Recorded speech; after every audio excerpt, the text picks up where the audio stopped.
bewildered. "He only gave her the change back. I got a clear look through my lens. We heard every word they said. Let me guess, he gave her a 50-cent piece instead of 2 quarters, right?" The man gaped. "How do you know that?" Sawyer sighed. "How many street people you know who would refuse a $1.50 tip and then happen to have a 50-cent piece all ready to give as change? And doesn't it strike you as odd, in the first place, there was $3.50 for the shine, as opposed to $3 or $4? Why $3.50? So you gotta make change." The driver sounded depressed, now that the truth was dawning on him. Message taped to the coin. Sawyer stared glumly ahead at the rear of Sidney Archer's cab. "Pick up our generous shoeshine man. Just maybe he can manage a description of whoever hired him." Sawyer wasn't holding out much hope on that one. The cars sailed toward the airport. Sawyer endured the short ride in silence, staring out the window at brightly painted jets roaring overhead. An hour later, he boarded a private FBI jet for the trip back to Washington. Sidney's nonstop flight had already left. No FBI agents boarded her plane. Sawyer and his men had reviewed the passenger manifest and diligently watched every person board the aircraft. Jason Archer was not among them. Nothing could occur on the flight back. They were confident. They didn't want to tip their hand even more to an already alerted Sidney. They would pick up her trail at National Airport. The private jet carrying Sawyer and several other FBI agents accelerated down the runway and lifted off into the dark sky over New Orleans. Sawyer began to wonder what the hell had just happened. Why the trip in the first place? It just didn't make any sense. Then his mouth dropped open. The muck had suddenly become just a shade clearer. But he had also made a mistake, maybe a big one. This ends Disc 8. Total Control, Disc 9. Chapter 37. Sidney Archer sipped her coffee while the beverage cart made its way down the rest of the aisle. She was reaching to pick at the sandwich on her tray when the blue markings on the paper napkin caught her eye. She focused on the writing. A jolt went through her, and she almost spilled her coffee. "The FBI are not on the plane. We need to talk." The napkin was on the right side of her tray, and her gaze automatically swerved in that direction. For a moment she couldn't even think. Then recognition slowly came to her. The man was casually drinking his soda while munching on his meal. Thinning reddish-blonde hair gave way to a long, clean-shaven face that had more than its share of worry lines. The man looked mid-40s and was dressed in Cheeto pants and a white shirt. A 6-footer, he had his long legs partly stuck out into the aisle. He finally put down the soda, patted his mouth with a napkin, and turned to her. "You've been following me," she said, her voice barely above a whisper. "In Charlottesville." "I'm afraid that's not the only place. Actually, I've kept you under surveillance since shortly after the plane crash." Sidney's hand flew to the attendant button. "I wouldn't do that." Her hand stopped millimeters from summoning assistance. "Why not?" she coldly asked. "Because I'm here to help you find your husband," he said simply. She finally managed to answer him, her wariness evident. "My husband is dead. I'm not the FBI, and I'm not trying to entrap you. However, I can't prove a negative, so I won't even try. What I will do is give you a telephone number where you can reach me day or night." He handed her a small white card with a Virginia telephone number on it. Otherwise, it was blank. Sidney looked at the card. "Why should I call you? I don't even know who you are or what you're doing, only that you've been following me. That does not win you confidence points in my book," she said angrily as her fear receded. He couldn't be a threat to her on a crowded plane. The man shrugged. "I don't have a good answer to that. But I know your husband isn't dead, and you know it, too." He paused. Sidney Archer stared at him, unable to say anything. "Although you have no reason to believe me, I'm here to help you and Jason if it's not too late." "What do you mean, too late?" The man sat back in his seat and closed his eyes. When he reopened them, the pain evident there made her suspicions start to fade. "Miss Archer, I'm not exactly sure what your husband is involved in, but I do know enough to realize that wherever he is, he could very well be in grave danger." He closed his eyes again while Sidney's heart sank to a depth she hadn't realized existed within her. He looked over at her. "The FBI have you under round-the-clock surveillance." His next words chilled her to the bone. "You should be very thankful for that, Miss Archer." When she finally spoke, the words were barely audible to the man who bent toward her so he could hear them. "Do you know where Jason is?" The man shook his head. "If I did, I wouldn't be sitting on this plane with you." He looked at her hopeless expression. "All I can tell you, Miss Archer, is I'm not sure of anything." He let out a breath and passed a hand over his forehead. For the first time, Sidney noticed that his hand was shaking. "I was at Dulles Airport the same morning your husband was." Sidney's eyes grew wide, her hand gripping the armrest. "You were following my husband? Why?" The man looked over at her. "I didn't say I was following your husband." He sipped his drink to moisten a throat suddenly gone dry. "He was sitting in the departure area for the flight to L.A. He looked nervous and agitated. That's what drew my attention to him in the first place. He got up and went into the men's room. Another man went in after him a few minutes later." "Why is that unusual?" "The second man had a white envelope in his hand when he came into the departure area.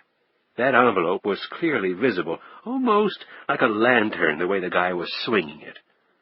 I believe it was a signal to your husband. I've seen that technique used before." "A signal for what?" Sidney's breathing had accelerated to such an extent that she had to make a conscious effort to slow it down. "For your husband to act, which he did. He went into the men's room. The other man came out a little later. I forgot to mention that he was dressed almost identically to your husband and was carrying the same sort of baggage. Your husband never did come out." "What do you mean my husband never came out? He had to." "I meant he never came out as Jason Archer." Sidney looked totally confused. He hurriedly went on. "The first thing I noticed about your husband was his shoes. He was dressed in a suit, but he had on black tennis shoes. Do you remember him putting on tennis shoes that morning?" "I was asleep when he left." "Well, when he came out of the restroom, his appearance had completely changed. He looked like he was a college student, dressed in a sweatsuit, different hair, everything." "How did you know it was him, then?" "Two reasons. First, the restroom had just opened after being cleaned when your husband went in. I watched that door like a hawk. No one remotely resembling the guy who later came out had gone in there. Second, the black tennis shoes were very distinctive. He probably should have worn a more low-key pair. It was your husband, all right, and you want to know something else? The other guy came out wearing your husband's hat. With the hat on, he could have passed as your husband's twin." Sidney took a deep breath as this revelation settled in. "Your husband got in line for the flight to Seattle. He took the same white envelope the other guy had been carrying out of his pocket. In it was the plane ticket and boarding pass for the Seattle flight. The other guy got on the flight to L.A. "Meaning they made a ticket switch in the restroom. The other man was dressed to look like Jason in case anyone was watching." "That's right." He nodded slowly. "Your husband wanted someone to think he was on the L.A. flight." "But why?" Sidney said this more to herself than to him. The man shrugged. "I don't know. I do know that the plane your husband was supposed to be on crashed. Then I was even more suspicious." "Did you go to the police?" The man shook his head. "And tell them what? It's not like I saw a bomb being put on that flight. Besides, I had my own reasons for keeping quiet." "What sort of reasons?" The man put up one hand and shook his head. "Let's just leave it at that for now." "How did you find out my husband's identity? I'm assuming you didn't know him by sight." "Never laid eyes on him before, but I made a couple of casual passers-by before he went into the restroom. He had a name and address label on his briefcase. I'm real good at reading things upside down. It didn't take me long to find out where he worked, what he did for a living, more info than I'd ever need to know. I also found out the same things about you. That's when I started following you. To tell you the truth, I didn't know if you were in any danger or not. He spoke matter-of-factly. However, Sidney's blood ran cold at this unexpected intrusion in her life. Then, while I'm down talking to a friend of mine at the Fairfax police, an APB with your husband's photo came over the wire. That's when I took up your trail in earnest. I thought you might lead me to him. Oh. Sidney settled back in her chair. Then a thought struck her. How did you follow me to New Orleans? The very first thing I did was tap your phone. He ignored her surprised expression. I needed to know quickly where you were going to go. I heard your conversation with your husband. He seemed particularly evasive. The plane droned on through the dark skies, and Sidney Archer touched the man's sleeve. You said you weren't FBI. Who are you then? Why are you involved in this? The man scanned the aisle for several seconds before answering. When he looked back at her, he sighed. I'm a private investigator, Miss Archer. The case that is now occupying me pretty much full-time is your husband. Who hired you? Nobody. He looked around again before continuing. I thought your husband might try to contact you. Eventually he did. That's why I'm here. But it seems New Orleans was a bust. That was him on the payphone, wasn't it? The shoeshine guy slipped you a note, right? Sidney Archer hesitated, then nodded her head. Did your husband give you any clue where he might be? Sidney shook her head. He said he would contact me later, when it was safer. The man almost laughed. That might be a long time. A real long time, Miss Archer. When the plane was descending into Washington National, the man turned again to Sidney. Couple of things, Miss Archer. When I listened to the tape of you and your husband talking on the phone, I picked up some background noise, like water running. I can't be sure, but I think someone was listening on another line. Sidney's face froze. Miss Archer, you had better assume the feds know Jason is alive, too. A little while later, the plane thudded to a landing, and the cabin became alive with activity. You said you wanted to tell me a couple of things. What's the other one? The man leaned down and pulled out a small briefcase from under the seat in front of him. When he sat back up, he looked her directly in the eye. People who can bring down a jetliner can do just about anything. Don't trust anyone, Miss Archer. And be more careful than you have ever been in your entire life. Even that might not be enough. I'm sorry if that sounds like shitty advice, but it's all I have to give you. In another few minutes, the man was gone. Sidney was one of the last passengers off the plane. The airport wasn't crowded at this hour. She made her way toward the cab stand. Remembering the man's advice, she looked carefully around, trying not to be too obvious. Her sole comfort was the fact that amid all the people probably tracking her, at least some of them were FBI.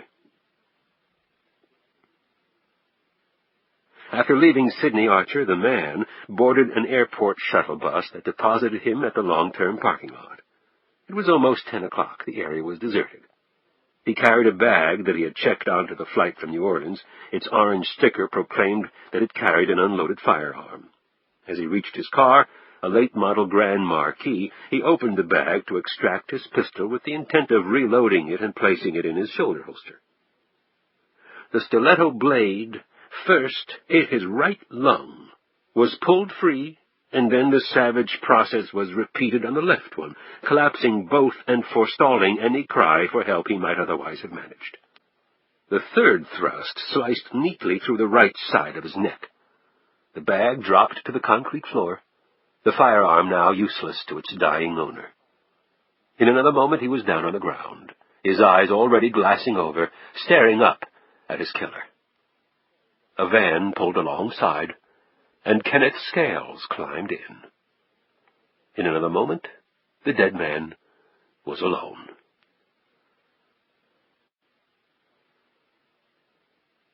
Chapter 38. Lee Sawyer sat at the conference table in the FBI building going over numerous reports.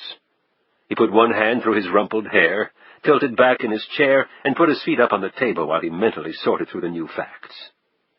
The autopsy report on Riker indicated that he had been dead about 48 hours before his body had been discovered. Because the room temperature had hovered around freezing, however, Sawyer knew the post-mortem putrefaction of the body was not nearly as accurate as it otherwise would have been. Sawyer looked at photos of the SIG P-229 auto pistol that had been recovered at the crime scene. The serial numbers on the pistol had been sanded down and then drilled out. He next looked at photos of the slugs recovered from the body. Riker had been on the receiving end of 11 more of the hollow-point projectiles than had been necessary to kill him. The lead barrage bothered the FBI agent greatly. Riker's murder had most of the hallmarks of a professional kill. Professional assassins rarely needed more than one shot. The first shot in this case had been instantly fatal, the medical examiner had concluded. The heart had not been pumping when the other bullets had entered the body. The blood spatters on the table, chair, and mirror indicated that Riker had been shot from behind while seated. The killer had apparently dragged Riker out of the chair, thrown him face down in the corner of the bedroom, and proceeded to empty his clip into the dead body from directly above at a distance of about 3 feet. But why? Sawyer couldn't answer that question right now.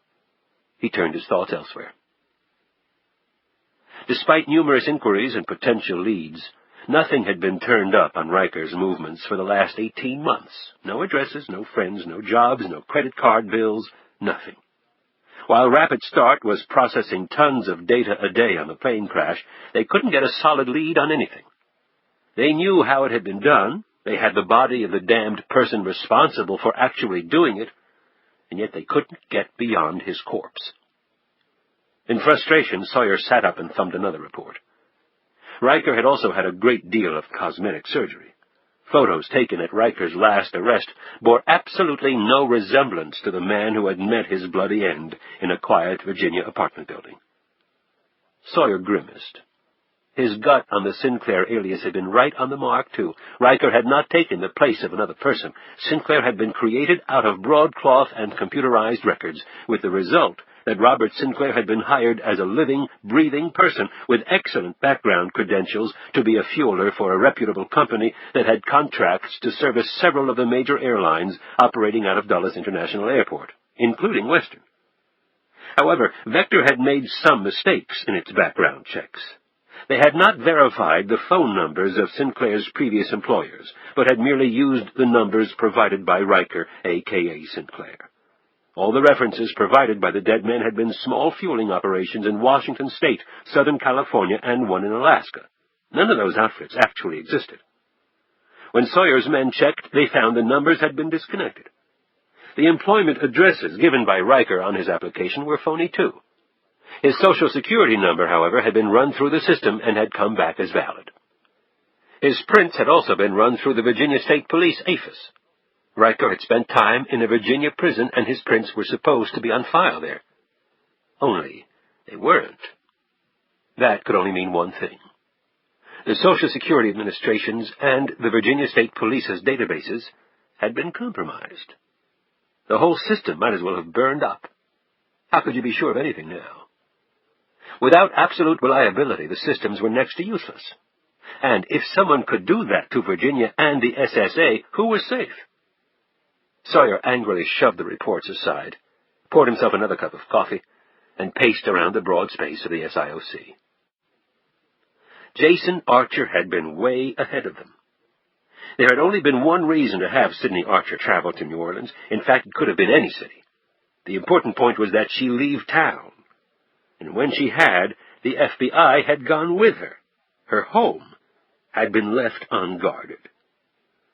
Sawyer had learned from discreet inquiries with her neighbors that Sidney Archer's parents and daughter had left shortly after Sidney Archer had departed.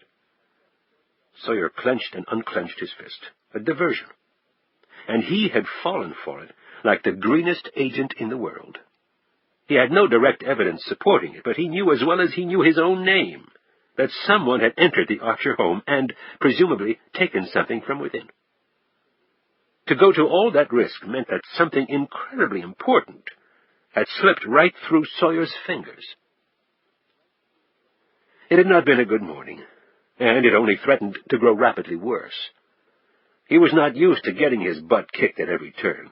He had filled in Frank Hardy on the results thus far. His friend was making inquiries into Paul Brophy's and Philip Goldman's backgrounds. Hardy had been understandably intrigued when he heard of Brophy's clandestine roaming through Sidney Archer's hotel room. Sawyer flipped open the newspaper and read the headline. Sidney Archer would be heading into the panic zone right about now, he figured. Since Jason Archer was undoubtedly on to their pursuit of him, the consensus at the Bureau had been to go public with his alleged crimes, corporate espionage and embezzlement of Triton's funds. His direct involvement in the plane crash was not alluded to, although the story did mention that he was listed as a passenger on the ill-fated flight but had not been on board. People could read the huge gaps between the lines on that one, Sawyer concluded. Sidney Archer's recent activities were also prominently mentioned. He looked at his watch. He was going to pay Sidney Archer a second visit. And despite his personal sympathy for the woman, this time he wasn't leaving until he got some answers.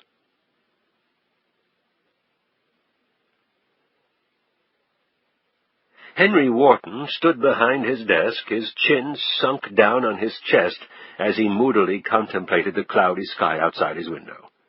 A copy of that morning's Post was lying face down on his desk. At least the vastly disturbing headlines were out of sight. In a chair across from his desk sat Philip Goldman. Goldman's eyes were focused on Wharton's back. "I really don't see that we have any choice, Henry." Goldman paused, a slight look of satisfaction escaping from his otherwise inscrutable features. "I understand Nathan Gamble was particularly upset when he phoned this morning. Who could really blame him? There's talk that he may pull the whole account."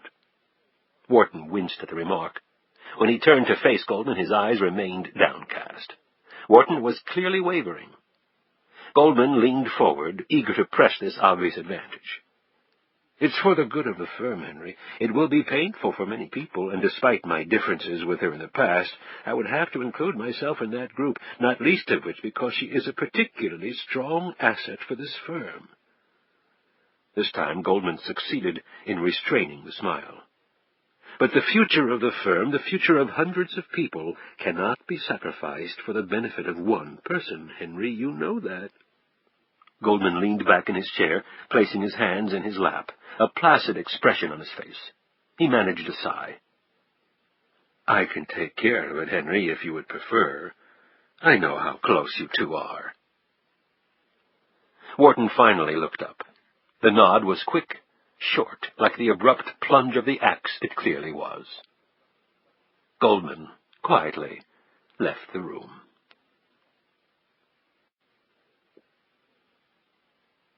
Sidney Archer was picking up the newspaper from her front sidewalk when the phone rang. She raced back inside, the unopened Post in one hand. She was fairly certain it was not her husband calling. But right now she could be absolutely certain of nothing. She tossed the paper down on top of other editions she had not read yet. Her father's voice boomed across the line. Had she read the paper? What the hell were they talking about, these accusations? He would sue, her father proclaimed angrily. He would sue everyone involved, including Triton and the FBI. By the time she got him calmed down, Sidney managed to open the paper. The headline took her breath away, as though someone had stomped on her chest. She tumbled into the chair in the semi-darkness of her kitchen. She quickly read the cover story, which implicated her husband in stealing immensely valuable secrets and hundreds of millions of dollars from his employer. To top it off, Jason Archer clearly was also suspected in the plane bombing, his motive presumably to convince the authorities he was dead. Now the world knew him to be alive and on the run, according to the FBI. When she read her own name about halfway down the page, Sidney Archer became violently sick to her stomach. She had traveled to New Orleans, the story said, shortly after her husband's memorial service, which the story made seem highly suspicious. Of course it was suspicious. Everyone, Sidney Archer included, would find such a trip fraught with dubious motives. An entire life of scrupulous honesty had just been irreversibly destroyed. In her distress, she hung up on her father. She barely made it to the kitchen sink. The nausea made her dizzy. She poured cold water over her neck and forehead. She managed to stumble back to the kitchen table, where she sobbed for some minutes. She had never felt such hopelessness. Then a sudden emotion invaded her body, anger. She raced to her bedroom, threw on some clothes, and 2 minutes later opened the door of the Ford Explorer. Shit! The mail tumbled out, and she bent down automatically to retrieve it. Her hands quickly sorted through the fallen pieces until she abruptly stopped as her fingers closed around the package addressed to Jason Archer. Her husband's handwriting on the package made her legs wobble. She could feel the slender object inside. She looked at the postmark. It had been sent from Seattle on the very day Jason had left for the airport. She involuntarily shuddered. Her husband had many mailing packs like this in his home office. They were specifically designed to send computer disks safely through the mail. She did not have time to think about this latest development. She threw the mail back in the truck, climbed in, and roared off. 30 minutes later, a disheveled Sidney Archer, escorted by Richard Lucas, entered Nathan Gamble's office. Right behind them was an astonished Quentin Rowe. Sidney marched right up to Gamble's desk and tossed the Post in his lap. "I hope to hell you have some really good defamation attorneys." Her intense fury made Lucas step hastily forward until Gamble waved him off. The Triton chief gingerly picked up the paper and glanced down at the story. Then he looked up at her. "I didn't write this." "The hell you didn't." Gamble put out his cigarette and stood up. "Excuse me, but why am I thinking that I should be the one who's pissed off? My husband blowing up planes, selling secrets, ripping you off. It's a pack of lies, and you know it."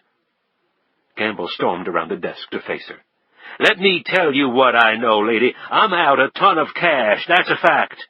And your husband gave RTG everything it needs to bury my company. That's also a fact. What am I supposed to do, give you a goddamn medal? It's not true." "Oh, yeah." Gamble wheeled a chair around. "Sit down." Gamble unlocked a drawer in his desk, pulled out a videotape, and tossed it over to Lucas.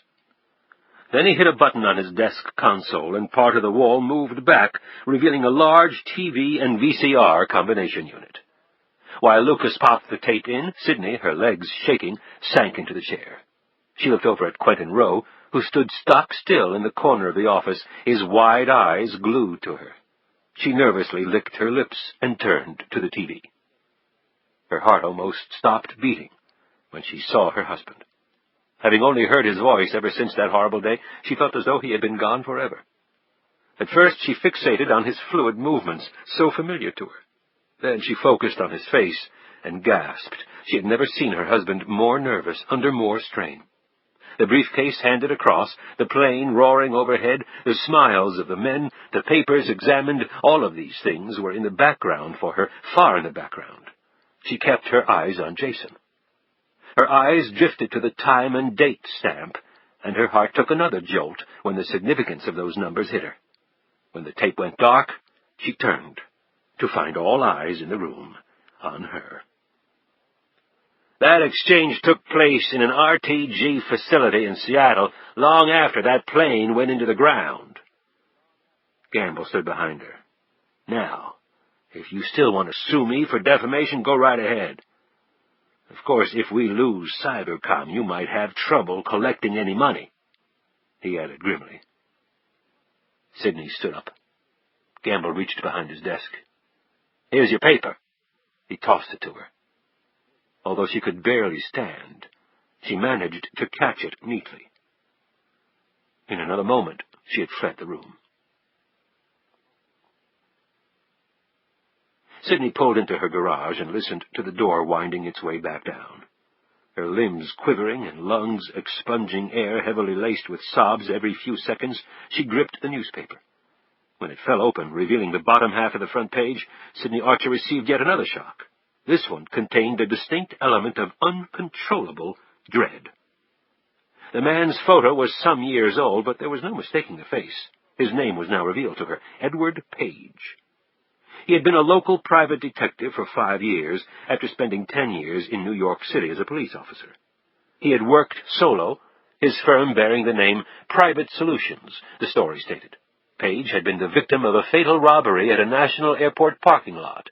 Divorced, he left behind 2 teenage children, the paper reported. The familiar eyes stared at her from the depths of the page, and a chill went through her body. It was more obvious to her than to anyone else, other than Page's killer, that his death was not the result of a search for cash and credit cards.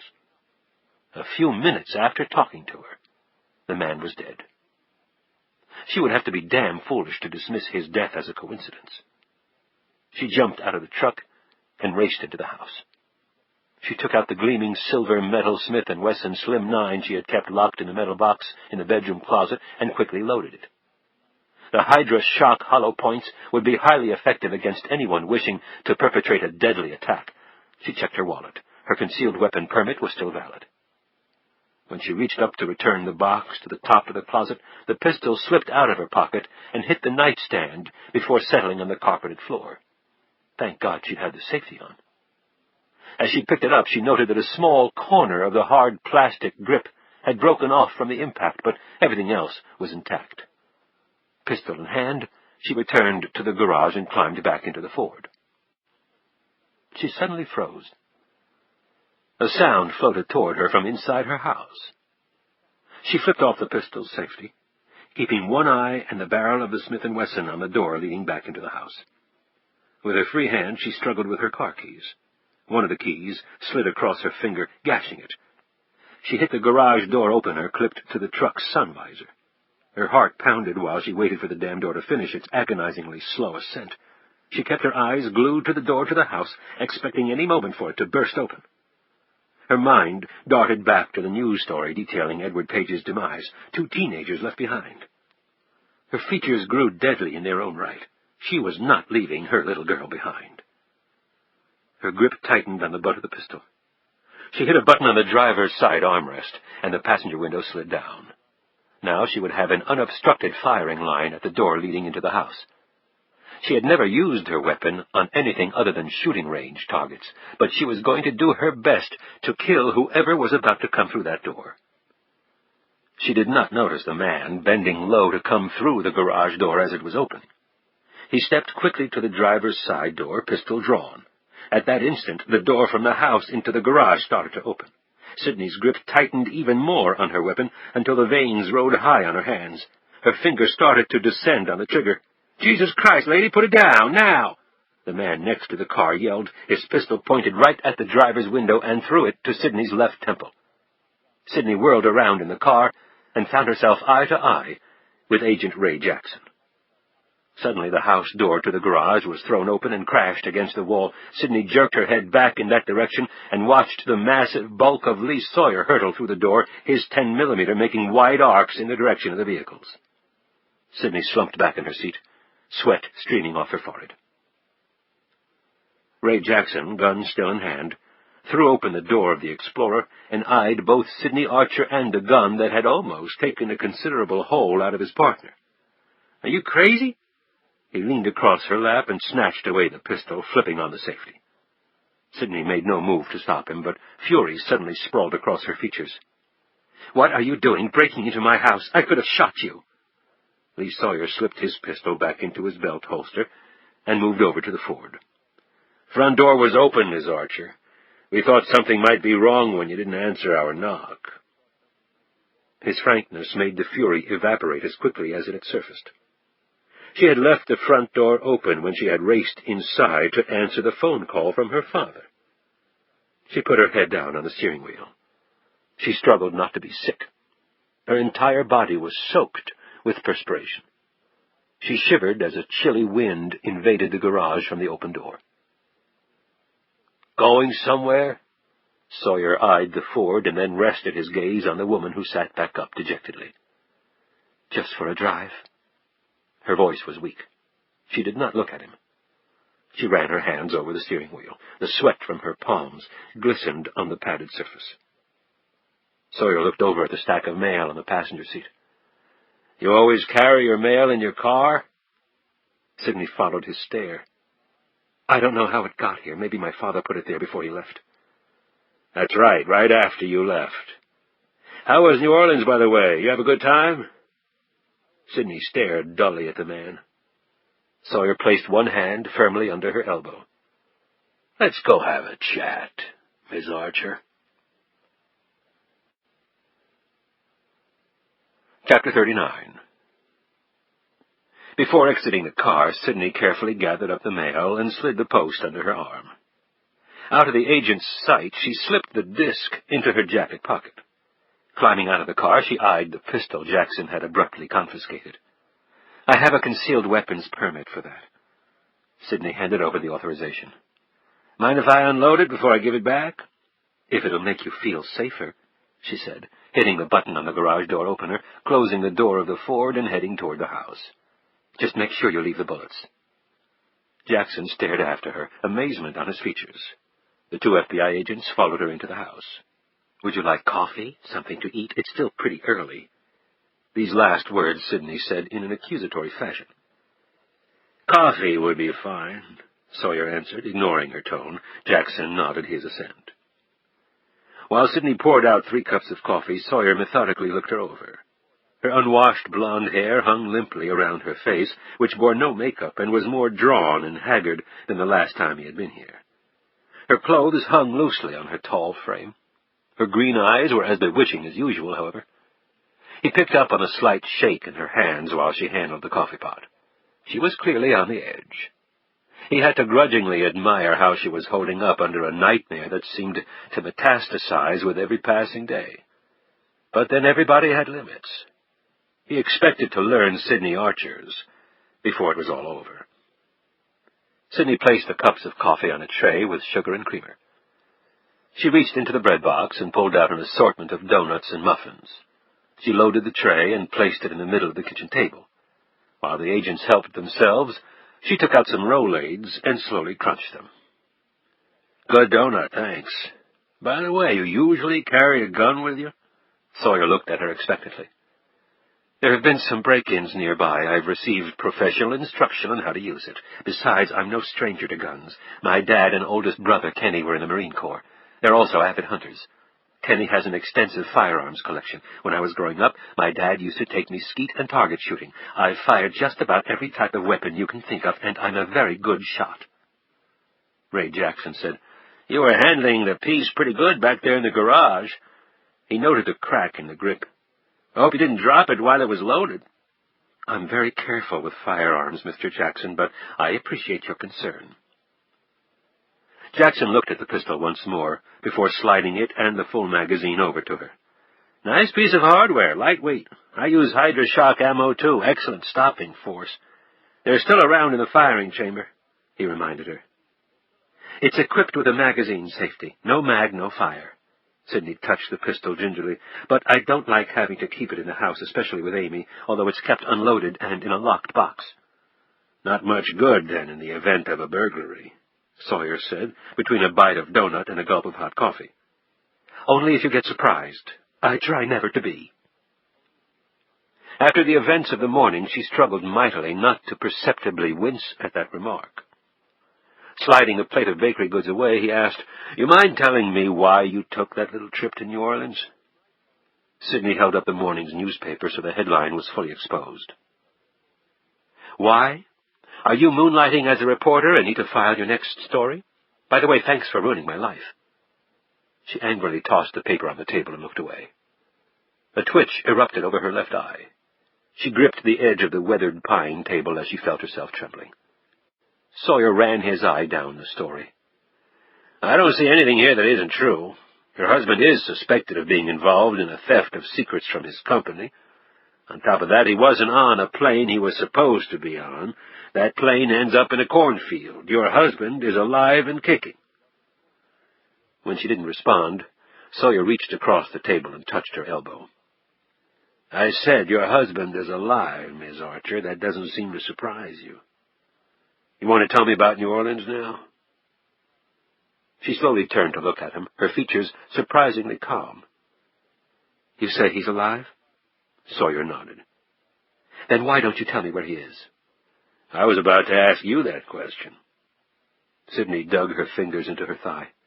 "I haven't seen my husband since that morning." Sawyer edged closer to her. Look, Miss Archer, let's cut through the crap. You get a mysterious phone call, and then you take a plane to New Orleans after you hold a friggin' memorial service for your dearly departed, who, as it turns out, isn't. You jump out of a cab and onto the subway, leaving your suitcase behind.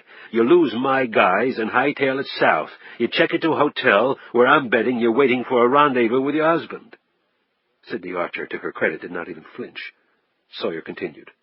You take a walk, get a shoe shine from a very amiable old guy who's the only street person in my experience who refuses a tip. You make a phone call, and wham, you're back on a plane to D.C. What do you say to that? Sidney took an invisible breath, and then stared hard at Sawyer. You said I got a mysterious phone call. Who told you that? The agents exchanged looks. We've got our sources, Miss Archer. We also checked your phone log, Sawyer said. Sidney crossed her legs and leaned forward. You mean the call from Henry Wharton? Sawyer eyed her calmly. You're saying you talked to Wharton? He didn't expect her to walk into that easy a trap, and he wasn't disappointed. No, I'm saying someone called here, identifying himself as Henry Wharton. But you spoke with someone. No. Sawyer sighed. We've got a record of the phone call. You were on that phone for about 5 minutes. Were you just listening to heavy breathing, or what? I don't have to sit here and be insulted by you or anyone else. Do you understand that? All right, my apologies. So who was it? I don't know. Sawyer jerked upright in his chair and slammed his big fist down on the table. Sidney almost jumped out of her chair. Jesus Christ, come on! I'm telling you, I don't know, Sidney interrupted angrily. I thought it was Henry, but it wasn't. The person never said anything. I hung up the phone after a few seconds. Her heart started racing as it occurred to her that she was lying to the FBI. Sawyer looked at her wearily. Computers don't lie, Miss Archer.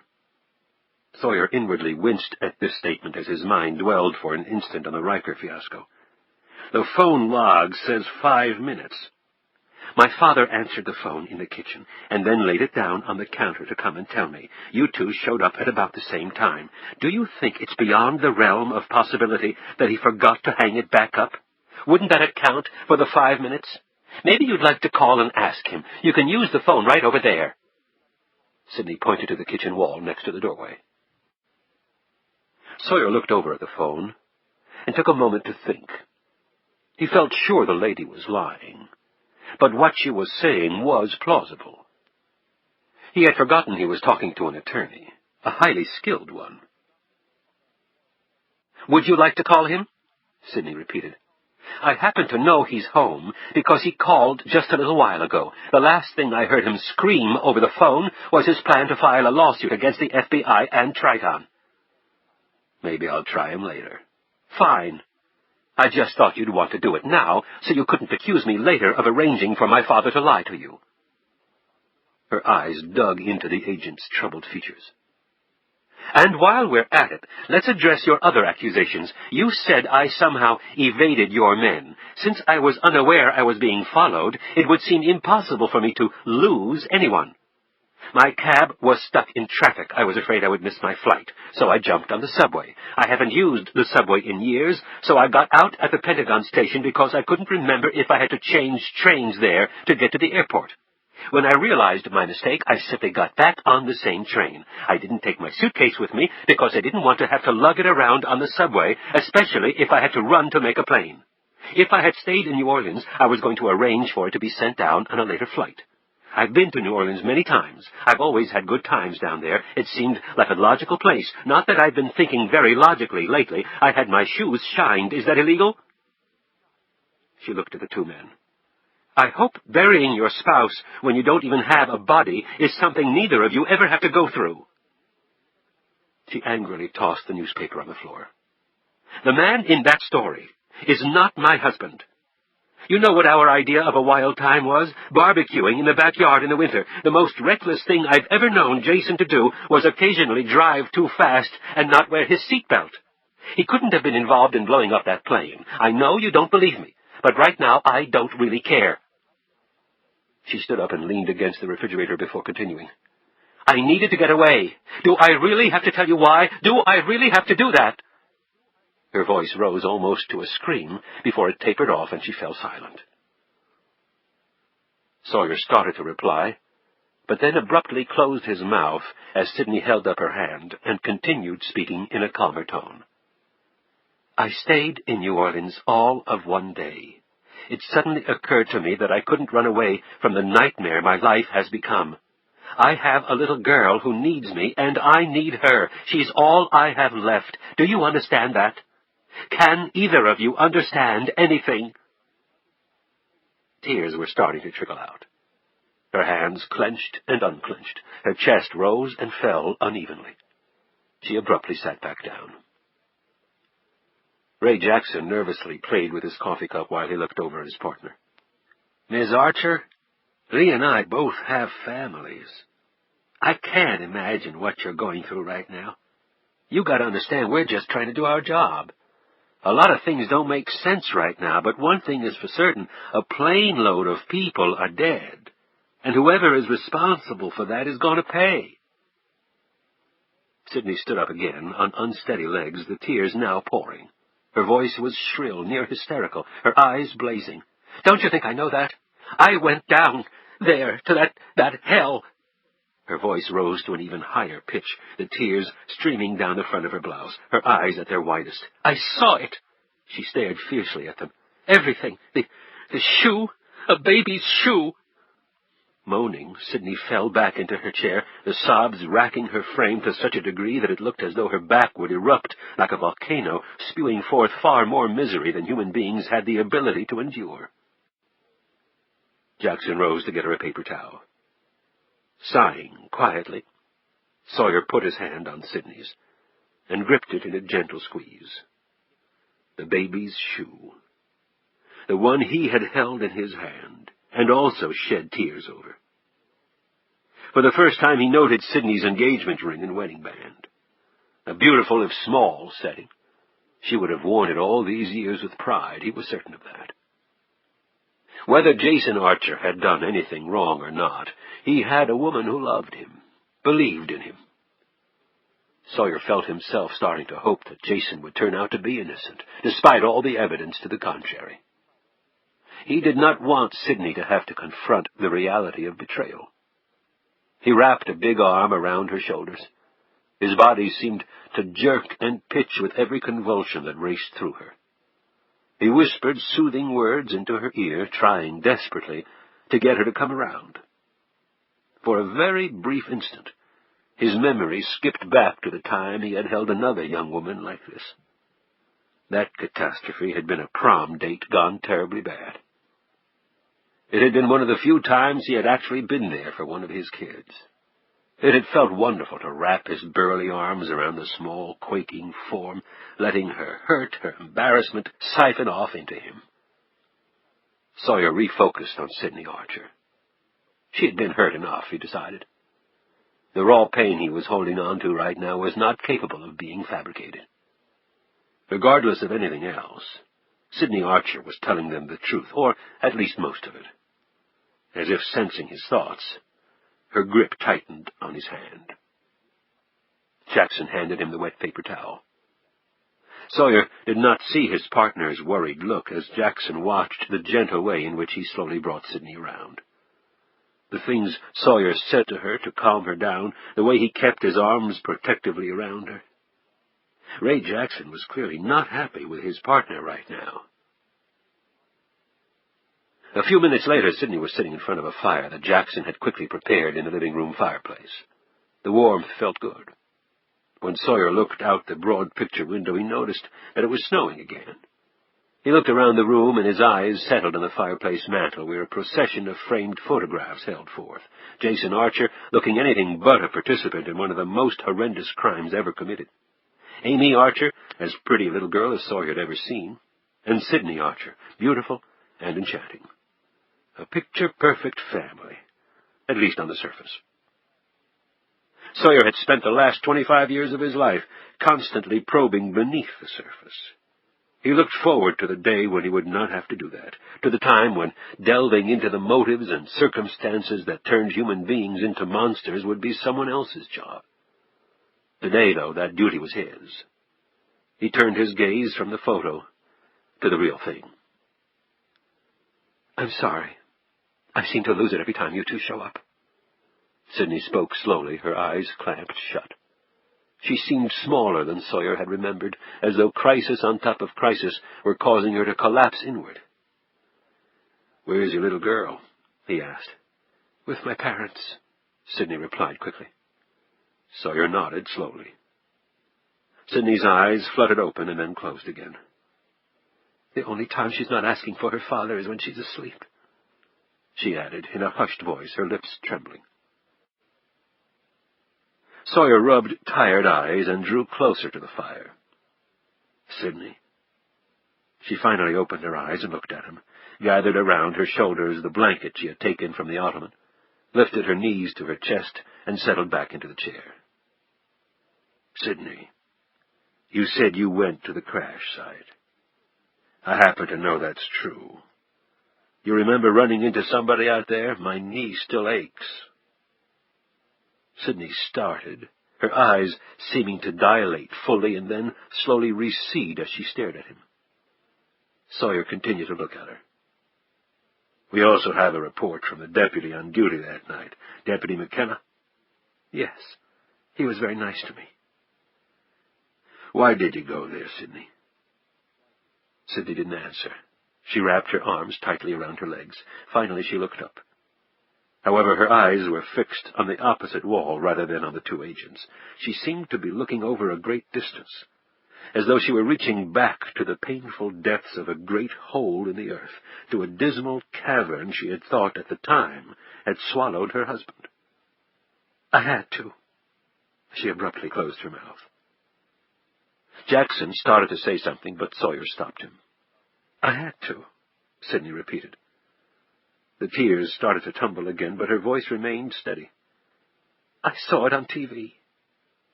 "What?" Sawyer leaned forward anxiously. "What did you see?" "I saw his bag. Jason's bag." Her mouth trembled as she said his name. One shaky hand fluttered to her mouth as though to corral the utter grief concentrated there. Her hand dropped back down.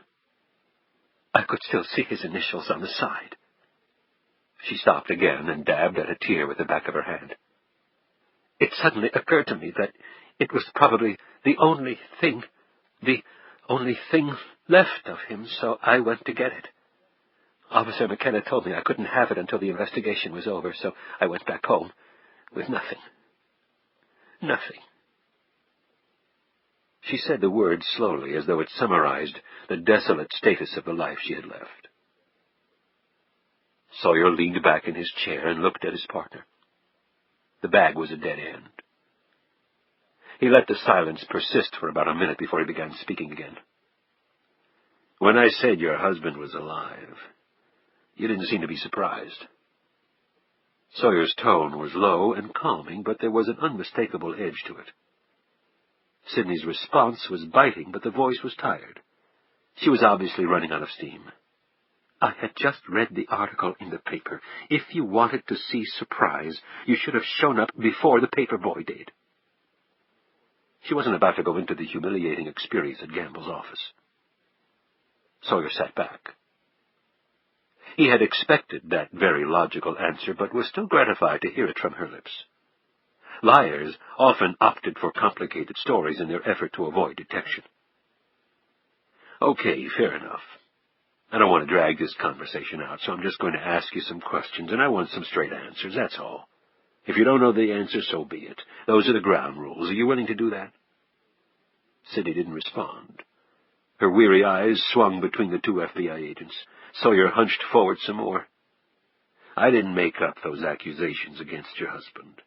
But in all honesty, the evidence we've uncovered so far does not paint a real benign picture of him." "What evidence?" Sidney asked sharply. Sawyer shook his head. "I'm sorry, I'm not at liberty to say. But I will tell you, it's strong enough for an arrest warrant to have been issued for your husband. If you didn't already know it, every cop in the world right now is looking for him." Sidney's eyes glistened as the incredible words sunk in. Her husband, a fugitive sought worldwide. She looked at Sawyer. "Did you know all this when you were here the first time?" Sawyer's expression became slightly pained. He finally said, "Some of it." Sawyer shifted uneasily in his chair while Jackson picked up for his partner. "If your husband didn't do the things he's accused of doing, then he's got nothing to worry about on our end. We can't speak for anybody else's agenda, though." Sidney riveted her gaze on him. "What do you mean by that?" Jackson shrugged his broad shoulders. "Let's say he didn't do anything wrong. We know beyond doubt that he wasn't on that plane, so where is he? If he had maybe missed the plane by accident, he would have gotten on the horn right away to you to let you know he was okay. That didn't happen. Why? The partial answer to that is that he's got himself involved in something not exactly legit. On top of that, the kind of planning and execution we're looking at on this one leads us to believe that it's more than a one-man show." Jackson paused and looked over at Sawyer, who nodded slightly. Jackson continued. "Ms. Archer, the man we suspect actually sabotaged that plane was found murdered in his apartment. It looked like he was getting ready to leave the country, but somebody had a change in plans for him." Sidney mouthed the word slowly. "Murdered?" She thought of Edward Page, lying in a vast pool of his own blood, dying right after talking to her. She pulled the blanket tighter around her. She hesitated, debating whether to tell the agents about talking with Page. Then, for a reason she could not precisely pinpoint, she decided not to. She drew a deep breath. "What are your questions?" "First, I'll let you in on a little theory of mine." Sawyer paused for a moment, compiling his thoughts. "For the moment, we'll accept your story that you went down to New Orleans on a whim. We followed you down there. We also know that your parents and your daughter left this house shortly after you did." "So? Why should they stay here?" Sidney looked around the interior of her once beloved house. What is here any more except misery? "Right, but see, you left, we left, and your parents left." He paused. "If this has a point, I'm afraid I'm not getting it." Sawyer abruptly rose and stood with his broad back to the fire while he looked down at Sidney. He spread his arms wide. "There was no one here, Sidney. The place was completely unguarded. Regardless of why you went to New Orleans, it had the effect of drawing us off. And that left no one watching your house. Now do you see?" Despite the fire's warmth, a sudden chill stalked through Sidney's veins. She had been a diversion. Jason knew the authorities had been watching her. He had used her to get at something in this house. Sawyer and Jackson watched Sidney carefully. They could almost see the powerful mental gymnastics flowing behind her forehead. Sidney looked out the window. Her eyes swept across the gray blazer lying over the rocking chair, the disk resting in the inside pocket. She suddenly wanted to hasten this interview to an end. "There's nothing here anyone could want." "Nothing?" Jackson sounded skeptical. "Your husband didn't keep any files or records here, nothing like that?" "Not from work. Triton is very paranoid about things like that." Sawyer slowly nodded. Based on his own experience with Triton, that was one statement he could readily believe. "Nonetheless, Sidney, you might want to give it some thought. You haven't noticed anything missing or disturbed?" Sidney slowly shook her head. "I haven't really looked, though." Jackson stirred. "Well, if you don't have an objection, we could search the house right now." He looked over at his partner, who had raised his eyebrows at the request. Then Jackson looked at Sidney, waiting for her answer. When she didn't deliver one, Jackson took a step forward. "We can always get a warrant. Plenty of probable cause. You could save us a lot of time and trouble, though. And if it's like you say and there's nothing here, you shouldn't have a problem with that, right?" "I'm an attorney, Mr. Jackson," Sidney said coldly. "I know the drill. All right, help yourself. Please excuse the dirt. I haven't really kept up the household chores." She stood up, slipped off the blanket, reached out for her blazer, and put it on. While you're doing that, I'm going for some fresh air. How long will you need?" The two agents looked at each other. "A few hours." "Fine, help yourself to the fridge. Searching can be very hungry work." After she had walked out, Jackson turned to his partner. "Damn, she's a piece of work, isn't she?" Sawyer stared after the lithe form as she headed toward the garage. "She sure is." Several hours later, Sidney Archer returned. "Nothing?" She looked at the two disheveled men. "Not that we could find, anyway." Jackson's tone was one of reproach. She stared him down. "That's not my problem, is it?" The two looked at each other for several moments. "You had some questions?" Sidney finally said. When the two FBI agents were leaving about an hour later, Sidney touched Sawyer on the arm. "You obviously didn't know my husband. If you had, you would have no doubt that he couldn't—" Her lips moved, but no words came out for a moment. "He could never have had anything to do with that plane crash, with all those people." She closed her eyes and steadied herself against the front door. Sawyer's features were troubled. How could anyone think someone they loved, had a child with, could be capable of anything like that? But human beings committed atrocities every minute of every day, the only living things who killed with malice. "I understand how you feel, Sidney," the agent said quietly. Jackson kicked a piece of gravel on the way to the car and looked over at his partner. "I don't know, Lee. Things just aren't adding up with that woman. She's definitely holding back." Sawyer shrugged. "Hell, if I were in her position, I'd do the same thing." Jackson looked surprised. "Lie to the FBI?" "She's caught in the middle. Doesn't know which way to turn. Under those circumstances, I'd play it close to the vest, too." "I guess I'll go with your judgment on that." Jackson's words did not sound very confident as he climbed in the car. This ends Disc 9. Total Control, Disc 10. Chapter 40. Sidney raced to the phone, but abruptly stopped. She looked at the receiver as though it were a cobra about to sink venom into her. If the late Edward Page had tapped her phone, how probable was it that others had? She put the phone back down and looked at her cellular phone, which sat recharging on the kitchen counter. How secure was that? She slammed her fist against the wall in frustration as she imagined hundreds of pairs of electronic eyes monitoring and recording her every action. She slid her alphanumeric pager into her purse, figuring that form of communication was reasonably safe. It would have to do in any case. She put her loaded pistol in her purse and raced to the Explorer. The disc was safely in her pocket. It would have to wait for now. She had something else to do that at that moment was even more important.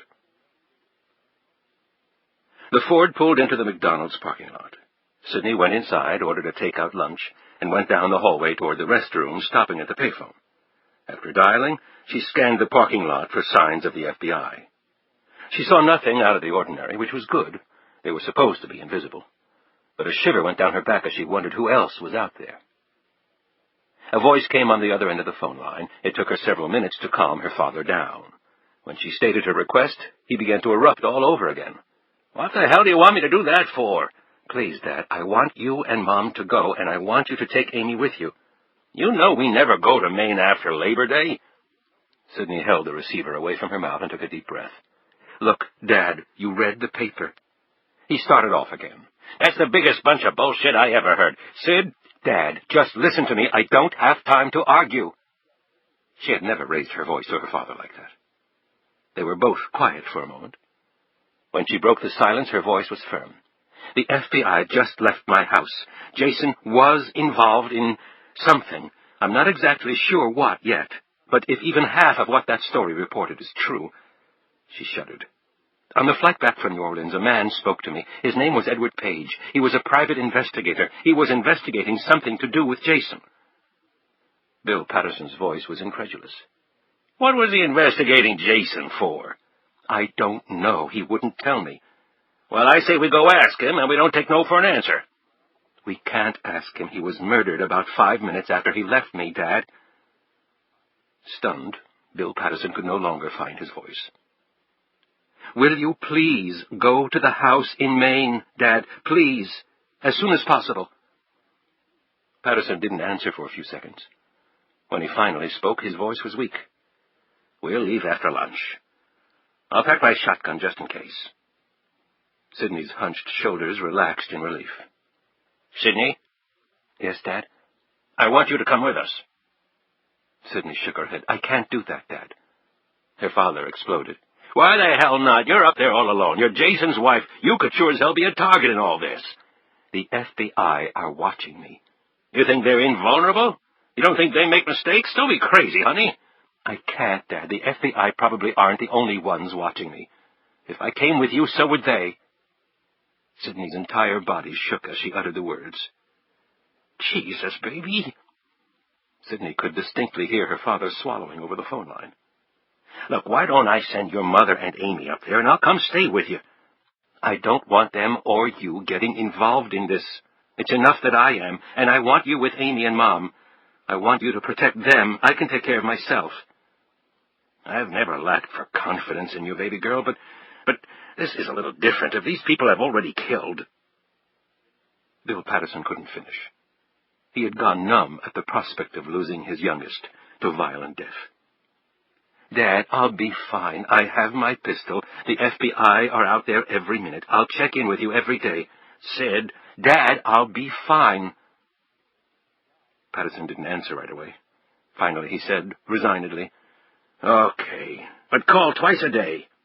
Okay, twice a day. Give Mom my love. I know the paper must have upset her, but don't tell her about our talk.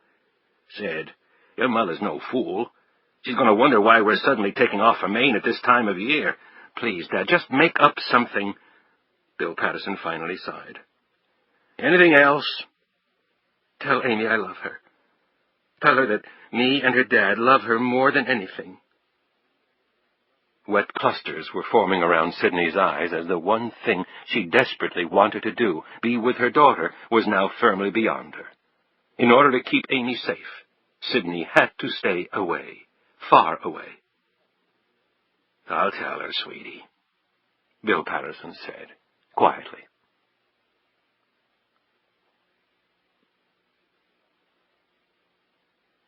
Sidney devoured her lunch on the ride back home. She dashed through the house and within a minute was sitting in front of her husband's computer.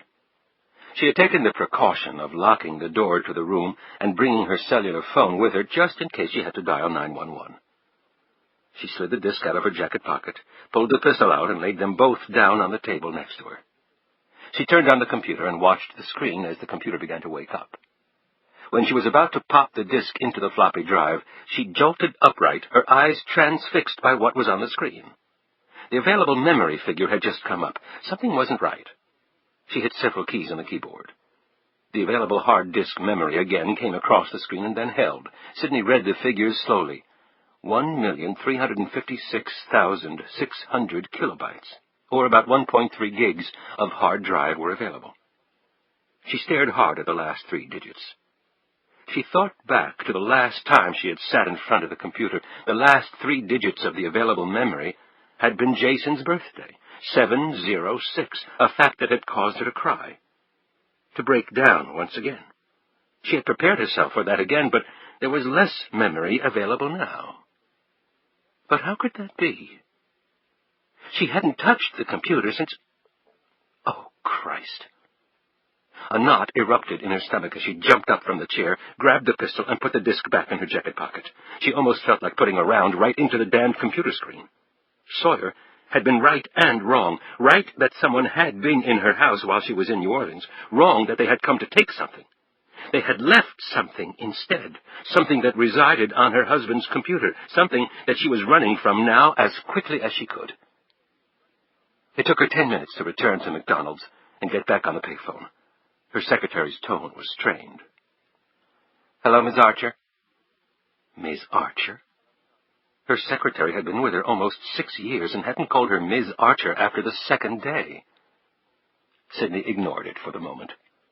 "Sarah, is Jeff in today?" Jeff Fisher was Tyler Stone's resident computer guru. "I'm not sure. Would you like me to transfer you to his assistant, Ms. Archer?" Sidney finally blurted out, "Sarah, what the hell is it with the Ms. Archer label?"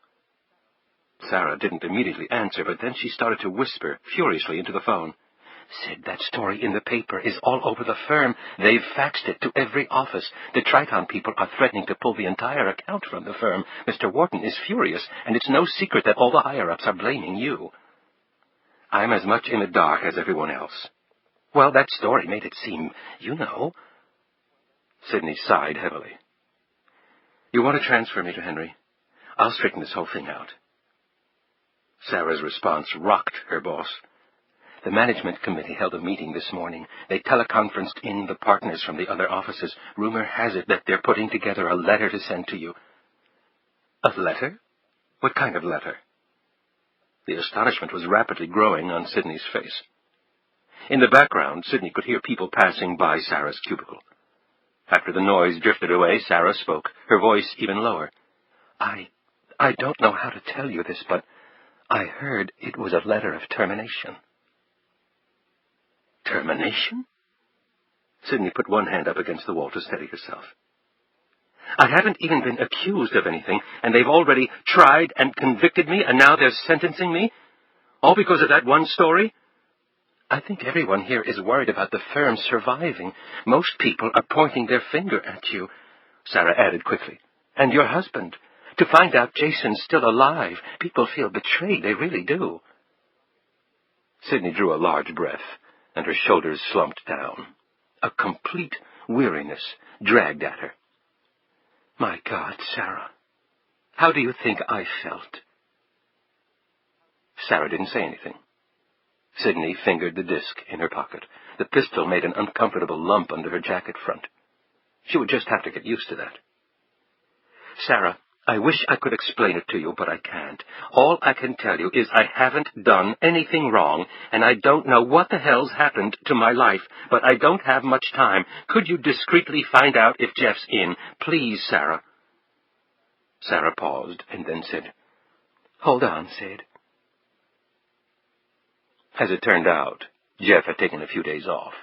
Sarah gave Sidney his home number. She prayed he was not out of town. Around 3 o'clock, Sidney finally reached him.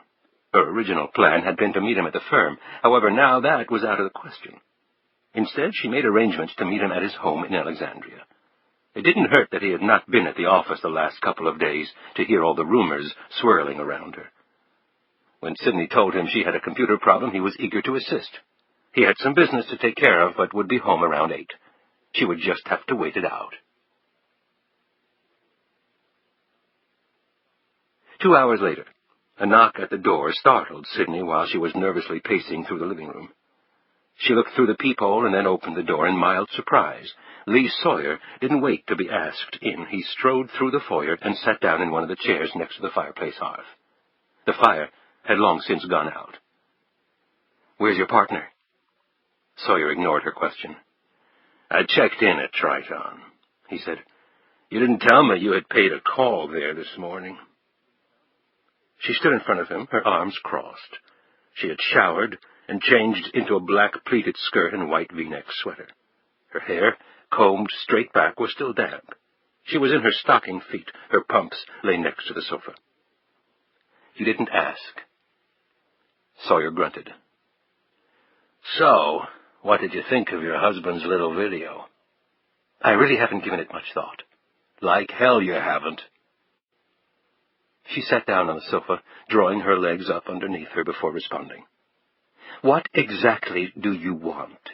she said stiffly. "The truth wouldn't be bad to start with. From there we might be able to move on to some solutions." "Like putting my husband in prison for the rest of his life? That's the solution you want, isn't it?" She slung the words at him. Sawyer absently fingered the badge on his belt. His stern expression faded. When he looked at her, his eyes were weary, his big body listing to one side. "Look, Sidney, like I said, I was at the crash site that night. I held that little shoe in my hand, too." His voice started to break up. Tears appeared in Sidney's eyes, but she continued to look at him, even as her frame started to shake. Sawyer resumed speaking, his voice low but clear. I see photos all over your house of a very happy family. A handsome husband, one of the prettiest little girls I've ever laid my eyes on, and... He paused. And a very beautiful wife and mother. Sidney's cheeks flushed at the words.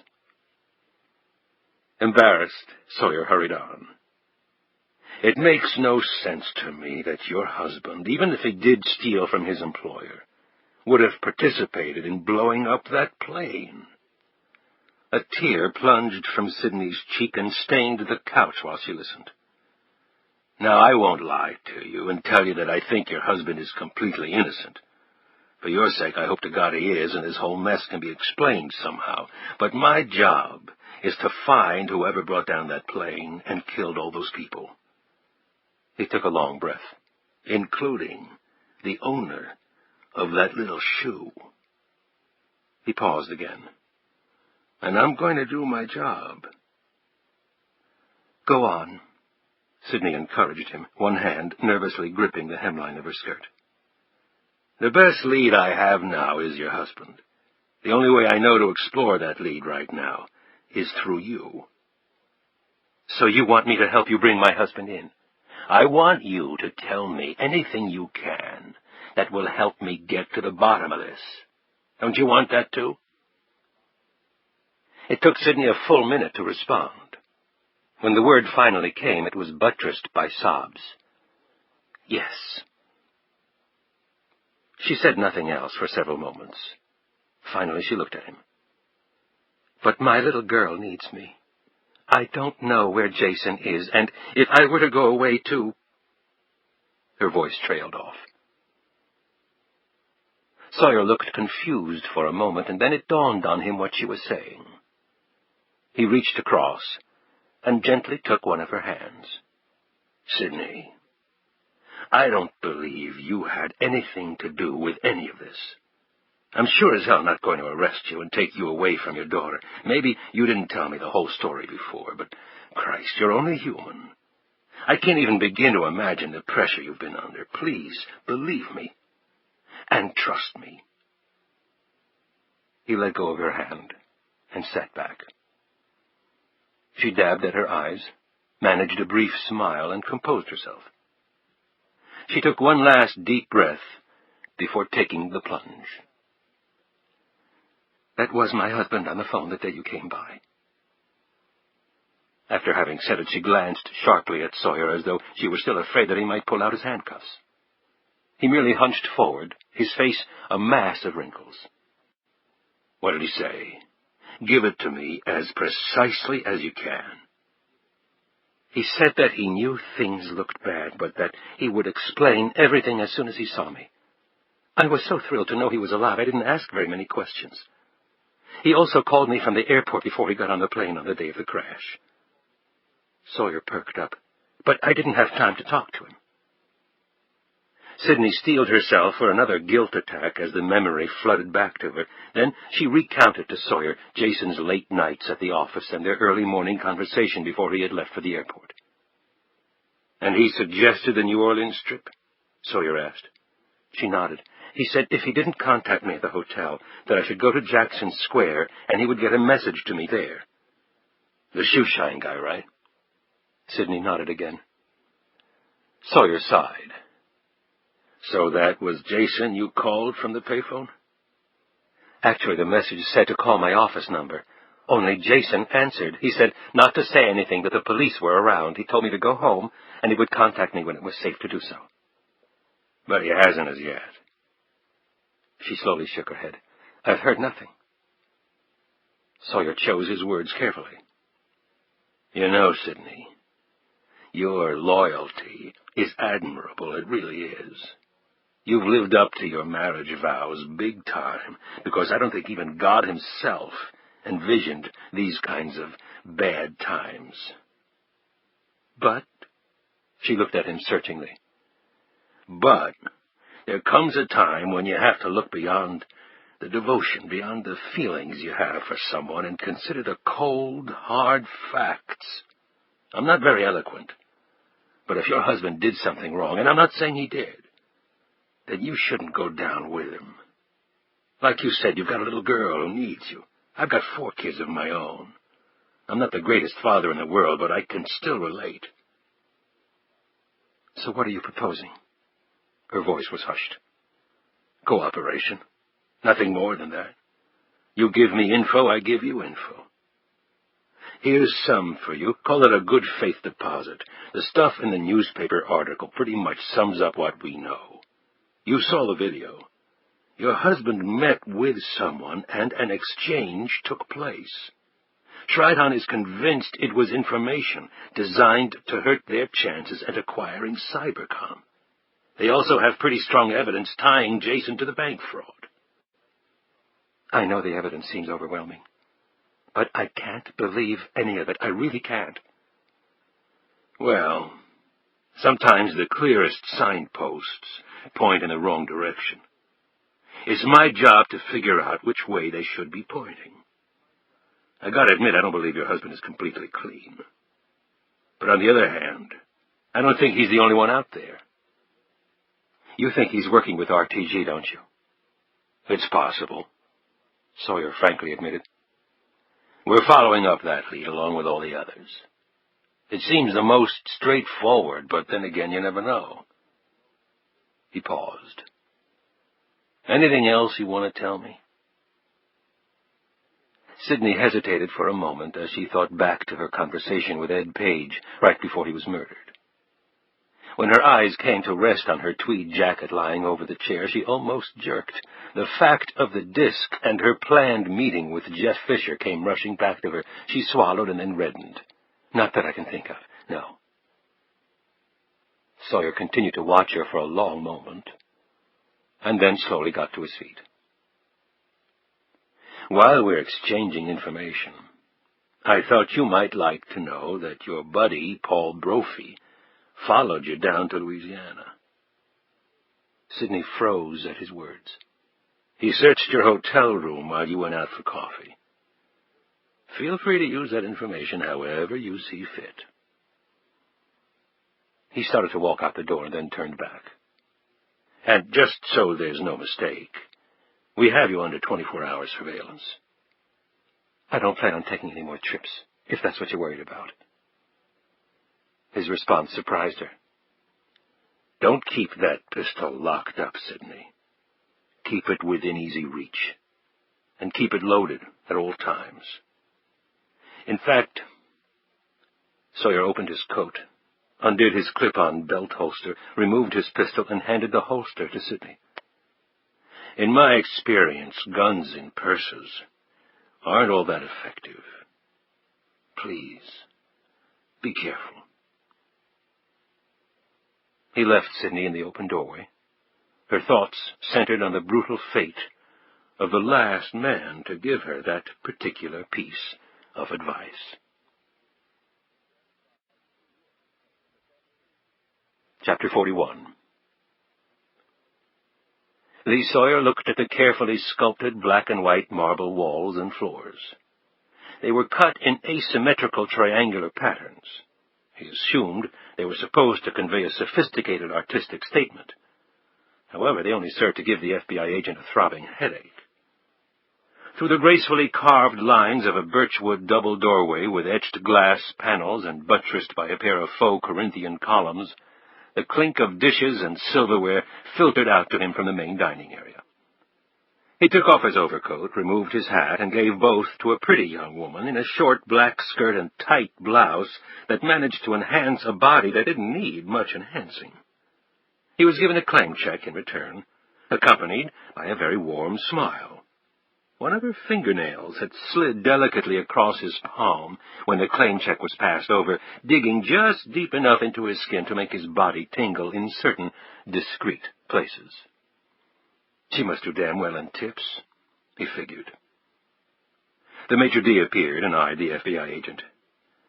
I'm here to meet Frank Hardy. The man again flicked his eyes over Sawyer's rumpled appearance. The severe appraisal was not lost on Sawyer, who took a moment to hitch up his pants, a duty repeated many times a day by people of Sawyer's healthy dimensions. "How are the burgers here, pal?" he inquired. He took out a stick of gum, wadded it up, and popped it into his mouth. "Burgers?" The man seemed ready to topple over at the thought. "We serve French cuisine here, sir, the finest in the city." His accented speech bubbled with indignation. "French? Great, I bet your fries must be damn good, then."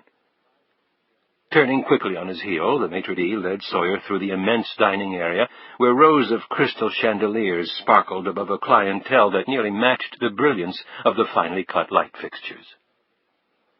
The ever-elegantly dressed Frank Hardy rose from a corner booth and inclined his head at his former partner. Their waitress appeared moments after Sawyer did. "What are you drinking, Lee?" Sawyer settled his bulk into the booth. "Bourbon and spit," he grumbled without looking up.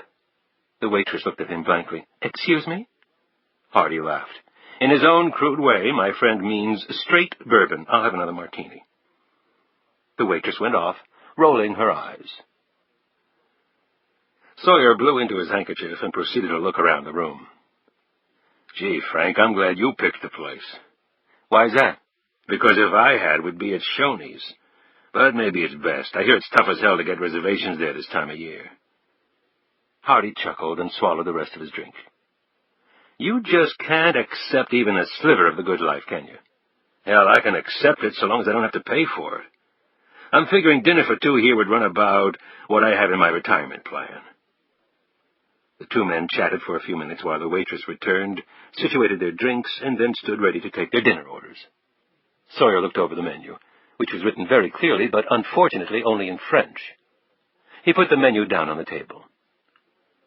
"What's the most expensive item on the menu?" he asked the waitress. She rattled off a dish in French. "Is it real food, not snails or crap like that?" With raised eyebrows and a stern expression, she assured him that snails were on the menu and were excellent, but the selection she had mentioned was not snails. With a grin at Hardy, he said, "Then I'll have that." After the waitress departed, Sawyer swallowed his gum, grabbed a hunk of bread from the basket in the center of the table, and munched on it. "So, you find out anything on RTG?" he said between bites. Hardy put his hands on the table, smoothing out the linen cloth. "Philip Goldman is RTG's top counsel and has been for many years now." "Doesn't that strike you as funny?" "What? That RTG would use the same lawyers as Triton and vice versa? I mean, I'm no attorney, but isn't that setting somebody up for a nasty fall?" "It's not that simple, Lee." "Gee, why am I not surprised?" Hardy ignored the remark. "Goldman has a national reputation, and he's been RTG's top dog for a long time. Triton is a relative newcomer to Tyler Stone's fold. Henry Wharton brought the account in. At the time, the two companies had no direct conflicts. Since then, there have been some tricky issues as the two companies' businesses have expanded. However, they've always worked through that. Full disclosures, written waivers, all papered properly. Tyler Stone is a top-flight firm, and I think neither company wanted to lose that expertise. It takes time to build that continuity and trust." "Trust? Now there's a funny word to use in a case like this." Sawyer fiddled with the breadcrumbs in front of him while he listened. "Anyway, with the Cybercom deal, there was a direct conflict," Hardy continued. "Both RTG and Triton want Cybercom. Tyler Stone was barred by the Code of Legal Ethics from representing both clients." "So they opted to rep Triton. How come?" Hardy shrugged. "Wharton is managing partner. Triton is his client. Enough said? They sure as hell weren't going to let both companies be represented by someone else on this deal. Too tempting for another firm to walk away with the whole kit and caboodle." "I take it Goldman was a little upset when the firm dissed his client like that." "From what I could find out, homicidal was more like it." "But who's to say he can't work behind the scenes to get RTG the prize?" "Nothing.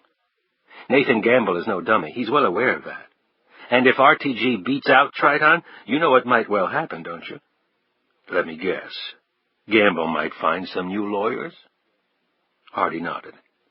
"Besides that, you read the headlines. They're mad as hell at Sidney Archer. I think her job security might be a little weak." Well, the lady's not too thrilled herself right now. You talked to her? Sawyer nodded and finished off his bourbon. He debated and then decided not to fill in Hardy on Sidney Archer's confession to him. Hardy worked for Gamble, and Sawyer was pretty sure what Gamble would do with that information. Destroy the lady. He threw out a fact as a theory instead. Maybe she went to New Orleans to meet her husband. Hardy stroked his chin. I guess it makes sense. That's the problem, Frank. It doesn't make a damn bit of sense. How's that? Hardy looked surprised. Sawyer put his elbows on the table.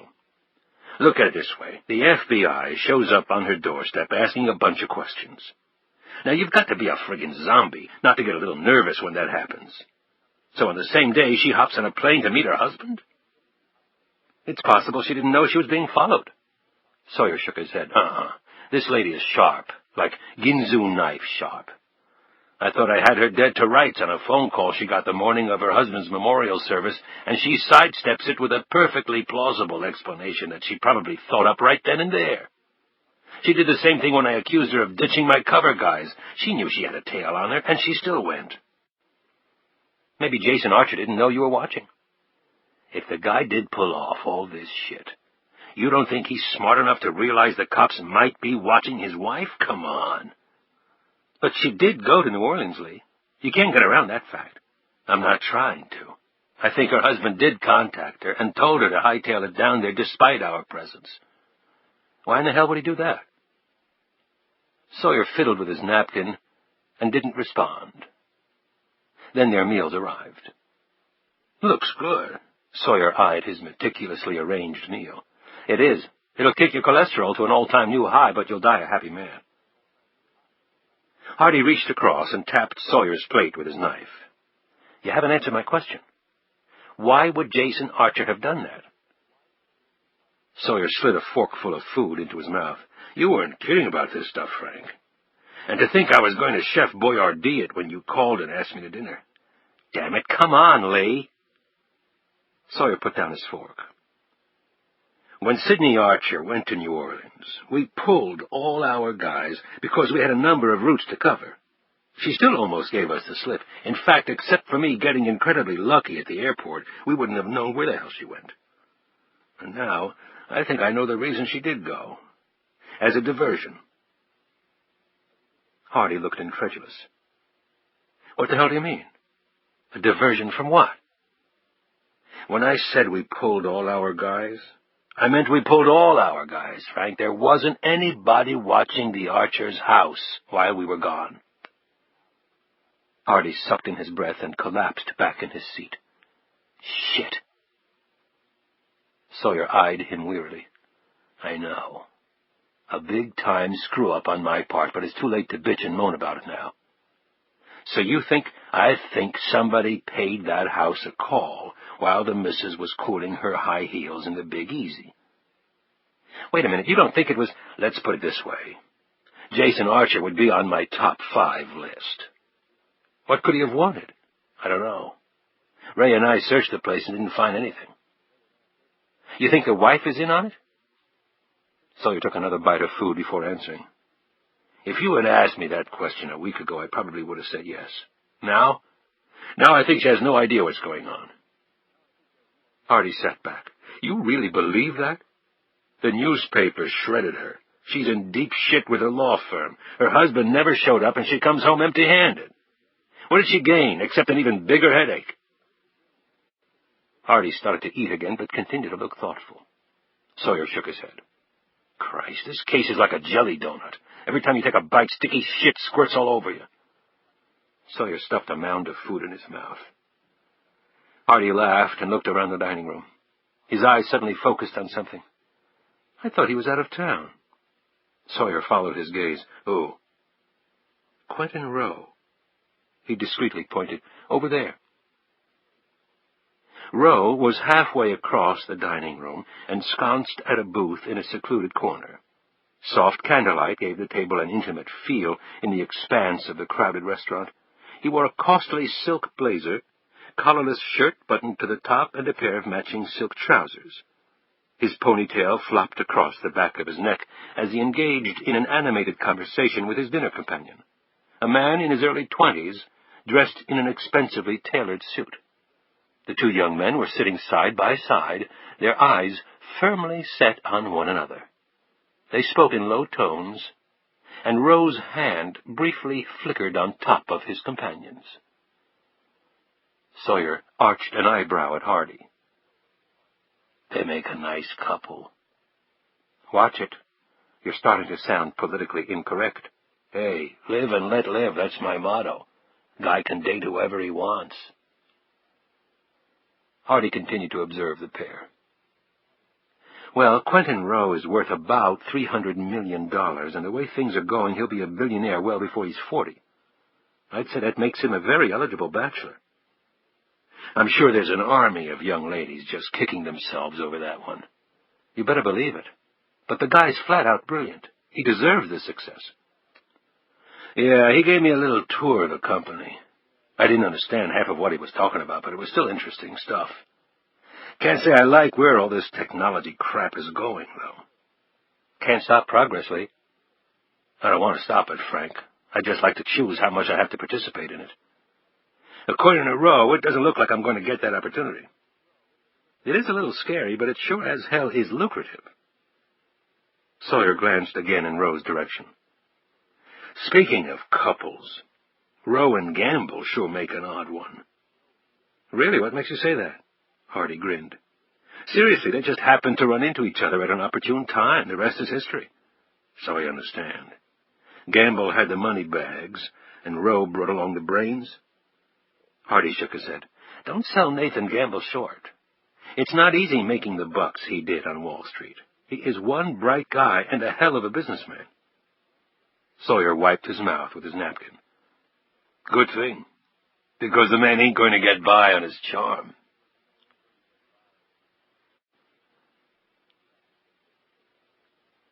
Chapter 42.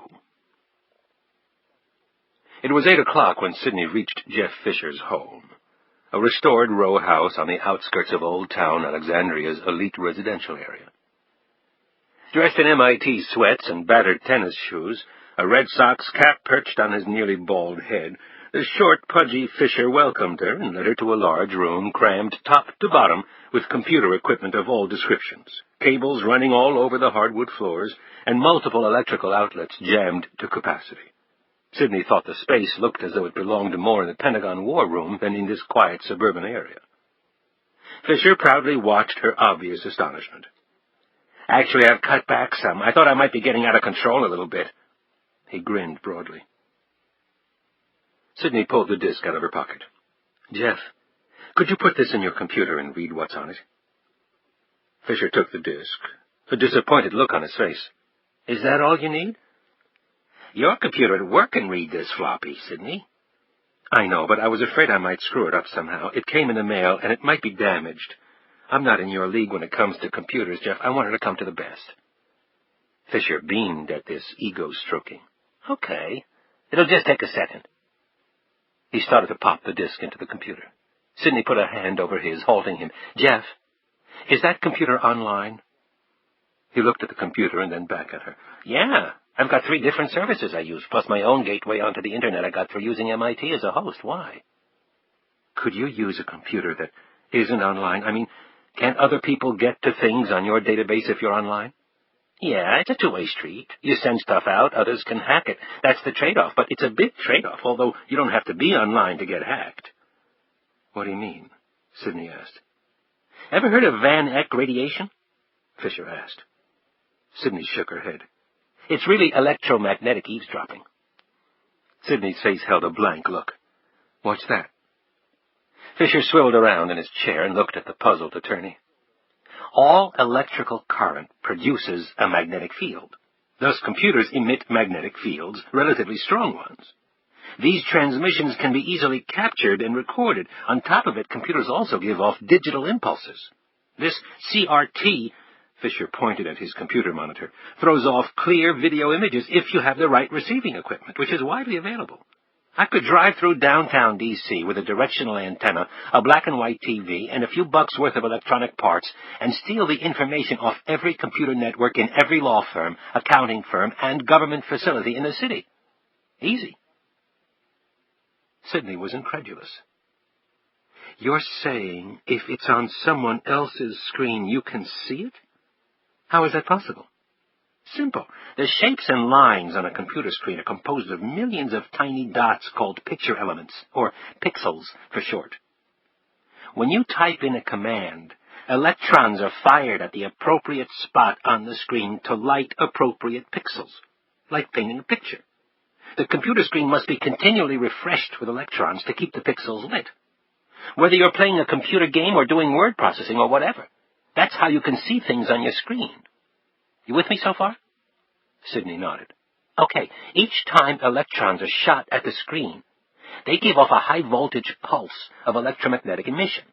A TV monitor can receive these pulses pixel by pixel. However, since an ordinary TV monitor can't adequately organize these pixels to reconstruct what's on your screen, an artificial synchronization signal is used so the picture can be exactly reproduced. Fisher paused to look at his computer again and then continued. Printer? Fax? Same thing. Cellular phones? Give me 1 minute with a scanner and I can have your internal electronic serial number, or ESN, your cell phone number, your station class data, and the phone's maker. I program that data into another cell phone with some reconfigured chips, and I start selling long-distance service and charge it to you. Any information that flows through a computer, either through the phone lines or through the air, is fair game. And what doesn't these days? Absolutely nothing is safe. You know what my theory is? Pretty soon, we'll stop using computers because of all the security problems. Go back to typewriters and snail mail. Sidney looked puzzled. Snail mail is a techie's derogatory term for the U.S. mail. They may get the last laugh, though. Mark my words, that day is coming. A sudden thought entered Sidney's head. Jeff, what about regular phones? How could it be that I call a number, say my firm number, and someone answers who I know for a fact cannot be at my firm? Somebody hacked into the switch, Fisher said immediately. The switch? Sidney looked completely bewildered. It's the electronics network over which all communications from payphones to cellular phones travel across the United States. If you hack into it, you can communicate with impunity. Fisher turned back to his computer. However, with all that said, I've got a really good security system on my computer set. Is it completely foolproof? No one could break it? Jeff laughed. I don't know anyone in their right mind who could make that claim, Sidney. Sidney looked at the disk, wishing she could just tear pages out of it and read them. I'm sorry if I sound paranoid. No sweat. No offense, but most lawyers I know are borderline paranoid. They must have a class in law school on it or something. But we can at least do this. He unplugged the phone line from his CPU. Now we're officially offline. I have a first-rate virus sweeper on this system in case anything got on previously. I just ran a check, so I think we're safe. He motioned Sidney to sit down. She slid a chair around, and they both studied the screen. Fisher hit a series of keys, and a directory of the files on the disk appeared. He looked over at Sidney. About a dozen files. From the number of bytes listed, I'd say about 400 or so pages if it's standard text. But if there are a lot of graphics, there's really no way to gauge the length. Fisher hit some more keys. When the screen filled up with images, his eyes sparkled. Sidney's face fell as she stared at the screen. It was all gibberish, high-tech hieroglyphics. She looked at Fisher. Is there something wrong with your computer? Fisher typed rapidly. The screen went blank and then reappeared with the same mess of digital images.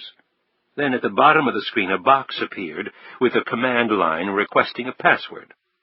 No, and there's nothing wrong with the disk either. Where'd you get it? It was sent to me by a client, she answered lamely. Luckily, Fisher was too engrossed in the high-tech conundrum to question her further about the origin of the disk. His fingers flew across the keyboard for several more minutes as he tried all the other files. The gibberish on the screen always reappeared. So did the message requesting a password.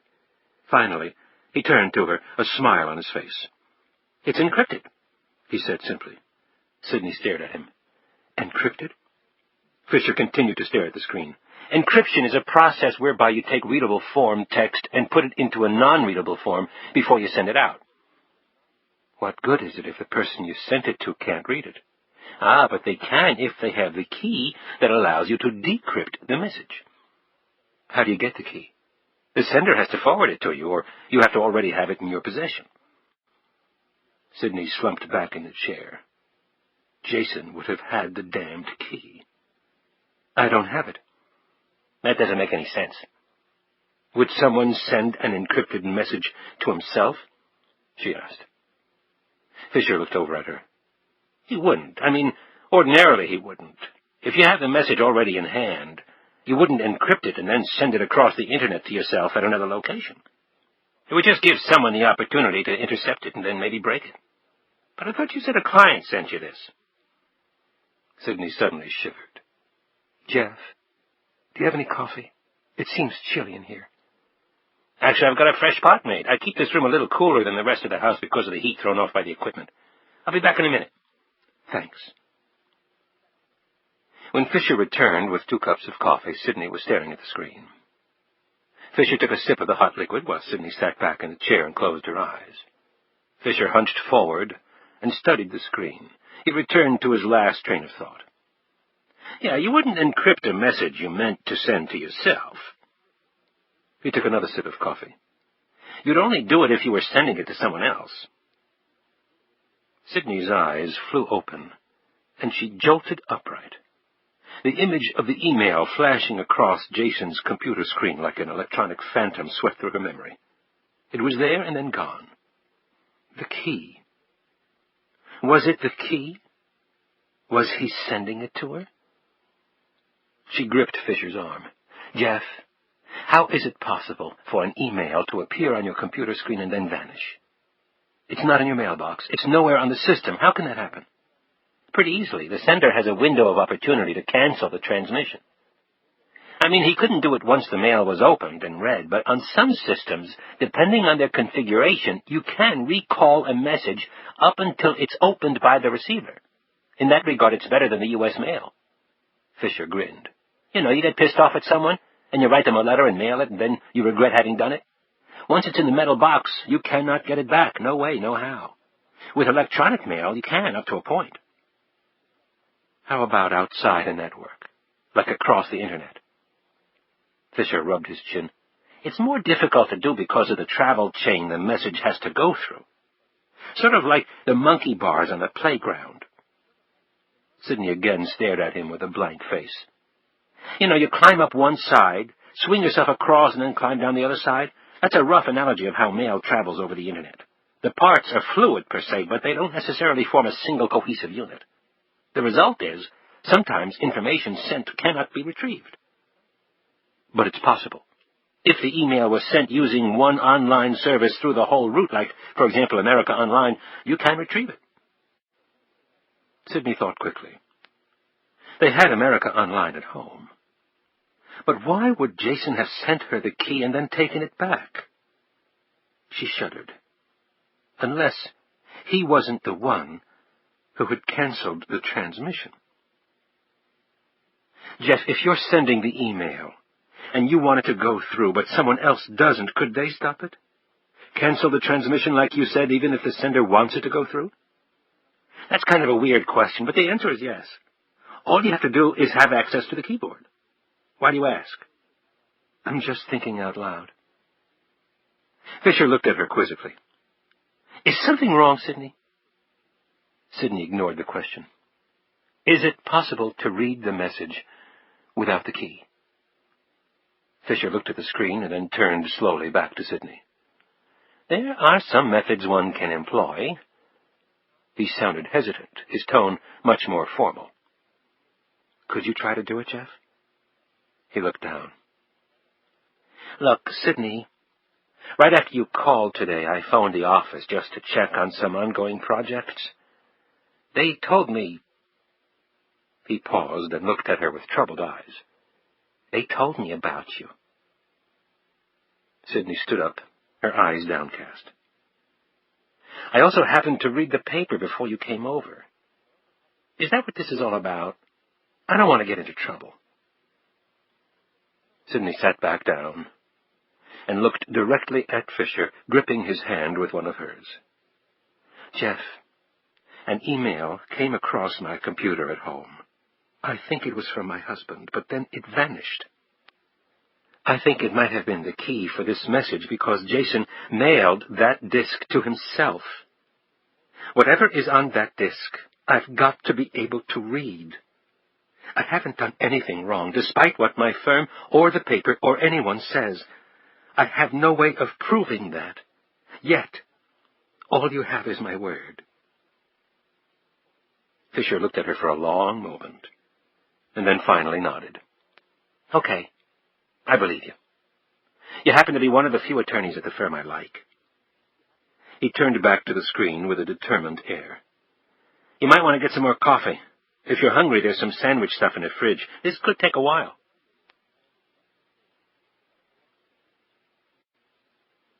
Chapter 43. The dinner with Frank Hardy had been an early one, and it was only about 8 o'clock when Sawyer pulled up to the curb in front of his apartment. When he climbed out of the car, his stomach felt immensely comfortable. His brain, however, didn't share that pleasant feeling. This case seemed to have so many angles he wasn't quite sure where to start grabbing.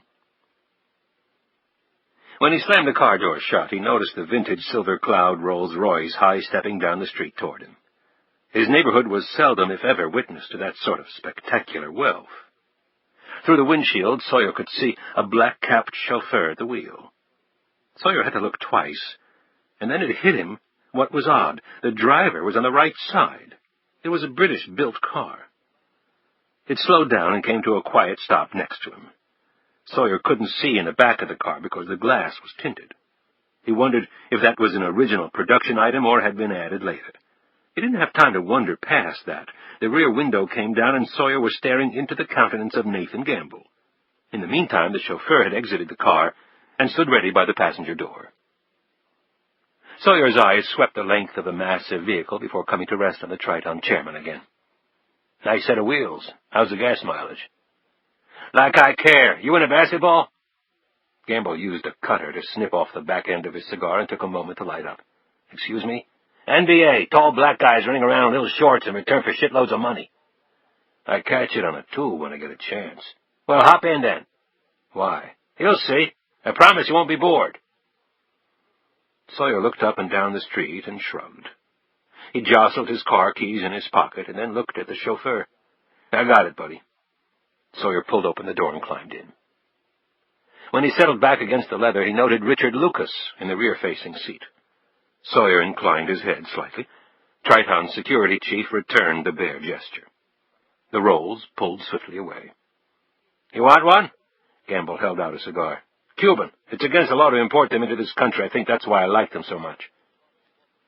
Sawyer took the offered cigar and snipped off the end with the cutter Gamble handed him. He looked surprised when Lucas held out a butane lighter, but accepted the service. He took a few quick puffs, and then a long one as he got it going. "Not bad. Guess I'll have to give you a break on the illegal smokes." "Thanks tons. By the way, how'd you know where I lived? I hoped you weren't following me. I get real jumpy when people do that." "I got better things to do than follow you, believe me." "So?" "So what?" Gamble eyed him. "So how'd you know where I live?" "What's it to you?" "Actually, it's a lot to me. In my line of work, you don't broadcast the place you call home." "Okay, let me see then. What do we do? Look you up in the phone book?" Gamble abruptly shook his head, and his eyes flickered amusement at Sawyer. "No, that wasn't it." "Good thing, since I don't happen to be listed." "Right. Well, I guess we just knew." Gamble blew a pair of perfect smoke rings to the ceiling. "You know, all our computer technology. We're Big Brother. We know everything." Gamble chuckled while he puffed on his cigar and looked over at Lucas. Lucas caught Sawyer's eye. "Actually, Frank Hardy told us. In confidence, of course. We don't intend to spread that information around. I understand your concern." Richard Lucas paused. "Just between us," he added, "I was with the CIA for 10 years. "Ah, Rich, I just had him going, too." The smell of liquor on Gamble's breath permeated the car. He reached across and opened a small door built into the wood paneling of the Rolls. A well-stocked bar was revealed. "You look like a scotch and soda man." "I had my fill at dinner." Gamble filled up an etched china glass with the contents of a bottle of Johnny Walker. Sawyer glanced over at Lucas, who looked on, calmly enough. Apparently this was fairly routine. "Actually, I didn't think I'd be hearing from you after our little chat the other day," said Sawyer. "The simple answer to that is you took me down a peg, and I probably deserved it. Actually, I was testing you with my big-shot asshole routine, and you passed with flying colors. As you can imagine, I don't meet that many people with the balls big enough to do that. When I do, I like to get better acquainted. Plus, in light of recent developments, I want to talk to you about the case." "Recent developments?" Gamble took a sip of his drink. "You know what I'm talking about. Sidney Archer, New Orleans, RTG. I just got off the horn with Hardy." "You work pretty fast. I just left him not more than 20 minutes ago." Gamble pulled a tiny portable phone from a receptacle on the roll's rear console. "Remember, Sawyer, I operate in the private sector. You don't move fast, you don't move at all, get it?" Sawyer pulled on his cigar before answering. "I'm beginning to. By the way, you never did say where we're going." "Didn't I? Well, sit tight. We'll be there shortly. And then we could have ourselves a nice little talk."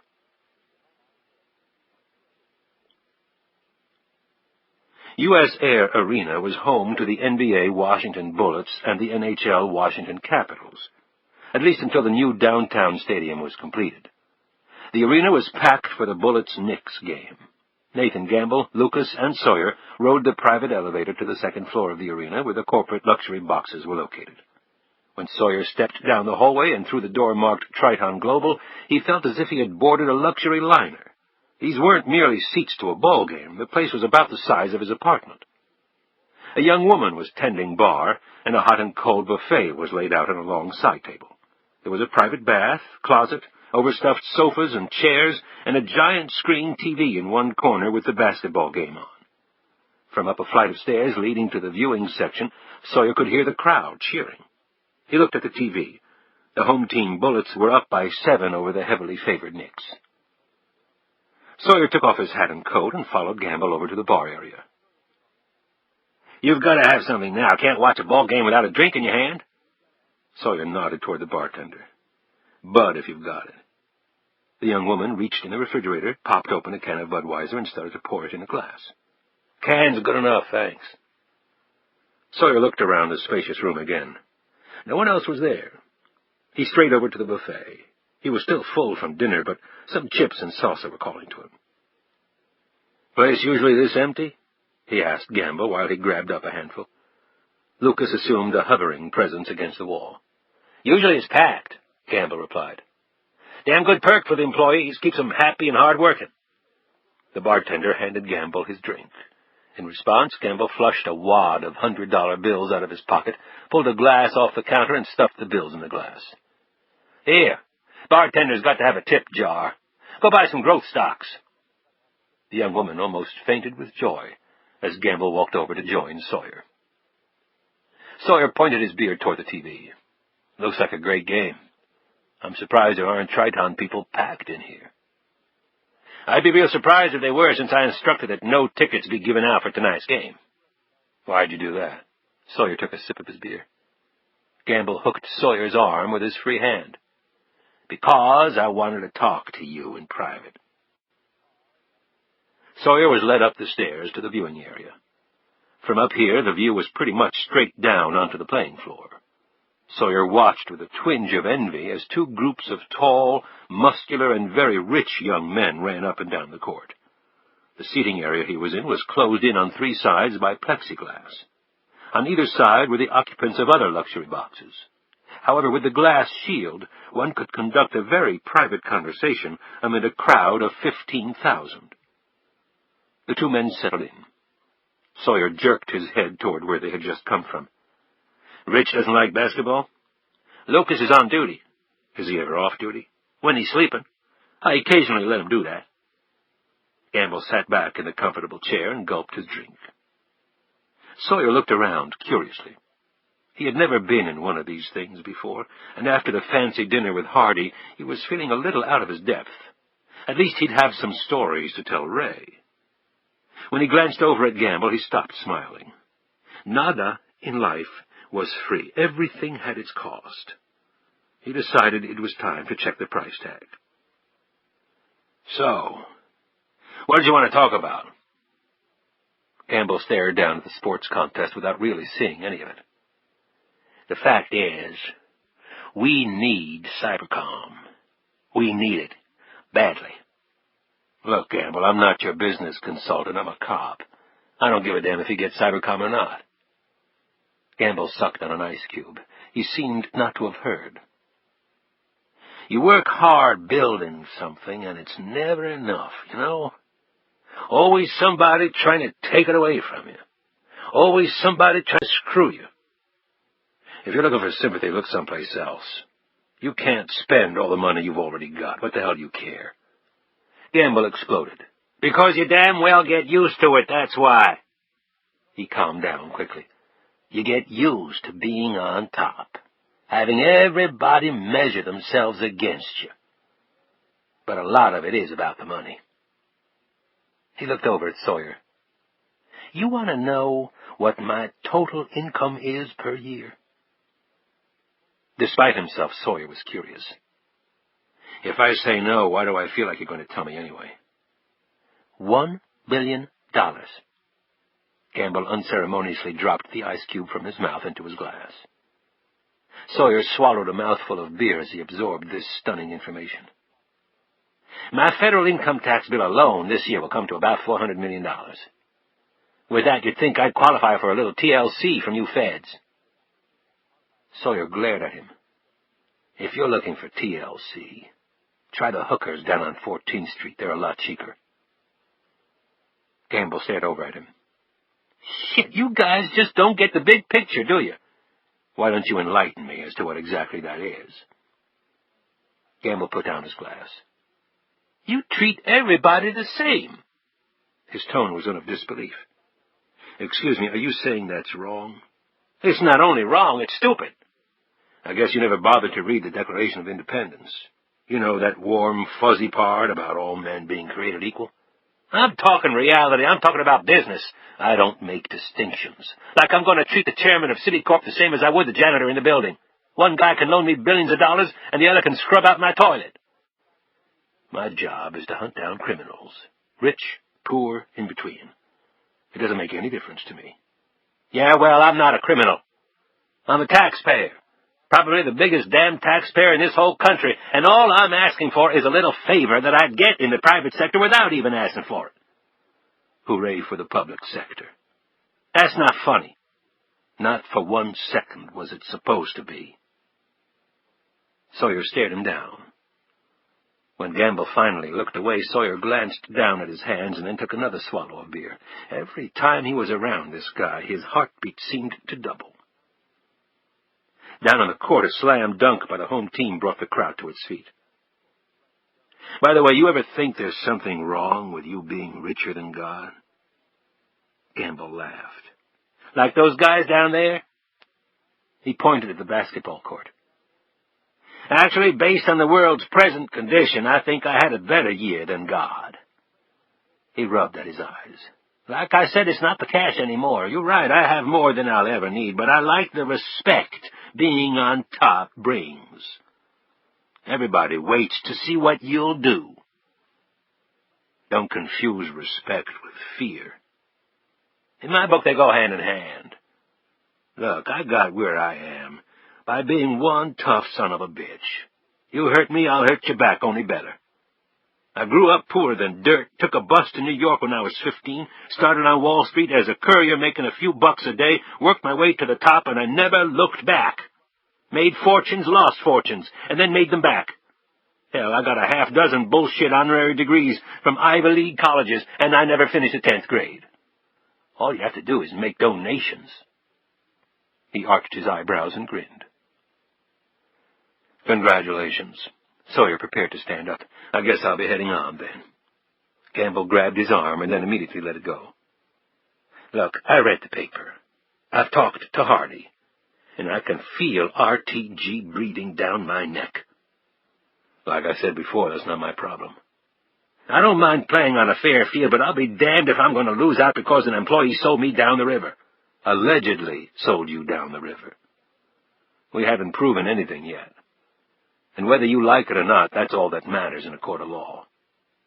You saw the videotape. What more proof do you need? Hell, all I'm really asking you to do is your job. What's wrong with that? I saw Jason Archer giving some documents to some people. I have no idea what the documents were or who the people are. Gamble sat up. See, the problem here is that if RTG knows my deal and outbids me for Cybercom, I'm screwed. I need you to prove they ripped me off. Once they get Cybercom, it's not going to matter how they got the deal. It's theirs. You hear where I'm coming from? I'm working as hard as I can, Gamble, but there's no way in hell I'm going to tailor my investigation to fit your business agenda. The murder of 181 innocent people means a lot more to me than how much you pay in income taxes. Gamble didn't answer. You hear where I'm coming from? Gamble finally shrugged. If it turns out RTG was behind it, then you can rest assured that I'll spend every waking moment making sure I bring them down. But couldn't you put the screws hard to them right now? The FBI investigating them would probably knock them right out of the running for Cybercom. We are looking into it, Gamble. These things take time. Bureaucracy with a capital B, remember? Time is something I don't have a lot of, he growled. Sorry, the answer is still no. Now, is there anything else I can't do for you? The two men watched the game in silence for a few minutes. Sawyer picked up a pair of binoculars from the table in front of him. As he watched the action up close, he said, So what's up with Tyler Stone? Gamble grimaced. If we weren't so far into the Cybercom deal, I'd fire their ass right now, but the fact is I need their legal expertise and institutional memory. For now, anyway. But not Sidney Archer's. He shook his head. Never would have figured that lady to do something like that. Hell of a lawyer. A real babe on top of it, too. What a waste. How's that? Gamble looked at him amazed. Excuse me, did we read the same newspaper? She's in it up to her nice-looking ass. You think so? Don't you? Sawyer shrugged and finished his beer. Lady takes off after her husband's memorial service? Gamble continued. Hardy tells me she tried to give your guys the slip. You followed her all over New Orleans. She's acting suspicious, comes right home after getting a phone call. Hardy also said you thought somebody may have gone through her house while she drew all you guys off the scent. Brilliant how you let that happen, by the way. I'm going to have to be careful what I tell Frank in the future. I pay him a hell of a lot of money. He better keep me informed. I'm sure he's worth every penny. Pennies, right. That's a joke. This ends Disc 10. Total Control, Disc 11. Sawyer gave Gamble a sidelong glance. For all he's done for you, you don't seem to hold Frank in very high regard. Gamble chuckled. Believe it or not, I have really high standards.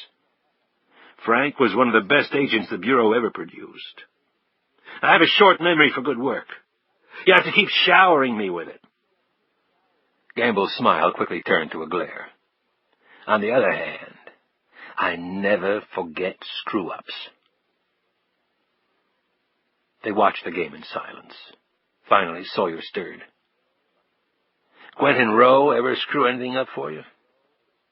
Gamble looked surprised by the question. Why do you ask that? Because the guy's your golden egg, and from all accounts, you treat him like crap. Who said he's my golden egg? You saying he's not? Sawyer sat back and crossed his arms. Gamble didn't answer right away. He brooded over his glass of liquor. I've had a lot of golden eggs in my career. You don't get to where I am off one racehorse. But Rowe is valuable to you. If he wasn't, I wouldn't have much use for his company. So you tolerate him? So long as the dollars keep pouring in. Lucky you. Gamble's look was ferocious. I took an ivory tower geek who couldn't raise a damn dime on his own and turned him into the country's richest 30-something. Now, who do you think's the lucky one? Sawyer inclined his head toward the man. I'm not trying to take anything away from you, Gamble. You chased a dream and made it come true. I guess that's what America's all about. Coming from a Fed, I'll have to really savor that compliment. Gamble once again focused on the basketball game. Sawyer stood and crumpled his beer can. Gamble stared up at him. "Where you going?" "Home. It's been a long day." He held up the squashed can. "Thanks for the beer. I'll have my driver take you home. I'll be here a while." Sawyer looked around the luxury box. "I think I've had enough of the high life for one day. I'll take the bus. But thanks for the invite." "Yeah, I really enjoyed it, too," Gamble said with the heaviest of sarcasm. The agent had started up the stairs, but Gamble's, "Hey, Sawyer," turned him around. Gamble was looking squarely at him, and then he let out a deep sigh. "I hear where you're coming from. Okay?" Sawyer stared at him a moment before answering. "Okay. I wasn't always this rich. I remember real well what it's like to be penniless and powerless. Maybe that's why I'm such an asshole when it comes to business. I'm terrified of going back there." Sawyer considered this for a moment. "Enjoy the rest of the game." He left Gamble staring into his glass, deep in thought. As Sawyer walked down the steps, he almost bumped into Richard Lucas, who had assumed a position there. Sawyer wondered if Lucas had overheard any part of the conversation with Gamble. He nodded at Lucas and stepped down into the bar area, where he launched a hook shot, and the beer can sailed through the air and neatly into the trash can. The bartender looked at him with admiration. "Hey, maybe the Bullets should sign you up," she said with a cute smile. "Yeah, I can be the token over-the-hill white guy." Sawyer turned back before exiting the room. "Keep smiling, Rich."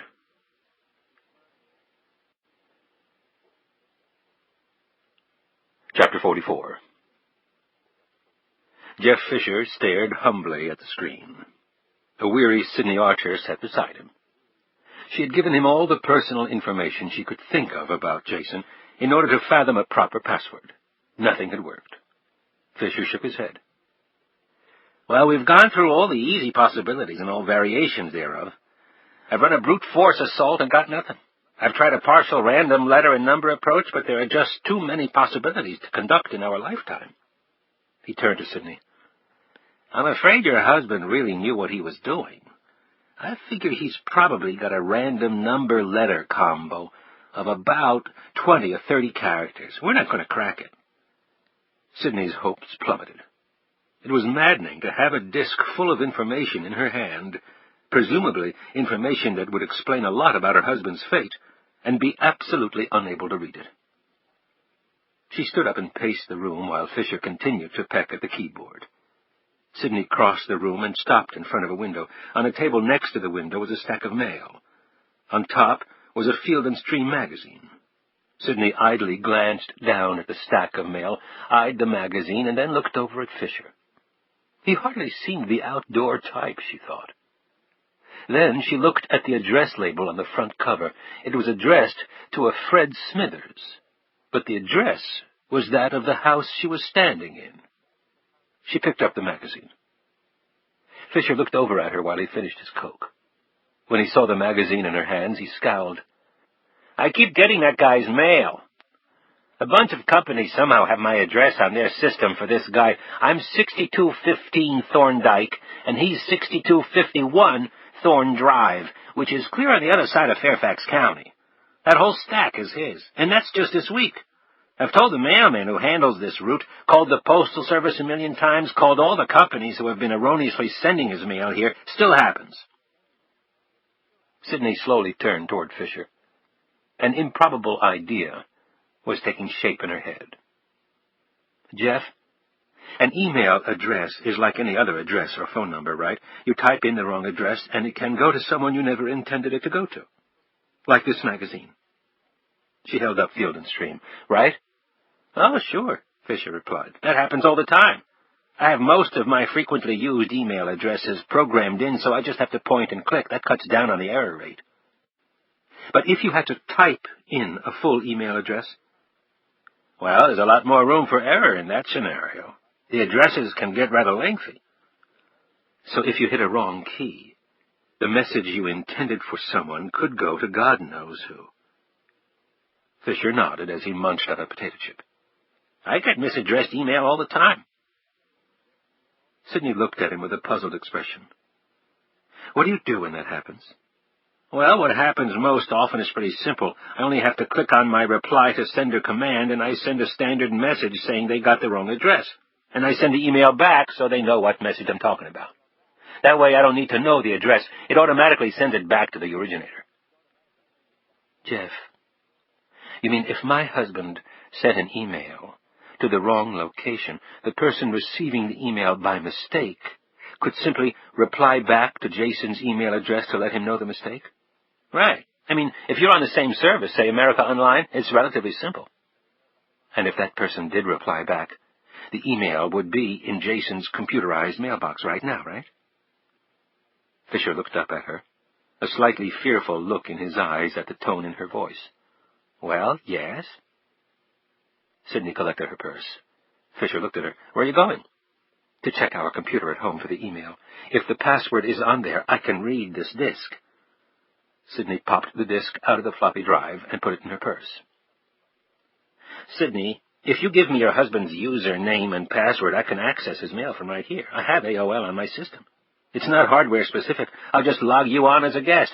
If the key to the encryption is in the mailbox, we can read the disk here. I know, Jeff, but would your access of Jason's mail from this location be traceable? Fisher's eyes narrowed. It's possible. If whoever was looking knew what they were doing. I think we have to assume these people know what they're doing, Jeff. It'll be a lot safer for you if no one can trace that email being accessed from here. Fisher turned a shade paler. He spoke slowly, the nervousness evident in his tone and features. What have you gotten involved in, Sidney? She turned away from him as she spoke. I'll be in touch. After she left, Fisher sat at the screen for a few more minutes and then plugged in the phone line to his computer.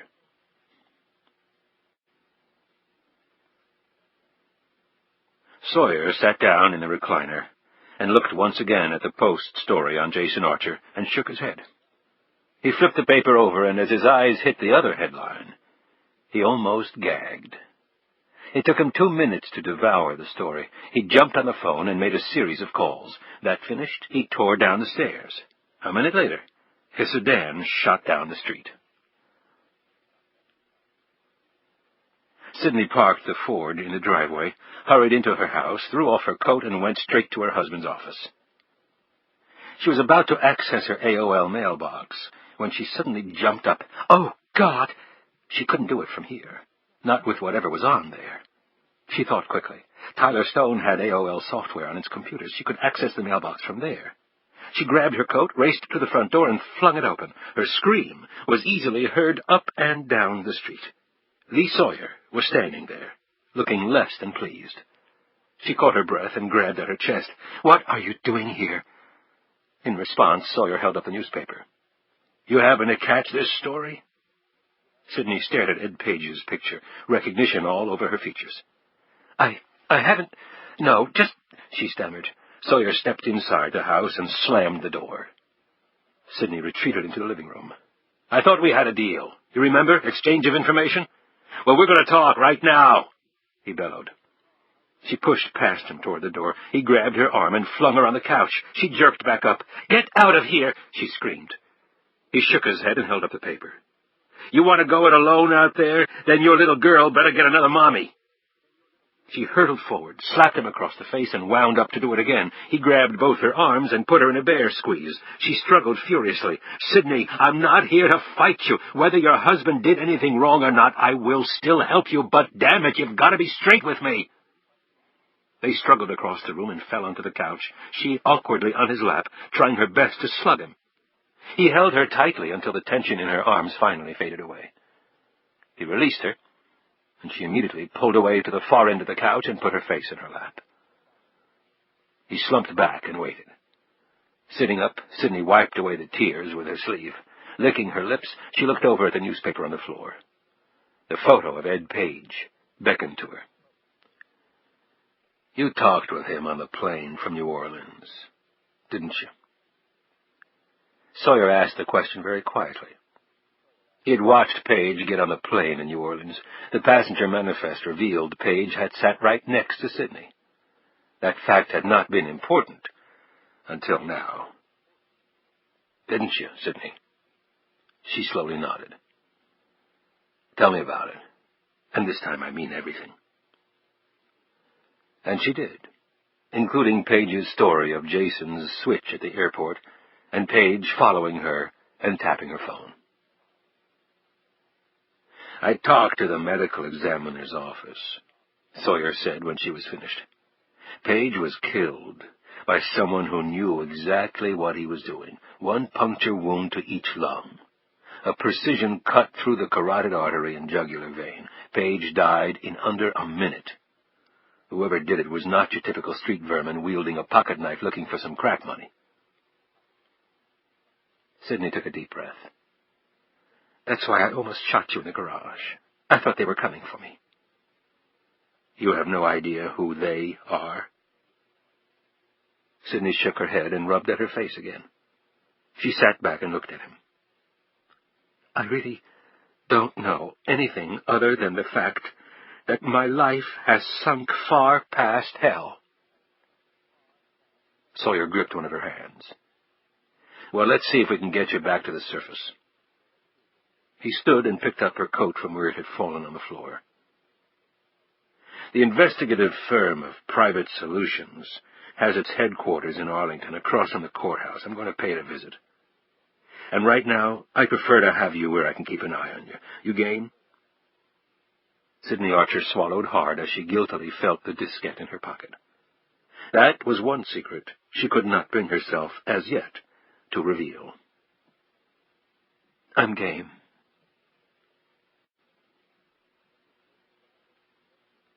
Edward Page's office was located in a nondescript low-rise office building opposite the Arlington County Circuit Court building.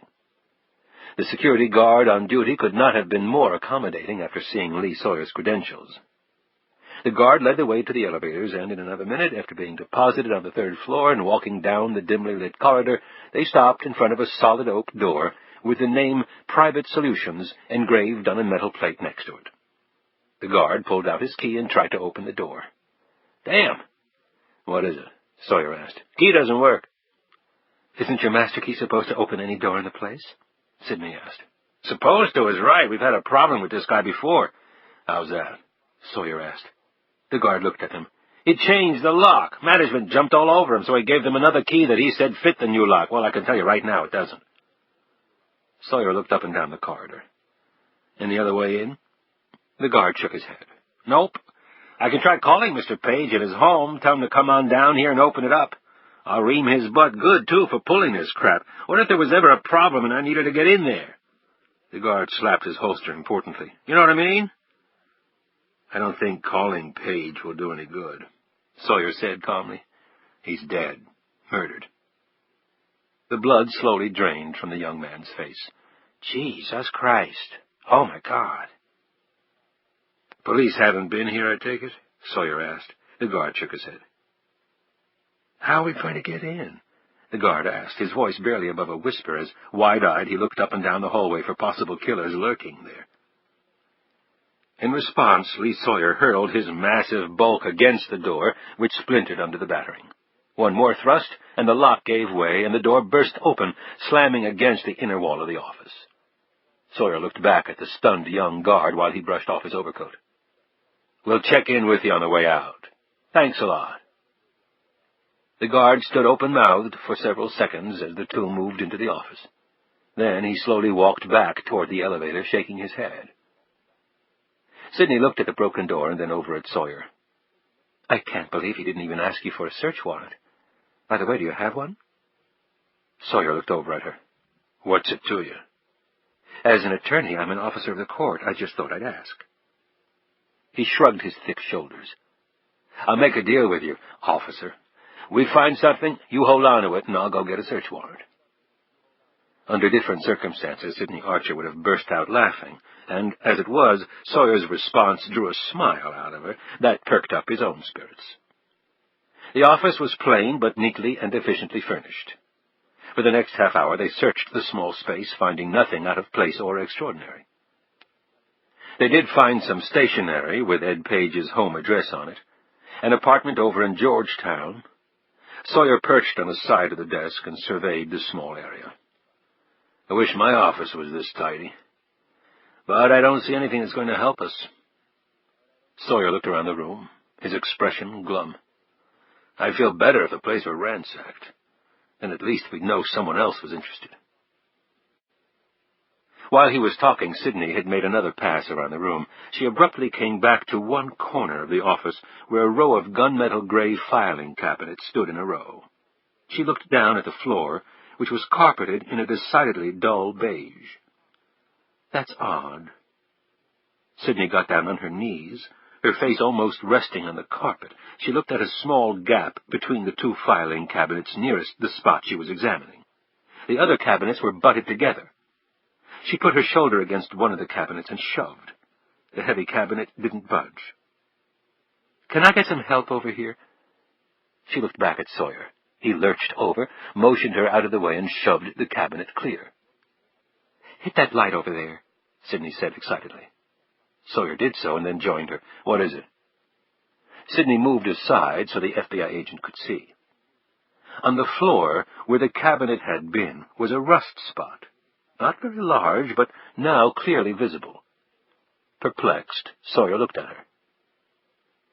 "So, I can show you about a dozen of these in my office. Metal rusts. Leaches into the carpet. Presto, rust spots." Sidney's eyes twinkled. "Really?" She pointed triumphantly. There were faint but discernible indentations on the carpet, which showed that the cabinet had originally butted up against the one next to it. There should have been no gap. She motioned to the cabinet Sawyer had moved. "Lean it over and check the bottom." Sawyer did so. "No rust spots," he said, then looked back at her. "So somebody moved this cabinet to cover the rust spot. Why?" "Because that rust spot came from another filing cabinet. A filing cabinet that isn't here anymore. Whoever took it vacuumed out as best they could the indentations the missing cabinet made on the rug, but couldn't get the rust spot out. So they did the next best thing. They covered it up with another filing cabinet and hoped no one paid any attention to the gap." "But you did," Sawyer said, more than a trace of admiration in his tone. "I couldn't figure why a guy obviously as neat as our Mr. Page would have a gap in a wall of filing cabinets. Answer: someone else did it for him." "And that means someone is interested in Edward Page and what he had in that file cabinet. Which means we're heading in the right direction." Sawyer picked up the phone on Page's desk. In a succinct request, he instructed Ray Jackson to find out everything he could about Edward Page. He hung up and looked over at Sidney. "Since his office didn't yield all that much, what do you say we pay a visit to the late Edward Page's humble abode?"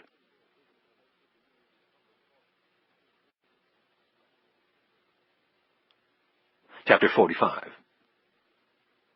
Page's residence was on the ground floor of a large turn-of-the-century home in Georgetown that had been transformed into a series of quaint apartments. The sleepy owner of the property had not questioned Sawyer's desire to view the premises.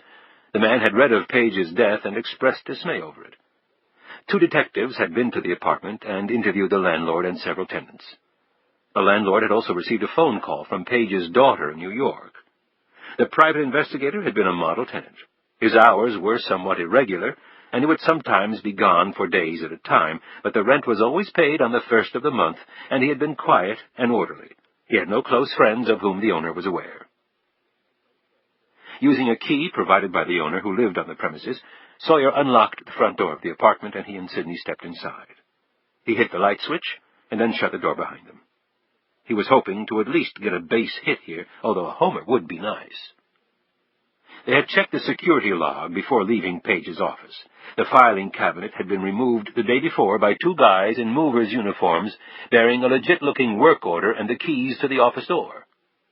Sawyer figured the moving company was certainly a phony, and the contents of Page's filing cabinet, which probably held a treasure trove of interesting info, was probably no more than a pile of ash at the bottom of some incinerator by now. The interior of Page's residence resembled the man's office in its simplicity and neatness. Sawyer and Sidney walked through the various rooms, surveying the basic layout of the apartment. A nice fireplace with a large Victorian-style mantel dominated the living room.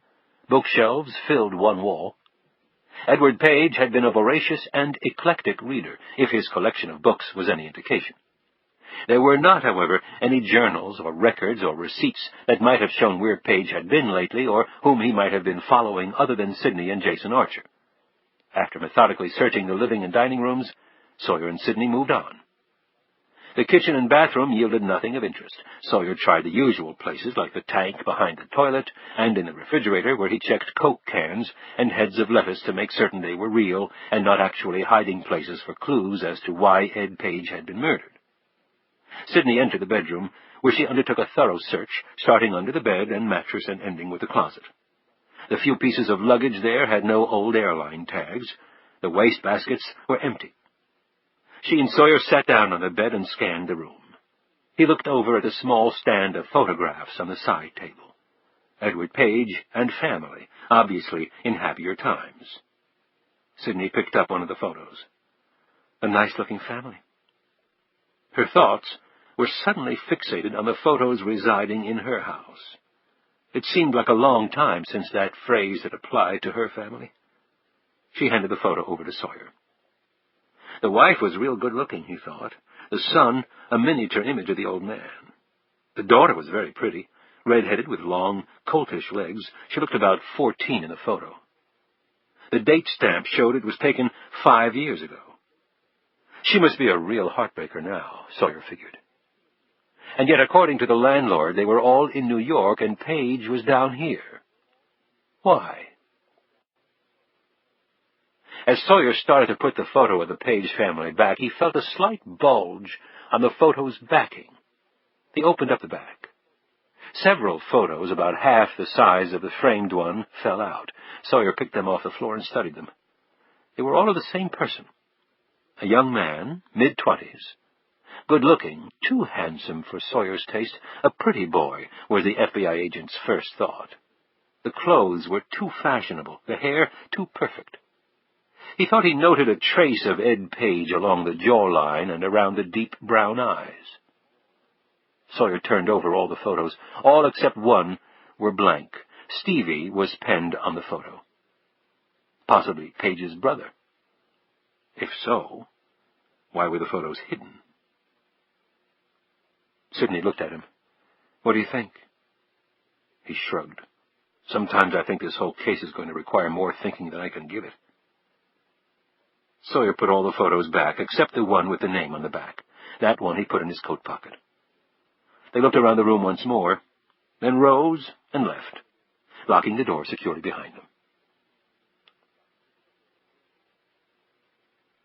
Sawyer walked Sidney to her house, and then, out of an abundance of caution, conducted a search of the premises, making sure the house was empty and that every window and door was secure. Day or night, you hear anything, you have a problem, you just want to talk, you call me. Understand? Sidney nodded. I've got 2 men outside. They can be in here in seconds. He walked to the front door. I'm going to run some things down, and I'll be back in the morning. He turned to look at her. You going to be okay? Yes. Sidney wrapped her arms around herself. Sawyer sighed and leaned back against the door. I hope one day I can deliver this case to you in one neat little ball, Sidney. I truly do. You still believe Jason is guilty, don't you? I guess I can't blame you. Everything looks that way, I know. Her eyes searched Sawyer's troubled features. The big man sighed and looked away for a moment. When his eyes returned to her face, she saw a glimmer of something there. Let's just put it this way, Sidney, he said. I'm starting to have some doubts. She looked confused. About Jason? No, about everything else. I can promise you this, my top priority is finding your husband safe and sound. Then we can sort out everything else, okay? She trembled slightly and then nodded at him. Okay. When he turned to go, she touched his arm. "Thank you, Lee." She watched Sawyer from the window. He walked over to the black sedan carrying the 2 FBI agents, looked back at the house, spotted her, and waved. She made a feeble attempt at a wave back. She was feeling rather guilty right now for what she was about to do. She left the window, turned out all the lights, grabbed her gray blazer and purse, and raced out the back door seconds before one of Sawyer's men appeared to guard that area. Slipping through the woods at the edge of the backyard, she came out onto the road on the next block. After 5 minutes of brisk walking, she had reached a payphone. The cab picked her up within 10 minutes. 30 minutes later, she slipped her key in the security slot of her office building, and the heavy glass door clicked open. She raced to the elevator bank. A minute later, Sidney stepped out onto her floor. Inside the semi-darkened space of Tyler stone, Sidney made her way quietly down the hallway. The library was at the end of the main hall on her floor. The double doors of frosted glass were open. Beyond this portal, Sidney could plainly see shelf after shelf of books making up the firm's impressive law library. The area comprised a huge open space with a series of cubicles and adjacent and closed work areas. Behind one partition stood a row of computer terminals, which attorneys and paralegals used for computerized legal research. Sidney looked around the darkened interior of the library before venturing in. She heard no sound, saw no movement. Thankfully, no junior associate was pulling an all-nighter. Walls of windows on 2 adjacent sides of the library overlooked the city streets. However, the blinds were pulled all the way down. No one could see in. Sidney sat down in front of one of the darkened terminals and risked turning on a small lamp that sat on the computer table next to the terminal. She took the disk out of her purse and laid it on the table. In a minute, the computer was warmed up. She clicked on the necessary commands to start America Online and jerked slightly as the screeching modem kicked in. After the connection was made, she typed in her husband's username and password, silently thanking him for making her memorize them when they had signed on a couple of years ago. She stared anxiously at the screen, her breathing shallow, her features taut, and her stomach queasy, as though she were a defendant awaiting a verdict from a jury. The computerized voice made her jump slightly, but it was what she was hoping for. "You have mail," it said. Down the hallway, 2 pairs of legs quietly made their way toward the library. Sawyer looked up at Jackson. They were in the FBI conference room. "So what did you find out on Mr. Page, Ray?" Jackson sat down and opened his notebook. "Had a nice chat with NYPD. Page used to be a cop up there. I also spoke with Page's ex-wife, got her out of bed, but you said it was important. She still lives in New York. She hasn't had much to do with him since their divorce. However, he was very close to his kids. I talked with his daughter. She's 18, in her freshman year at college, by the way, and now she has to bury her father." "What'd she have to say?" Sawyer asked. "A lot. Like her father was nervous the last couple of weeks, didn't want them to visit him. He had started to regularly carry a gun, hadn't done that in years. In fact, he had taken a gun with him to New Orleans, Lee. It was found in a bag next to his body. Poor bastard never had a chance to use it." "Why the move from New York down here, especially if his family stayed up there?" Jackson nodded his head. "That's interesting. The wife wouldn't say one way or another, just said the marriage was kaput and that was it. Page's daughter was of a different mind, though." "She give you a reason?" "Ed Page's younger brother also lived in New York. He committed suicide about 5 years ago. He was a diabetic. Gave himself a serious insulin overdose after a drinking binge. Page was close to his kid brother. His daughter said her dad was never the same after that." "So, he just wanted to get away from the area?" Jackson shook his head. "I gather from talking to his daughter that Ed Page was convinced his brother's death wasn't a suicide, or an accident," said Jackson. "He thought he was murdered?" Jackson nodded. "Why?" "I've requested a copy of the file from NYPD. There might be some answers in there, although I spoke briefly with the detective who worked the case, and he says all the evidence points to either suicide or an accident. The guy was drunk." "If he did kill himself, anybody know why?" Jackson sat back. "Stephen Page was a diabetic, like I said, so his health wasn't the greatest in the world. According to Page's daughter, her uncle could never get his insulin regulated. Although he was only 28 when he died, his internal organs were probably much older. Jackson stopped talking and looked down at his notes for a moment. On top of that, Stephen Page had very recently tested positive for HIV. Shit. That explains the drinking binge, said Sawyer. Probably. And maybe the suicide. That's what NYPD thinks. How'd he contract it? Jackson shook his head. No one knows. Officially, at least. I mean, the coroner's report wouldn't have been able to determine the origin. I asked the ex-wife. She wasn't any help. The daughter, however, tells me her uncle was gay. Not openly, but she was pretty sure about it. And she thinks this is how he contracted HIV. Sawyer rubbed his head and blew out a mouthful of air. Is there some connection between the possible murder of a gay man in New York 5 years ago, Jason Archer ripping off his employer, and a plane going down in Virginia? Jackson pulled at his lip. Maybe, for some reason we don't know, Page knew that Archer didn't get on that plane. Sawyer felt guilt for a moment. From his conversation with Sidney, a conversation he hadn't shared with his partner, Sawyer knew that Page had been aware that Jason hadn't been on the plane. So Jason Archer disappears, he said, and Page looks to pick up the trail through the wife. Makes sense as far as it goes. Hey, maybe it was Triton who hired Page to check on leaks and he sniffed out Archer. Sawyer shook his head. Between their in-house staff and Frank Hardy's company, they have more than enough bodies to do the job. A woman entered the room carrying a file. Ray, this just came in over the fax from NYPD. Jackson accepted the file. Thanks, Jenny. After she had gone, Jackson scrutinized the file while Sawyer made a couple of calls. Stephen Page? Sawyer finally asked, pointing at the file. Yep, real interesting stuff. Sawyer poured a cup of coffee and sat down next to his partner. Stephen Page was employed by Fidelity Mutual in Manhattan, said Jackson. It's one of the biggest investment houses in the country. He lived in a nice apartment building. Place was filled with antiques, original oil paintings, closet full of Brooks Brothers, Jag in the garage down the street. He also had an extensive investment portfolio, stocks, bonds, mutual funds, money markets, well over $1 million worth.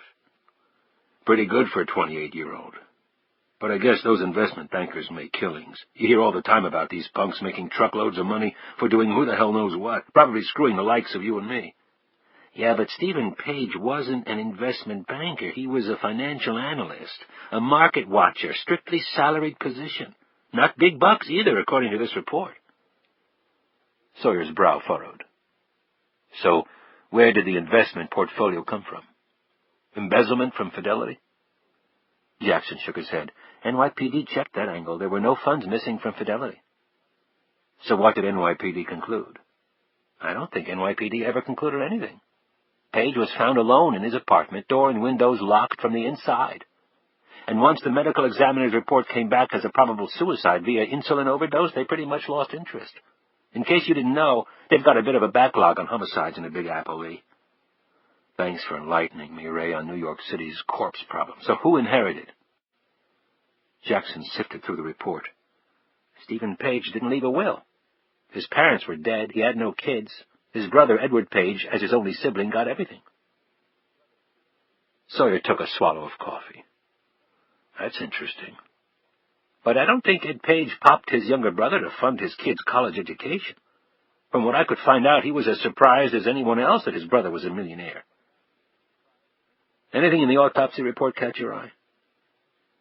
Jackson picked out 2 pages from the file and handed them across to Sawyer. As I said, a massive insulin overdose killed Stephen Page. He injected himself in the thigh. It's a typical area of administration for diabetics. Other hypodermic entry sites around the thigh region showed it was his normal area of injection as well. Toxicology reports showed a 0.18 blood alcohol level. That didn't help his cause any when he took the overdose. Algor mortis indicated he had been dead about 12 hours when he was found. Body temp was about 80 degrees. He was also in full rigor. That corroborates the time of death indicated by the body temperature and puts his checkout time at between 3 and 4 in the morning. Post-mortem lividity was fixed. Guy died right where they found him. Who did find him? Landlady, said Jackson. Probably wasn't a real pretty sight. Death rarely is. Any note left behind? Jackson shook his head. Page make any calls before he kicked the bucket? The last phone call Stephen Page made from his apartment was at 7:30 that evening. Who'd he call? His brother. Did the police talk to Ed Page? You bet they did, especially after they found out about the buck Stephen Page had. Ed Page have an alibi? A pretty damn good one. As you know, he was a police officer back then. He was working a drug bust with a squad of officers on the Lower East Side when his little brother was dying. The police asked Ed Page about the earlier phone conversation?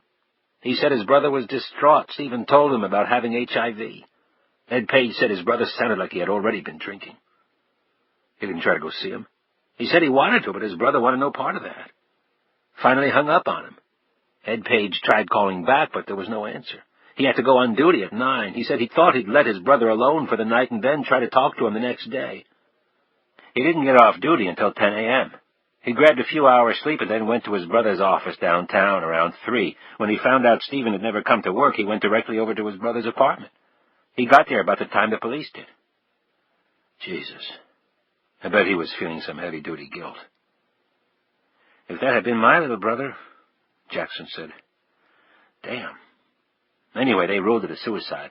All the facts sure point that way. Sawyer rose and started pacing. And yet with all that, Ed Page didn't think it was suicide. I wonder why. Jackson shrugged. Wishful thinking. Maybe he was really feeling guilty and made himself think that so he'd feel better. Who knows? NYPD didn't find any evidence of foul play. And looking at this report, neither do I. Sawyer didn't answer. He was in deep thought. Jackson took the report on Stephen Page and put it back in the file. He looked over at Sawyer. Find anything at Page's office? Sawyer focused absently on his partner. No. But I did find something interesting at his house. He put a hand inside his suit pocket and extracted a photograph labeled Stevie. He handed the photograph to Jackson. Interesting because it was kind of hidden behind some other photo. I'm pretty sure it's a picture of Stephen Page. As soon as Jackson's eyes came to rest on the photo, his mouth dropped open. Oh, my God! He rose from his chair. Oh, my God! He said again, his voice rising, his hands violently shaking as they clasped the photo. This can't be. It's not possible. Sawyer grabbed his shoulder. Ray, what the hell is it? Jackson ran to another table in the room. He frantically grabbed files, scanned them before tossing them down and snatching up others, his movements becoming more and more frenetic. Finally he stopped, a file open in his hand, his eyes glued to something in the mass of papers within. Sawyer was beside him in an instant. Damn it, Ray, what is it? He said fiercely. In response, Jackson handed over to his partner an object from the file. Sawyer stared down at the photo in disbelief. In a different pose, the too handsome face of Stephen Page looked back at him.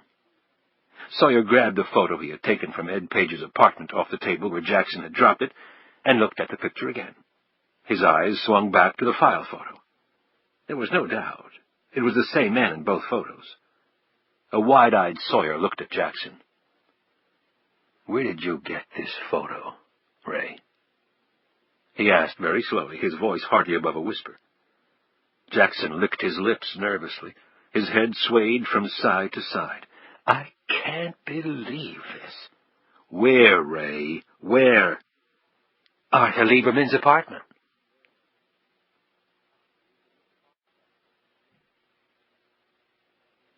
Chapter 46. Subject, forward, not me.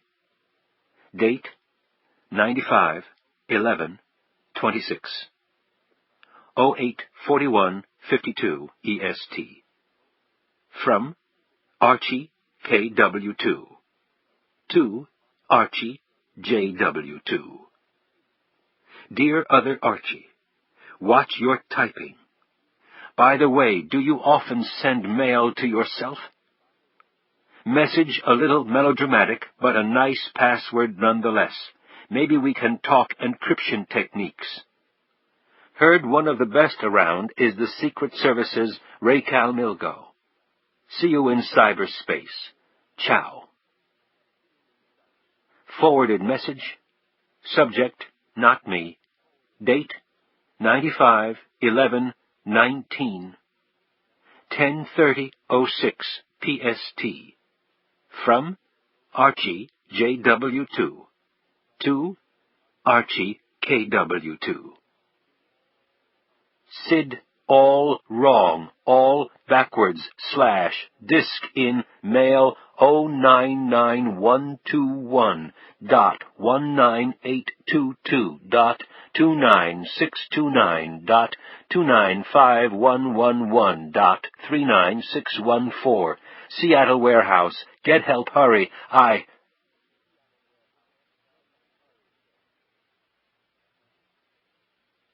Sidney stared at the computer screen.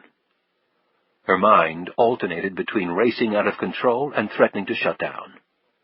She had been right, though.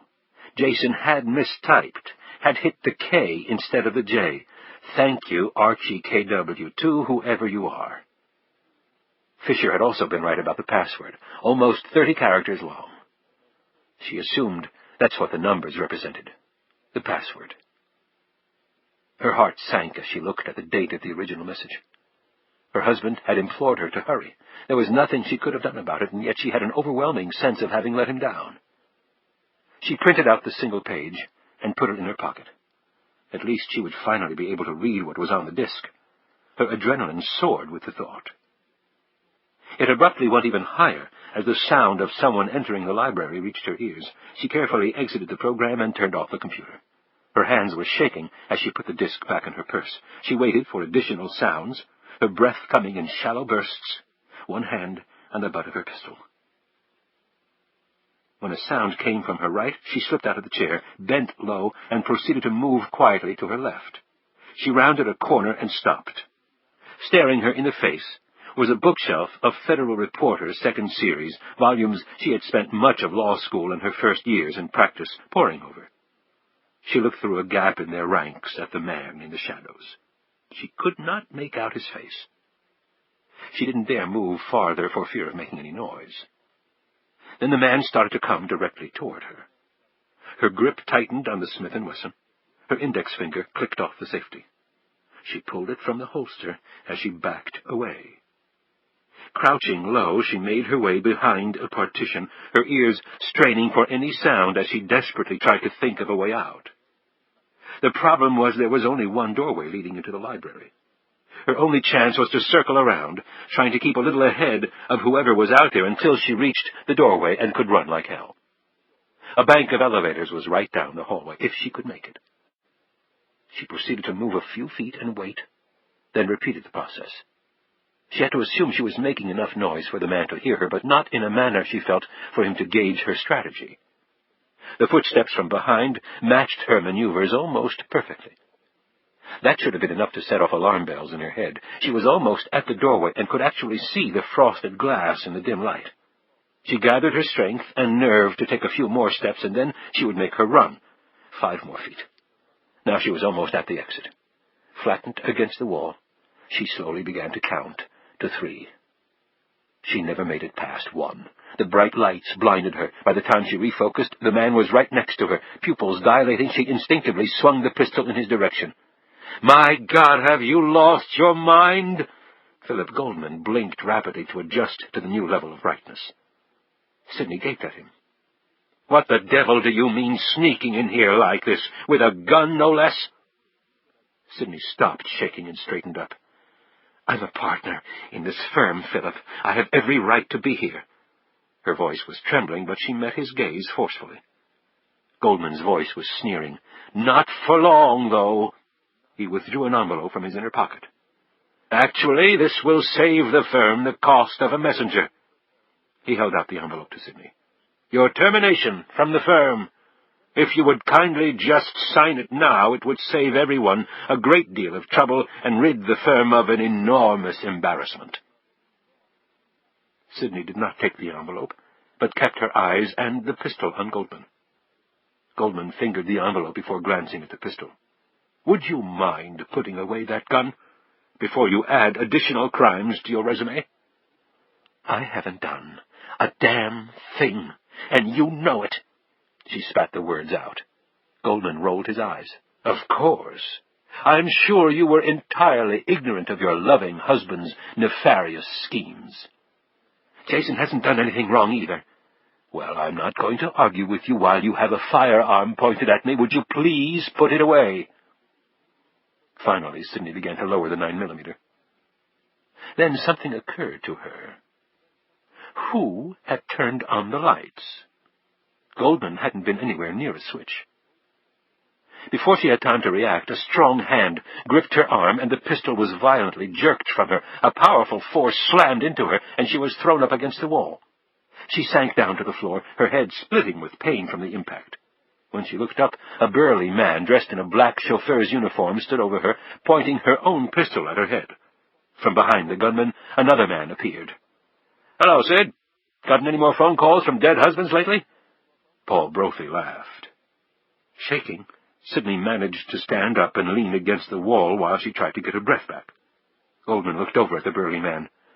"Good work, Parker. You can go get the car. We'll be down in a few minutes." Parker nodded and put Sidney's pistol in his coat pocket. She noted that he carried a holstered gun of his own. Much to her dismay, he picked up her purse from the floor where it had fallen during the brief struggle and strode off. "You've been following me." "I like to know the after-hours comings and goings at the firm." "An electronic tap on the entry system to the building. I was quite pleased when I saw your name come over the log at 1:30 a.m. He looked at the shelves of legal tomes. "Doing some legal research, or perhaps following your husband's example and trying to steal some secrets?" Sidney would have hit Goldman flush in the face with her fist if Paul Brophy hadn't been too quick for her. Goldman was unruffled. "Perhaps now we can get down to business."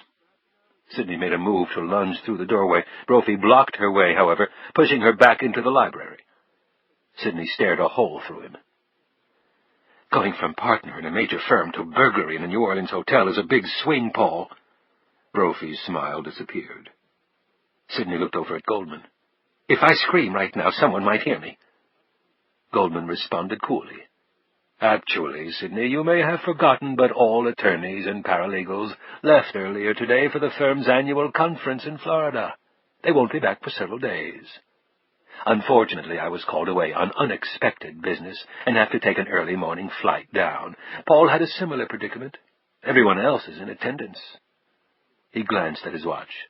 "Thus you can scream all you want. However, actually, you have every reason to work with us." Her eyes turned to slits.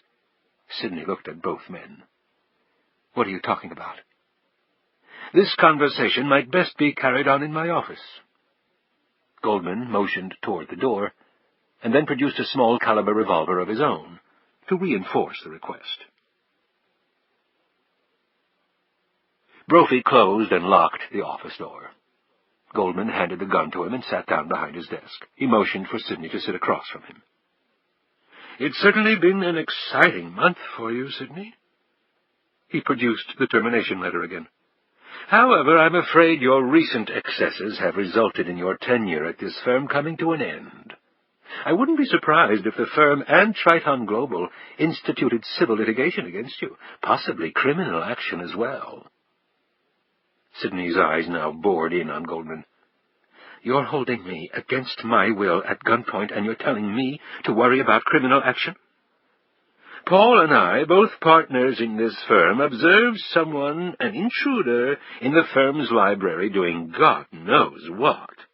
We attempt to apprehend said suspect, and what does she do? She pulls a gun on us. We're able to wrestle the gun away, fortunately, before anyone is hurt, and now we are detaining that intruder until the police arrive." "Police? Oh, that's right, I haven't called the police yet, have I? How absent-minded of me." Goldman reached for the phone, lifted the receiver, and then sat back in his chair without dialing. "Oh, now I remember why I haven't called them." His tone was goading. "Would you like to know the reason?" Sidney didn't answer. "You're a deal lawyer, Sidney. Well, what if I were to propose a deal to you? A way for you to not only remain at liberty, but also derive some economic gain, since you now happen to be unemployed. Tyler Stone isn't the only firm in town, Phil. Goldman winced at the abbreviation of his name.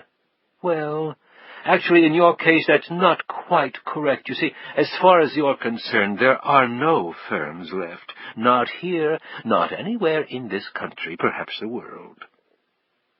Sidney's face betrayed her confusion.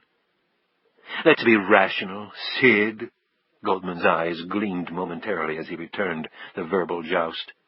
Your husband is suspected of sabotaging a plane, resulting in the murder of almost 200 people. On top of that, it's clear he stole money and secrets worth hundreds of millions of dollars from a client of this firm. Obviously, these crimes were planned over a long period of time. I haven't heard you mention my name yet in this ridiculous scenario. You had high-level access to Triton Global's most important records, perhaps records to which even your husband wasn't privy. That was part of my job. That doesn't make it criminal. As they are fond of saying in legal circles, and as is embodied in the canon of ethics, even the appearance of an impropriety must be avoided. I think that you, long ago, overstepped that boundary. How? By losing my husband? By being railroaded out of my job without a scintilla of proof? Why don't we talk about lawsuits for a minute, like Sidney Archer versus Tyler Stone for wrongful termination? Goldman looked over at Brophy and nodded slightly. Sidney turned her head to look at him. Her chin began to tremble when she saw the mini-cassette recorder emerge from his pocket. These things come in so handy, Sid, said Brophy. Record so clear, it's as if you were right there in the same room. He hit the play button. After a minute of listening to her conversation with her husband, Sidney whirled back around to face Goldman. What the hell do you want? Well, let's see. I suppose we must first establish market price. What does that take worth? It establishes that you lied to the FBI. A felony in itself. Then there's aiding and abetting a felon, accessory after the fact, another nasty one. The list goes on from there. Neither of us is a criminal lawyer, but I think you get the picture. Father gone, mother in jail. Your little girl is how old? Tragic. He shook his head in mock sympathy. Sidney jumped out of her chair. Fuck you, Goldman. Fuck you both. Sidney screamed the words in uncontrollable fury. Then she lunged across the desk, gripped Goldman's throat with both hands, and would have done him serious damage had Brophy not come once again to the older man's rescue. Goldman, coughing and gagging, looked furiously at Sidney as soon as she was pulled off. You ever touch me again, you'll rot in jail, he sputtered. Breathing hard, Sidney stared wildly at the man. She flung off Brophy's restraining hand, but did not move as he kept the gun trained on her. Goldman smoothed down his tie and ruffled shirt, and reassumed his confident tone. Despite your crude reaction, I am actually prepared to be quite generous with you. If you would look at the matter rationally, you would be compelled to accept the offer I'm about to make to you. He cocked his head at her and glanced down at the chair. Shaking and breathing irregularly, Sidney finally sat back down. Good. Now, as succinctly as possible, here is the situation. I know that you have spoken with Roger Eggert, who is now in charge of the Cybercom matter. You are privy to Triton's latest proposal regarding the Cybercom acquisition. This I also know to be fact. Now, you are also still in possession of the password to the master computer file for the Cybercom transaction. Sidney looked dully at Goldman as her thoughts jumped ahead of his words. I want both the latest terms of the proposal and the password to the computer file, just in case there are any last-minute changes in Triton's negotiation position. Sidney's tone was slow, deliberate. Her breathing now returned to normal. RTG must really want Cybercom if they're paying you something other than your hourly rate to violate attorney-client privilege, not to mention stealing corporate secrets. Goldman merely continued. In return, we are prepared to pay you $10 million, tax-free, of course. Ensuring my economic stability now that I'm unemployable, and my silence? Something like that. You disappear to some nice little foreign country, raise your little girl in luxury. The Cybercom deal is consummated. Triton Global will continue on. Tyler Stone will remain a viable firm. No one is the worse off. The alternative? Well, it's something considerably less pleasant for you. However, time is of the essence. I need your answer. In 1 minute. He stared at his watch, counting the seconds off. Sidney sat back in her chair. Her shoulders slumped as she swiftly thought through the few possibilities left to her. If she agreed, she would be rich. If she didn't, she could and probably would go to jail. And Amy? She thought of Jason and all the terrible events of the past month. More than enough for several lifetimes. She suddenly stiffened as she looked at Goldman's triumphant features, felt the sneering presence of Paul Brophy behind her. She knew what course of action she would take. She would accept their terms, and then she would play her own cards. She would give Goldman the information he wanted, and then she would go straight to Lee Sawyer and tell him everything, including the existence of the disk. She would hope for the best deal she could get, and she would expose Goldman and his client for what they were. She wouldn't be rich, and she might be away from her little girl if she did any prison time. But she wasn't going to raise Amy with Goldman's extortion money. And, most important, she could live with herself. "Time," Goldman announced. Sidney didn't speak. Goldman shook his head slowly and lifted up the phone receiver once more. Finally, almost imperceptibly, Sidney nodded her head. Goldman rose from behind the desk, a broad smile on his face. "Excellent. What are the terms and the password?" Sidney shook her head. "My bargaining position is a little fragile. First the money, then the information. Or you can just go ahead and dial 911. Goldman hesitated for a moment. "Well, as you say, your position is precarious. However, precisely because of that fact, we can be somewhat flexible. Shall we?" He stood up and motioned to the door. Sidney looked confused. "Now that we've reached agreement, I want to fully implement the deal before I let you go. You may be difficult to find later," Goldman explained. As Sidney rose and turned, Brophy put the revolver into the back of his waistband and intentionally brushed lightly against her with his shoulder, his lips near her ear. "After you get settled down in your new life, you may want some company. I see myself having a lot more free time and more money than I know what to do with. Think about it." Sidney's knee slamming into his groin sent Brophy to the floor. "I just did, Paul, and I'm trying hard not to be sick to my stomach. Stay away from me if you want to keep what little manhood you've got left." Sidney walked briskly down the hallway, Goldman right behind her. Brophy finally managed to pull himself up. Clutching his privates, his face pale, he staggered after them. The limo was waiting for them on the lowest level of the garage next to the elevator bank, its engine running. Goldman held the door while Sidney climbed in. Brophy, still trying to catch his breath and painfully bent over, entered last and sat across from Goldman and Sidney. The darkened glass partition was fully raised behind him. "It won't take long to make arrangements. You may find it's in your best interests to maintain your present domicile until things cool down a bit. Then we'll fly you to an interim destination. You can send for your daughter and live happily ever after."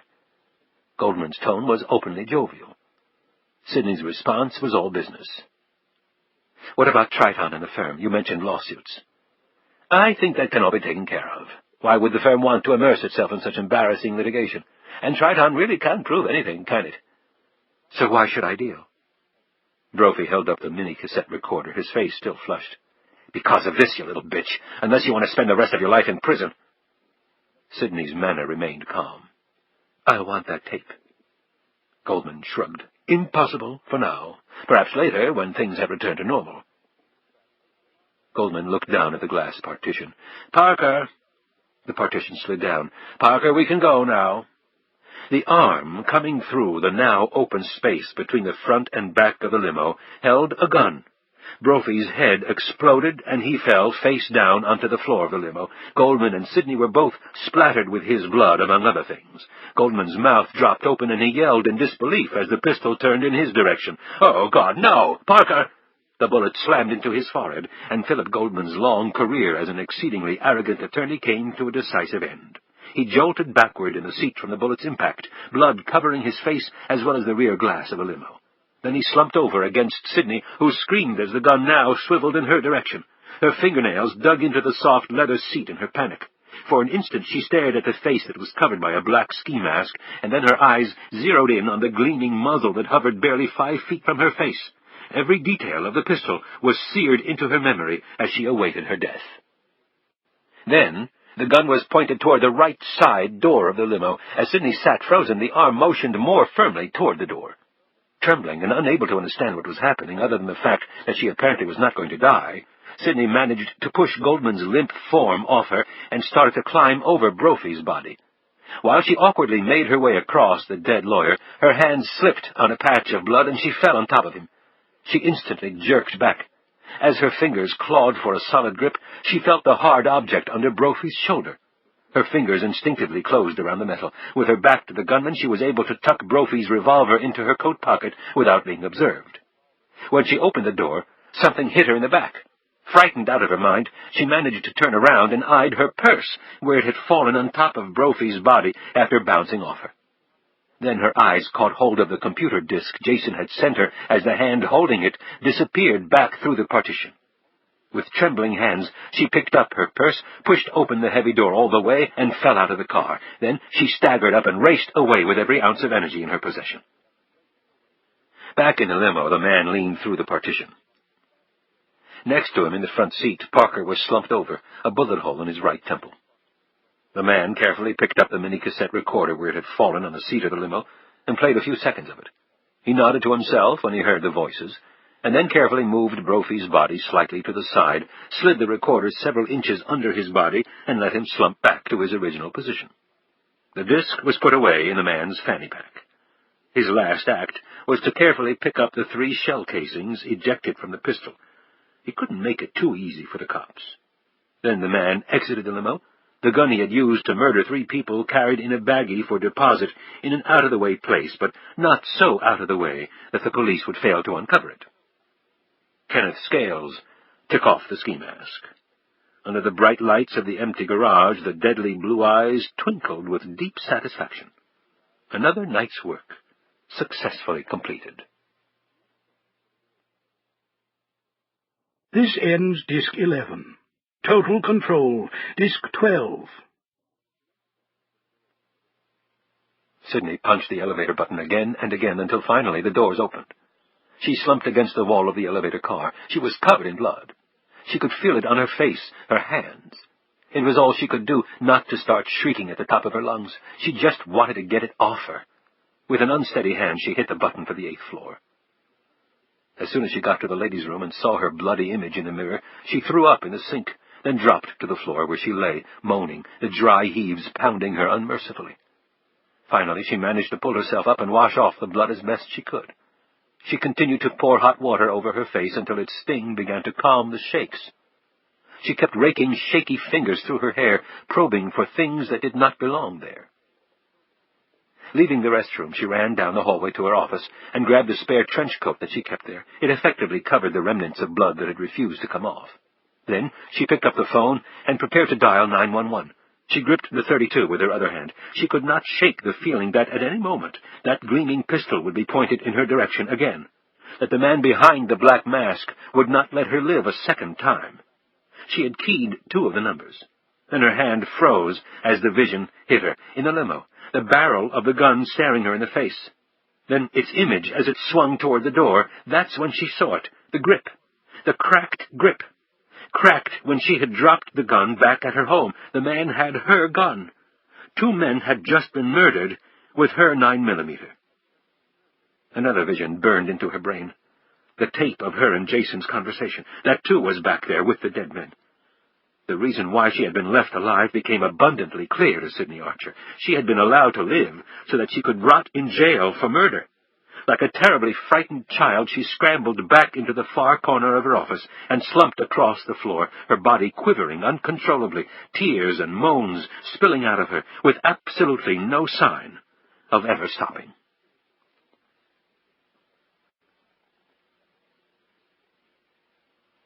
Chapter 47. Sawyer was still staring at the photo of Stephen Page, the dead man's face looming larger and larger in his mind until he finally had to drop the picture and turn away before it completely engulfed him. I just assumed it was a photo of one of Lieberman's kids. They were all on his desk together. I never thought to connect up that he has 2, not 3 children. Jackson slapped his forehead. It just didn't seem all that important. Then, when the investigation shifted away from Lieberman to Archer, Jackson shook his head in obvious misery. Sawyer sat on the edge of the table. Only those closest to him would realize that the veteran FBI agent was more stunned than he had ever been in his professional life. I'm sorry, Lee. Jackson snatched another look at the photo and cringed.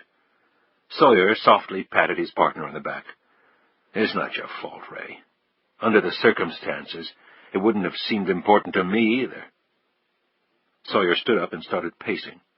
But now it sure as hell is. We'll need to verify that it is Stephen Page, although I really don't have any doubt about it. He abruptly stopped pacing. Hey, Ray, NYPD could never figure out where Stephen Page got all that money, right?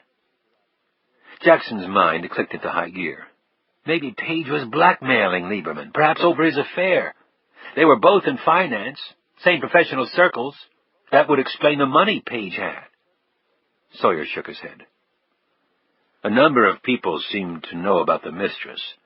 Not much opportunity for blackmail there. Besides, most people don't keep photos of their blackmailers on display, Ray. Jackson looked sheepish. No, I think it cuts deeper than that. Sawyer leaned against the wall of the conference room, folded his arms, and sunk his head on his chest. By the way, what did you ever get on our elusive mistress? Jackson took a minute to consult a file. A lot of nothing. I found a number of people who had heard rumors, unsubstantiated rumors, they were quick to point out. They were terrified of being named or involved. I had to do some quick soft shoe to calm them down. It was the damnedest thing, though. They had all heard about her, could describe her pretty well, although each description I got was a little different than the last, but nobody could tell you definitively that they had ever actually met the mystery lady. Jackson's face scrunched up. Yeah, that's right. How'd you know that? Sawyer took a deep breath. You ever play that game as a kid, Ray, where somebody tells you something and you tell somebody else, and they tell somebody else? By the time it gets to the end of the line, the information is nothing like it started out to be. Or how a rumor gets started and spreads and everybody believes it to be the gospel, could almost swear they had personally seen whatever it was, and none of it is true.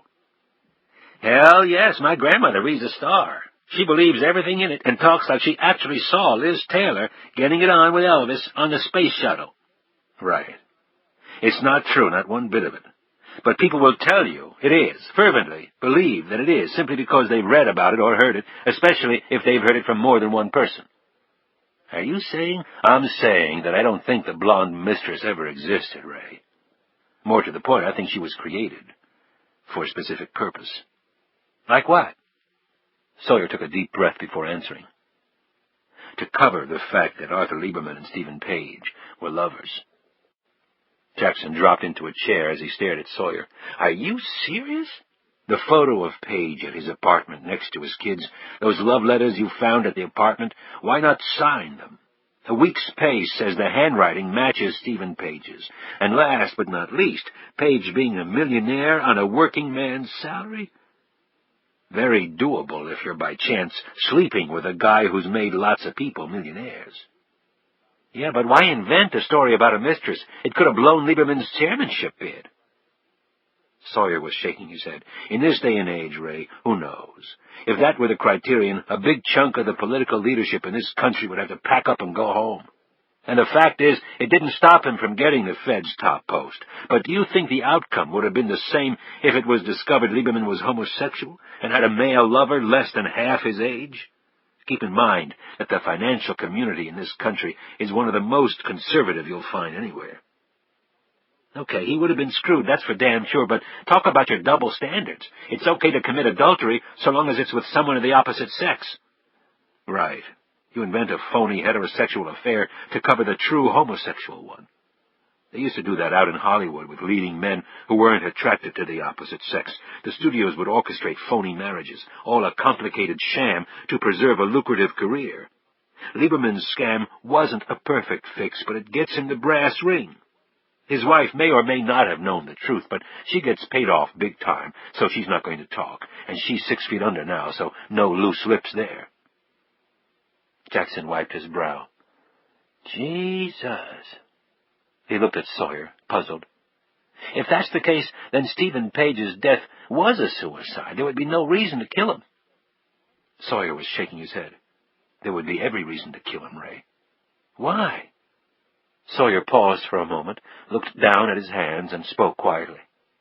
Want to make an educated guess as to how Stephen Page contracted HIV? Jackson's eyes bulged. Lieberman? Sawyer looked up. I'd be real interested to find out whether Lieberman was HIV positive. Jackson's confusion suddenly cleared. If Page knows he might be terminal, he'd have no reason to keep quiet. Right. Getting a terminal illness from one's lover doesn't normally inspire loyalty. Stephen Page held Arthur Lieberman's professional future in his hands. I think that equals sufficient homicidal motive in my book. So it looks like we need to approach this case from an entirely new angle. Agreed. Right now, we have a lot of speculation, but not really a damn thing we can take to a prosecutor. Jackson got out of his chair, started to tidy up the files. So you really think Lieberman had Page killed? When Sawyer didn't answer, Jackson turned to find him staring off into space. Lee? Sawyer finally looked over at him. I never said that, Ray. But I'll see you in the morning. Get some sleep, you're going to need it. Sawyer got up and walked to the door leading out of the conference room. I've got somebody I need to speak to, Sawyer said. Who? Sawyer turned back momentarily. Charles Tiedemann, president of the San Francisco Federal Reserve Bank. Lieberman never got a chance to talk to him. I think it's about time somebody did. Sawyer left Jackson bent over the stacks of files, his mind reeling.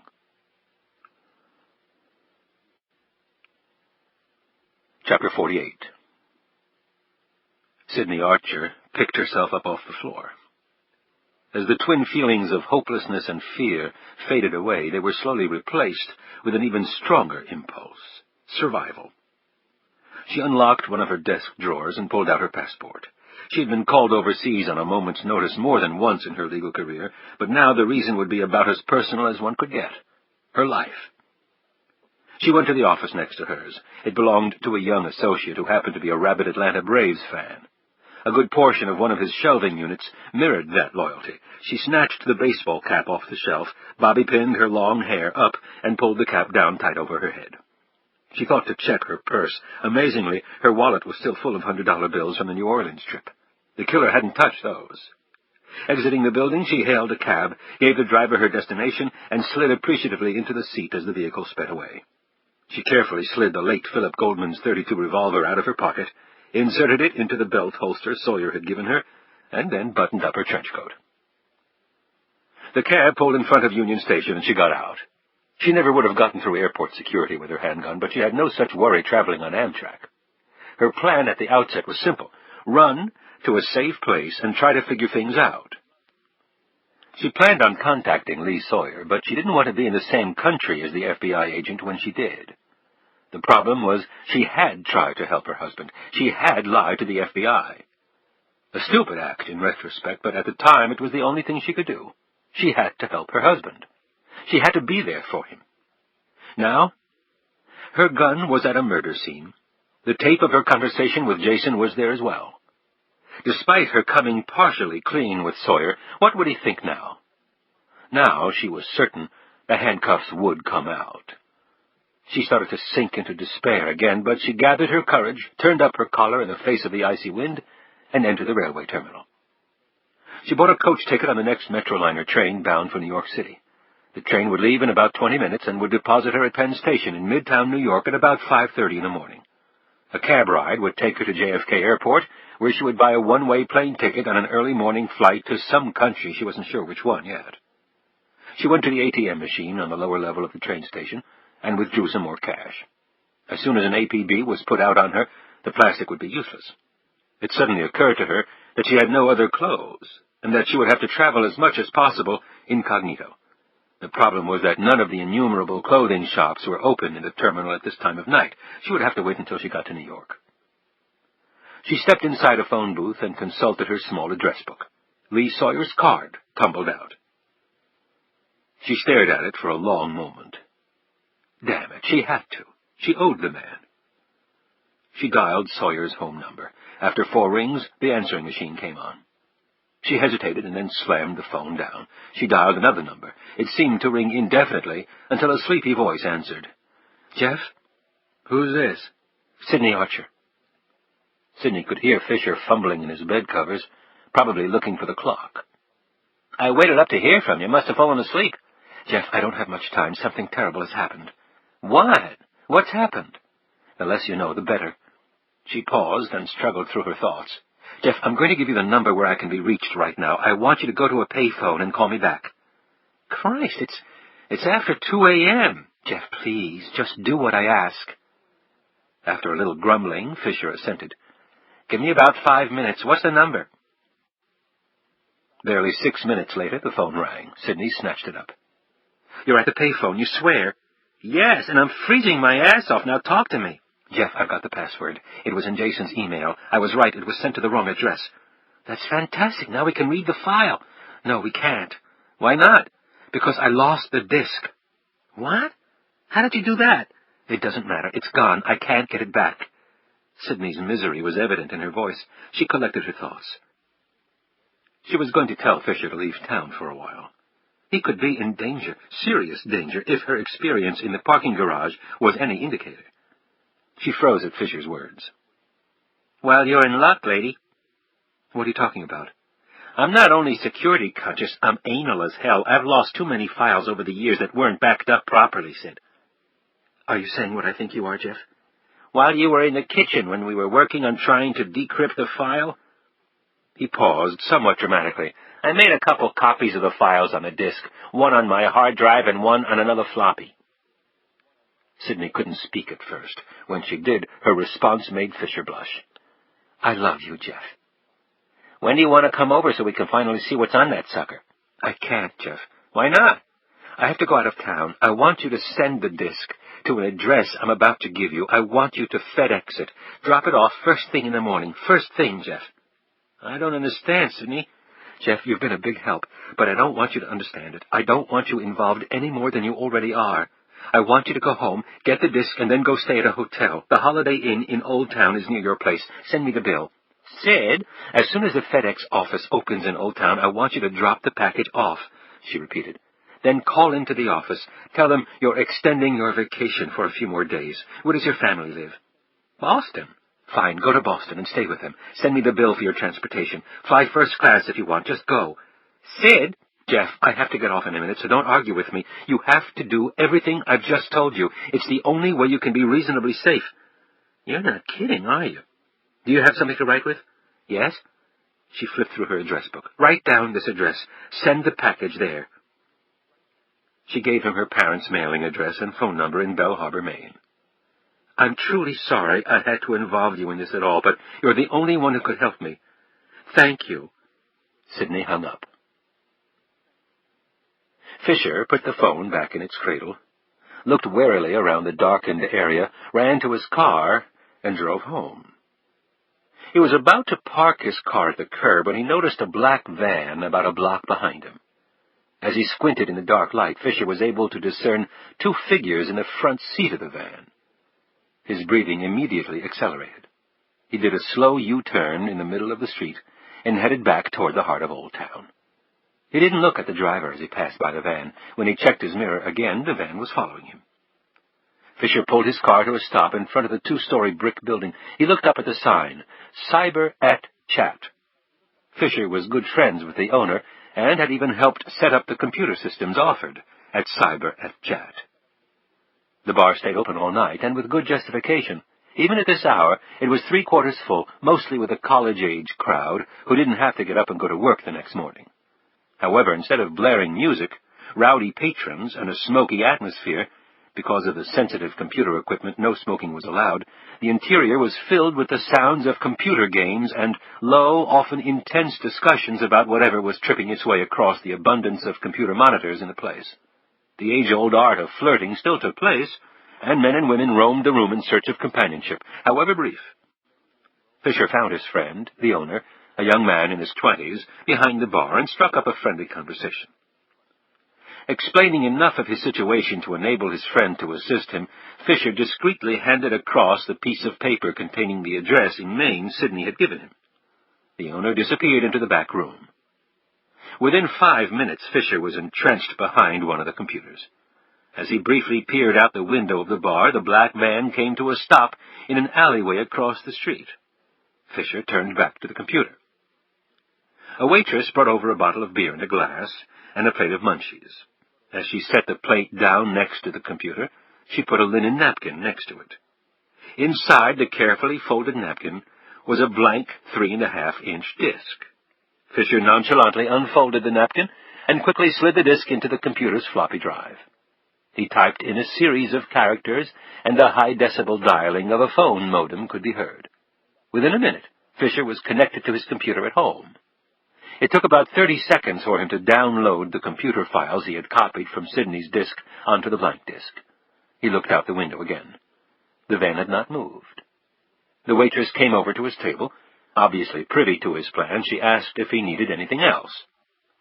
On her tray was a padded FedEx envelope with the Bell Harbor address typed on the mailing label. Fisher looked out the window again.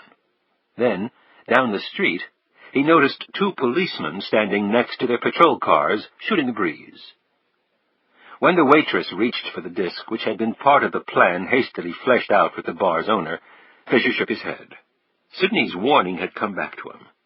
He didn't want to involve his friends unnecessarily in any of this, and now maybe he didn't have to. He whispered to the waitress.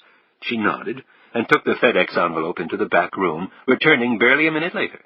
She handed another padded envelope across to Fisher. He looked down at it and smiled when he saw the metered postage label on the envelope. His friend had been very liberal in his estimation of what it would cost to mail the small package, even certified, return receipt requested. It was definitely not going to be returned for insufficient postage. It wasn't as fast as FedEx, but it would have to do under the circumstances, Fisher concluded.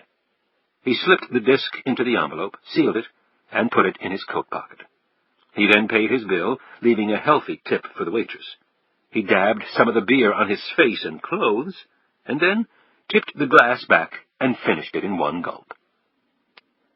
As he exited the bar and walked toward his car, the van's headlights came on, and Fisher could hear the engine start up. The van headed toward him. Fisher started staggering and then singing loudly. The 2 cops down the street turned their heads in his direction. Fisher gave them an exaggerated salute and a bow before he collapsed into his car, started the engine, and drove off toward the cops on the wrong side of the street. As he hurtled by the police, his squealing tires and at least 20, he was allowed to make one fall, jumped in their cruisers. The van followed a safe distance, but then turned off when the snail mail. His hazardous driving and the smell of beer on his breath earned Fisher a pair of handcuffs and a quick trip to the police station. "I hope you know a good lawyer, fella," the cop barked from the front seat. Fisher's response was completely lucid and tinged with more than a trace of humor. "Actually, I know a number of them, officer." At the police station, he was fingerprinted and his possessions inventoried. He was allowed to make one phone call. Before he did so, however, he politely asked the desk sergeant to do him a favor. A minute later, Fisher watched gleefully as the padded envelope was dropped into the police station's U.S. mail chute. The snail mail. If his techie friends could only see him now.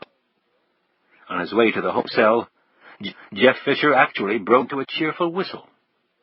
It wasn't wise to screw around with an MIT man.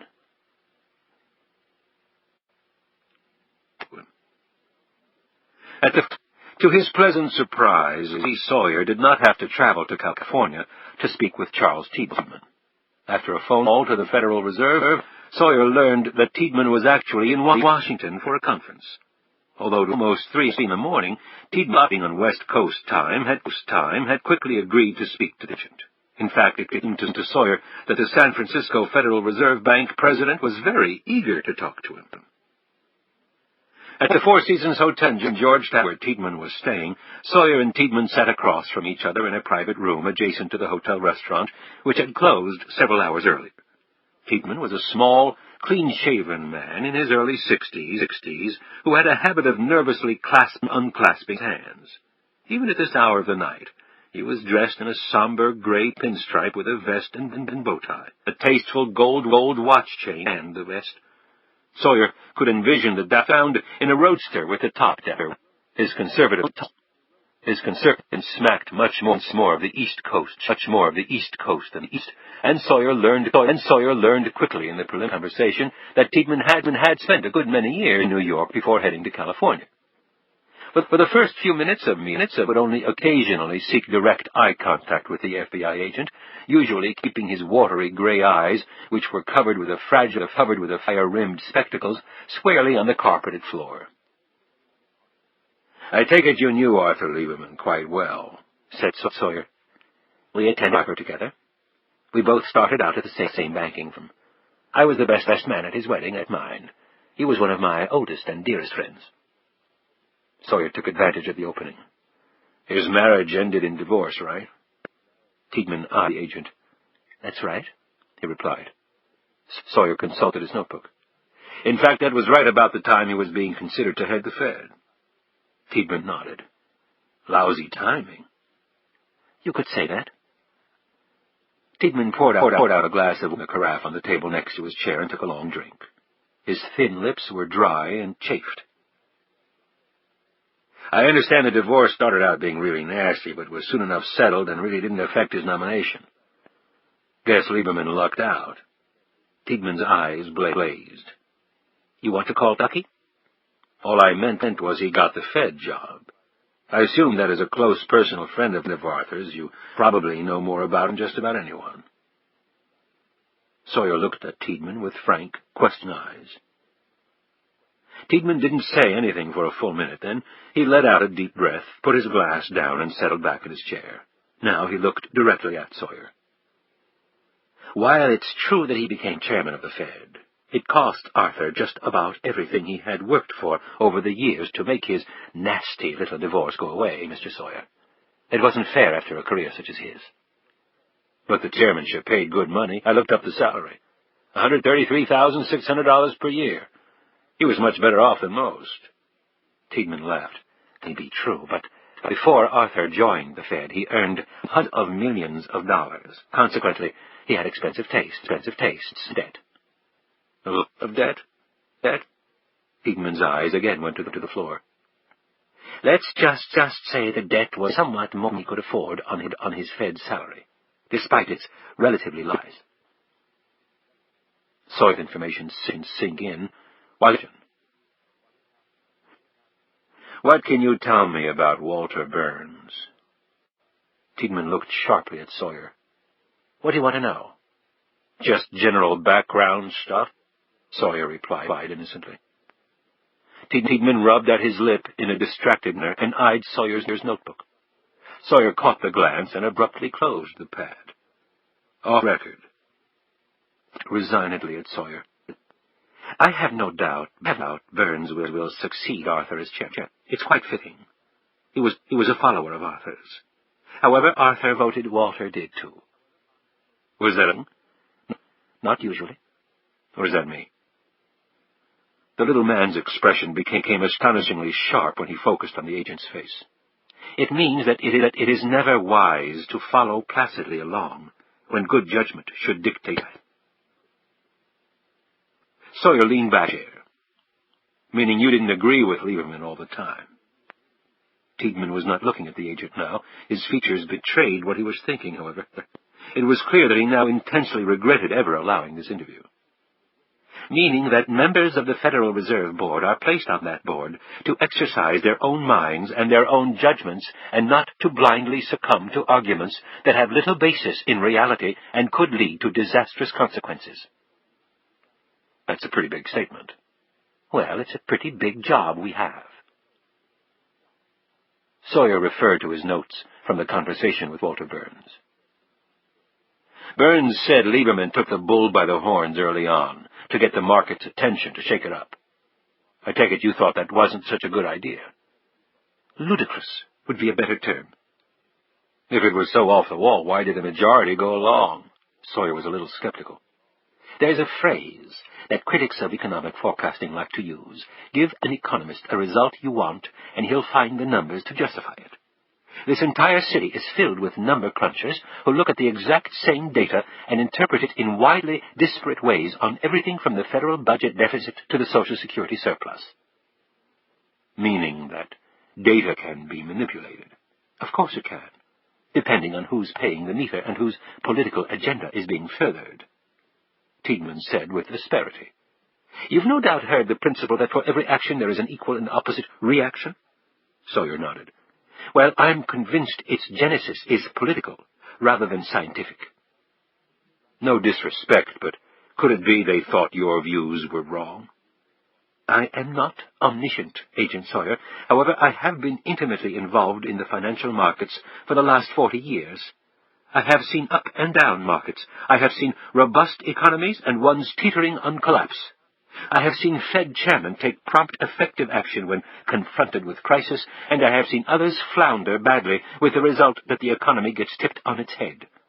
An ill-advised 0.5% increase in the Fed funds rate can cost hundreds of thousands of jobs and absolutely devastate whole sectors of the economy.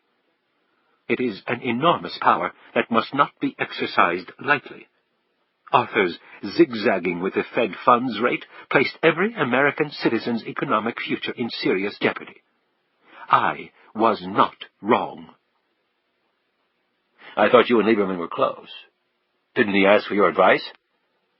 Tiedemann fingered his coat button nervously. Arthur had previously sought out my counsel, often. For a period of about 3 years he stopped doing that. Was that the period during which he played roller coaster with the rates? Tiedemann nodded. I finally concluded, as did others on the board, that Arthur was punching a lazy financial market flush in the face. But that is not the board's mission. It's far too dangerous. I lived through the last stages of the Great Depression. I have no desire to do so again. I guess it never occurred to me how much power the board wields. Tiedemann looked sternly at him. Do you know that when we decide to raise rates, we can tell fairly precisely how many businesses will declare bankruptcy, how many people will lose their jobs, how many homes will be foreclosed? We have all that data neatly bound, carefully studied. To us, it's only numbers. We never officially look behind those numbers. If we did, I don't think any of us would have the stomach for the job. I know that I wouldn't. Perhaps if we started tracking suicide, murder, and other criminal statistics, we would be more understanding of the vast powers that we hold over our fellow citizens. Murder? Suicide? Sawyer looked at him warily. Surely you would be the first to admit that money is the root of all evil. Or, perhaps more accurately stated, the lack of money is the root of all evil. Jesus, I never really thought of it that way. You sort of hold the power of God? Tiedemann's eyes sparkled. Do you know how much money the Fed wire transfers out to maintain its policies and to ensure that the commercial banking system operates smoothly? Sawyer shook his head. $1 trillion per day. Sawyer sat back, stunned. That's a lot of money, Charles. No, that's a lot of power, Agent Sawyer. We're one of this country's best-kept secrets. Indeed, if average citizens were fully aware of what we can do, and have often done in the past, I believe they'd storm the walls and cast us all into dungeons, if not worse. And, maybe, they would be right. Sawyer looked down at his notes. Do you know the dates those rate changes occurred? Tiedemann retreated from his musings. Not offhand.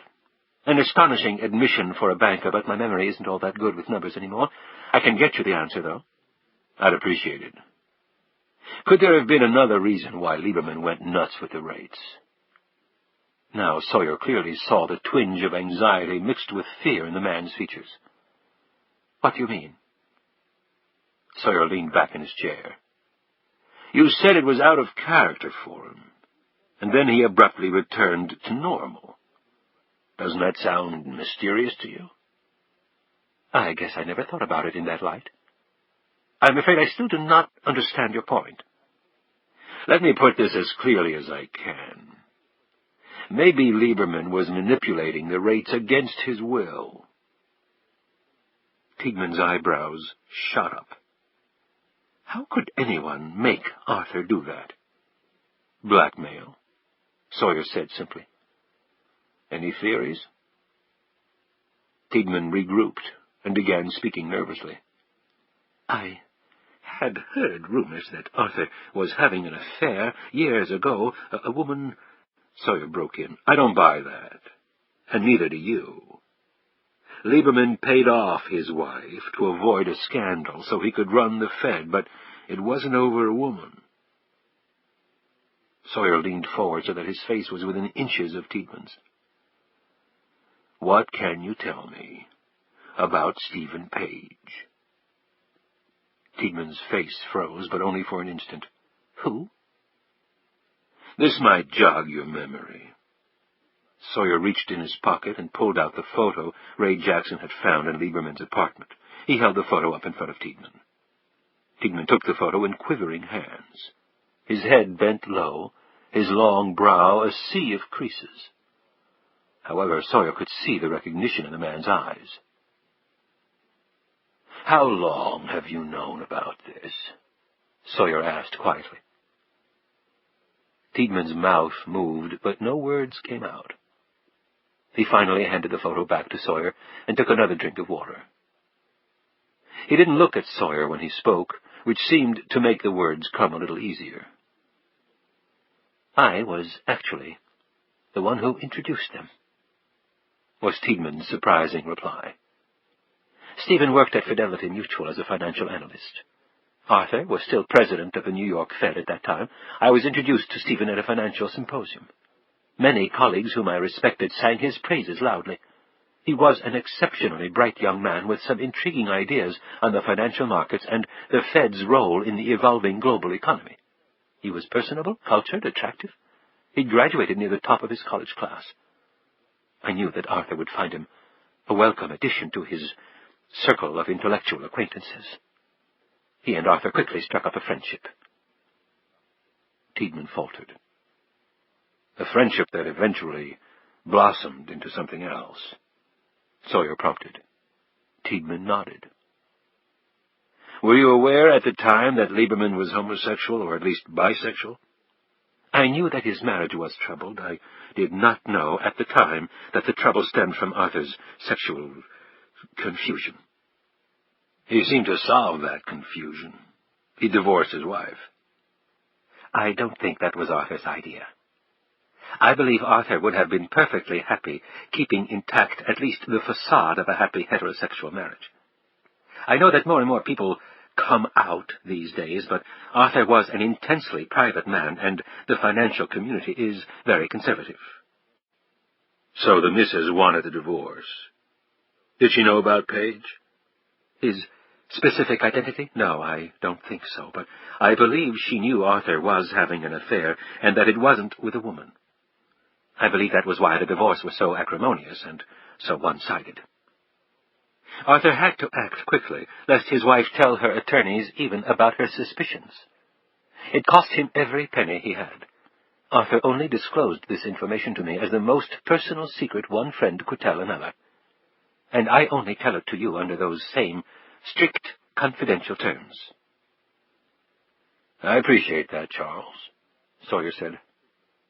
Only you have to understand, if Lieberman was the reason that plane went down, I have to explore every possibility to solve that crime.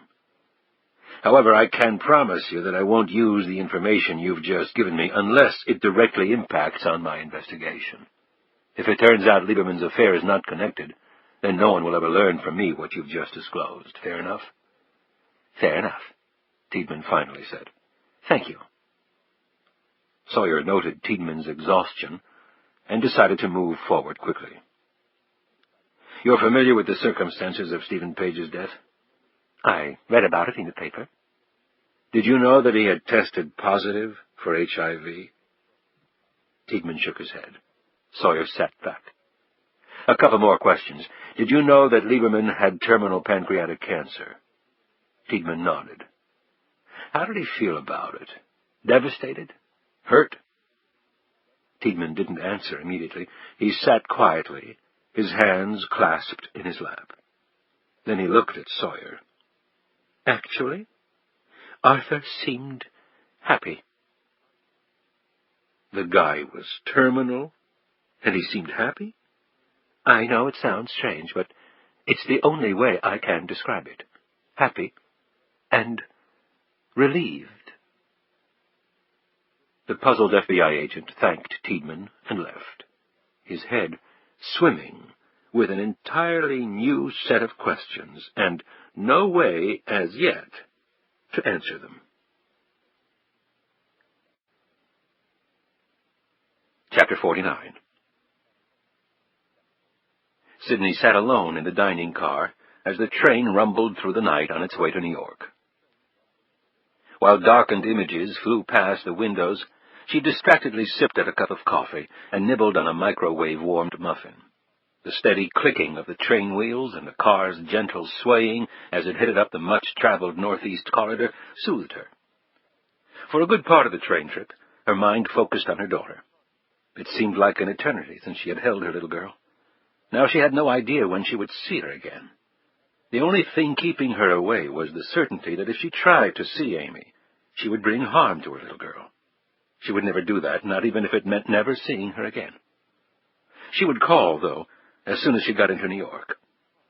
She wondered how she could explain to her parents the next nightmare that awaited them, the headlines proclaiming their overachieving, cherished daughter a murderer now on the run. She could do nothing to shield them against the onslaught of attention that would be hurtling their way. That attention would find its way to Belle Harbor, Maine, sure, but perhaps her parents' trip north would buy them some precious time away from the hideous spotlight. Sidney knew she had only one shot to unravel whatever it was that had come and blasted her life to hell. That opportunity lay in the information in the hard plastic shell that would soon be speeding its way north as fast as Federal Express could ship it. The disk was all she had. Jason seemed to think it vitally important. If he was wrong? She shuddered and forced her thoughts away from that potential nightmare. She had to trust her husband on that one. She peered out the window as a blur of trees, modest homes with crooked TV antennas, and the cracked, ugly cinder blocks of abandoned businesses raced by. She huddled into her coat and lay back in a seat. As the train rolled into the dark caverns of Penn Station, Sidney stood by the exit door. Her watch proclaimed it was 5:30 in the morning. She didn't really feel tired, although she couldn't remember the last time she had slept. Penn Station was fairly crowded for that hour of the morning. Sidney waited in the cab line, and then decided to make a quick phone call before she went to JFK. She planned to dump the gun before leaving for the airport. However, the cold metal gave her a feeling of security she desperately needed right now. She still had not decided where she was traveling, but at least the cab ride to the airport would give her time to think of a destination. On her way to the payphone, she grabbed a copy of the Washington Post and scanned the headlines. Nothing about the murders had appeared yet. However, the bodies could have been found, and the reporters might simply not have had time to file their stories before deadline. If her two former partners hadn't been found yet, it would not be long now. The parking garage opened to the public at 7 a.m., but it could be accessed at any time by tenants of the building. She dialed her parents' number in Belle Harbor. An automated message greeted her and announced that the number was not in service. She groaned as she suddenly remembered why. Her parents always had the phone turned off during the winter. Her father had probably forgotten to turn the service back on. He would certainly do so once he got up there. Since it wasn't back on, That meant they probably hadn't arrived yet. Sidney swiftly calculated travel times.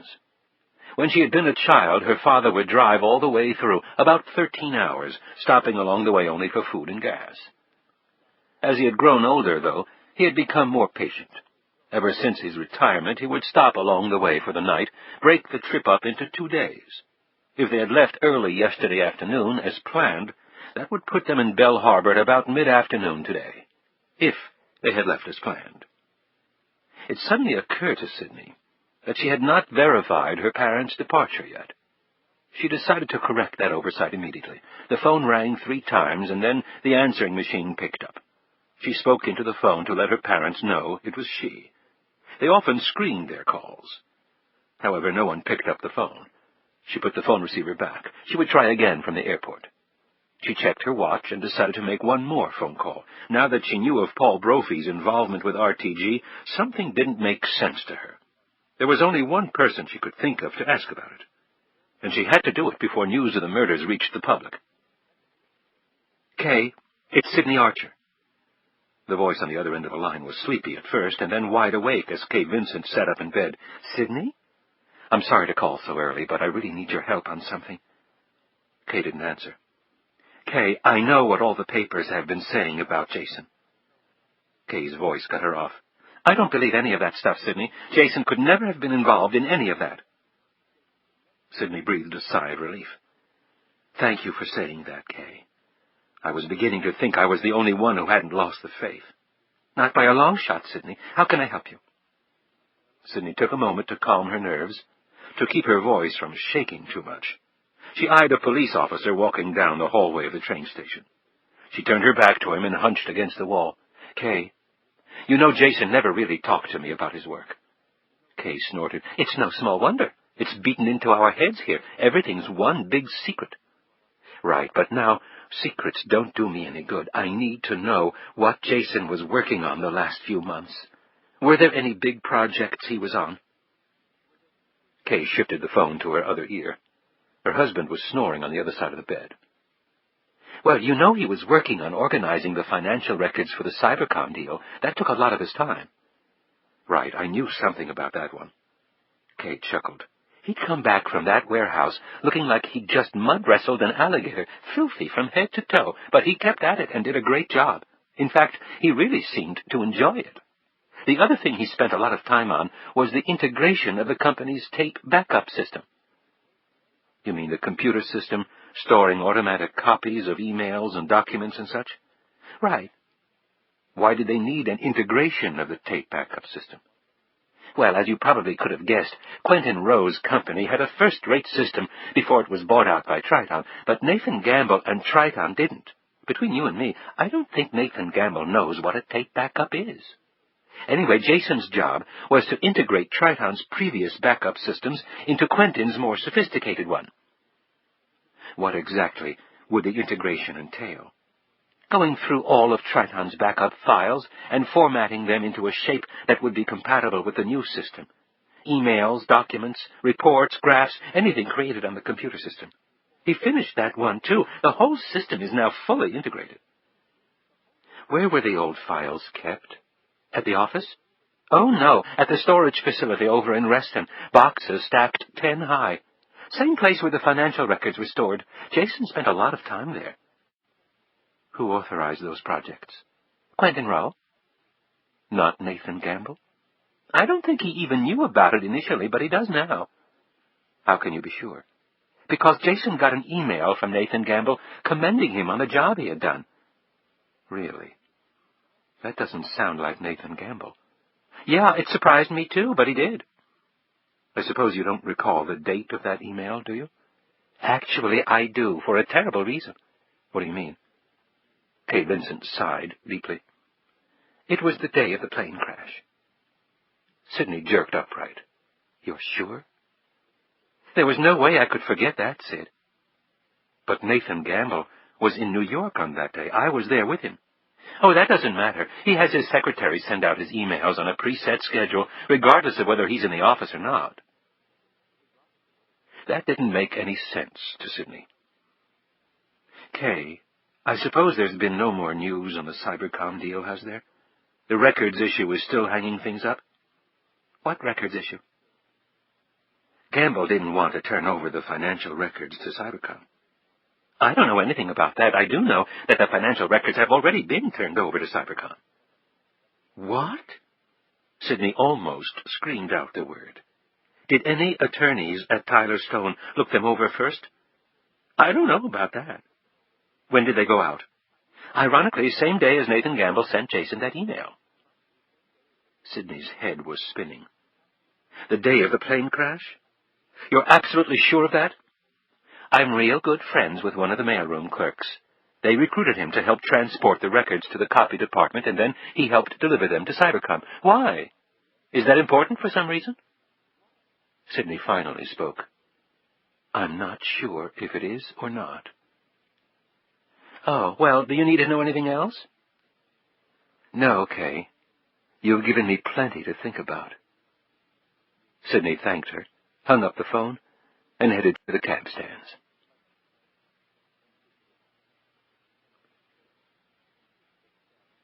Kenneth Scales looked down at the message he was holding in his hands, his eyes narrowing. The information on the disk was encrypted. They needed the password. He looked over at the one individual who they now knew had to be the recipient of that precious email. Jason wouldn't have sent the disk to his wife without sending the password as well. That had to be the email message Jason had sent from the warehouse. The password. Sidney stood in the cab line outside Penn Station. He should have just taken care of her in a limo. It was neither his practice nor to his liking to leave anyone alive, but orders were orders. At least she had been kept on a short leash until they knew where the email had gone. Now he had marching instructions he could truly sink his deadly blade in. He moved forward. When Sidney's cab pulled up, she caught a reflection in the window of the vehicle. The man was only focused on her for an instant, but with her nerves set on high, it was long enough. She whirled around, and their eyes locked for one terrifying moment. The same devilish eyes from the limo. Scales cursed and raced forward. Sidney jumped in the cab, and it roared off. Scales pushed several people waiting ahead of him in line aside, threw the protesting cab stand attendant to the pavement, and leaped into the next available cab. It sped after Sidney. Sidney looked behind her. Through the darkness and driving sleet, she couldn't make out much. However, traffic was relatively light at this time of the morning, and she saw a pair of headlights swiftly approaching. She turned back around.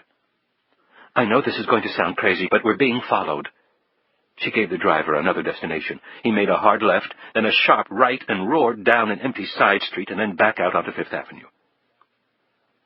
Sidney's cab pulled to a stop in front of a skyscraper. She jumped out and raced toward the entrance, pulling something out of her purse as she did so. She stuck the access card into the slot in the wall, and the door clicked open. She went inside, pulling the door closed behind her. The security guard at the granite console in the lobby looked up sleepily. Sidney dug once more in her bag and produced her Tyler Stone ID card. The guard nodded and slumped back in his chair. Sidney glanced back once more as she hit the elevator button. Only one elevator car was activated this early in the morning. The second cab screeched to a stop in front of the building, and a man jumped out and raced over to the glass doors and pounded on them. Sidney watched as the guard got up from his chair. Sidney called to him, I think that man was following me. He might be a nut. Please be careful. The guard eyed her for a minute, and then nodded. He looked back over at the doorway. One hand slipped down to the pistol in his holster as he strode over to the doorway. Sidney glanced back once more before she got on the elevator. The guard was looking up and down the street. Sidney breathed a sigh of relief and got on the elevator, hitting the button for the 23rd floor. Moments later, she entered the darkened Tyler Stone suite and hurried into an office. She hit a light, pulled out her address book, consulted a phone number, and dialed. She was calling her parents' longtime neighbor and family friend, 70-year-old Ruth Childs. Ruth answered the phone on the first ring, and from her brisk tone it was clear, despite it being a little after 6 in the morning, that she'd been up for a while. Ruth tenderly commiserated with Sidney over her recent loss, and then, in response to Sidney's query, reported that the Pattersons and Amy had left yesterday around 2 o'clock after hastily packing for their trip. She knew Bell Harbor was the destination, but that was all. "I saw your father put his shotgun case in the trunk, Sidney," Ruth said provocatively. "I wonder why," was Sidney's weak response. She was about to say goodbye when Ruth said something that made Sidney's heart skip a beat. "I have to admit I was kind of worried the night before they left. There was a car driving by at all hours. I don't sleep much, and when I do, it doesn't take much to wake me up. It's a quiet neighborhood, you know that. Nothing out here unless you're going to see someone for a visit. The car was back yesterday morning." "Did you see anyone in the car?" Sidney's voice was trembling. "No, my eyes aren't what they used to be, even with trifocals." "Is the car still there?" "Oh, no, it left right after your parents did. Good riddance, I say. I've got my baseball bat by the door, though. Just let somebody try to break in my house. They'll wish they hadn't." Before hanging up, Sidney told Ruth Childs to be careful and to call the police if the car showed up again, which Sidney was certain it wouldn't. The car was far away from Hanover, Virginia. She was almost positive, on its way to Bell Harbor, Maine. And now, so was she. She hung up the phone and turned to leave. That's when she heard the ding of the elevator car arriving at the floor she was on. She didn't stop to wonder who might be arriving this early. She immediately assumed the worst. She pulled out the .32 revolver and ran out of the office in the opposite direction from the elevator. At least she had the advantage of knowing the office layout. Flying feet behind her confirmed her worst suspicions. She ran as hard as she could, her purse flapping against her side. She could hear the person's breath as he turned onto the darkened corridor she was on. He drew closer. She ran faster than she had since her college basketball days, but it clearly wasn't going to be fast enough. She would have to try a different tactic. She rounded a corner, stopped, spun around, and knelt down in a shooting stance, the revolver pointed straight ahead. The man, charging hard, hurtled around the corner and stopped dead barely 2 feet from her. She glanced at the knife in his hand, the blood still gleaming on its blade. His body seemed to tense for an all-out attack, as if sent that, Sidney sent a round sailing past his left temple. "The next one splits your brain." Sidney stood up, her eye glued to his face, and motioned for him to the knife, which he did. "Move!" she barked, pointing behind him with a gun. He backed down the hallway until they reached a metal door. "Open it!" The man's eyes bore into her. Even the gun pointed right at his head, shut like a kid with a slender stick confronting a rabid dog. Opened the door wide and looked inside. The lights automatically came on. It was the copy room. A large operation with massive machines, stacks of paper, and all the other mundane items required by a busy law firm. She motioned through the doorway to another door at the far end of the copy room. "In there!" He moved through the doorway. Sidney caught the door and held it open as she watched him move across the room. He looked back at her as he opened the other door. It was a storage closet for office supplies. "That door opens. You're dead." Holding the door open with her shoulder, the gun still trained directly on him, she reached across to a counter just inside the room and made a show of picking up a telephone.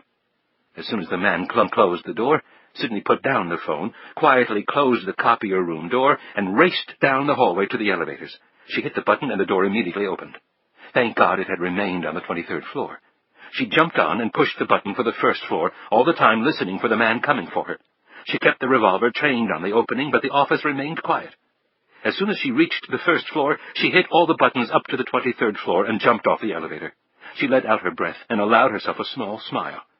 It quickly turned to horror as she rounded the corner and almost fell over the security guard's body. Forcing herself not to scream, she raced out of the building and down the street. It was 7:15 in the morning, and Lee Sawyer had just closed his eyes when the phone rang. He flopped a big hand over and picked it up. "Yeah?" "Lee?" Sawyer's groggy brain snapped into high gear, and he sat up. "Sidney? I don't have much time. Where are you? Just listen." She was once again standing at a payphone in Penn Station. He switched the phone to his other ear as he threw the bed covers off. "Okay, I'm listening." "A man just tried to kill me." "Who? Where?" Sawyer sputtered as he grabbed a pair of pants off the bed and started to shove them on. "I don't know who he is." "Are you okay?" he asked anxiously.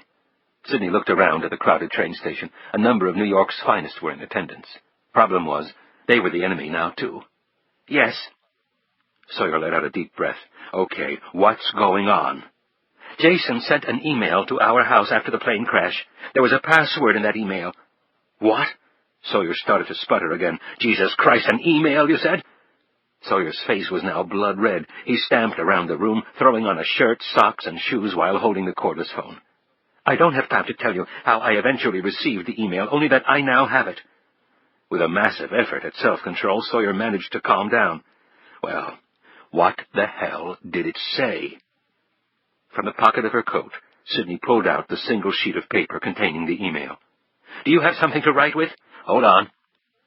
Sawyer ran into the kitchen and snatched a piece of paper and pen from a drawer. Go ahead, but make sure you give it to me exactly as it appears.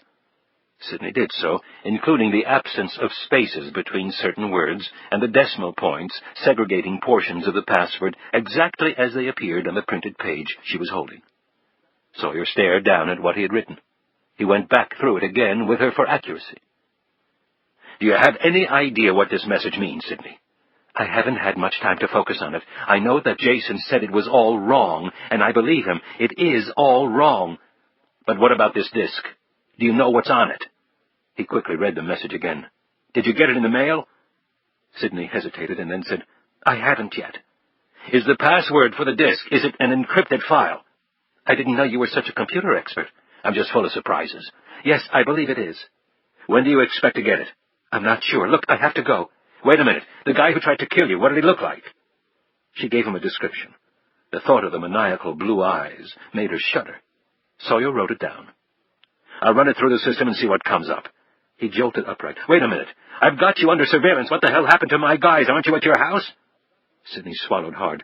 I'm not exactly under surveillance right now, at least not by your people. And no, I'm not at my house. Then would you mind telling me where you are?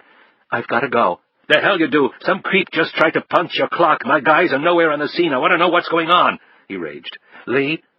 He calmed down slightly. What? He said gruffly. Whatever happens, whatever you encounter, I want you to know that I haven't done anything wrong. Nothing.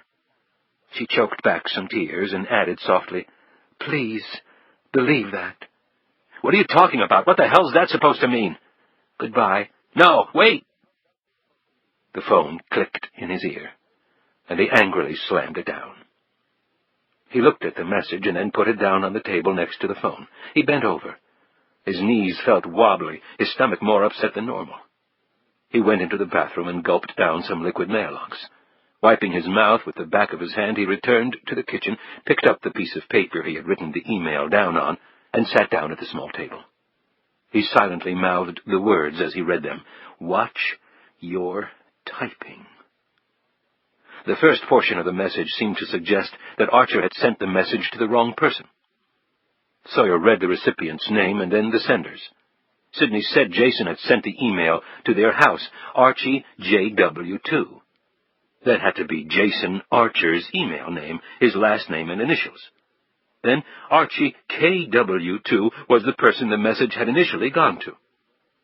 Jason Archer had hit the K instead of the J. That seemed clear enough.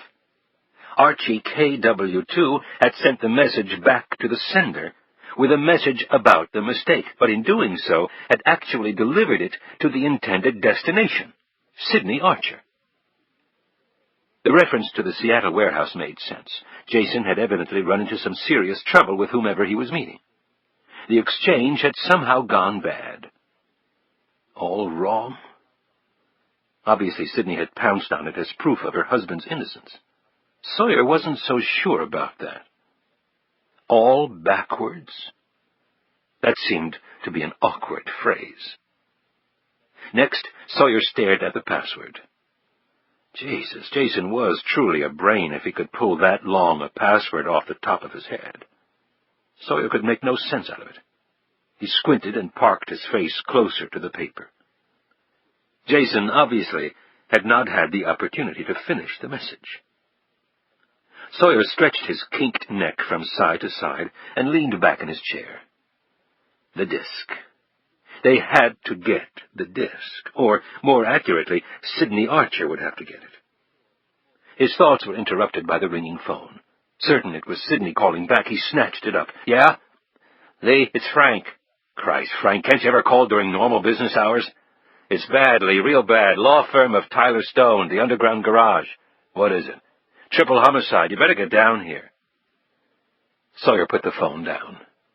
Sidney's last words to him had just taken on real meaning.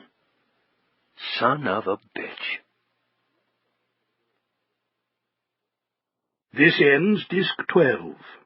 Total Control, Disc 13.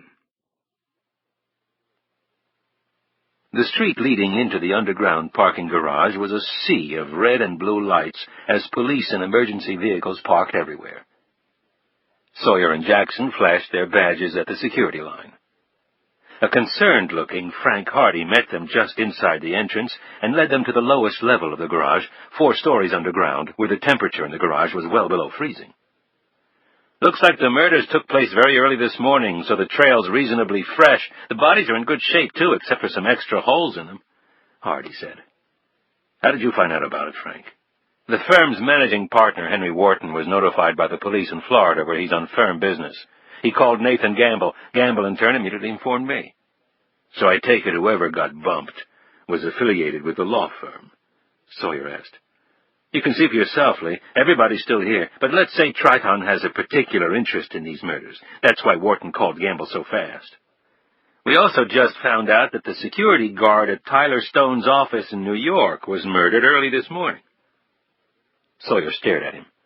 New York? Hardy nodded. Anything else on it? Not yet, but there were reports of a woman running out of the building about an hour before the body was discovered.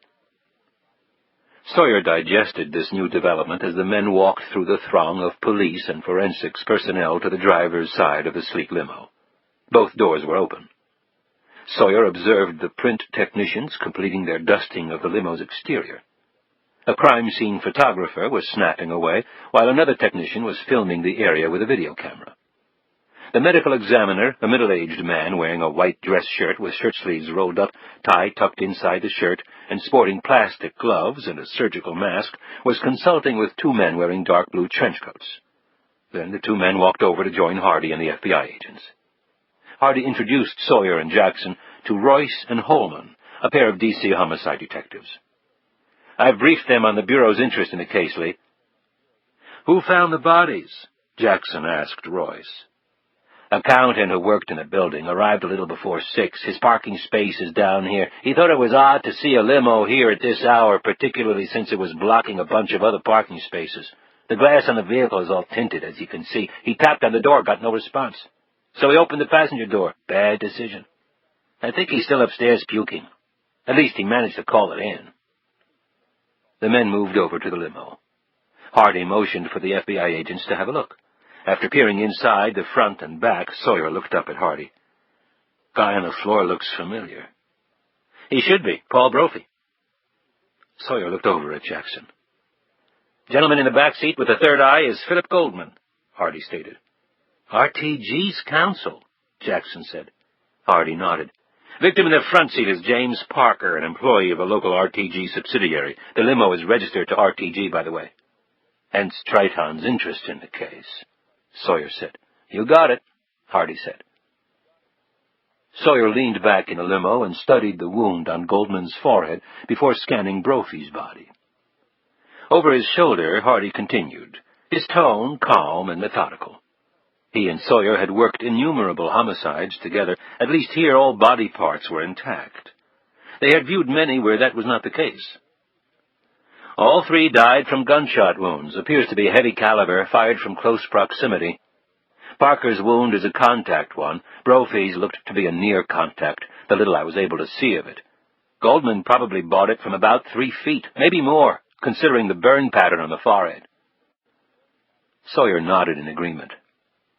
So the shooter may have been in the front seat. Took out the driver first, Brophy next, and then Goldman last, he ventured. Hardy didn't look convinced. Maybe, although the killer could have been sitting next to Brophy facing Goldman. Popped Parker through the partition opening, shot Brophy and then Goldman, or vice versa. We'll have to wait for the autopsy to get the exact trajectory of the shots. That may give us a better idea of the order.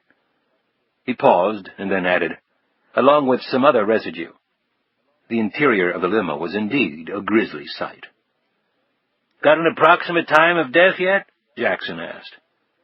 Royce checked his notes.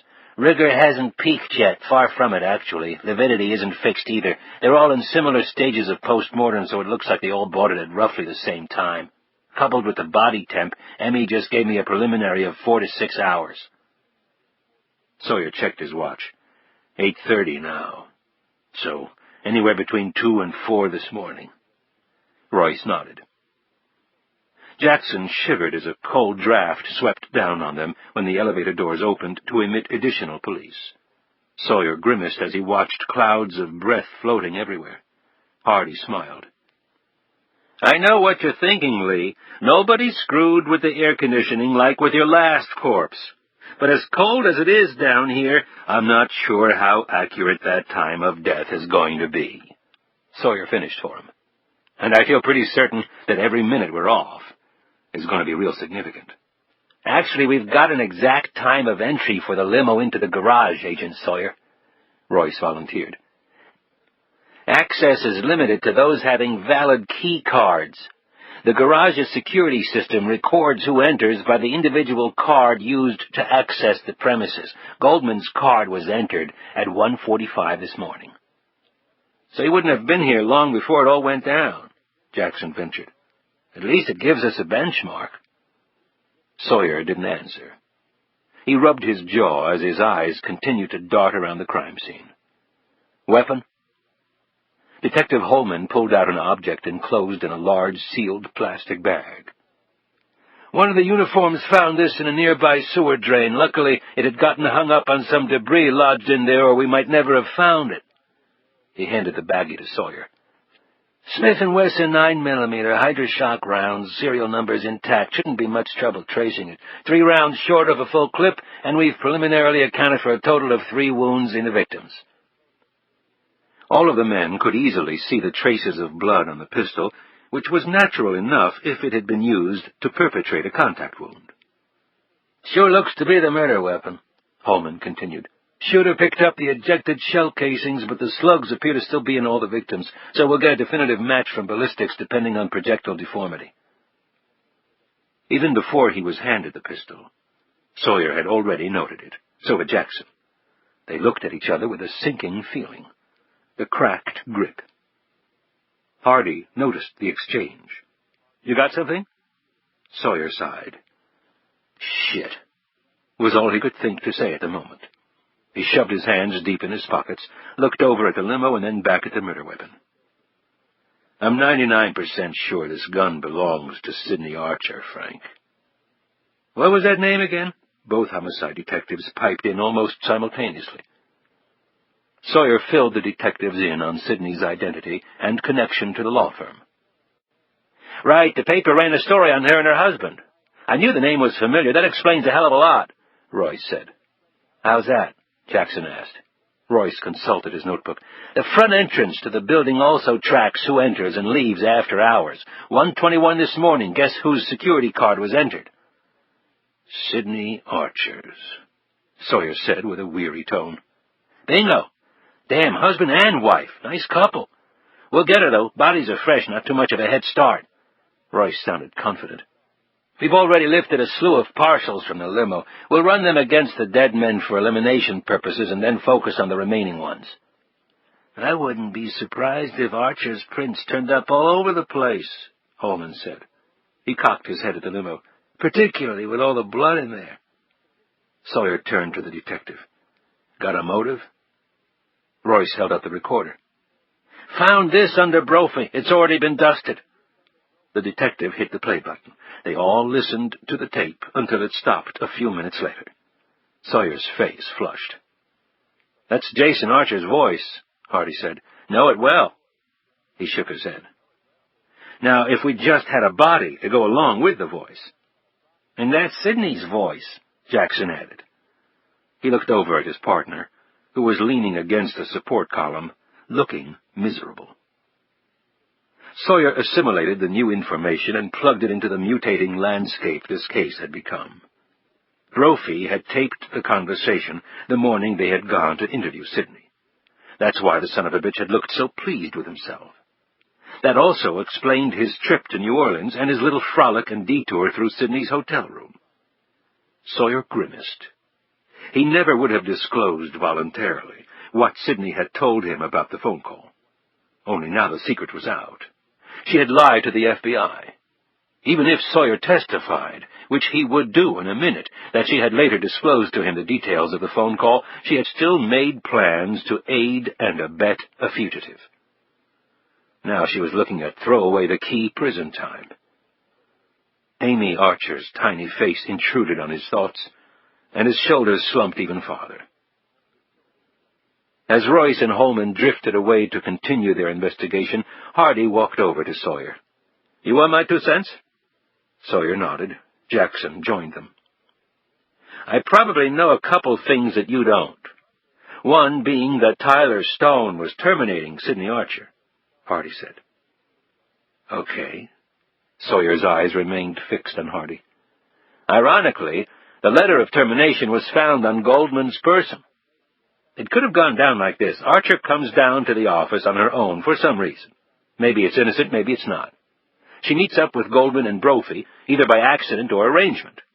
Goldman probably made Sidney Archer very familiar with the contents of the termination letter, and then they spring the tape on her. That's pretty heavy blackmail material." "I agree the tape is very damaging, but what would they blackmail her for?" Sawyer's eyes were still fixed on his friend. "Like I told you before, up until the plane crash, Sidney Archer was lead counsel on the Cybercom deal. She was privy to confidential information that RTG would be dying to get their hands on. The price for that information is the tape. She either gives them the deal info or she goes to prison. The firm is terminating her anyway. What the hell does she care?" Sawyer looked confused. "But I thought her husband had delivered that information to RTG already. The exchange on the videotape." "Deals change, Lee. I know for a fact that since Jason Archer's disappearance, the terms of Triton's offer for Cybercom have changed. What Jason gave them was old news. They needed fresh stuff. Ironically, what the husband couldn't give them, the wife could." "Sounds like they would have made a deal then, so how does the killing part come in, Frank? Just because it was her gun doesn't mean she fired it." Sawyer was now being argumentative. Hardy ignored the tone, continuing on with his analysis. "Maybe they couldn't agree to terms. Maybe things turned ugly. Maybe they decided the best way was to get the information they needed and then dispose of her. Maybe that's why they ended up in a limo. Parker was carrying a gun. It was still in his holster, unfired. There might have been a struggle. She pulls her piece, fires, and kills one of them in self-defense. Horrified, she decides not to leave any witnesses." Sawyer was shaking his head vigorously. 3 able-bodied men against 1 woman? Doesn't make sense that the situation would have gotten out of their control. Assuming she was in the limo, I can't believe she would have been able to kill all 3 and just walk away. Maybe she didn't just walk away, Lee. She might have been wounded for all we know. Sawyer looked at the concrete floor beside the limo. There were several bloodstains, but none readily visible farther away from the limo. Inconclusive at best, but Hardy's scenario was plausible. "So she kills all 3 and then leaves without the tape. Why?" Hardy shrugged. "Tape was found under Brophy. The guy was big, at least 200 pounds of literally dead weight. It took 2 heavyweight cops to move the body when they were trying to ID him.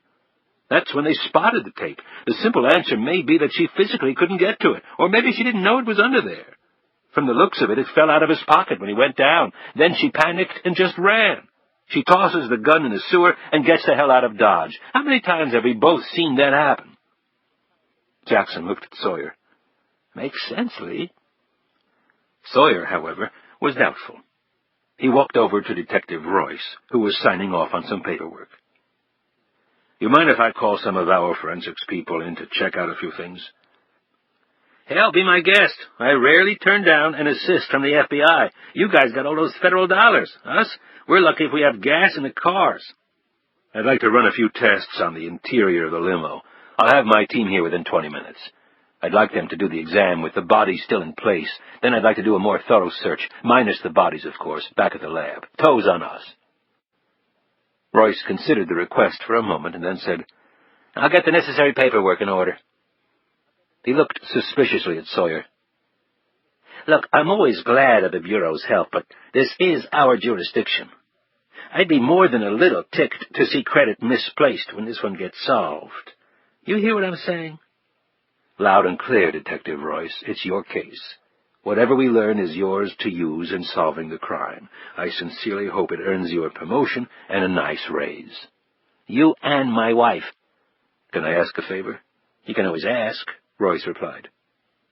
You mind having one of your techs get gunshot residue samples from each of the 3 corpses? We're running out of time on that one. I can have my people analyze the samples. You think one of them might have fired the gun? Royce looked highly doubtful.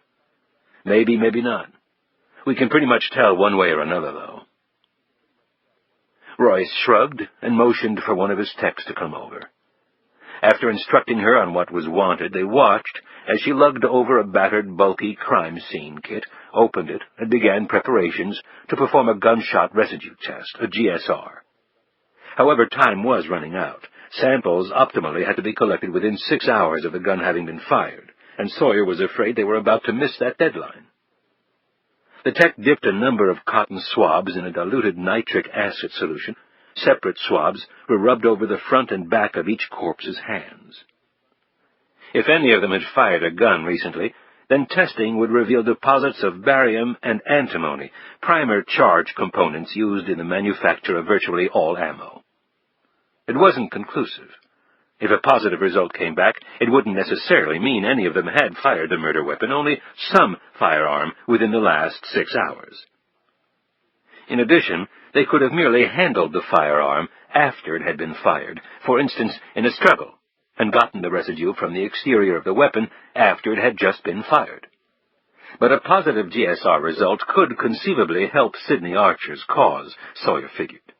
Even though all the evidence seemingly pointed to her involvement in the homicides, Sawyer was dead certain she hadn't pulled the trigger. "One more favor?" Sawyer asked Detective Royce. Royce's eyebrows shot up. "I'd like a copy of that tape." "Sure, whatever." Sawyer rode the elevator back up to the lobby, walked to his car, and phoned in for the FBI's forensics team.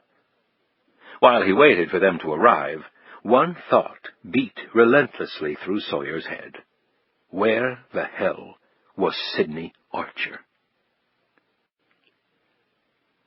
Chapter 50. Usually eschewing any except the most modest makeup, Sidney now took great pains to stencil in her face with considerable detail, holding up her compact as she stood in the stall in the women's restroom at Penn Station. She had concluded that the man pursuing her wouldn't have figured her to come back here. She then put on a tan leather cowboy hat, pulling the brim down low over her forehead. With enough artificial color on her face to almost qualify for hooker status, and her bloody clothes in a shopping bag destined for a dumpster, she walked out of the restroom attired in an assortment of garments she had spent the better part of the day acquiring. Tight stone-washed blue jeans, pointy beige cowboy boots, thick white cotton shirt, and a heavily insulated black leather bomber jacket. She looked nothing like the conservative Washington, D.C. attorney she had recently been and whom the police would soon be hunting down for murder. She made certain the .32 was carefully hidden away in an inner pocket. New York's gun laws were among the stiffest in the country. A half-hour ride northeast on the commuter train took her to Stamford, Connecticut, one of a string of bedroom communities feeding the working New Yorker's desire to live outside the hyperkinetic metropolis. A taxicab ride of 20 minutes took her to a lovely white brick home with black shutters nestled in a quiet neighborhood of similarly high-priced residences. The name Patterson was stenciled on the mailbox. Sidney paid the cab driver, but instead of going to the front door, she walked around back to the garage area. Next to the garage door hung a large, ornate wooden bird feeder. Sidney looked around, and then stuck her hand into the feed, pushing through the rough particles until she got to the bottom of the feeder. She pulled out the set of keys buried there, went over to the back door, put a key in the lock, and the door opened. Her brother, Kenny, and his family were in France. He was incredibly bright, ran a very successful independent publishing business, but was also absent-minded as hell. He had locked himself out of every home he had ever owned, hence the keys in the bird feeder, a fact well known to every member of his family. The home was old, solidly built, and beautifully decorated, with large rooms and comfortable furnishings. Sidney did not have time to enjoy the surroundings. She went into a small study. Against one wall was a large enclosed oak cabinet. Using another key from the keyring, Sidney opened the heavy double doors and viewed the contents of the cabinet. An impressive array of shotguns and pistols loomed in front of her. She settled on a Winchester 1300 Defender. The 12-gauge shotgun was relatively light, weighing in under 7 pounds. It chambered 3-inch Magnum shells that would stop anything on 2 legs, and, perhaps most important, sported an 8-shot magazine. She put several boxes of Magnum shells into one of her brother's ammo bags she had pulled from a drawer in the cabinet. Next, she looked over the pistols hanging on special hooks mounted into the wall of the cabinet next to the shotgun collection. She had little confidence in the stopping force of the .32. She picked up several of the pistols, testing them for weight and comfort. Then she smiled as her hand closed around an old familiar, a Smith & Wesson Slim 9 complete with unblemished grip. She grabbed the pistol and a box of 9mm ammo, stuffed it in the same bag with the shotgun loads, and locked the cabinet back up. Snagging a pair of binoculars off another shelf, Sidney left the room. She ran upstairs to the master bedroom and spent several minutes going through her sister-in-law's clothing. Soon, Sidney had assembled a suitcase full of warm clothing and footwear. A thought suddenly struck her. She switched on the small TV in the bedroom. She channel-surfed until she found an all-news station. The top story of the day was being recounted, and though she had been expecting it, her heart sank when her face appeared on the screen next to a picture of the limo. The news story was brief but devastating in portraying her inescapable guilt. Sidney received another shock as the screen split into 2 and she was joined by a photo of Jason. He looked tired in the photo, which she instantly recognized as the one on his Triton security badge. Apparently the media were finding the husband-wife master criminal angle an engaging one. Sidney studied her own face on the screen. She too looked tired, her hair plastered down on either side of her head. She and Jason looked guilty, she concluded, even if they weren't. But right now, most of the country would believe them to be villains, a modern-day Bonnie and Clyde. She rose on unsteady legs and, on a sudden impulse, went into the bathroom, where she stripped off her clothes and climbed in the shower. The sight of the limo had reminded her that she still carried vestiges on her person of those horrible few moments. She had closed and locked the bathroom door upon entering. Keeping the shower curtain wide open, she never left her back exposed to the door. A loaded .32 revolver lay within easy reach. The hot water took the chill off her bones. By accident, she glimpsed her exhausted, gaunt face in the small mirror affixed to the shower wall and shuddered at the sight. She felt tired and old. Emotionally and mentally spent, her body was giving way on her. She could feel the physical decline, inch by miserable inch. Then she gritted her teeth and slapped herself in the face. She couldn't give up now. She was an army of one, but a damned determined one. She had Amy. That was something no one would ever take away from her. Finished with her shower, she dressed warmly and raced to the mudroom, where she grabbed a heavy-duty flashlight off a hook. It had suddenly occurred to her that the police would be checking with all of her family and friends. She carried everything out to the garage, where she eyed the dark blue Land Rover Discovery, one of the sturdiest vehicles ever built. She put her hand under the left fender and pulled out a set of car keys. Her brother really was something. She turned off the sophisticated car security system by punching the tiny button on the car key, slightly wincing at the weird bird-like sound made by the deactivation. She was careful to place the shotgun on the floorboard of the back seat with a heavy blanket over it. The pistols were placed in the ammo bag, which was shoved under the front seat. The V8 engine roared to life. Sidney hit the door opener that was clipped to the visor and backed the Land Rover out of the garage. Carefully searching the street for any people or vehicles and finding none, Sidney eased the 2-ton truck out of the driveway and onto the road, rapidly gathering speed as she left the quiet Stamford neighborhood. Within 20 minutes, she had reached Interstate 95. Traffic was heavy, and it took her a while before she left Connecticut behind. She sliced her way through Rhode Island and made the loop around Boston by 1 in the morning. The Land Rover was equipped with a cellular phone. However, after her informative talk with Jeff Fisher, Sidney was reluctant to use it. Besides, who would she call? She stopped once in New Hampshire to grab some coffee in a candy bar and to fill the gas tank. The snow was now coming down full tilt, but the Land Rover easily plowed through it, and the flapping sound of the windshield wipers at least was keeping her awake. By 3 in the morning, however, she was nodding off at the wheel so frequently that she had to pull over finally at a truck stop. She wedged the Land Rover in between 2 Peterbilt OTR semis, locked the doors, slid into the back seat, gripped the loaded 9mm with one hand, and fell asleep. The sun was well up by the time she awoke. She grabbed a quick breakfast at the truck stop, and within a few hours was well past Portsmouth, Maine. 2 hours later she saw the exit she was seeking and turned off the highway. She was now on U.S. Route 1. At this time of year, Sidney had the road pretty much to herself. In the blur of heavy snow, she passed the small sign announcing her arrival into the town of Belle Harbor, population 1,650. While she was growing up, her family had spent many wonderful summers in the peaceful town.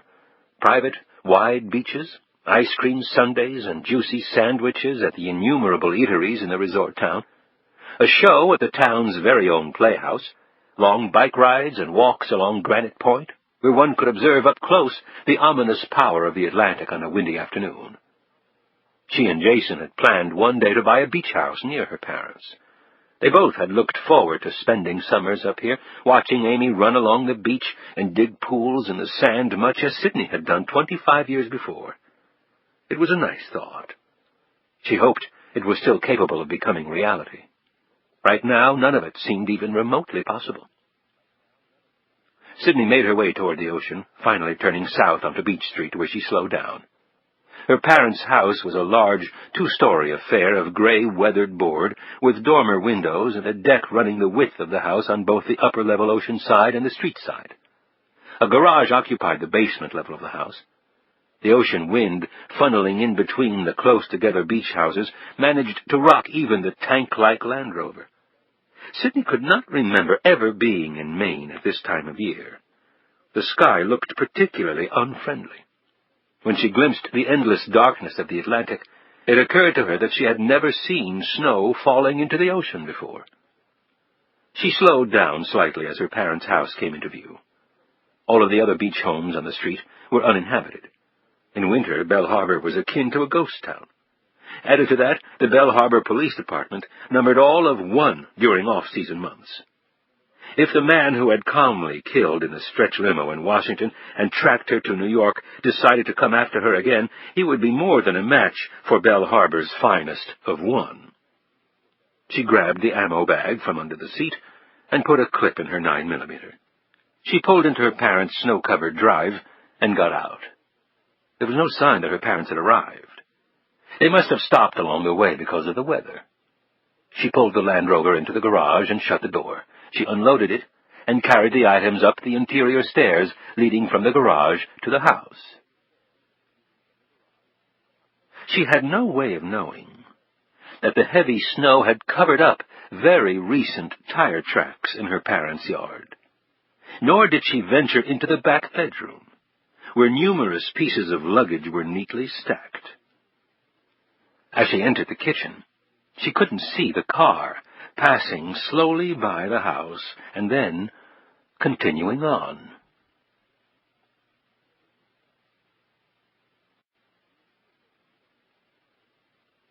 The interior of the FBI testing facility was going full steam. The white-coated FBI technician walked around the exterior of the limo, motioning Sawyer and Jackson to follow her. The left side rear passenger door was open.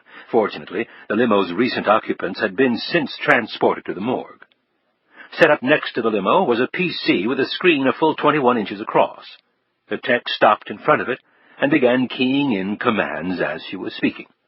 Wide of hip, with lovely olive skin and a mouth that showed many smile lines, Liz Martin was one of the Bureau's best and hardest-working lab rats.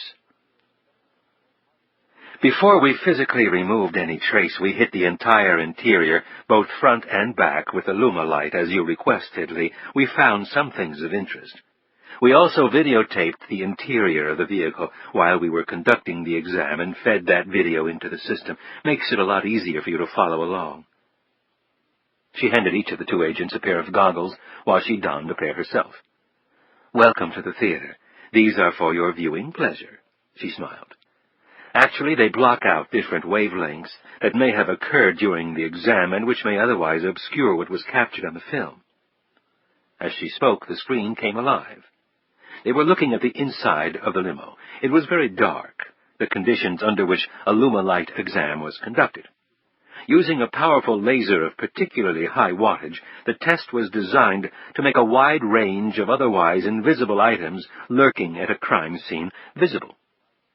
Liz manipulated a mouse connected to the PC, and the two agents watched as a large white arrow made its way across the screen. We started out using a single light source, no chemicals applied. We were looking for inherent fluorescence. Then we moved on to a series of dyes and powders. "You said you found some items of interest, Liz?" Sawyer's tone was a touch impatient, his eyes glued to the screen even as he asked the question. Hard not to in such a contained space as that, considering what happened there. Her eyes flickered briefly over at the limo. As her fingers expertly manipulated the mouse, the white arrow came to rest on what looked to be the rear seat of the limo. Liz hit some additional keys, and the area was blocked off on a series of grids appearing on the screen and magnified until it was readily visible. However, being readily discernible to the human eye and being readily identifiable were not the same thing. Sawyer turned to Liz. "What the hell is that?" It looked like a string of some kind, but magnified and enlarged as it was, it had taken on the thickness of a pencil. Simply speaking, a fiber. Liz pressed another key on the computer, and the fiber took on a three-dimensional shape. From the looks of it, I'd say wool, animal, the real thing, not synthetic, gray in color. Sound familiar to either of you? Jackson snapped his fingers. "Sidney Archer was wearing a blazer that morning. It was gray."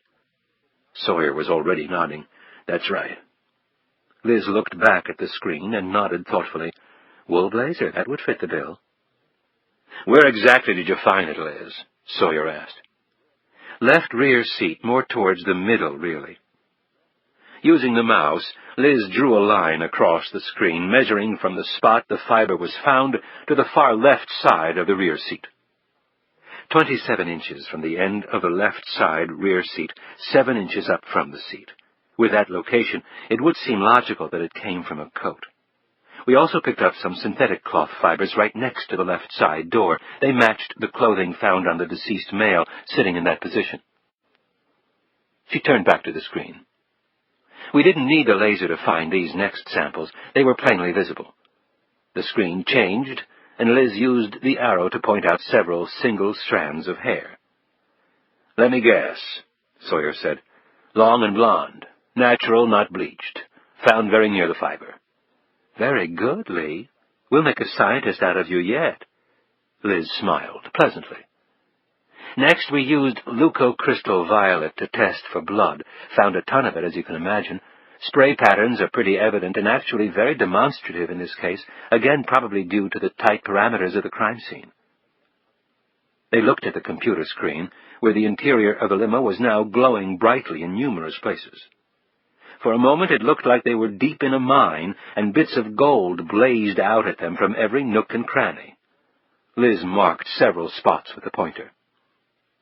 My conclusion is that the gentleman found on the floor of the back seat was either sitting facing the rear or with his face partially toward the right-hand side window. Gunshot wound was near the right temple. Blood, bone, and tissue throw-off was considerable. You can see the rear seat is covered with the debris. "Yeah, but there's an evident gap there." Sawyer pointed to the left side of the rear seat. "Good eye, that's absolutely right," Liz said. She used her measuring device again. "We found samples pretty uniformly distributed on the rear seat. That's what makes me think the victim—" She glanced at some notes next to the computer. "Brophy had turned away toward his left. That would leave the area of the gunshot, the right temple, facing directly at the rear seat, which accounts for the considerable trace coverage on the rear seat." "Sort of like a cannon firing," Sawyer said dryly.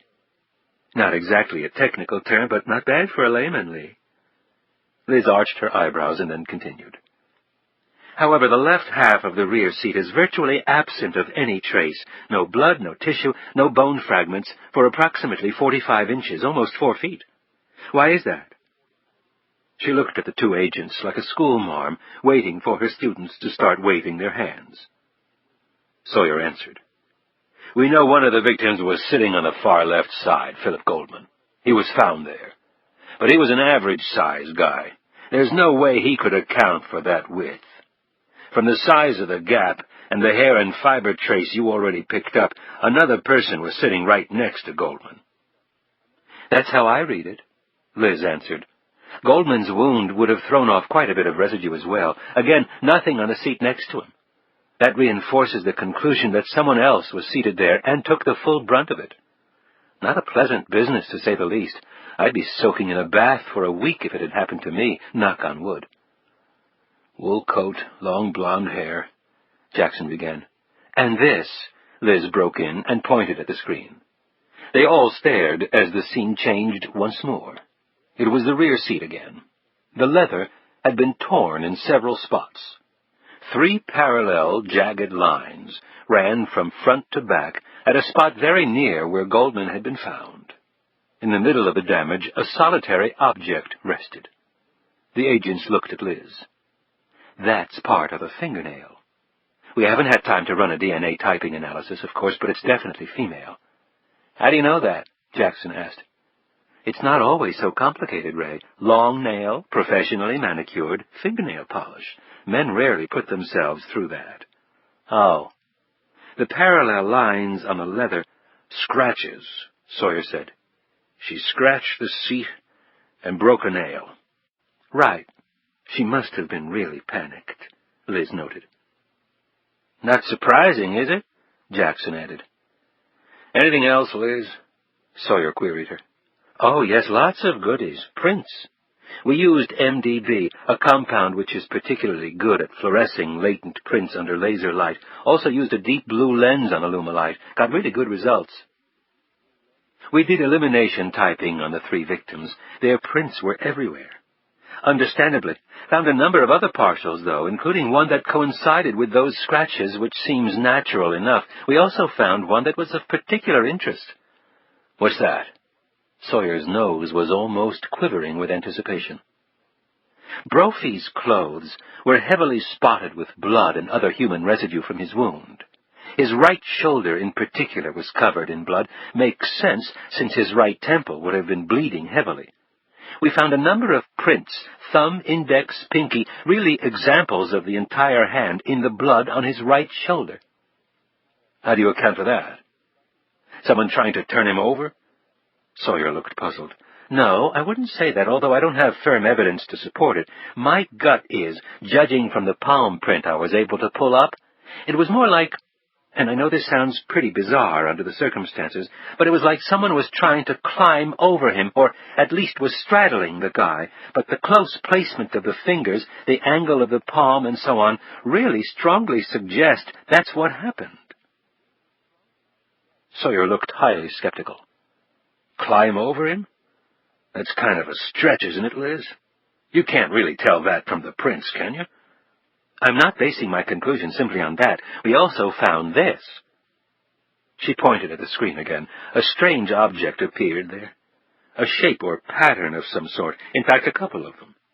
The dark background around the objects they were looking at made it difficult to understand what they were really observing. This was a shot taken of Brophy's body, Liz explained. He's face down on the floorboard. We're looking at his back. You see in the middle of his back this shape pattern. Again, it's made possible by a patch of blood. Jackson and Sawyer squinted and leaned close to the screen, trying to discern what the image was. They finally gave up and looked at Liz. A knee. She magnified the image until it spanned the entire screen. The human knee does make a very unique shape, especially when you have a malleable background such as blood. She clicked another button, and another image sprang to life. We also have this. Sawyer and Jackson again looked at the screen. This time the pattern was readily identifiable. A shoe print, the heel, Jackson said.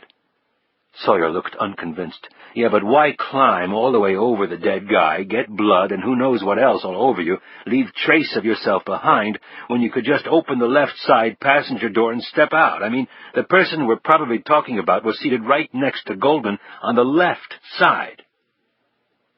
Jackson and Liz looked at each other. Neither one had a ready answer for that. Liz shrugged and smiled.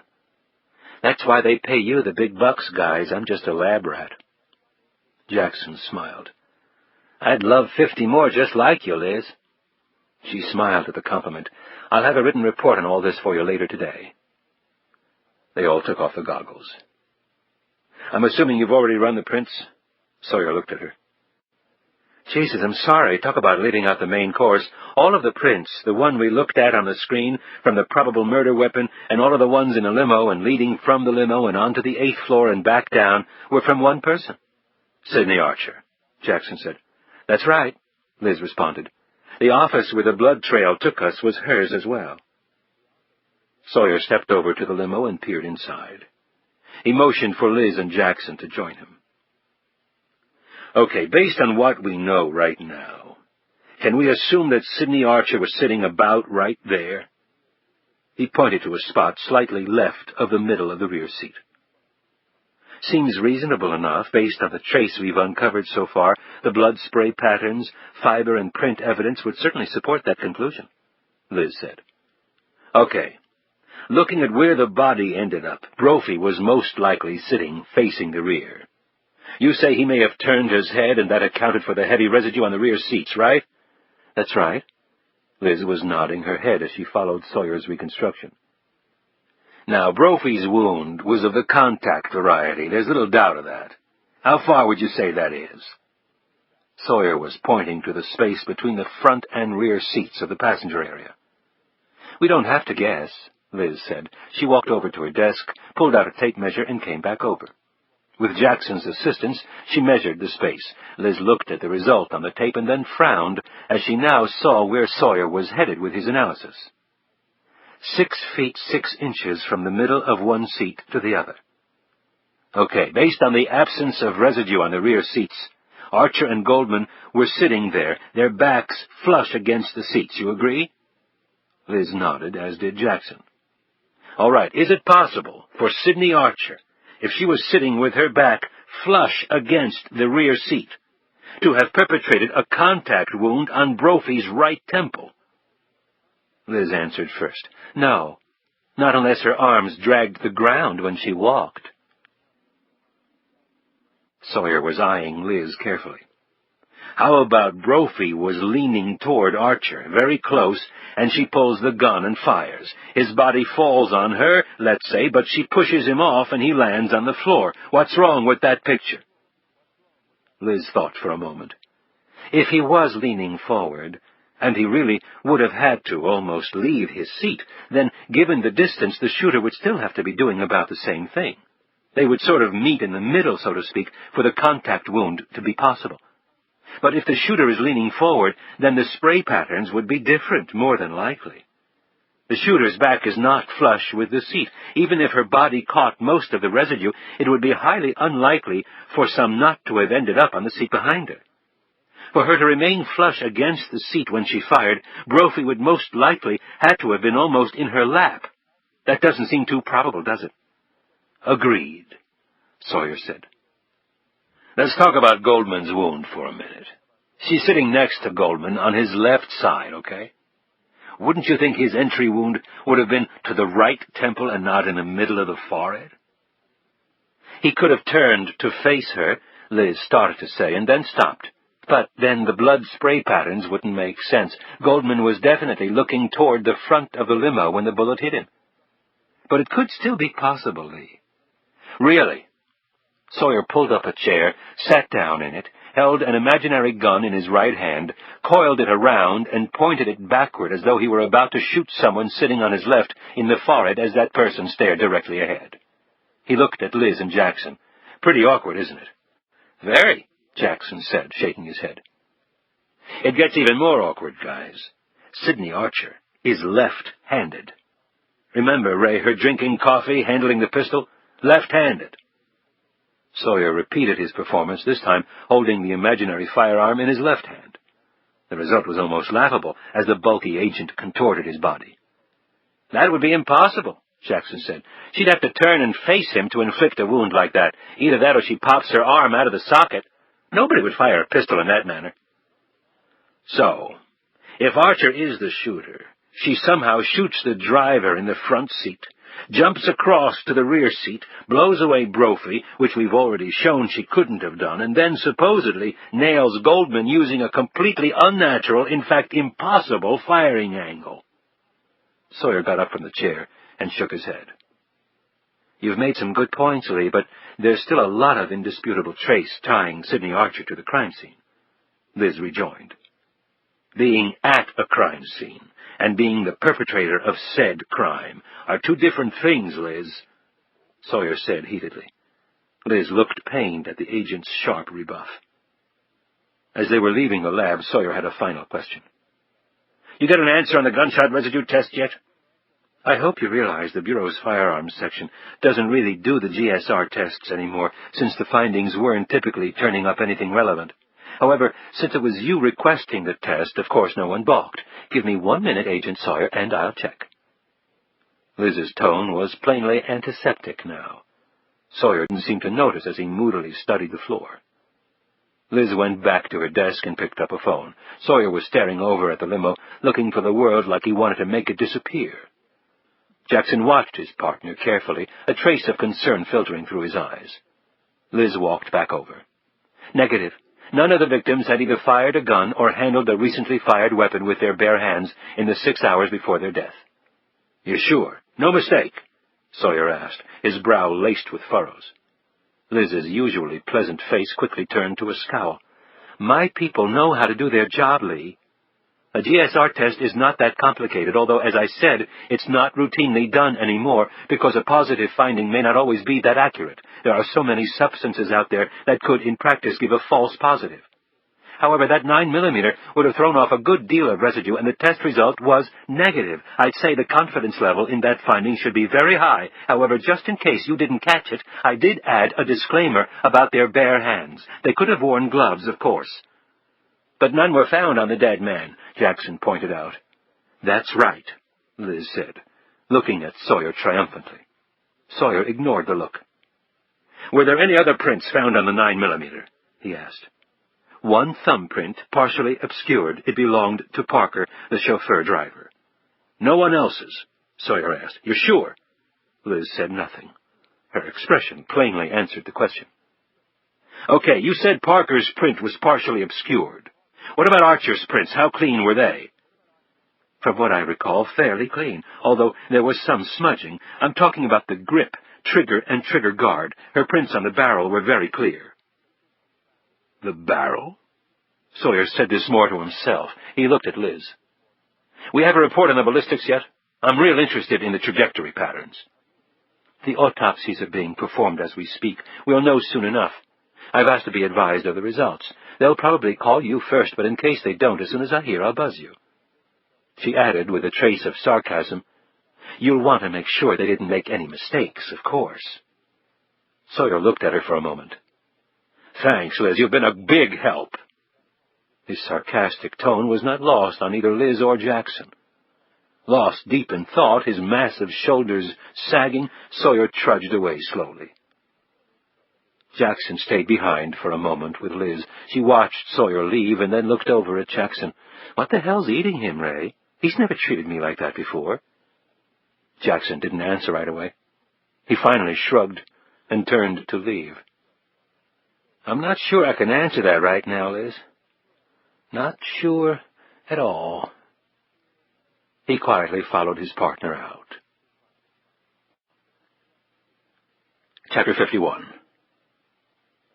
Jackson climbed in the car and looked over at his partner.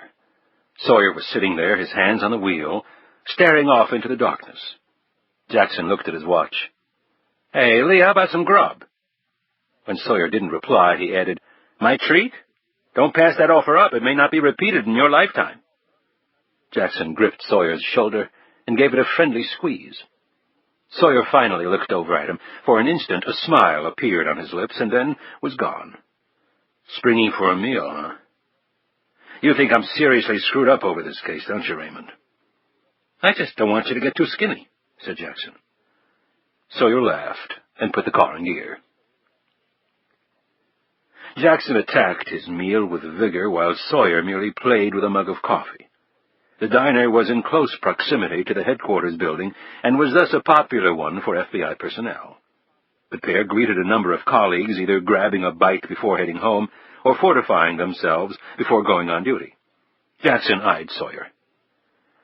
That was a nice piece of work you did back at the lab, but you could have cut Liz some slack. She was just doing her job. Sawyer's eyes suddenly burned into his partner. You cut some slack when your kid misses curfew or puts a ding in your car. If somebody wants slack, then I would strongly suggest they don't seek employment with the FBI. You know what I mean. Liz is damn good at her job. Sawyer's face softened. I know, Ray. I'll send her some flowers, okay? Sawyer looked away again. Between bites, Jackson said, So what's our next move? Sawyer looked over at him. I'm not really sure. I've had cases change on me in midstream before, but not quite to this degree. You don't believe Sidney Archer killed those guys, do you? Aside from the fact that the physical evidence says she couldn't have, no. I don't believe she did. But she did lie to us, Lee. The tape? She was helping her husband. You can't get around that. Sawyer felt the guilt seep in again. He had never withheld information from a partner before. He looked over at Jackson and then decided to tell him what Sidney had revealed. 5 minutes later, Jackson sat back, stunned. Sawyer glanced at him anxiously. She was scared, didn't know what to do. I'm sure she wanted to tell us from the get-go. Damn, if we only knew where she was. She could be in real danger, Ray. Sawyer smacked a fist into his palm. If she would only come to us, work together, we could bust this whole case, I know it. Jackson leaned forward, a determined expression on his face. Look, Lee, we've done a lot of cases together. But despite it all, you kept your distance. You saw things for what they were. And you think this case is different? Sawyer's tone was steady. I know it's different. You've been sticking up for this lady almost from the start. And you've damn sure been treating her differently than you ordinarily would a major suspect in a case like this. Now you tell me she spilled to you about the tape and her talking to her husband, and you kept that info to yourself. Jesus Christ, Lee. That's grounds to get your butt kicked right out of the bureau. If you feel you need to report it, Ray, I'm not stopping you. Jackson grunted and shook his head. I'm not pissing away your career. You're doing a good enough job of that. This case isn't any different. Bullshit! Jackson hunched forward even more. You know it is, and it's messing you up. All the evidence points, at minimum, to Sidney Archer being involved in some serious crimes, and yet you go out of your way at every opportunity to put a positive spin on it. You did it with Frank Hardy, with Liz, and now you're trying to do it with me. You're not a politician, Lee. You're a law enforcement officer. She may not be in on everything, but she's no angel either. That's for damn certain. You disagree with my conclusions on the triple homicide? Sawyer shot back. Jackson shook his head. No, I think you're probably right. But if you expect me to believe that Archer is just an innocent babe, caught up in some Kafkaesque nightmare, then you're talking to the wrong FBI agent. Remember what you said about slack? Well, I'd have to cut you a ton of it to even begin to believe that Sidney Archer, beautiful and intelligent as she might be, shouldn't spend a considerable part of her remaining years in prison. Jackson sat back. So that's what you think it's all about? Beautiful, brainy babe turns veteran agent to mush? Jackson didn't respond, but the answer was clearly painted on his face. Old divorced fart wants to jump in her panties, Ray, and I can't do that if she's guilty. Is that what the hell you think? Sawyer's voice was rising. Why don't you tell me, Lee? Maybe I should throw your ass through that window over there instead. Maybe you should goddamn try. Jackson shot back. You son of a bitch! Sawyer's voice shook. Jackson reached across and grabbed his shoulder. I want you to get your head on right. You want to sleep with her, fine. Wait until after the case is over and she's proved not guilty. Jackson shouted at him. How dare you! Sawyer shouted back, ripping Jackson's hand away. Sawyer then jumped up and cocked a very large fist, a fist that stopped in midair as Sawyer realized what he was about to do. Several of the other restaurant patrons stared in shock at the scene. Sawyer's and Jackson's eyes remained locked until finally Sawyer, his chest heaving, his bottom lip trembling, lowered his fist and sat back down. Neither of them spoke for several minutes. Finally, Sawyer looked embarrassed and sighed. Shit. I knew I was going to regret giving up the smokes one day. He closed his eyes. When he reopened them, he was looking squarely at Jackson. Lee, I'm sorry. I'm just worried about... Jackson abruptly stopped as Sawyer held up his hand. Sawyer began speaking slowly and softly. You know, Ray, I've been with the Bureau half my life. When I first started out, it was easy to tell the good guys from the bad. Back then, kids didn't go around killing people like they were yesterday's lunch. And you didn't have smooth-running drug empires worth hundreds of billions of dollars, enough money that just about anybody will do just about anything. They had revolvers, we had revolvers. Pretty soon they'll be toting surface-to-air missiles as standard equipment. While I'm at the grocery trying to decide what lousy TV dinner to eat and looking for which beer's on sale, about 20 new corpses are created for no better reason than somebody turning down the wrong street, or a bunch of unemployed kids going at each other over a block-long piece of drug turf with more firepower than an army battalion used to carry around. We play catch-up every day, but we never gain any ground. Come on, Lee. The thin blue line is still around, as long as there are bad guys. That thin blue line is a lot like the ozone layer, Ray. It's got mountain-size holes punched all through it. I've been walking that line for a long time. What do I have to show for it? I'm divorced. My kids think I'm a lousy father because I was out running down a plane bomber or hauling in some slick, smiling butcher who likes to line his trophy case with human specimens instead of helping them blow out candles on their birthday cakes. You know what? They were right. I was a lousy dad. Especially to Maggie. I worked ungodly hours, never around, and when I was either sleeping or so zoned out on a case, I probably never heard half of what they were trying to tell me. Now I live all alone in a crummy apartment, and most of my paycheck I don't even see. My stomach feels like it's got a bunch of meat cleavers stuck in it, and while I'm sure that's just my imagination, I do happen to have several pieces of real lead permanently embedded in me. On top of that, lately I find it real hard to go to sleep, unless I've had a six-pack of beer. Jesus, Lee. You're always the rock at work. Everyone respects the hell out of you. You go into an investigation and see stuff I never do. Wrap the whole picture together while I'm still getting my notebook out. You've got the best instincts of anyone I've ever seen. Good thing, Ray. Considering it's really the only thing I have left. But don't shortchange yourself. I've got 20 years on you. You know what instinct is? Seeing the same thing over and over again until you start to get a feel for things. A little extra step. You're way ahead of where I was with just a half dozen years under my belt. I appreciate that, Lee. But don't misinterpret this little episode of venting. I don't feel sorry for myself, and I'm sure as hell not looking for any pity from anybody. I had choices and I made them. Just me.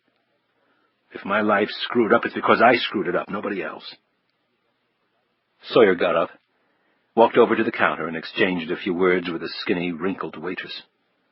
In a moment, he was striding back, cupping his hands together, a thin line of smoke floating up. He sat back down and held up the cigarette.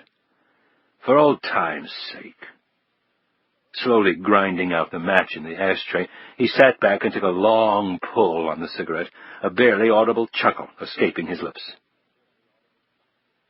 I go into this case, Ray, thinking that I had it pretty much nailed from the get-go. Lieberman's the target. We figure out how the plane went down. We got a lot of motives, but not so many we can't follow up. Sift through until we nail the son of a bitch responsible.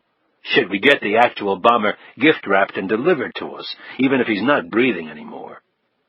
Things are looking pretty damn good. Then the floor falls out from under us. We find out Jason Archer pulled off this incredible heist and turns up in Seattle selling secrets instead of being in a hole in the ground in Virginia. Is that his plan? Seems pretty likely. Only the bomber turns out to be a guy who somehow slipped right through the Virginia State Police's computer system. I get hoodwinked into going to New Orleans, and something happens at Archer's house that I'm still in the dark about. Then, when you least expect it, Lieberman gets thrown back into the picture, chiefly because of Stephen Page's apparent suicide 5 years ago. That doesn't seem to fit into the puzzle, except for the fact that his big brother, who can probably tell us a lot, gets his throat handed to him in a parking lot. I talk to Charles Tiedemann, and maybe, just maybe, Lieberman is being blackmailed.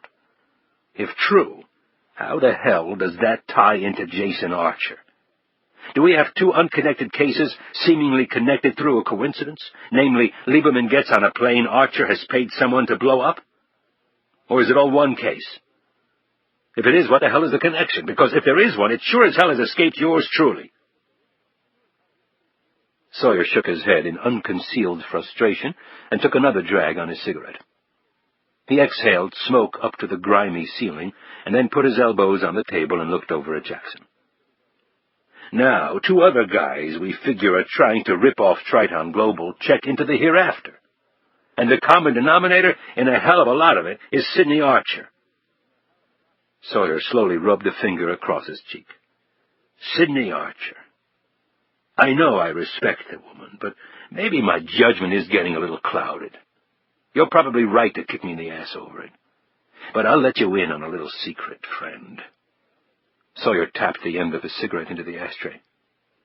What's that?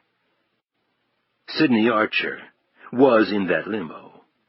And whoever killed those three guys let her walk. Her pistol ends up with the police. Sawyer made an imaginary gun with his left hand and pointed at various parts of it with his cigarette as he continued to speak. Smudged prints on the part she would have held if she had fired it. Clear prints on the barrel only. What do you make of that? Jackson thought quickly. We know she handled the gun. The truth suddenly dawned on him. If somebody else fired it, and they were using gloves, her prints would have been smudged on those areas, but not the barrel. Right. The tape gets left behind.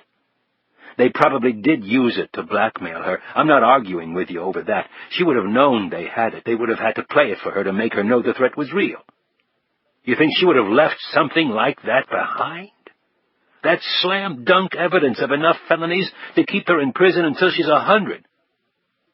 I'm telling you, she or anyone else in that situation would have lifted that damn limo clear up in the air to get to that tape. No. They let her go for one reason only. To set her up for the killings. Jackson slowly put his coffee cup down. And maybe to make sure our focus doesn't wander again. That's why you wanted the GSR test done. Sawyer nodded. I needed to be sure that one of the dead guys wasn't the shooter. You know, there could have been a struggle. From the looks of it, the wounds were all instantly fatal, but who the hell really can be sure? Or one of them could have done it and then committed suicide for all we know. Freaked out over what he'd done and decided to blow his own brains out. Then Sidney, in a panic, grabs the gun and throws it down a sewer drain. But that didn't happen. None of the stiffs fired that weapon. They sat in prolonged silence before Sawyer stirred. I'll let you in on another secret, Ray. I'm going to figure this sucker out, even if it takes me another 25 years walking that thin line. And when that day comes, you're going to find out something really enlightening. Such as?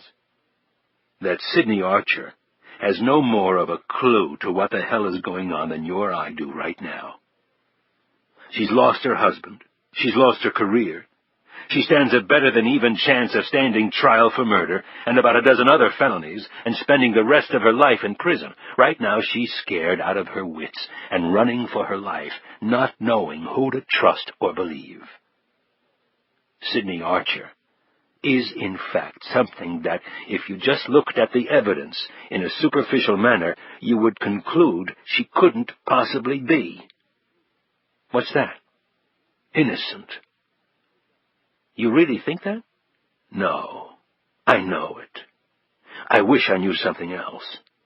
What's that? Sawyer stabbed out his cigarette at the same time he let out a final mouthful of smoke. Who really killed those 3 guys? Sawyer's mind drifted away as he said the words. Sidney Archer might know. But where the hell is she? As the 2 rose to leave, Jackson put a hand on Sawyer's shoulder. Hey, Lee, for what it's worth, I don't care how long the good guy, bad guy odds ever get to be. As long as you're willing to walk the line, I will too. This ends Disc 13. Total Control, Disc 14. Chapter 52. Looking through her binoculars, Sidney surveyed the street in front of her parents' house and then checked her watch. Dusk was rapidly gathering. She shook her head in disbelief. Could the FedEx shipment have been delayed because of weather?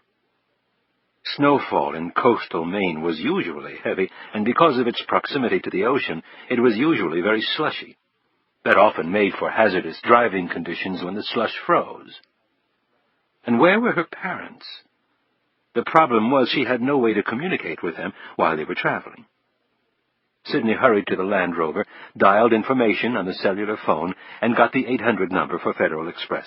She gave the operator the names and addresses of the sender and recipient of the package. After Sidney listened to computer keys clicking, the operator delivered her astonishing answer. You mean you have no record of the package? No, ma'am. I mean, according to our records, we didn't receive the package. But that's impossible. You have to get it. There must be some mistake. Please check again. Sidney listened with growing impatience to the sounds, once again, of the keyboard. The response was the same. Ma'am, perhaps you should check with the sender to make sure the package was actually sent out. Sidney hung up, got Fisher's number from her purse in the house, went back out to the Land Rover and dialed it. There was little chance that Fisher would be there. He had undoubtedly taken Sidney's warnings to heart, but he would most likely call in for messages. Her hands were shaking. What if Jeff had been unable to send out the package? The vision of the gun pointed at her in a limo blasted into her mind. Brophy and Goldman, their heads exploding all over her. For a moment, in her despair, she rested her head on the steering wheel, then picked up the phone and dialed. The phone rang and then was answered. Sidney prepared to leave a message on the machine when a voice said hello. Sidney started to speak until she realized the voice on the other end was a live one. Hello? The voice said again. Sidney hesitated and then decided to go ahead. Jeff Fisher, please. Who is this? I'm a friend of his. Do you know where he is? I really need to find him, said the voice. The hackles on the back of Sidney's neck went up. Who is this? Sergeant Rogers of the Alexandria Police Department. Sidney quickly cut off the call. The interior of Jeff Fisher's townhouse had seen drastic changes since Sidney Archer had been there, chief of which was that not one single piece of computer equipment or files was left in the place. In the middle of the day, neighbors had seen the moving truck. One of them had even talked to the movers, though it was all legitimate. Fisher hadn't mentioned that he was moving, but the movers had been so open about it, took their time, boxed things up, had paperwork on a clipboard, had even taken a smoke break in the middle of the job. Only after they had left did the neighbors get suspicious. When Fisher's next-door neighbor had gone inside to check on things, he had noticed that none of the furniture was gone, only Fisher's extensive computer system. That's when the police had been called. Sergeant Rogers scratched his head. The problem was, nobody could find Jeff Fisher. They had checked at his job, with his family up in Boston, with his friends locally. No one had seen him in the last couple of days. Sergeant Rogers had received another shock during his investigation. Fisher had actually been in custody at the Alexandria police station on a reckless driving charge. He'd posted bail, been given a court date, and been released. That was the last anyone apparently had seen of Jeff Fisher. Rogers finished writing up his report and left. Sidney ran up the stairs and slammed and locked the bedroom door. She grabbed the shotgun off the bed, racked the action of the weapon, backed into the far corner, and sat down on the floor, the gun pointed straight at the door. Tears streamed down her cheeks as she shook her head in disbelief. Oh, God! She should never have gotten Jeff involved. Sawyer was at his desk at the Hoover Building when Frank Hardy called. He briefly filled Hardy in on the most recent developments, chief of which was Sawyer's conclusion, based on his examination of the forensics evidence, that Sidney Archer had not killed Goldman and Brophy.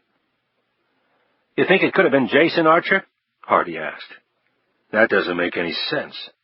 "You're right. Too big a risk for him to come back here anyway. Plus, I can't believe he'd set up his wife for the murders." Sawyer paused as he considered his next question. "Any word from RTG?" "I was just about to tell you. The president, Alan Porcher, is unavailable for comment. Big surprise there. The company's PR person gave the standard line, vigorously denying the allegations, of course." "How about the Cybercom deal?" "Well, there we finally have some good news. This latest development with RTG has thrown Cybercom firmly into Triton's camp. In fact, a news conference is scheduled for later this afternoon announcing the deal. Do you want to attend?" "Maybe. Nathan Gamble should be a happy camper." "You got that right. I'll leave a couple of visitor badges for the press conference if you and Ray want to come see the show. It's at Triton's headquarters." Sawyer considered the request for a moment. "I think you'll see us there, Frank." Sawyer and Jackson, their yellow visitor badges riding brightly on their lapels, walked into the auditorium-sized room, which still managed to be crowded. "Damn, this must be a big event." Jackson eyed the sea of reporters, industry people, financial analysts, and other investment types. "Money always is, Ray." Sawyer snagged 2 cups of coffee from the hospitality table and handed one to his partner. Sawyer stretched his 6'3" frame to its maximum height as he looked over the crowd. "Looking for somebody?" Frank Hardy appeared behind the pair. Jackson smiled. "Yeah, we were looking for some poor people, but I think we're in the wrong place." "That you are. Gotta admit, you can feel the excitement, can't you?" Jackson nodded and then pointed at the army of reporters. "But is one company buying out another really all that newsworthy?" "Ray, it's a little more than that. I would be hard put to name any other company in America whose potential exceeds Cybercom." "But if Cybercom is so special, why do they need Triton?" Jackson asked. "With Triton, they can partner with a world leader and have the billions of dollars needed to produce, market, and expand their product base. The result will be that in a couple of years, Triton will dominate, like GM and IBM used to. Even more so, really. The flow of 90% of the world's information will be through hardware, software, and other technology created by the business combination being formed today." Sawyer shook his head as he gulped his coffee down. "Damn, Frank," he said. "That doesn't leave much room for everybody else. What happens to them?" Hardy smiled weakly. "Well, that's capitalism for you. Survival of the fittest comes from the law of the jungle. You've probably watched those National Geographic shows. Animals eating each other, struggling to survive. It's not a pretty sight." Hardy looked up at the small, elevated stage where a podium had been situated. "It's about to start, guys. I've got us seats near the front. Come on." Hardy herded them through the crowds, entering a special roped-off section that encompassed the first 3 rows from the stage. Sawyer looked over the occupants of a short line of chairs to the left of the podium. Quentin Rowe was there. He was a little more dressed up today, but despite his hundreds of millions of bucks in the bank, the guy apparently didn't own any neckties. He was engaged in an animated conversation with 3 men in low-key business suits who Sawyer assumed were the Cybercom people. Hardy seemed to be reading his mind. From left to right, CEO, CFO, and COO of Cybercom. "And SOL. Shit out of luck. for everybody else," Sawyer said. Hardy pointed at the stage. From the right side, Nathan Gamble, nattily dressed and smiling, marched across and settled in at the podium. The crowd quickly took their seats and abruptly quieted down, as if Moses had just strolled down Mount Sinai with those tablets. Gamble took out a prepared speech and launched into it with considerable vigor. Sawyer didn't hear most of it. He was busy watching Quentin Rowe. The young man was looking at Gamble. Whether he was conscious of it or not, his expression was not amicable. From the little Sawyer did hear of Gamble's words, the main import was money, big money that came with market domination. After Gamble finished with a flourish, he was quite the glib salesman, Sawyer had to admit. There was a huge wave of applause. Then Quentin Rowe took his place at the podium. As Gamble passed him on his way to sit down, the two men exchanged smiles that were about as phony as Sawyer had ever seen outside a B-movie. In comparison to Gamble, Rowe's emphasis was on the limitless positive potential the two companies, Triton and Cybercom, combined could offer the planet. The issue of money never came up. At least from Sawyer's point of view, Gamble had pretty much covered that issue anyway. Now he looked over at Gamble, who was not looking at Rowe at all. He was engaged in a friendly discussion with the Cybercom acronyms.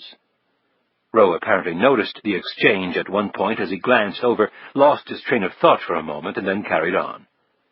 His talk received, Sawyer thought, polite applause. The good of the world apparently took a distant back seat to Mother Green, at least with this crowd. When the Cybercom people finished up the presentation, all of the men engaged in a handshaking, ringed-arm photo opportunity. Sawyer noted that Gamble and Rowe never actually touched flesh. They kept the Cybercom boys between them. Maybe that's why they were so excited about the deal. They'd have a buffer zone now. Everyone from the stage made his way into the crowd and was instantly besieged by questions. Gamble was smiling, quipping, and playing the moment for all it was worth. The Cybercom people followed in his wake. Sawyer watched as Rowe broke rank and headed over to the hospitality table, where he fixed a cup of tea and moved quickly over to a secluded corner. Sawyer tugged on Jackson's sleeve, and they headed in Rowe's direction. Hardy went over to listen to Gamble's pontificating. "Nice speech." Rowe looked up to see Sawyer and Jackson standing in front of him. "What? Oh, thank you." "My partner, Ray Jackson." Rowe and Jackson exchanged hellos. Sawyer looked over at the large group surrounding Gamble. "He seems to like the limelight." Rowe sipped his tea and wiped his mouth delicately with his napkin. "His bottom-line approach to the business and limited knowledge of what we actually do makes for good sound bites," he said disdainfully. Jackson sat down next to Rowe. "Personally, I liked what you were saying about the future. My kids are really into computers. It's true what you were saying. Better educational opportunities for everyone, especially the poor, translates into better jobs, less crime, better world. I really believe that." "Thank you. I believe it too." Rowe looked up at Sawyer and smiled. "Although I don't think your partner shares that view." Sawyer, who had been scanning the crowds, looked down at him with a hurt look on his face. "Hey, I'm for all that positive stuff. Just don't take away my pencil and paper, that's all I'm saying." Sawyer pointed his coffee cup over at the group of Cybercom people. "You seem to get along with those guys all right." Rowe brightened. "I do. They're not as liberal thinking as I am, but they're a long way from Gamble's money-is-everything position. I think they might bring a nice equilibrium to the place, although now we have to endure at least 2 months of the lawyers taking their pound of flesh while the final documents are negotiated." "Tyler Stone?" Sawyer asked. Rowe looked at Sawyer. "That's right." "You going to keep them as your counsel after the Cybercom deal is put to bed?" "You'll have to ask Gamble that. It's his call. He is the head of the company. Excuse me, gentlemen, but I have to go." Rowe quickly got up and left them. "What bees up his bonnet?" Jackson asked Sawyer. Sawyer shrugged his thick shoulders. "More like a hornet's nest. If you were partners with Nathan Gamble, you'd probably understand." "So what now?" "Why don't you grab another cup of coffee and mingle, Ray? I want to talk to Roe some more." Sawyer disappeared into the crowd. Jackson looked around, and then went over to the hospitality table.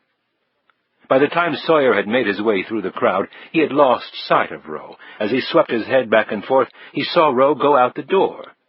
Sawyer was about to follow him when he felt a tug at his sleeve. "Since when is a government bureaucrat interested in the goings-on of the for-profit sector?" Nathan Gamble asked. Sawyer cast one more look in Roe's direction, but he was already out of sight. The FBI agent turned to Gamble. "I'm all for making a buck. Nice speech you gave, by the way. Left me kind of tingling all over." Gamble let out a belly laugh. "Like hell it did. You want something stronger?" He pointed at Sawyer's styrofoam cup. "Sorry I'm on duty. Besides, it's a little early for me." "We're celebrating here, FBI man. Just announced the biggest damn deal of my life. I'd say that's worth getting drunk over, wouldn't you?" "If you want to. It's not my deal." "You never know," he said provocatively. "Let's take a walk." Gamble led Sawyer up across the stage, down a short corridor, and into a small room. Gamble plopped down in a chair and pulled a cigar from his coat pocket. "If you don't want to get drunk, at least have a smoke with me." Sawyer put out his hand, and the two men lit up. Gamble slowly waved his match back and forth like a miniature flag before crumpling it under his foot. He eyed Sawyer intently through the twin walls of cigar smoke. "Hardy tells me you're thinking about joining up with him." "To tell you the truth, I really haven't given it much thought." "You could do a hell of a lot worse for yourself." "Frankly, Gamble, I don't think I do all that bad for myself right where I am." Gamble grinned. "Shit. What do you make a year?" "That's none of your damn business." "Jesus, I told you what I pull in. Come on, just a ballpark." Sawyer cradled the cigar in his hand before clenching it between his teeth. There was now mild amusement in his eyes. "Okay, it's less than what you make. That narrow it down enough?" Gamble laughed. "Why do you care what my paycheck says?" "The point is I don't. But from what I've seen of you and knowing the government's way of doing business, I gotta believe it's not nearly enough." "So? Even if it isn't, that's not your problem." "I'm not into problems so much as I'm into problem solving. That's what chairmen do, Sawyer. They look at the big picture, or at least they're supposed to. So how about it?" "So how about what?" Gamble puffed on his cigar, a small twinkle in his eye. It finally dawned on Sawyer what the man was getting at. "Are you offering me a job?" "Hardy says you're the best. I only hire the best." "Exactly what position are you looking to fill?" "Head of security, what else?" "I thought Lucas already had that job." Gamble shrugged. "I'll take care of him. He's more of my personal guy anyway. I quadrupled his government salary, by the way. I'll do better than that for you." "I take it you blame Lucas for what happened with Archer." "Hey, it's somebody's responsibility." "So what do you say?" "What about Hardy?" "He's a big boy. Who says I can't bid for your services? I get you on board, maybe I don't need as much of him." "Frank's a good friend of mine. I'm not doing anything that would screw him. That's not how I operate." "It's not like the guy's going to be reduced to going through trash cans. He's already made a hell of a lot of money. Most of it off me." Gamble shrugged. "But suit yourself." Sawyer stood up. "To tell you the truth, I'm not sure you and I could ever survive each other." Gamble eyed him steadily. "You know, you're probably right about that." Sawyer left Gamble sitting there. When he exited the room, he came face to face with Richard Lucas, who had been standing outside the door. "Hey, Rich, you certainly get around." "It's part of my job," Lucas said brusquely. "Well, in my book, you qualify for sainthood." Sawyer nodded toward the room where Nathan Gamble was puffing on his cigar, and walked off. Sawyer had just gotten back to his office when his line buzzed. "Yes? Charles Tiedemann. "I'll sure take that one." Sawyer hit the flashing red light on his phone. "Hello, Charles." Tiedemann's manner was brisk and businesslike. "Lee, I was getting back to you on your question." Sawyer flipped back through his notebook until he reached the section on his previous discussion with Tiedemann. You were going to check on the dates Lieberman had raised the rates. I didn't want to mail or fax them to you, even though they are technically publicly known. Well, I wasn't certain who might see them other than yourself. No need to stir things up unnecessarily. I understand. God, these Fed guys never stop with the secrecy, do they? Sawyer thought. Why don't you give them to me now? Tiedemann cleared his throat and began. There were 5 such instances. December 19th, 1990 was the first change. The others occurred on February 28th of the following year, September 26th, 1992, November 15th of the same year, and finally, April 16th, 1993. Sawyer wrote them down. What was the net effect after all 5 changes? The net effect was to add 0.5 of a percentage point to the Fed funds rate. However, the first reduction was 1 percentage point. The last increase was 3/4. I take it that's a lot at one time. If we were in the military discussing weapons systems, 1 percentage point would easily equate to a nuclear bomb. I know if early word leaked out about the Fed's decision regarding interest rates, then people could make enormous profits. Actually, said Tiedemann, advance notice of the Fed's action on interest rates is, for all intents and purposes, worthless. Mother of God. Sawyer closed his eyes, slapped his forehead, and leaned back in his chair so far he almost toppled over. Maybe he should just plant his trusty 10mm against his temple and save himself additional misery. So, excuse my French, but why all the goddamn secrecy? Don't misunderstand me. Unscrupulous people could certainly profit in innumerable ways from learning inside information about the Fed's deliberations. However, advance information of Fed action is not typically one of them. The market has an army of Fed watchers who are so adept at their job that the financial community usually knows well in advance whether the Fed is going to lower or raise interest rates, and by how much. In effect, the market already knows what we'll do. Is that clear enough for you? Very. Sawyer exhaled audibly. Then he jerked up in his chair. What happens if the market is wrong? Tiedeman's tone showed he was very pleased with the question. Ah, that is an entirely different matter. If the market is wrong, then you could have enormous swings on the financial landscape. So if somebody knew ahead of time that one of these unexpected changes was coming down the pike, he could make some nice profits. That's considerably understating it. Anyone with advance information of an unanticipated Fed change in interest rates could potentially make billions of dollars seconds after the Fed action was announced.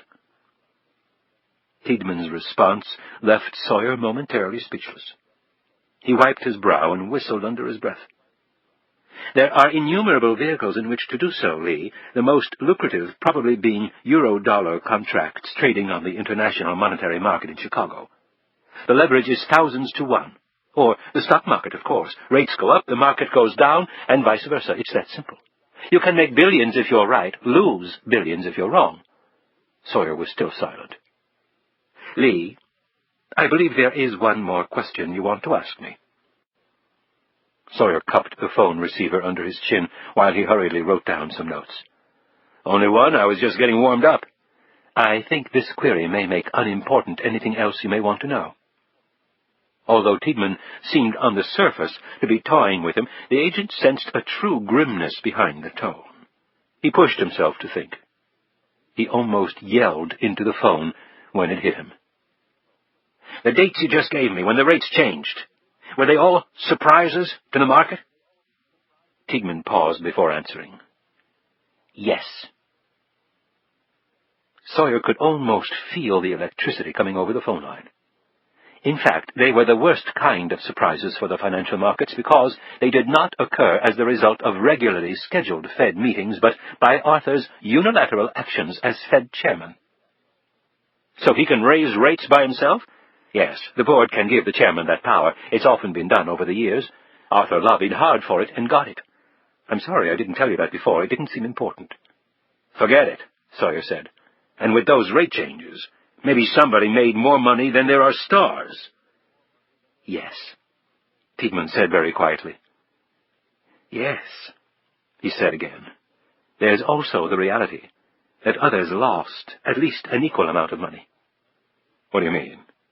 Well, if you're correct that Arthur was being blackmailed to manipulate rates, the extreme steps he took, adjusting the Fed funds rate by as large as a percentage point at a time, leads me to conclude that damage to others was intended.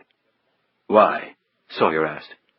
Because if your goal was merely to profit from the adjustment in rates, you wouldn't need much in the way of movement to do so long as the direction, up or down, was a surprise to the markets. However, to the investment of others who anticipated a change in the other direction, a point adjustment the other way is catastrophic. Jesus. Any way to find out who took those kinds of hits? Tiedemann smiled. Lee, with the complexities of money movement today, neither you nor I would have enough years left to do that. Tiedemann didn't speak for at least another minute, and Sawyer really couldn't think of anything else to say. When Tiedemann finally broke the silence, his voice was suddenly bone-tired. Until we had our earlier discussion, I never had considered the possibility that Arthur's relationship with Stephen Page could have been used to coerce him into doing it. Now, it seems rather obvious. You understand, though, that we don't have any proof that he was being blackmailed. We'll probably never know the answer to that, I'm afraid, said Tiedemann. Not with Stephen Page dead. Do you know whether Lieberman ever met Page at his apartment? I don't believe that he did. Arthur mentioned to me once that he leased a cottage in Connecticut, and he cautioned me about mentioning it in front of his wife. You think that was the rendezvous spot for Page and Lieberman? It could have been. I'll tell you where I'm going with this. Stephen Page left behind a considerable estate when he died. Megabucks. Tiedemann's tone was one of complete shock. I don't understand.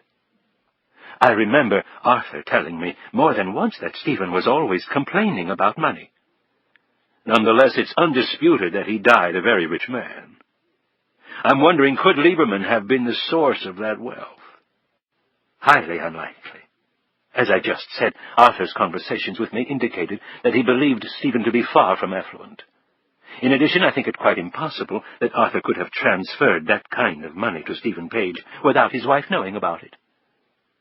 Then why take a risk with leasing a cottage? Couldn't they have met at Page's apartment? All I can say is he never mentioned to me that he had visited Stephen Page's apartment. Well, maybe the cottage was Page's idea. Why do you say that? Well, if Lieberman didn't give Page the money, someone else had to. Don't you think Lieberman would have been suspicious if he had walked into Page's apartment and saw Picasso on the wall? Wouldn't he have wanted to know where the funds came from? Absolutely. Actually, I'm certain Page wasn't blackmailing Lieberman, at least not directly. How can you be sure? Lieberman kept a picture of Page at his apartment. I don't think he would keep a blackmailer's photo around. On top of that, we also found a bunch of letters at Lieberman's apartment. They were unsigned, romantic in content. Lieberman obviously valued them highly. You think Page was the author of those letters? I know a way to tell for sure. You were friends with Page. You have a sample of his writing? Actually, I've kept several handwritten letters he wrote me while he was working in New York. I can send them to you. Tiedemann paused. Sawyer could hear him scribbling a note. Lee, you've adeptly pointed out ways Page could not have reaped his millions. So where did he get his wealth? Think about it.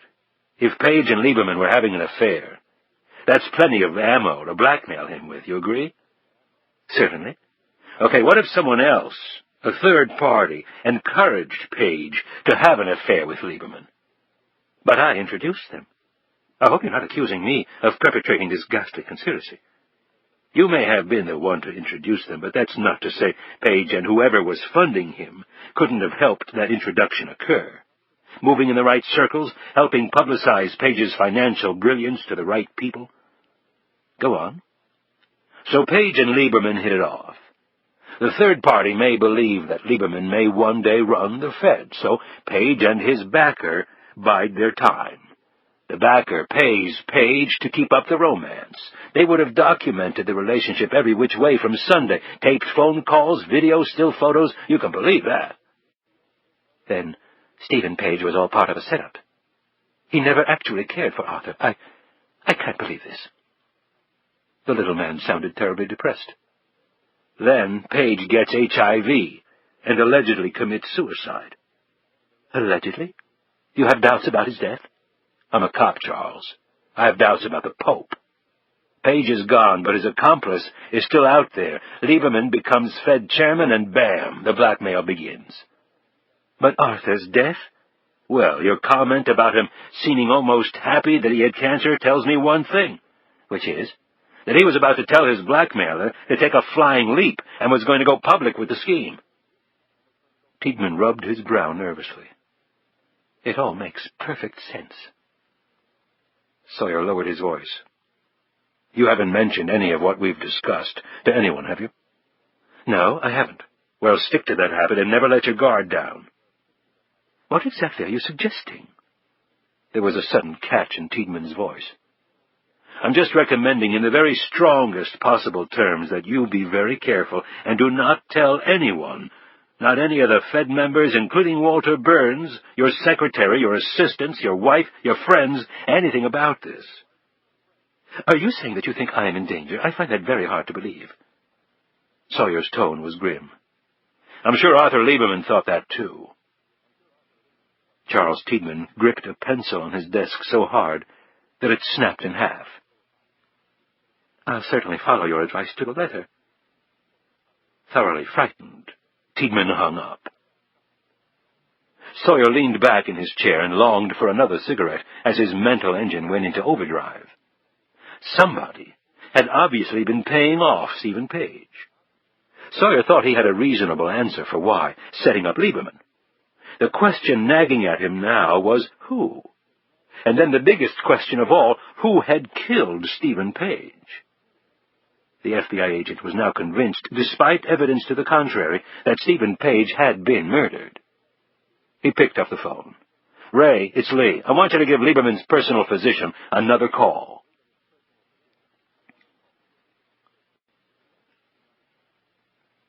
Chapter 53. Bill Patterson looked at the dashboard clock and stretched out his large body. They were traveling southbound, about 2 hours north of Belle Harbor. Next to him, his wife was sound asleep. It had been a far longer trip to the market than they were expecting. Sidney Archer had been incorrect. They had not stopped on the drive up to Belle Harbor and had reached the beach house barely ahead of the storm. Having piled their luggage in the back bedroom, they headed out for food before the storm worsened. The market in Belle Harbor was sold out, so they were compelled to drive north to the far larger grocery in Port Vista. On the way back, their route had been closed off by a jackknifed tanker truck. Last night had been spent very uncomfortably in a motel. Patterson now checked the back seat. Amy was also napping, her little mouth forming a perfect circle. Patterson looked at the heavily falling snow and grimaced. Fortunately, he had not been privy to the latest news flashes proclaiming his daughter to be a fugitive from justice. He was sick enough with worry as it was. In his anxiety, he had chewed his fingernails until they had bled, and his gut was full of acid. He wanted to be protecting Sidney now, as he had dutifully done when she was a little girl. Ghosts and boogeymen had been his chief foes back then. The current ones were far more deadly, he had to assume. At least he had Amy with him. God help the person who tried to harm his granddaughter. And God be with you, Sidney. Ray Jackson stood silently in the doorway of Sawyer's cramped office.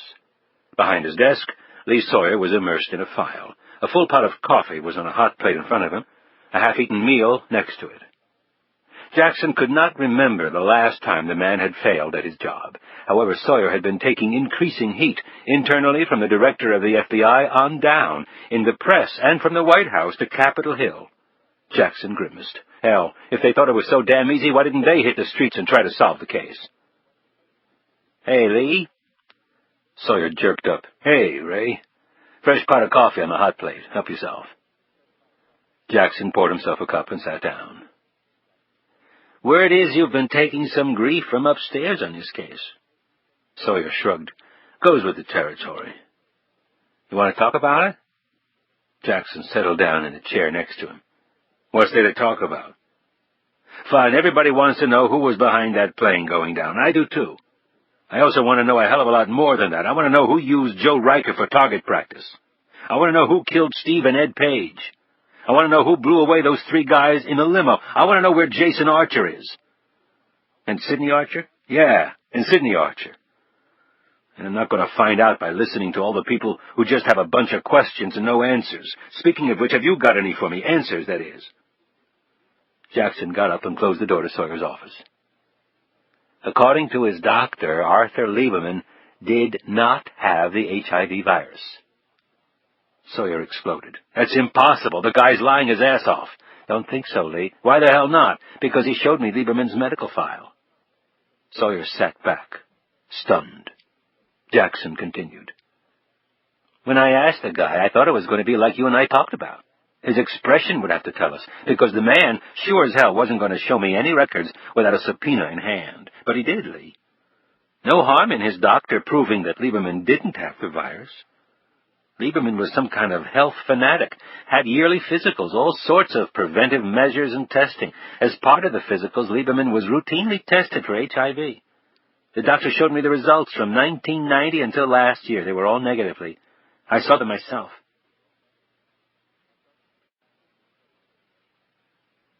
Sidney closed her bloodshot eyes for a moment, lay back on her parents' bed, and took a deep breath. Wearily, she made a decision. She pulled out the card from her purse and stared at it for some minutes. She felt the overpowering need to talk to someone.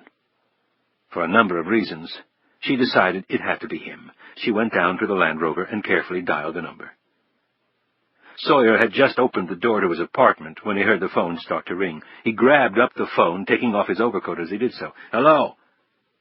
The line was silent for a moment, and Sawyer was just about to hang up. Then a voice came on the other end. Sawyer gripped the receiver with both hands and let his coat fall on the floor. He stood rigidly in the middle of his living room. Sidney. Hello. The voice was small but firm. Where are you? Sawyer's question was automatic, but he instantly regretted it. Sorry, Lee. This is not a geography lesson. Okay. Sawyer sat down in his battered recliner. I don't need to know where you are, but are you safe? Sidney almost laughed. Reasonably so, I guess, but it's still just a guess. I'm heavily armed, if that makes a difference. She paused for a moment. I saw the TV news. I know you didn't kill them, Sidney. How? Just trust me on that one. Sidney let out a deep breath as the memory of that horrific night settled back down on her. I'm sorry I didn't tell you when I called before. I just couldn't. Tell me what happened that night, Sidney. Sidney was silent, debating whether to hang up or not. Sawyer sensed her deliberations. Sidney, I'm not at the Hoover Building. I can't trace your call, and I happen to be on your side. You can talk as long as you want. Okay. You're the only one I happen to trust. What do you want to know? Everything. Just start from the beginning. It took Sidney about 5 minutes to recount the events of that night. You didn't see the shooter? He was wearing a ski mask that covered his face. I think it was the same guy who tried to kill me later. At least, I hope there aren't 2 guys walking around with eyes like that. In New York? What? The security guard, Sidney. He was murdered. She rubbed at her forehead. Yes, in New York. But definitely a man. Yes, from his build and what I could see of his facial characteristics through the mask. And the bottom of his neck was exposed. I could see beard stubble. Sawyer was impressed with her observations and said so. You tend to remember the smallest details when you think you're about to die. I know what you mean. I've actually been in that situation myself. Look, we found the tape, Sidney. Your talk with Jason? Sidney looked around the darkened interior of the Land Rover and the garage beyond. So, everyone knows.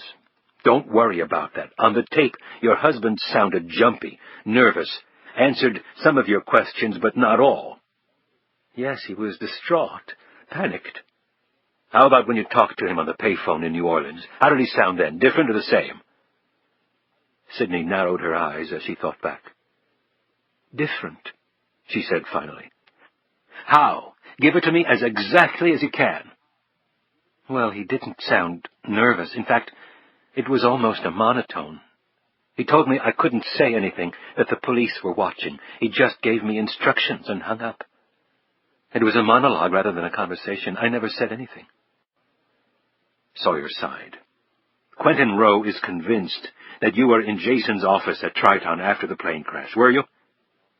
Sidney was silent. Sidney, I really don't give a tinker's damn if you were there, but if you were, I just want to ask you one question about something you might have done while you were in there. Sidney remained silent. Sidney, look, you called me. You said you trust me, although at this point I can understand you're not wanting to trust anyone. I wouldn't recommend it, but you can hang up now. Try going it alone. I was there, she said quietly. Okay, Rowe mentioned a microphone on Jason's computer. Sidney sighed. I accidentally hit it. It bent. I couldn't get it back straight. Sawyer sat back in the recliner. Did Jason ever use the microphone feature of the computer? Did he, for instance, have one at home? No, he could type much faster than he could speak. Why? So why did he have a microphone on his computer at work? Sidney thought about it for a moment. I don't know. I think it was fairly recent. A few months or so, maybe a little longer. I've noticed him in other offices at Triton, if that helps. Why? I'm getting there, Sidney. Just bear with an old, tired G-man. Sawyer tugged at his top lip. When you talked to Jason, both times, you're sure it was him? Of course it was him. I know my own husband's voice. Sawyer's tone was deliberate and steady, as though he were trying to graft those traits onto Sidney. I didn't ask you if you were sure it was your husband's voice. He stopped momentarily, took a slow breath, and then continued. I asked you if you were sure it was your husband, both times. Sidney froze. When she finally found her own voice, it came out in a furious whisper. What are you suggesting? I listened to your first conversation with Jason. You're right, he did sound panicked, breathing heavy, the works. You guys had a real conversation, but now you tell me the second time around he sounded far different, that it really wasn't a conversation. He talked, you listened, no panic. Now we know about this microphone in Jason's office, something that he never uses. If he never uses it, why is it really there? What other reason would it be there? A microphone, Sidney, is for recording things. Sounds, voices. Sidney gripped the cell phone so hard her hand turned red. Are you saying? I'm saying that I believe that you heard your husband's voice over the phone both times, all right. But I think what you heard the second time was a compilation of your husband's words derived from the recordings taken by the microphone, because that was its real purpose. I'm fairly certain. A recorder. That can't be possible. Why? I don't know why, yet. But it seems clear enough. That explains why your second conversation with him was so different. The second time around, I gather the vocabulary was pretty ordinary. Sidney didn't answer. Sidney? Sawyer heard a sob come over the line. Then you believe that Jason is dead? Sidney fought back the tears. She had already lived through one episode of believing her husband dead, only to suddenly encounter him alive. Or so she thought. The tears started to slide down her cheeks as she contemplated having to grieve again for Jason. I have no way of knowing that, Sidney. The fact that I believe Jason's recorded voice was used rather than the real thing leads me to think that he was not around to speak himself. Why, I don't know. Let's leave it at that for now. Sidney put down the phone and clutched her head. Every limb was now shaking like a slender elm in a windstorm. Alarmed, Sawyer spoke earnestly into the phone. Sidney? Sidney, don't hang up, please. Sidney! The line went dead. Sawyer slammed down the receiver. Damn it, son of a bitch! A minute went by. Sawyer stomped around the small room. Working himself into a rage, he finally slammed a heavy fist right through the wall. He leaped for the phone when it rang again. Hello? His voice was shaking with anticipation. Let's not talk any more about whether Jason is alive. All right? Sidney's voice was devoid of any emotion. All right, Sawyer said quietly. He sat down and paused for a moment, deciding what line of questioning to pursue. Lee, why would someone at Triton want to record Jason's voice and then use it to communicate with me? Sidney, if I knew the answer to that, I'd be doing cartwheels down the hallway. You said a number of offices had them installed recently. That means that it could have been anyone at the company who could have jerry-built his mic into a recording device. Or maybe one of Triton's competitors could have done it somehow. I mean, if you knew he didn't use the microphone, other people would as well. I do know that it's no longer in his office. Maybe it has something to do with the secrets he sold RTG. Sawyer rubbed his scalp as he sorted through the additional questions he wanted to ask her. She beat him to it. Only Jason selling secrets to RTG doesn't make any sense now. Amazed, Sawyer stood up. Why not? Because Paul Brophy was working on the Cybercom deal, too. He was present at all the strategy sessions. He even made an attempt to take over the lead role in the transaction. Brophy, I now know, was working with Goldman and RTG to learn Triton's final negotiating position and beat them to the punch. He would have known far more about Triton's bargaining position than Jason ever would.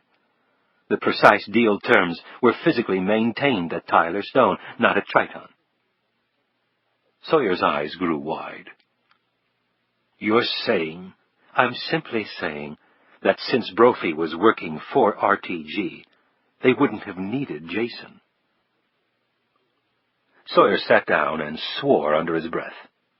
He had never made that connection. Sidney, we both saw a video of your husband passing information to a group of men in a warehouse in Seattle on the day of the plane crash. If he wasn't giving them information on the Cybercom deal, then what the hell was it? Sidney shook in frustration. I don't know.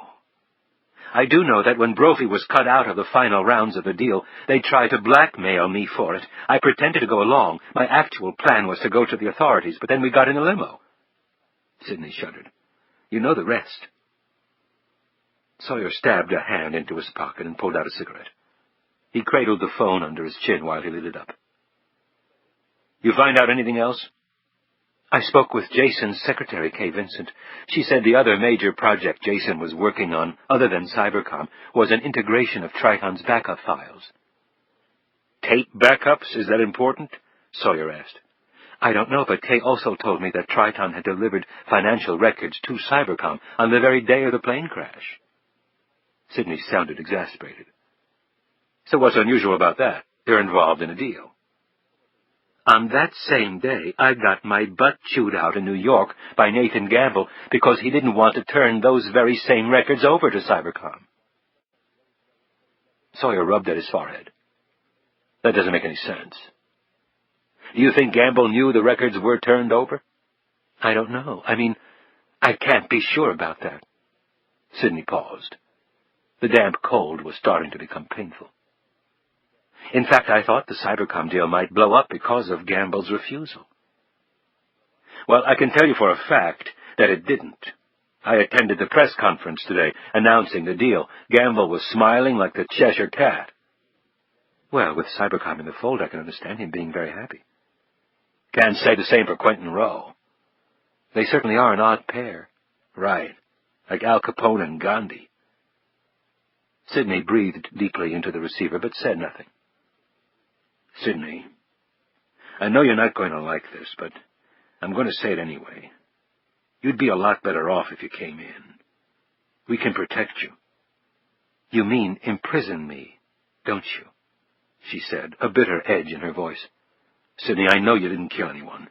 Can you prove it? I think I can. You think? I'm sorry, Lee. I really appreciate the vote of confidence, but I'm afraid that's not quite good enough. I know how the evidence stacks up, and the public's perception of things. They throw away the key. You could really be in danger out there. Sawyer slowly fingered the FBI shield pinned to his belt. Listen, tell me where you are, and I'll come. No one else. Not my partner. Nobody. Just me. To get you, they go through me first. Then meanwhile, we can try to figure this thing out together. Lee, you're an FBI agent. There's a warrant for my arrest.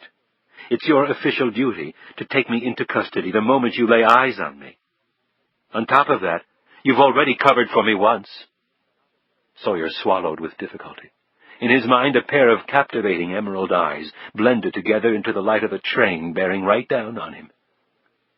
"Let's just call it part of my unofficial duty. And if it's found out, your career is over. On top of it, you could go to prison. I'm a big boy. I'll take my chances about that. I give you my word, it'll just be me coming." His voice trembled with suppressed excitement. Sidney could not speak. "Sidney, I'm shooting straight with you. I really want you to be okay. All right?" There was a catch in Sidney's throat. "I believe you, Lee, and I can't tell you how much that means to me. But I'm not going to let you throw your life away, either. I'm not having that on my conscience, too." "Sidney, I have to go now, Lee." "Wait, don't. I'll try to call back." "When?" Sidney stared straight ahead through the windshield, her face suddenly rigid, her eyes widening. I'm not sure," she said vaguely. Then the line went dead. Sawyer put the phone down and fumbled in his pants pocket for the pack of Marlboros and lit another cigarette. He used his cupped hand for an ashtray while he paced around the room. He stopped and fingered the fist-sized hole in the wall and seriously contemplated giving it a twin. Instead, he stepped to the window and looked out in complete despair at a frosty winter night.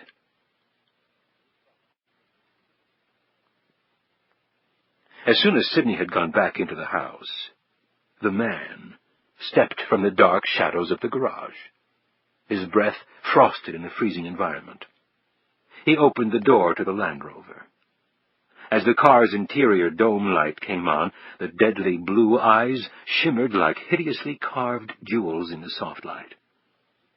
Kenneth Scales's gloved hands expertly searched the car but found nothing of interest. He then picked up the cell phone and hit the redial button. The phone rang only once before Lee Sawyer's excited voice came on the line. Scales smiled as he listened to the urgent tones of the FBI agent, who evidently thought Sidney Archer had called him back. Then Scales disconnected the call, quietly closed the car door, and made his way up the stairs to the house. From a leather sheath on his belt, he pulled the stiletto blade he had used to kill Edward Page. He would have taken care of Sidney Archer as she stepped from the Land Rover, except he was uncertain whether she was armed. He had already seen her skill with a gun. Besides, his method of killing was based on the total surprise of his victims. He made his way through the first floor, looking for the leather jacket Sidney had been wearing, but did not find it. Her purse was on the counter, but what he wanted wasn't in there. He proceeded over to the stairs leading up to the second floor. He paused at that point and cocked his head. Over the rush of the wind, the sound reaching his ears from the second floor made him smile once again. Water running in the tub. On this bitterly cold winter's night in rustic Maine, the sole occupant of the house was preparing to take a nice, hot, soothing bath. He made his way silently up the stairs. The bedroom door at the top of the landing was shut, but he could clearly hear the water running in the adjoining bathroom. Then the water was turned off. He waited a few more seconds as he envisioned Sidney Archer climbing into the tub, letting the hot water comfort her weary body. Then he stepped to the door of the bedroom. Scales would get the password first, and then occupy himself for a while with the lady of the house. If he could not find what he wanted, he would promise to let her live in exchange for her secret, and then he would kill her. He wondered briefly what the attractive lawyer would look like, naked. From what he had seen of her, Scales concluded she would look very good indeed.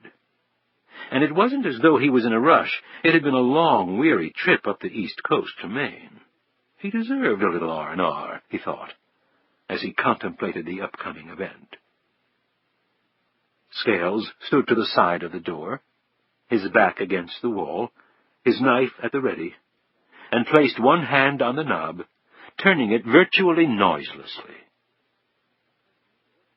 The shotgun blast that disintegrated the door and embedded several pieces of the weapon's magnum load in his left forearm was not nearly so quiet. He screamed and threw himself down the stairs, athletically rolling and landing virtually upright, gripping his bloody arm. He jerked his eyes upward as Sidney Archer, fully dressed, charged out of the bedroom. She racked the action of the shotgun again, and Scales barely managed to throw himself out of the way before another blast hit the very spot where he had been standing. The house was almost totally dark, but if he moved again, she would be able to zero in on his location. He crouched down behind the sofa, his predicament evident. At some point, Sidney Archer would risk turning on a light, and the deadly power of the shotgun would quickly devastate everything in the small room, including him. Breathing quietly, he gripped his knife with his good hand, looked around the confines of the living room, and waited. His arm stung terribly. Scales was far more used to inflicting pain than receiving it. He listened to Sidney's footsteps as she proceeded cautiously down the stairs. He was sure the shotgun was making wide sweeps of the area. From out of the darkness, he cautiously raised his head an inch or so above the top of the sofa. His eyes instantly riveted on her. She was halfway down the stairs. So intent was she on locating her quarry, she did not see a piece of the bedroom door that had landed on the stairs. When she unwittingly placed her weight fully on it, the piece slipped free, and both her feet flew out from under her. With a scream, she tumbled down the stairs, the shotgun smashing against the railing. In an instant, he pounced. As the pair rolled along the hardwood floor, he pounded her head against it. She kicked furiously against his chest and ribs with her heavy boots. Then she twisted away just as he struck savagely with his knife. The blow missed, barely, tearing through the inside of her jacket instead of her flesh. A white object that had been in Sidney's pocket was dislodged from the impact of the blow and floated to the floor. Sidney managed to grab the shotgun and delivered a terrific blow to Scales's face with the butt of the solid Winchester, breaking his nose and knocking out several front teeth. Stunned, Scales dropped his knife and fell back for an instant. Then, furious, he wrenched the shotgun free, turning it on a dazed Sidney Archer. In a panic, she hurled herself several feet away, but was still easily in range. His finger pulled the trigger, but the muzzle remained silent. The fall down the stairs and the ensuing struggle had jammed the weapon. Sidney, her head bursting with pain from the earlier blow, desperately crawled away. With a vicious snarl, Scales threw the useless shotgun away and stood up, blood streaming down his shirt from his torn mouth and rearranged nose. He picked up his knife where it had fallen and advanced with murderous eyes toward Sidney. When he lifted the blade to strike, Sidney whirled around, the 9mm pointed right at him. A split second before she fired, however, he exploded into an acrobatic leap that carried him over the dining room table. She held the trigger down, throwing the 9mm into full automatic fire, the Hydra shock slugs tracing an explosive pattern across the wall as she tried, desperately, to follow the path of his impromptu flight. Scales hit the polished wood floor hard, his momentum sending him headlong into the wall. As his torso whiplashed sideways from the impact with the wall, he crashed into the legs of an ornate mahogany sideboard. The slender mahogany legs snapped like matchsticks, and the heavy piece collapsed right on top of him, spewing its contents across the room as drawers flew open from the fall. Scales did not move after that. Sidney jumped up, ran through the kitchen, grabbed her purse off the counter, and fled down the stairs to the garage. A minute later, the garage door splintered and erupted outward, and the Land Rover careened through the savaged opening, did a 180-degree spin in the driveway, and disappeared into the snowstorm. As Sidney looked in her rearview mirror, she saw a pair of headlights. Her heart skipped a beat as she watched the big Cadillac pull into the driveway of the house she had just left. The blood drained from her face. Oh, my God! Her parents were finally here, and the timing could not have been worse. She swung the truck around, plowing through a snowdrift, and raced back toward her parents' house. Then her problem was suddenly compounded as she caught sight of another pair of headlights coming down the road from the same direction her parents had come. She watched in steadily growing fear as the black sedan moved down the street, its tires slowly crunching over the path just left by the caddy. The people who had dogged her parents from Virginia. With everything else happening, she had forgotten about them. Sidney slammed the Land Rover's accelerator to the floor. Slipping in the snow for a moment, the four-wheel drive system kicked in, and the massive V8 took hold, propelling the little tank forward like a cannonball. As she bore down on the sedan, Sidney saw the driver react. His hand went inside his coat, but he was a millisecond too late. She flew past her parents' house, veered across the road, and, with a crush of metal, slammed into the smaller vehicle, pushing it across the slippery road and depositing it in a steep ditch. The airbag in the truck inflated. With a furious effort, Sidney ripped it off the steering column and slammed the truck into reverse. The sound of metal wrenching free was clearly heard as the two vehicles uncoupled. Sidney turned the truck around and then stared in disbelief. Her swift attack had taken care of whoever was following her parents. It also had another result. She watched in dismay as the Cadillac turned off Beach Street and roared off, back to Route 1. Sidney rammed the accelerator down and headed after them. The man struggled out of the car and stared in shock at the rapidly disappearing truck. Sidney saw the taillights of the Cadillac just ahead. At this point, Route 1 was a two-lane road. She pulled up behind her parents and blew her horn repeatedly. The Cadillac immediately accelerated. Her parents were by now probably so scared they wouldn't even stop for a state trooper in a marked car, much less a lunatic blowing her horn in a smashed-up truck. Sidney momentarily held her breath and then careened onto the wrong side of the road, mashed the gas pedal to the floor, and pulled alongside her parents' car. She saw her father react to the Land Rover appearing on his left. The caddy shimmied from side to side as it sped up, and Sidney had to keep the accelerator close to the floor to keep up, as the damaged Land Rover was sluggish to respond. As Sidney steadily gained ground, Bill Patterson planted the bulky caddy squarely in the middle of the two-lane road, daring their pursuer to overtake them. Sidney rolled down her window and steered her vehicle halfway onto the dirt and gravel shoulder. Thank God the roads hadn't been plowed yet, or she would have had no shoulder to travel on. As she inched up to the passenger side of the Cadillac, her father swung back onto the right side, forcing Sidney to go off the road entirely. As the Land Rover bounced and swayed over the rough terrain, Sidney looked at her speedometer. It hovered near 80. Fear rattled through every nerve in her body. She looked up ahead. They were coming to a steep curve. She was about to run out of road. She smashed the accelerator flat to the floor. She only had seconds left. "Mom!" she screamed over the fury of the wind and the wall of pouring snow. "Mom!" Sidney leaned as far out the driver's window as she could while maintaining some control over the truck. She took one deep breath and screamed as loud as she ever had in her life. "Mom!" She saw her mother peering through the whipping snow, her eyes wide with terror, and then Sidney finally saw recognition, and then relief in them. Her mother quickly turned to her father. The Cadillac slowed down immediately and allowed Sidney to move back onto the road ahead of them. Her face and hair covered with snow, Sidney motioned with one hand for them to follow her. In the near-blinding swirl of white, the two cars raced down the road. About an hour later, they veered off at an exit. Within 10 minutes, the Land Rover and the Cadillac pulled into the parking lot of a motel. The first thing Sidney Archer did was jump out of the truck, race to her parents' car, throw open the rear door, and grab up her daughter in her arms. Tears were pouring down Sidney's face as fiercely as the snow. She gripped her sleepy daughter with fingers that promised never to let go again. Amy had no way of knowing how close she had come to losing her mother this night. If the blade had veered 1 inch the other way, if Sidney's mother had recognized her daughter a second too late. But the little girl would never know that. Sidney Archer certainly did, however, and it made her squeeze her daughter to her breast as tightly as she possibly could as her own body painfully convulsed. Bill Patterson came around the car and planted a bear hug around his daughter. The big man was shaking severely, too, after this latest nightmare. His wife joined them, and they stood in a small circle, clutching each other tightly, each of them silent. Though the snow soon covered their clothes, they didn't budge. They were just holding on. The man had managed to free his vehicle, and then ran over to the Pattersons' house, where it was still quiet. A minute later, the house was quiet no more, as the sideboard was slowly raised off the floor and then violently hurled away with another crash and splintering of wood. Scales painfully stood up with the aid of his colleague. The look on his battered face made it abundantly clear that it was indeed fortunate for her that Sidney Archer was not presently within his deadly reach.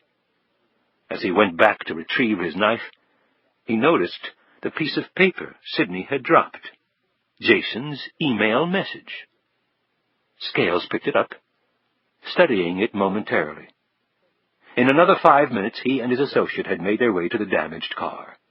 Scales picked up his cellular phone and punched in a speed dial number. It was time to bring in reinforcements. This ends Disc 14. Total Control, Disc 15. Chapter 54. At 2:30 in the morning, a highly agitated Lee Sawyer drove to the office through a snowstorm that threatened to hit blizzard status by that afternoon. The whole East Coast was being assaulted by a major winter storm system that threatened to hang around until Christmas.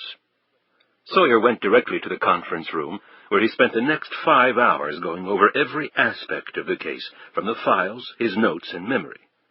His main goal was assembling the case as he now understood it into some semblance of logic. The problem was that not much made sense, chiefly because he was not certain whether he was confronted with one case or two, Lieberman and Archer together, or Lieberman and Archer separately. That's really what it boiled down to. He jotted down some new angles that occurred to him, but none of them seemed all that promising. Then he picked up the phone and dialed the lab, asking for Liz Martin, the technician who had performed the Lumalight exam on the limousine. Liz, I owe you an apology. I've been letting this case get to me a little bit, and I took it out on you. I was out of line, and I'm sorry. Liz smiled. Apology accepted. We're all under pressure. What's up? I need your resident computer expert skills. What do you know about computer tape backup systems? Funny you should ask. My boyfriend's a trial lawyer, and he was just telling me the other day it's the hottest topic in the legal sector right now. Why is that? Well, tape backups are potentially discoverable in litigation. For example, an employee writes an interoffice memo or email that contains damaging information about the company. The employee later erases the email and destroys all hard copies of the memo. You'd think it was gone for good, right? Nope, because with tape backup, the system might well have saved it before it was erased. And under the rules of discovery, they may have to turn it over to the other side. My boyfriend's firm advises clients that with documents created via computer, if you don't want someone else to ever read it, then don't create it. Sawyer thumbed through the papers in front of him. Good thing I still opt for invisible ink. You're a relic, Lee, but at least you're a nice relic. Okay, Professor Liz, I've got another one for you. Sawyer read her the password. That's a pretty good password, isn't it, Liz? Actually, it's not. What? That was the absolute last response Sawyer had expected to hear. It's so long that it would be easy to forget a portion of it or otherwise get it incorrect. Or if you were communicating it to someone else orally, they could easily get it wrong in the transmission. Transpose a number, that sort of thing. But because it's so long, it wouldn't be capable of being broken, right? I thought that was the beauty of it. Certainly, however, you don't have to use all those numbers to accomplish that goal. 10 would have been ample for most purposes. With 15 numbers, you're pretty much invulnerable. But these days, you've got computers that could crank those combos through. With 15 numbers, you're looking at well over 1 trillion combos, and most encryption packages come with a shutdown feature if too many combos are tried at one time. Even if it didn't have the shutdown feature, the fastest computer in the world doing a numbers crunch still wouldn't pop this password because the presence and placement of those decimal points make the possible combinations so high that a traditional brute force assault wouldn't work. So you're saying... I'm saying whoever put together this password went way overboard. The negatives far outweigh its imperviousness to being cracked. It simply didn't need to be this complex to avoid being penetrated. Maybe whoever put it together was a novice about computers. Sawyer shook his head. I think this person knew exactly what he was doing. Well, then it wasn't solely for protection purposes. What else could it be? I'm not sure, Lee. I've never seen one like this before. Sawyer didn't say anything. Anything else? What? No, Liz, that's it. Sawyer sounded very depressed. I'm sorry if I wasn't much help. No, you were. You gave me a lot to think about. Thanks, Liz. He brightened. Hey, I owe you a lunch, okay? I'm going to hold you to that one, and this time I get to pick the place. Fine, only make sure they take the Exxon card. That's about the only plastic I have left. You really know how to show a girl a good time, Lee. Sawyer hung up and looked down at the password again. If half of what he had heard about Jason Archer's mental prowess was true, then the complexity of the password had been no accident. He looked at the numbers again. It was driving him nuts, but he couldn't shake the feeling that they somehow seemed familiar. He poured himself another cup of coffee, took out a scratched piece of paper, and started doodling, a habit that helped him think. This case seemed to have been with him for years. With a start, he looked at the date on the email message Archer had sent his wife, 95-11-19. He wrote the numbers down on the scratch paper, 95-11-19. He smiled. Figures a computer would kick it out like that, more confusing than anything else. Then he found himself staring at the numbers more intently. His smile faded. He quickly wrote them down another way, 95/11/19. Then, finally, 951119. He quickly scribbled again, made a mistake, scratched it out, and kept going. He looked at the finished product. 599111. Sawyer's face turned whiter than the paper he was writing on. Backwards. He read the email from Jason Archer again. All backwards, Archer had said, but why? If Archer were under so much pressure that he had mistyped the address and not finished the message, why take the time to type two phrases, all wrong and all backwards, if they meant the same thing? The truth suddenly dawned on Sawyer. Unless the two phrases had entirely different meanings, both quite literal. He looked at the numbers comprising the password one more time and then started to write furiously. After several mistakes, he finally finished. He numbly drained the last of his coffee as he took in the numbers in their true, unbackward order. 12-19-90, 2-28-91, 9-26-92, 11-15-92, and 4-16-93. Archer had been very precise in his selection of passwords. It had actually been a clue within the password itself. Sawyer didn't need to consult his notes. He knew what the numbers represented. He took a deep breath.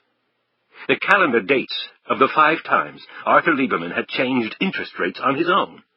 The 5 times somebody out there had made enough money to buy a country or maybe lost that much. Sawyer's question had finally been answered. He had one case, not two. There was a connection between Jason and Lieberman. But what was it? Another thought struck him. Edward Page had told Sidney he hadn't been following Jason Archer at the airport. The other person he could have been dogging was Lieberman. Page could have been shadowing the Fed chairman and walked right into Archer's switch. But why follow Lieberman? With a scowl, Sawyer finally put the message aside and looked at the videocassette recording of Archer's exchange at the warehouse, which was sitting on the table. If Sidney was right about Brophy knowing far more than Jason Archer, what the hell had been passed off in that warehouse? Could that be the connection to Arthur Lieberman? He hadn't looked at the tape in a while. He decided to fix that oversight right now. He popped the tape in a VCR that rested under a large-screen TV in one corner of the room. He poured some more coffee and hit the control. The tape started. He watched the scene twice through. Then he watched it a third time, in slow motion. A frown spread over his features. When he had watched the tape for the very first time in Hardy's office, something had made him frown then, too. What the hell was it? He rewound the tape again and then hit the start button. Jason and the other man were waiting. Jason's briefcase was visible. The knock on the door, the other men came in. The old guy, the other two in sunglasses. Real cute. Sawyer looked at the two burly men again. They looked oddly familiar, but he couldn't. He shook his head and continued to watch. Here came the exchange, Jason looking extremely nervous. Then the plane going over. The warehouse was on a flight path to the airport, he had learned. Everyone in the room looked up at the thundering sound. Sawyer jerked so hard he spilled most of his coffee on his shirt, only this time it wasn't from the sound of the plane. Holy shit! He froze the tape. Then he planted his face a bare inch from the screen. He grabbed the phone. Liz, I need your magic, and this time, Professor, it'll be dinner. He quickly told her what he wanted. It took Sawyer 2 minutes, running flat out, to reach the lab. The equipment was all set up, a smiling Liz standing next to it. Sawyer, puffing hard, handed her the tape, which she put into another VCR. She sat down at a control panel, and the tape began to play. The screen it appeared on was a good 60 inches across. Okay, get ready, Liz. There! Right there! Sawyer almost jumped off the floor in his excitement. Liz froze the tape and then hit some buttons on her panel. The human figures on the screen grew until they spanned the whole screen. There was only one person Sawyer was looking at. Liz, can you blow this part up right here? His thick fingers stabbed at a specific section of the screen. Liz did as he asked. Sawyer shook his head in silent amazement. Liz joined him in looking at the startling scene. She looked up at him. You were right, Lee. What does it mean? Sawyer stared at the man who had identified himself to Jason Archer as Anthony DePazza on that fateful November morning in drizzly Seattle. More specifically, Sawyer zeroed in on DePazza's neck, which was clearly visible since he had jerked his head up when the plane had gone over. In fact, Sawyer and Liz were both staring at a clear break in the neckline. Real and false skin. I'm not sure, Liz, but why the hell is the guy with Archer wearing some sort of a disguise? Liz stared wistfully at the screen. I used to be into that when I was a thespian in college. Into what? You know, costumes, makeup, masks. For when we put on a performance, I'll have you know I was one wicked Lady Macbeth. Sawyer looked at the screen, his mouth wide open as the words she had just uttered pounded through his head. Performance.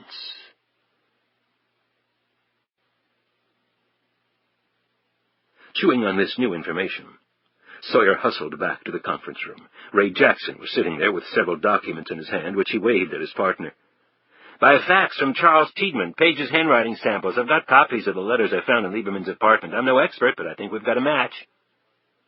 Sawyer sat down and looked over the letters, comparing the writing. I agree with you, Ray, but get the lab to give us a definite.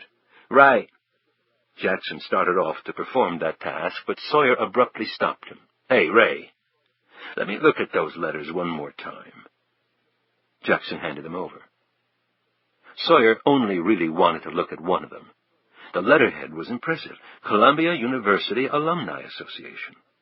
Tiedemann hadn't mentioned that Stephen Page had attended Columbia. Page had evidently at some point been active in alumni affairs. Sawyer did some rough arithmetic in his head. Stephen Page was 28 when he had died 5 years ago. That would make him 33 or 34 today, depending on his birth date. So he probably would have been a 1984 graduate. Another thought suddenly flared into Sawyer's head. Go ahead, Ray, I've got some calls to make. After Jackson went off with the documents, Sawyer dialed information and got the number for Columbia University's information office. Within a couple of minutes he got through. He was told that Stephen Page had indeed been a 1984 graduate of the university. In fact, a magna cum laude graduate. Sawyer looked down at his hands as he prepared to ask his next question. Every finger was quivering.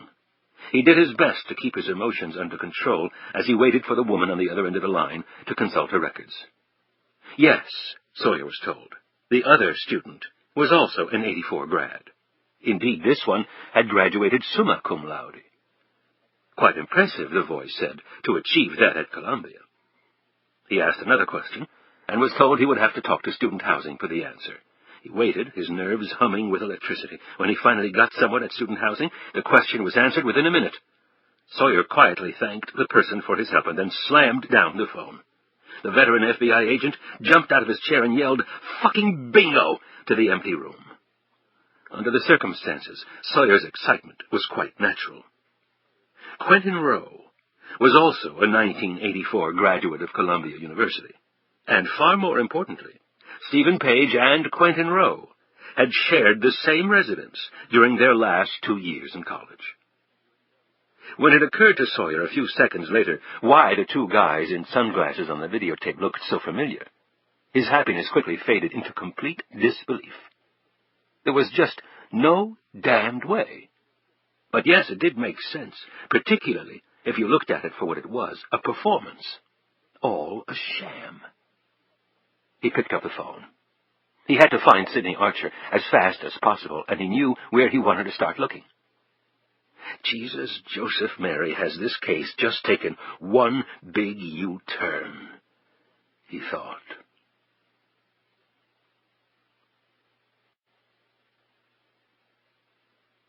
Chapter 55. Traveling in a rental car, Mrs. Patterson and Amy were on their way to Boston, where they would stay for a few days. Despite arguing about it until the early morning hours, Sidney had been unable to persuade her father to accompany them. He had sat up all night in the motel room, cleaning every speck of dirt and grit from his Remington 12-gauge. His jaw clenched tight and his eyes staring straight ahead as Sidney had marched back and forth in front of him, pleading her case. "You know, you really are impossible, Dad." She said this as they were heading back toward Belle Harbor in her father's car. The battered Land Rover had been towed to a service shop for repairs. She breathed a quiet sigh of relief, though, as she leaned back against the seat. Right now, she didn't want to be alone. Her father looked stubbornly out the window. Whoever was after his daughter would have to kill him in order to get to her. Ghosts and boogeymen beware. Papa was back. The white van trailing them was a good half-mile behind, and yet had no trouble mirroring the Cadillac's movements. One of the 8 men in the van was not in particularly high spirits. "First you let Archer send an email, and then you let his wife get away. I can't believe this shit." Richard Lucas shook his head and angrily eyed Kenneth Scales, who sat beside him. His mouth and forearm were heavily bandaged, and his nose, although reset by his own hands, was crimson red and swollen. Scales looked over at Lucas. "Believe it." The low voice coming through the damaged mouth carried with it enough pure menace to make even the tough-as-nails Lucas blink and quickly change tack. Triton's internal security chief hunched forward in his seat. "All right, no good talking about what's past," he said hurriedly. "Jeff Fisher, the computer guy from Tyler Stone, had a copy of the contents of the disk on his hard drive. The file directory on Fisher's computer shows that it was accessed at the same time he was in the bar. He must have gotten another copy that way. Smart little son of a bitch. He had a few words with the waitress from the bar last night. She gave Fisher a certified mail envelope addressed to Bill Patterson, Belle Harbor, Maine, Sidney Archer's father. It's on its way here, that's for sure. And above all else, we've got to get it. Understood?" The 6 other grim-faced men in the van nodded. Each sported a tattoo of a star with an arrow through it on the back of his hand, the insignia of a veteran mercenary group to which they all belonged, a group that had been formed from the vast dregs of the defunct Cold War. As a former CIA operative, Lucas had found it easy to rekindle the old ties with the allure of U.S. dollars. "We'll let Patterson pick up the package, wait for them to get to an isolated area, and then we hit them hard and fast." He looked around. "$1 million bonus per man when we get it." The men's eyes gleamed. Then Lucas looked over at the 7th man. "Do you understand, Scales?" Kenneth Scales didn't look at him. He pulled out his knife and pointed the tip toward the front of the van, and spoke slowly through his wounded mouth. "You can get the disk. I'll take care of the lady, and I'll throw in her old man for no extra charge." "First the package, then you can do whatever the hell you want," Lucas said angrily. Scales didn't answer him. His eyes stared straight ahead. Lucas started to speak again, and then thought better of it. He sat back and put one hand nervously through his thinning hair. During the 20 minutes it took to drive to Alexandria, Jackson tried Fisher's number 3 times from the car phone, but there was no answer. "So you think this guy was helping Sidney with the password?" Jackson watched the Potomac River meandering by as they scooted down the GW Parkway. Sawyer glanced over at him. "According to the surveillance log, Sidney Archer came here the night of the murders at Tyler Stone. I checked with him. Fisher is Tyler Stone's resident computer geek." "Yeah, but it looks like the gent's not at home." "A lot of things in one's home that may help us out, Ray." "I don't recall that we have a search warrant, Lee." Sawyer turned off Washington Street and shot through the heart of Old Town Alexandria. "Details, Ray. You always get hung up on the details." Jackson snorted and fell silent. They pulled to a stop in front of Fisher's townhouse, got out, and quickly headed up the steps. A young woman, her dark hair blowing in the whirling snow, called to them as she got out of her car. "He's not home." Sawyer looked back at her. "You wouldn't happen to know where he is, would you?" He walked down the steps and over to the woman, who was hauling a couple of grocery bags out of her car. Sawyer helped her and then held out his official credentials. Jackson did likewise. The woman looked confused. FBI? I didn't think they called in the FBI for burglary. Burglary, Ms.? Oh, I'm sorry, Amanda Reynolds. We've lived here for about 2 years, and it's the first time we had the police on the block. They stole all of Jeff's computer equipment. You've already talked to the police, I take it? She looked sheepish. We moved down from New York City. There you don't chain your car to an anchor. It's gone in the morning. You're on your guard. Here? She shook her head. Still, I feel like an idiot. I thought for sure it was all on the up and up. I just didn't think stuff like that happened in an area like this. Have you seen Mr. Fisher recently? The woman's brow wilted into furrows. Oh, 3 or 4 days ago at least. So miserable outside this time of the year, everyone stays indoors. They thanked her and drove over to the Alexandria police station. When they inquired about the burglary at Jeff Fisher's house, the desk sergeant punched some keys on his computer. Yeah, that's right, Fisher. In fact, I was on duty the night they brought him in. The desk sergeant stared at the screen, scrolling down some of the text with his skinny fingers, while Sawyer and Jackson exchanged puzzled looks. Came in on a reckless endangerment, spewing this story about some guys following him. We thought he'd had a few too many. Did a sobriety test. He wasn't drunk, but he reeked of beer. Kept him overnight just to be sure. He posted bail the next day, got his court date, and left. Sawyer stared at the man. You're saying Jeff Fisher was arrested? That's right. And the next day his home was burglarized? The desk sergeant nodded his head and leaned against the counter. Quite a run of bad luck, I'd say. Did he describe the people following him? Sawyer asked.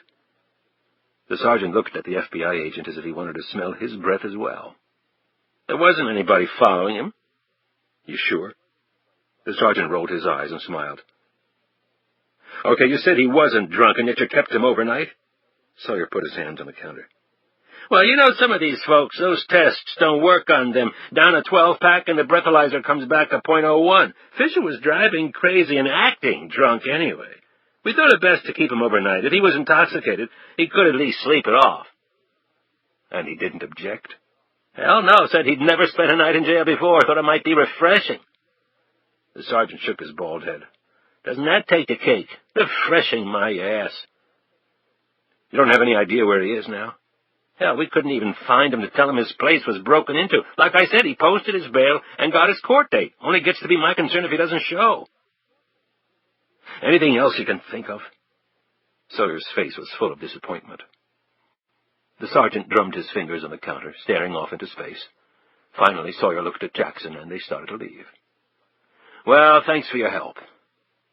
They were halfway to the door before the man broke out of his trance. The guy gave me a package to mail for him. Can you believe that crap? I mean, I know I wear a uniform, but do I look like a mailman? A package? Sawyer and Jackson bolted back to the counter. The sergeant was shaking his head as he recalled the event. I tell him he can make a phone call, and he says, before he does that, could I just pretty please drop this in the mail chute for him? Postage is already on it, he says. He'd really appreciate it. The sergeant laughed. Sawyer stared at the man. The package. Did you mail it? The sergeant stopped chuckling and blinked at Sawyer. What? Yeah, I put it in that chute right over there. I mean, it wasn't any trouble. I figured I'd help the guy out. What did it look like? The package. Well, it wasn't a letter. It was one of those brown puffy packages, you know. The ones with the bubble packing inside, Jackson suggested. The sergeant pointed at him. That's right, I could feel it through the outside. How big was it? Oh, well, not big, about yay wide and yay long. The sergeant made an 8-by-6-inch shape with his bony hands. It was going first-class mail, return receipt requested. Sawyer again put both hands flat on the counter and looked across at him, his heart racing at a fever pitch. Do you remember the address on the package? Who it was sent from or going to? Again the man resumed his drumming. Don't remember who sent it, just assumed it was Fisher. But it was going up to, Maine. That's right, Maine. I know because the wife and I just went up in that part of the country fall a year ago. If you ever get a chance, you should go. Absolutely breathtaking. You wear out your Kodak, that's for darn sure. Where in Maine? Sawyer was trying his best to be patient. The man shook his head. Something harbor, I think, he finally said. Sawyer's hopes plummeted. Off the top of his head, he could think of at least a half-dozen towns in Maine with that word in the name. Come on, think! The sergeant's eyes popped wide open. Were there drugs in that package? That Fisher fellow a dealer? I thought something was funny. That why the feds are interested? Sawyer shook his head wearily. No, it's nothing like that. Look, do you at least remember who it was sent to? The man thought for another minute and then shook his head. I'm sorry, fellas, I just don't. Jackson said, How about Archer? Was it going to anyone with that last name? Nope, I remember that one. One of the deputies here has that last name. Jackson handed him his card. Well, if you think of anything else, give us a call immediately. It's very important. I'll sure do that right away. Count on it. Jackson touched Sawyer on the sleeve. Let's go, Lee. They headed toward the exit. The sergeant went back to his work. Suddenly, Sawyer whirled around, his thick finger pointing across the room like a pistol, directly at the sergeant, the vision of a Maine vacation land bumper sticker on a Cadillac firmly planted in his mind. Patterson! The sergeant looked up, startled. Was it going to someone named Patterson in Maine? Sawyer asked. The sergeant brightened and then snapped his fingers again. That's right, Bill Patterson. His smile was cut short as he watched the two FBI agents sprint out of the police station. Chapter 56. Bill Patterson looked over at his daughter as they drove through the snow-covered streets. The snow had grown much heavier in the last half hour. So you're saying this guy from your office was supposed to send a package up to me to hold for you? A copy of something on a computer disk Jason sent you? Sidney nodded. But you don't know what it is. It's in code, Dad. I have the password now, but I had to wait for the package. But it never came? You sure? Sidney sounded exasperated. I called FedEx. They have no record of the package being picked up. Then I called his house, and the police answered. Oh, God. Sidney shuddered as she thought of Jeff Fisher's possible fate. If anything's happened to Jeff... Well, have you tried your answering machine at home? He might have called and left a message. Sidney's mouth dropped open at the brilliant simplicity of her father's suggestion. Christ, why didn't I think of that? Because you've been running for your life the last 2 days, that's why. Her father's voice was gruff. He reached down and gripped the shotgun that lay on the floorboard. Sidney pulled the Cadillac into a gas station and stopped near a phone booth. She ran over to the phone. The snow was pouring down so fast she didn't notice the white van that drove past the station, turned down a side road, made a U-turn, and awaited her return to the highway. Sidney punched in her calling card and phone numbers. It seemed an eternity before the machine picked up.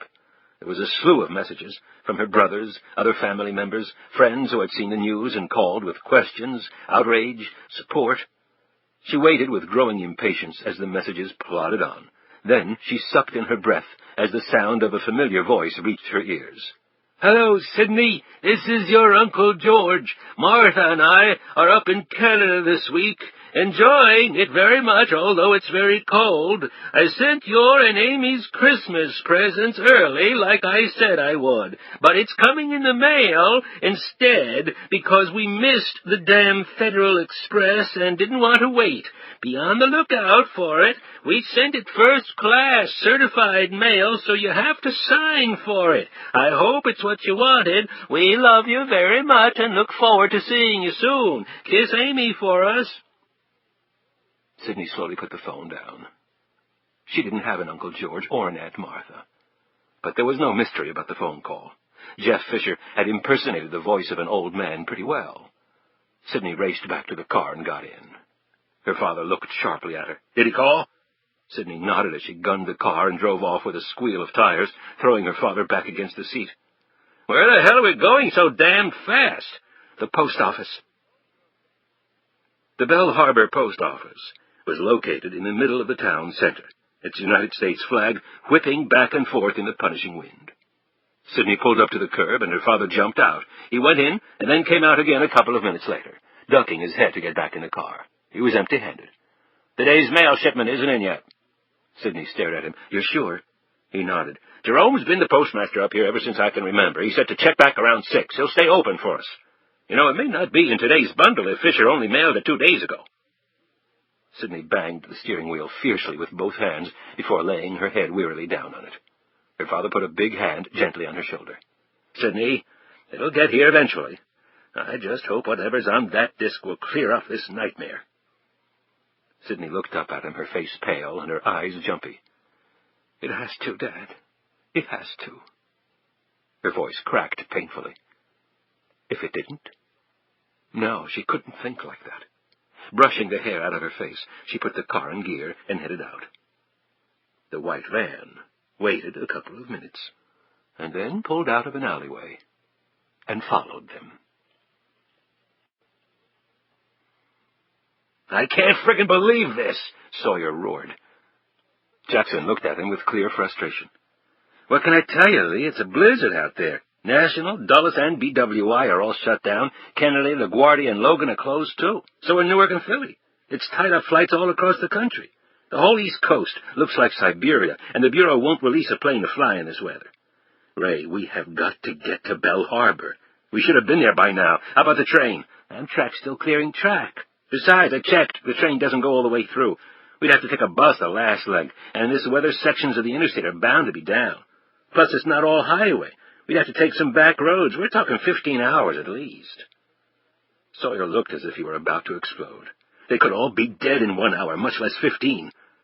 "You don't have to tell me that. If I could spread my arms and fly, I would, but damn it, I can't," Jackson angrily retorted. Sawyer calmed down rapidly. "Okay, I'm sorry, Ray." He sat down.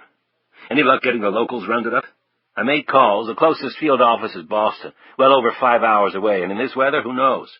There are small resident agencies in Portland and Augusta. I've left messages, but I haven't heard back yet. The state police might be a possibility, although they've probably got their hands full with traffic accidents." "Shit!" Sawyer shook his head in despair and drummed his fingers impatiently on the table. "The plane's the only way. There's got to be someone willing to fly in this crap." Ray shook his head. "Maybe a fighter pilot. Know any?" he asked sarcastically. Sawyer jumped up. "I sure as hell do." The black van pulled to a stop near a small hangar at the Manassas County Airport. The snow was falling so hard that it was difficult to see more than a few inches ahead.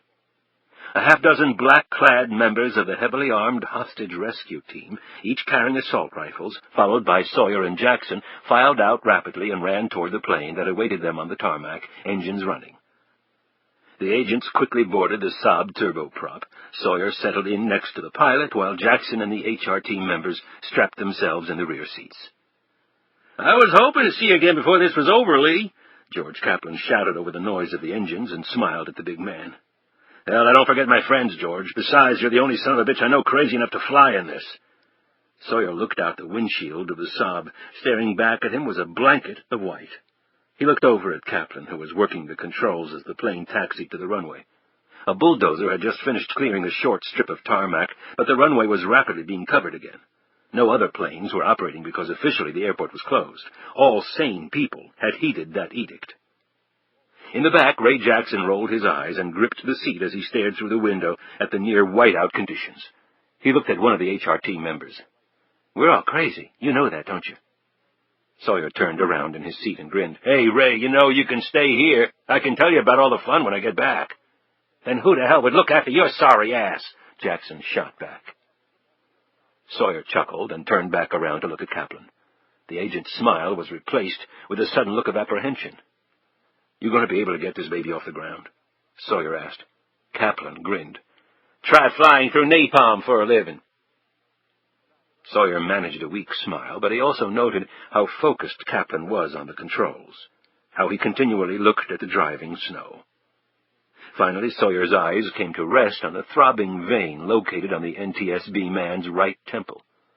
Sawyer let out a deep breath, hitched his safety belt as tight as he could, and held on to his seat with both hands as Kaplan pushed the throttle forward. The plane rapidly gathered speed, bumping and swaying along the snowy runway. Sawyer stared ahead. The plane's headlights illuminated a dirt field that signaled the end of the airstrip. It hurtled toward them. As the plane struggled against the snow and wind, Sawyer again looked over at Kaplan. The pilot's eyes constantly scanned ahead and then skipped briefly across his instrument panel. When Sawyer looked back ahead, his stomach went into his throat. They were at the end of the runway. The Saab's twin engines were at their loudest pitch. It didn't look as if it was going to be enough. In the back, Ray Jackson and all the HR team members simultaneously closed their eyes. A silent prayer escaped Ray Jackson's lips as he thought back to another dirt field where a plane had ended its existence along with that of everyone on board. Suddenly, the nose of the plane jerked skyward and it lifted off the ground. A grinning Kaplan looked over at Sawyer, who was 2 shades paler than he had been a minute before. "See, I told you it would be easy." As they rose steadily through the skies, Sawyer touched Kaplan's sleeve. "This question might seem a little premature, but when we get up to Maine, do we have a place to land this thing?" Kaplan nodded. "There's a regional airport in Portsmouth, but that's several hours from Belle Harbor by car. That's in good weather. I checked the maps when I filed our flight plan. There's an abandoned military airfield 10 minutes outside of Belle Harbor. I verified with the state police the transportation will be waiting for us." "Did you say abandoned?" "It's still usable, Lee. The good thing is there's no air traffic to worry about because of the weather. We've got a pretty straight shot all the way." "You mean nobody else is this crazy?" Kaplan grinned. "Anyway, the bad news is there's no operating tower at the airstrip. We'll be on our own for landing purposes, although they're going to put lights out for us outlining the runway. It's okay, I've gone solo like that plenty of times." "And weather like this?" "Hey, this is the first time for everything. Seriously, this plane is solid as a rock, and the instrumentation is first-rate. We'll be okay." "If you say so." Through several thousand feet, the plane bumped and swayed sickeningly as the snow and high winds pummeled it. One sudden blow seemed to halt the Saab in its tracks. All on board gasped collectively as the plane shuddered from the assault and then suddenly dropped a few hundred feet before being hit by another gust. The aircraft turned sideways, almost stalled, and then dropped again, this time even farther. Sawyer looked out the window. All he saw was white, snow and clouds. He really couldn't tell which was which. His senses of direction and elevation were completely gone. For all he knew, terra firma was about 6 feet away and coming at them way too fast. Kaplan looked over at Sawyer. "Okay, I admit this is pretty bad. Hang on, guys. I'm going to take us up to 10,000 feet. This storm system is really strong, but not that deep. Let's see if I can get us a smoother ride." The next few minutes were more of the same as the plane lurched up and down and occasionally to the side. Finally, they broke through the cloud cover and emerged into a rapidly darkening, clear sky. Within a minute, the plane assumed a level, smooth flight pattern due north. From a private airstrip in a rural area 40 miles west of Washington, D.C., a private jet had rocketed into the sky about 20 minutes ahead of Sawyer and his men. Flying at 32,000 feet and at over double the speed of the Saab, the jet would arrive in Belle Harbor in less than half the time it would take the FBI to get there. At a few minutes past 6, Sidney and her father pulled in front of the Belle Harbor post office. Bill Patterson went in, and this time he exited carrying a package. The Cadillac sped off. Patterson pulled open one end of the package and peered inside. He hit the interior light so he could see better. Sidney looked over at him. "Well?" "It's a computer disk, all right." Sidney relaxed slightly. She reached her hand in her pocket to pull out the paper with the password on it. Her face turned pale as her finger probed through the large hole in her pocket, and for the first time she noted that the inside of her jacket, including the pocket, was slashed open. She stopped the car and frantically searched all of her other pockets. "Oh, my God, I don't believe this!" She smashed her fists into the seat. "Damn it!" "What's wrong, say it?" Her father grabbed one of her hands. She slumped back in the seat. "I had the password in my jacket. Now it's gone. I must have lost it back at the house when that guy was doing his best to carve me up." "Can't you remember it?" "It's too long, Dad, all numbers." "And nobody else has it?" Sidney nervously licked her lips. "Lee Sawyer does." She automatically checked the rearview mirror as she put the car back in gear. "I can try him." "Sawyer, isn't he the big guy who came to the house?" "Yes, but the FBI is looking for you. You can't contact him." "Dad, it's okay. He's on our side. Hang on." She turned into a gas station and pulled up to a phone booth. While her father held sentinel in the car with his shotgun, Sidney dialed Sawyer's home. As she waited for Sawyer to answer, she watched as a white van pulled into the gas station. It bore Rhode Island license plates. She eyed the van suspiciously for a moment and then completely forgot about it as she watched a car carrying 2 Maine state troopers pull into the station. One got out of the car. She froze as he glanced in her direction. Then he went inside the small gas station building, which also sold snacks and drinks. Sidney quickly turned away from the remaining trooper and put the collar of her coat up. A minute later, she got back in the car. "Jesus, I thought I was going to have a stroke when I saw the police pull in," Patterson said, his chest heaving. Sidney put the car in gear and very slowly pulled out of the lot. The trooper was still in the gas station. "Going for coffee," she surmised. "Did you reach Sawyer?" Sidney shook her head. God, I can't believe it. First I have the disk and no password, then I get the password and I lose the disk. Now I have the disk back and I've lost the password again. I'm losing my mind. She pulled at her hair. Where did you get the password in the first place? From Jason's electronic mailbox on America Online. Oh, my God! She sat straight up in the seat. What? I can access the message again from Jason's mailbox. Sidney slumped back down again. No, I'd need a computer to do that. A smile slid across her father's face. We've got one. She jerked her head in his direction. What? I brought my laptop up with me. You know how Jason got me hooked on computers. I've got my Rolodex, investment portfolio, games, recipes, even medical information on there. I also have an AOL account, software all loaded on. My laptop's equipped with a phone modem. Dad, you're beautiful. She kissed him on the cheek. There's only one problem. What's that? It's back at the beach house with all our other stuff. Sidney slapped her forehead. Damn it. Well, let's go get it. She shook her head violently. Dad, that's way too risky. Why? We're armed to the teeth. We lost whoever was following you. They probably think we're long gone from the area. It'll take me 1 minute to get it, and then we can drive back to the motel, plug it in, and get the password. Sidney was wavering. I don't know, Dad. Look, I don't know about you, but I want to see what's on this sucker. He held up the package. Don't you? Sidney looked over at the package, bit her lip. Finally, she clicked on her turn signal and headed back to the beach house. The jet broke through the low cloud cover and skidded to a stop on the private airstrip. The sprawling resort on the main shoreline had once been a robber baron's summer retreat. It was currently a popular destination for the well-heeled. Now, in December, it was deserted except for weekly maintenance checks by a local firm. Because there was nothing within several miles, its seclusion was one of its chief attributes. Barely 300 yards from the runway, the Atlantic pitched and bellowed. A group of very grim-looking people alighted from the plane, were met by a waiting car, and driven over to the resort located about a minute away. The jet turned around and taxied to the opposite end of the runway, where its door reopened, and another man climbed off and walked quickly toward the resort building. Sidney, struggling with the Cadillac, burrowed down the snowy road.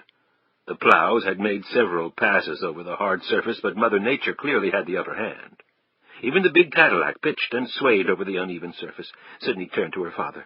Dad, I don't like this. Let's just drive down to Boston. We can be there in 4 or 5 hours. We'll hook up with Mom and Amy and find another computer tomorrow morning. Her father's face assumed a very stubborn look. In this weather? The highway's probably closed. Hell, most of the state of Maine closes down this time of year. We're almost there. You stay in the car. Keep it running, and I'll be back before you can count to 10. But, Dad... Sidney, there's nobody around. We're all alone. I'll take my shotgun. You think somebody would try anything? Just wait by the side of the road. Don't pull in the driveway. You'll get stuck. Sidney finally gave in and did as she was told. Her father got out of the car, leaned back in, and, with a grin on his face, said, "Start counting to 10. Just hurry, Dad." She anxiously watched as he trudged through the snow, shotgun in hand. Then she began to scan the street. Her father was probably right. As she glanced down at the package containing the disk, she picked it up and put it in her purse. She wasn't going to lose it again. She jerked up suddenly as a light came on in the house. Then she caught her breath. Her father needed to see where he was going. They were almost there. A minute later, she looked over at the house as the front door closed and footsteps approached the car. Her father had made good time. "Sidney!" She jerked her head upward and stared in horror as her father burst onto the second-story deck. "Run!" In the blinding white of the snow, she could see hands grabbing her father, pulling him roughly down. She heard him scream again over the wind, and then she didn't hear him any more. Headlights hit her in the face. As she whirled around to stare out the windshield, the white van was almost on her. It must have been driving before without its lights on. Then she saw the shadowy figure next to the car and watched in horror as the muzzle of a machine gun started its ascent toward her head. All in one motion, she hit the automatic door locks, slammed the car in reverse, and hit the accelerator. As she threw herself down sideways in the seat, a burst from the machine gun strafed the front of the Cadillac, shooting out the passenger side window and shattering half the windshield.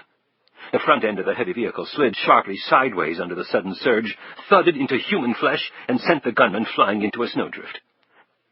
The wheels of the caddy finally burned through the layers of snow, hit asphalt, and leaped backward. Covered with bits of glass, Sidney sat back up, fighting to get control of the spinning car as she watched the van bearing down on her. She backed down the street until she had just passed the intersection leading away from the beach. Then she slammed the car in drive, punched the gas, and fishtailed through the intersection. The car flew forward, kicking snow, salt, and gravel in its wake. The next minute she was hurtling down the road. Snow and wind screamed into the Cadillac's new multiple openings. She looked in the rearview mirror. Nothing. Why weren't they following her? She almost immediately answered her own question, as her mind began to function again. Because now they had her father.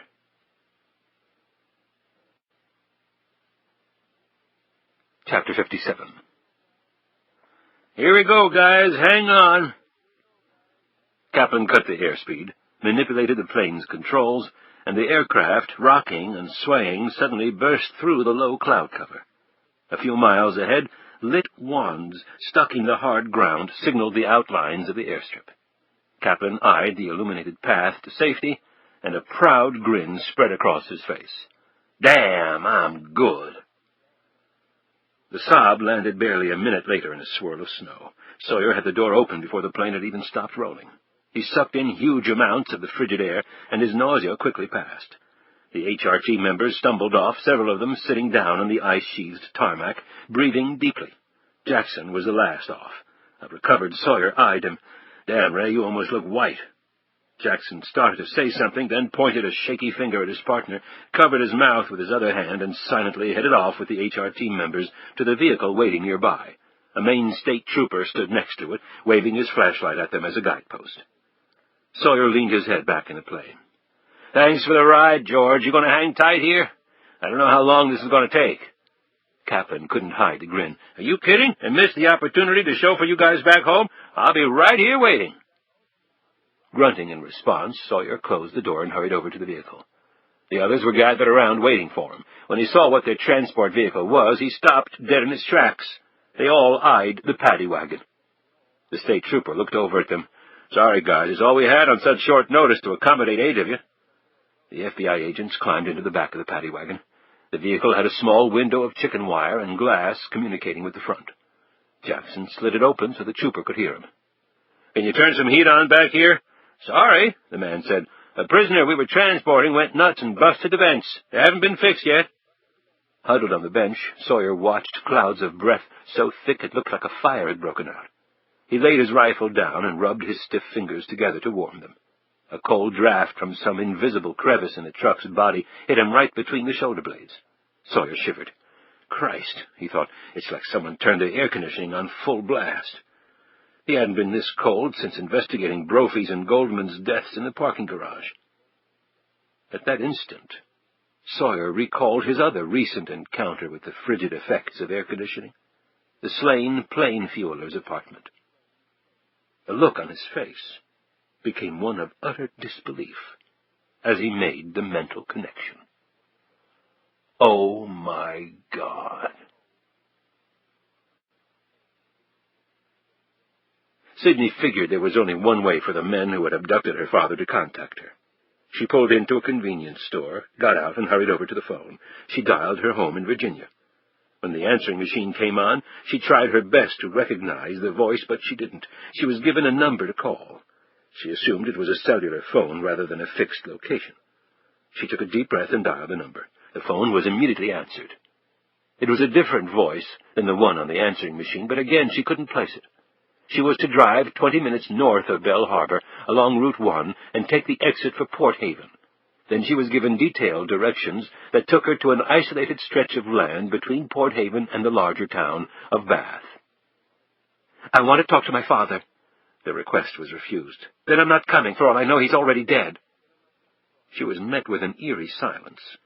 Her heart thumped against her ribcage. The air rushed out of her as she heard the voice. Sidney, sweetie. Dad, are you all right? Sid, get the hell out of here. Dad. Dad. Sidney screamed into the phone.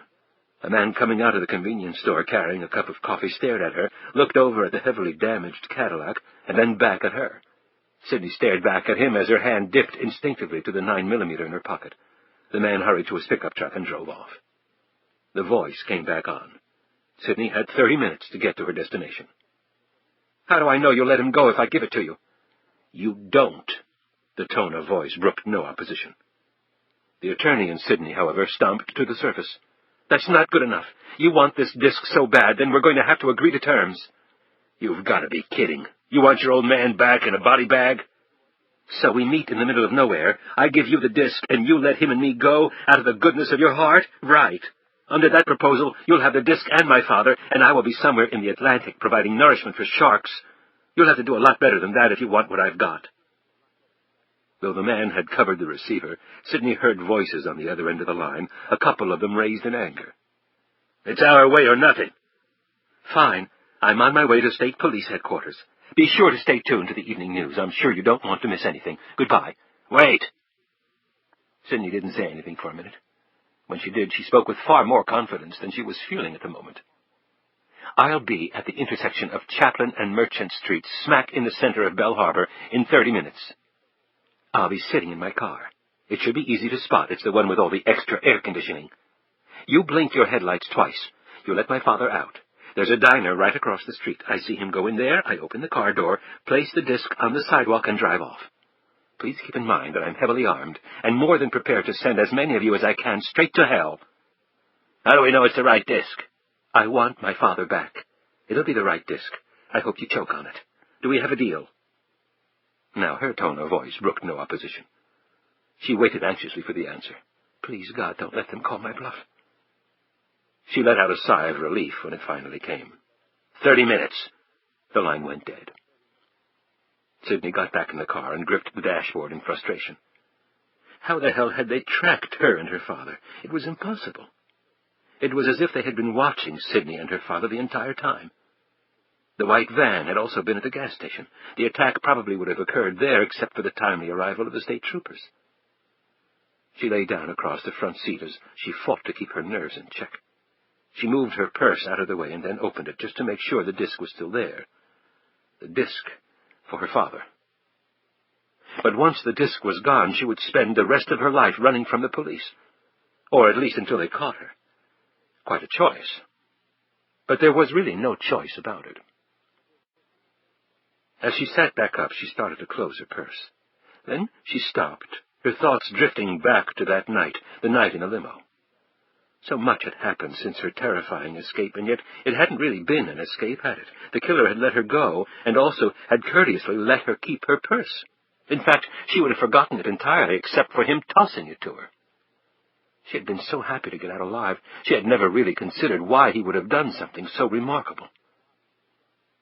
She started to claw through the contents of her purse. It took a couple of minutes, but she finally found it at the very bottom. It had been inserted through a slit in the lining of the purse. She held it up and stared at it. A tiny tracking device. She looked behind her as a shiver thudded up her spine. Putting the car in gear again, she sped off. Up ahead, a dump truck converted into a snowplow had pulled to the curb. She looked in her mirror. There was no one behind her. She rolled down the driver's side window, pulled up to the truck, and cocked her hand back as she prepared to toss the tracking device into the back of the truck. Then, just as quickly, she stopped the swing of her arm and rolled her window back up. The tracking device was still in her hand. She hit the gas, leaving the truck quickly behind. She looked down at her tiny companion of the last few days. What did she have to lose? She quickly headed toward town. She had to get to the arranged drop-off spot as early as possible. But first, she needed something from the grocery store. The diner Sidney had mentioned in her telephone conversation was filled with hungry patrons. 2 blocks over from the prearranged drop-off spot, the Cadillac, lights out, was parked at the curb next to the impressive bulk of an evergreen surrounded by a calf-high wrought-iron fence. The interior of the Cadillac was dark, the silhouette of the driver barely visible. 2 men walked quickly along the sidewalk, while another pair across the street paralleled their movements. One of the men looked down at a small instrument clutched in his hands. The small amber screen had a grid stamped on it. A red light burned brightly on the screen, pointing directly at the Cadillac. The men quickly moved in. One weapon flashed through where the passenger side window had once been. At the same instant, the driver's side door was torn open. The gunman looked in astonishment at the driver. A mop, with a leather jacket over it. A baseball cap perched rakishly on top. The white van was parked at the intersection of Chaplin and Merchant, its motor running. The driver checked his watch, scanned the street, and then hit his headlights twice. In the back of the van, Bill Patterson lay on the floor, his feet and hands tied securely, his mouth taped shut. The driver jerked his head around as the passenger side door was thrown open and a 9mm pistol was pointed at his head. Sidney climbed in the van. She cocked her head toward the back to make sure her father was okay. She had already seen him through the back window when she had spotted the van a minute earlier. She figured they had to be prepared to actually hand her father over. "Put your gun down on the floorboard. Take it out muzzle first. If your finger goes anywhere near the trigger, I will empty my entire clip into your head. Do it!" The driver quickly did as he was told. "Now get out." "What?" She shoved the pistol into his neck, where it pushed painfully against the throbbing vein. "Get out!"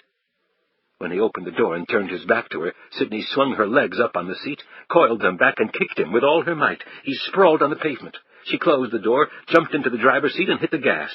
The van's tires turned the white snow black, and then it rocketed off. 10 minutes outside of town. Sidney stopped the van, jumped into the back, and untied her father. The two sat for several minutes, holding on to each other, their bodies quivering with a heavy mixture of fear and relief. "We need to get another car to drive. I wouldn't put it past them to have bugged this one, and they'll be on the lookout for the van," Sidney said as they hurtled down the road. "There's a rental place about 5 minutes away, but why don't we just go to the cops, Sid?" Her father rubbed his wrists. His swollen eyes and cracked knuckles testified to the struggle the old man had put up. She breathed deeply and looked over at him. "Dad, I don't know what's on the disc. If it's not enough—" Her father looked at her, the realization sinking in that he might lose his little girl after all.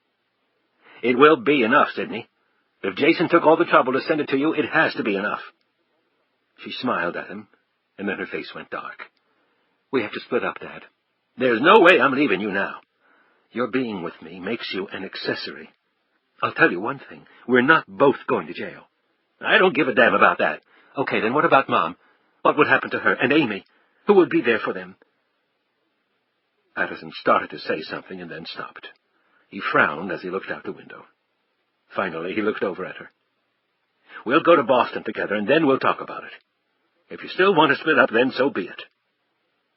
While Sidney sat outside in the van, Patterson went in to rent a car. When he came out a few minutes later and walked over to the van, Sidney rolled down the window. "Did you rent a car?" Sidney asked. Patterson nodded. "They'll have it ready in about 5 minutes. I got us a roomy 4-door. You can sleep in the back. I'll drive." "I love you, Dad." Sidney rolled the window back up and drove off.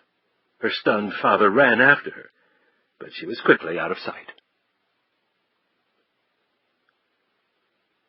"Christ!" Sawyer peered out the window into near-zero visibility. "Can't we go any faster?" he yelled through the window to the trooper. They had already seen the devastation of the Patterson beach house and were now desperately looking everywhere for Sidney Archer and her family. The trooper yelled back, "We go any faster, we're going to end up dead in some ditch." Dead? Is that what Sidney Archer is right now? Sawyer looked at his watch. He fumbled in his pocket for a cigarette. Jackson was looking at him. "Damn, Lee, don't start smoking in here. It's hard enough to breathe as it is." Sawyer's lips parted as he felt the slender object in his pocket. He slowly pulled the card out. As Sidney headed out of town, she decided to keep her emotions in check and let long-time habits take over. For what seemed like forever, she had been merely reacting to a series of crises without the opportunity to think things through. She was an attorney, trained to view facts logically, look at the details, and then work them into an overall picture. She certainly had some information to work with. Jason had labored on Triton's records for the Cybercom deal. That she knew. Jason had disappeared under mysterious circumstances and had sent her a disk with some information on it. That also was a fact. Jason was not selling secrets to RTG, not with Brophy in the picture. That also was clear to her. And then there were the financial records. Apparently Triton had simply handed them over. And why the big scene at a meeting in New York? Why had Gamble demanded to talk to Jason about his work on the records, particularly after he had sent Jason an email congratulating him on a job well done? Why the big deal of getting Jason on the phone? Why put her in an impossible situation like that? She slowed down and pulled off the road. Unless the intent all along was to put her in an impossible situation, making it appear as though she had lied. Suspicion had followed her from that very moment. What exactly had been in those records in the warehouse? Was that what was on the disk?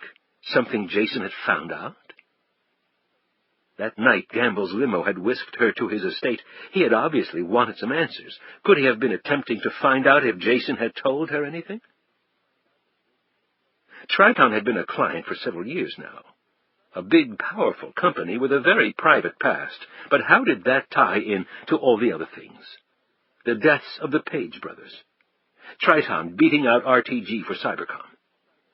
As Sidney thought once more of that horrible day in New York, something clicked.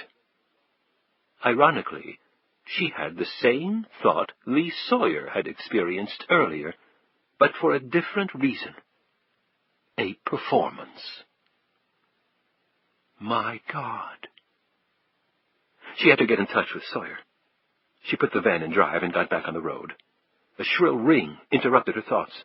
She looked around at the interior of the van for the source until her eyes alighted on the cellular phone resting on a magnetized plate against the lower dashboard. She hadn't noticed it until just that moment. It was ringing. Her hand went instinctively down to answer it and then pulled back. Finally, she picked it up. "Yes. I thought you weren't interested in playing games." The voice was filled with anger. "Right, and you just forgot to mention that you had a bug in my purse and were just waiting to jump me. Okay, let's talk about the future. We want the disk, and you're going to bring it to us now."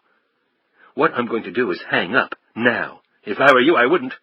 Listen, if you're trying to keep me on the phone so you can lock on my location, it's not going—" Sidney's voice broke off, and her entire body turned to putty as she listened to the small voice on the other end of the line. "Mommy? Mommy?" Her tongue as big as a fist, Sidney could not answer. Her foot went off the accelerator. Her dead arms no longer had the strength to steer the van. The vehicle slowed down and drifted into a pile of snow on the shoulder. "Mommy? Daddy? Come over?" The voice sounded frightened, pitiful. Suddenly, sick to her stomach, her entire body swaying uncontrollably, Sidney managed to speak.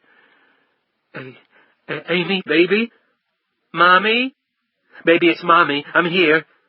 An avalanche of tears poured down Sidney's face. Sidney heard the phone being taken away. 10 minutes. Here are the directions." "Let me talk to her again, please." "Now you have 9 minutes and 55 seconds. A sudden thought occurred to Sidney. What if it was a tape? "How do I know you really have her? That could be just a recording." "Fine. If you want to take that chance, don't come." The voice sounded very confident. There was no earthly way Sidney would ever take that chance. The person on the other line knew that, too. "If you hurt her—" "We're not interested in the kid. She can't identify us. After it's over, we'll drop her at a safe place." He paused. "You won't be joining her, though, Ms. Archer. Your safe places have just run out." "Let her go. Please just let her go. She's only a baby." Sidney was trembling so much she could barely keep the phone pressed against her mouth. "You better write down these directions. You don't want to get lost. If you don't show, there won't be enough left of your kid to identify." "I'll be there," she said in a hushed voice, and the line went dead. She pulled back on the road. A sudden thought leaped across her mind. Her mother. Where was her mother? Her blood seemed to be pooling in her veins as she gripped the steering wheel. Another ringing sound invaded the interior of the van. With a shaking hand, Sidney picked up the phone, but there was no one there. In fact, the ringing sound was different. She pulled off the road again and desperately searched everywhere. Her eyes finally stopped on the seat right next to her. She looked at her purse, slowly put her hand inside and pulled the object out. Written across the small screen on her pager was a phone number she didn't recognize. She turned off the pager's ringer. It was probably a wrong number. She couldn't imagine that someone from her law firm or a client was attempting to call her. She was fresh out of legal advice. She was about to erase the message, but her finger stopped. Could it be Jason? If it was Jason, then it would qualify as the worst timing in the history of the world. Her finger remained poised over the erase button. Finally, she put the pager in her lap, picked up the cellular phone, and dialed the number on the pager screen. The voice that came on the other end of the line was enough to take her breath away. Apparently, miracles did happen. This ends Disc 15. Total Control, Disc 16. The main house of the resort was dark, its seclusion made all the more stark by a wall of bulky evergreens in front. When the van pulled down the long driveway, 2 armed guards emerged from the entryway to meet it. The snowstorm had lightened considerably in the last few minutes. Behind the house, the dark, foreboding waters of the Atlantic assaulted the land. One of the guards jerked back as the van continued to roll toward them without any sign of slowing down. "Shit!" he yelled as both men hurled themselves out of the way. The van tore past them, crashed right through the front door, and came to an abrupt halt, its wheels still spinning when it struck a 4-foot-thick interior wall. A minute later, several heavily armed men surrounded the van and wrenched the damaged door open. No one was inside. The man's eyes passed over the receptacle where the cellular phone would normally be kept. The phone was completely under the front seat, the phone cord pretty much invisible under the weak illumination of the dome light.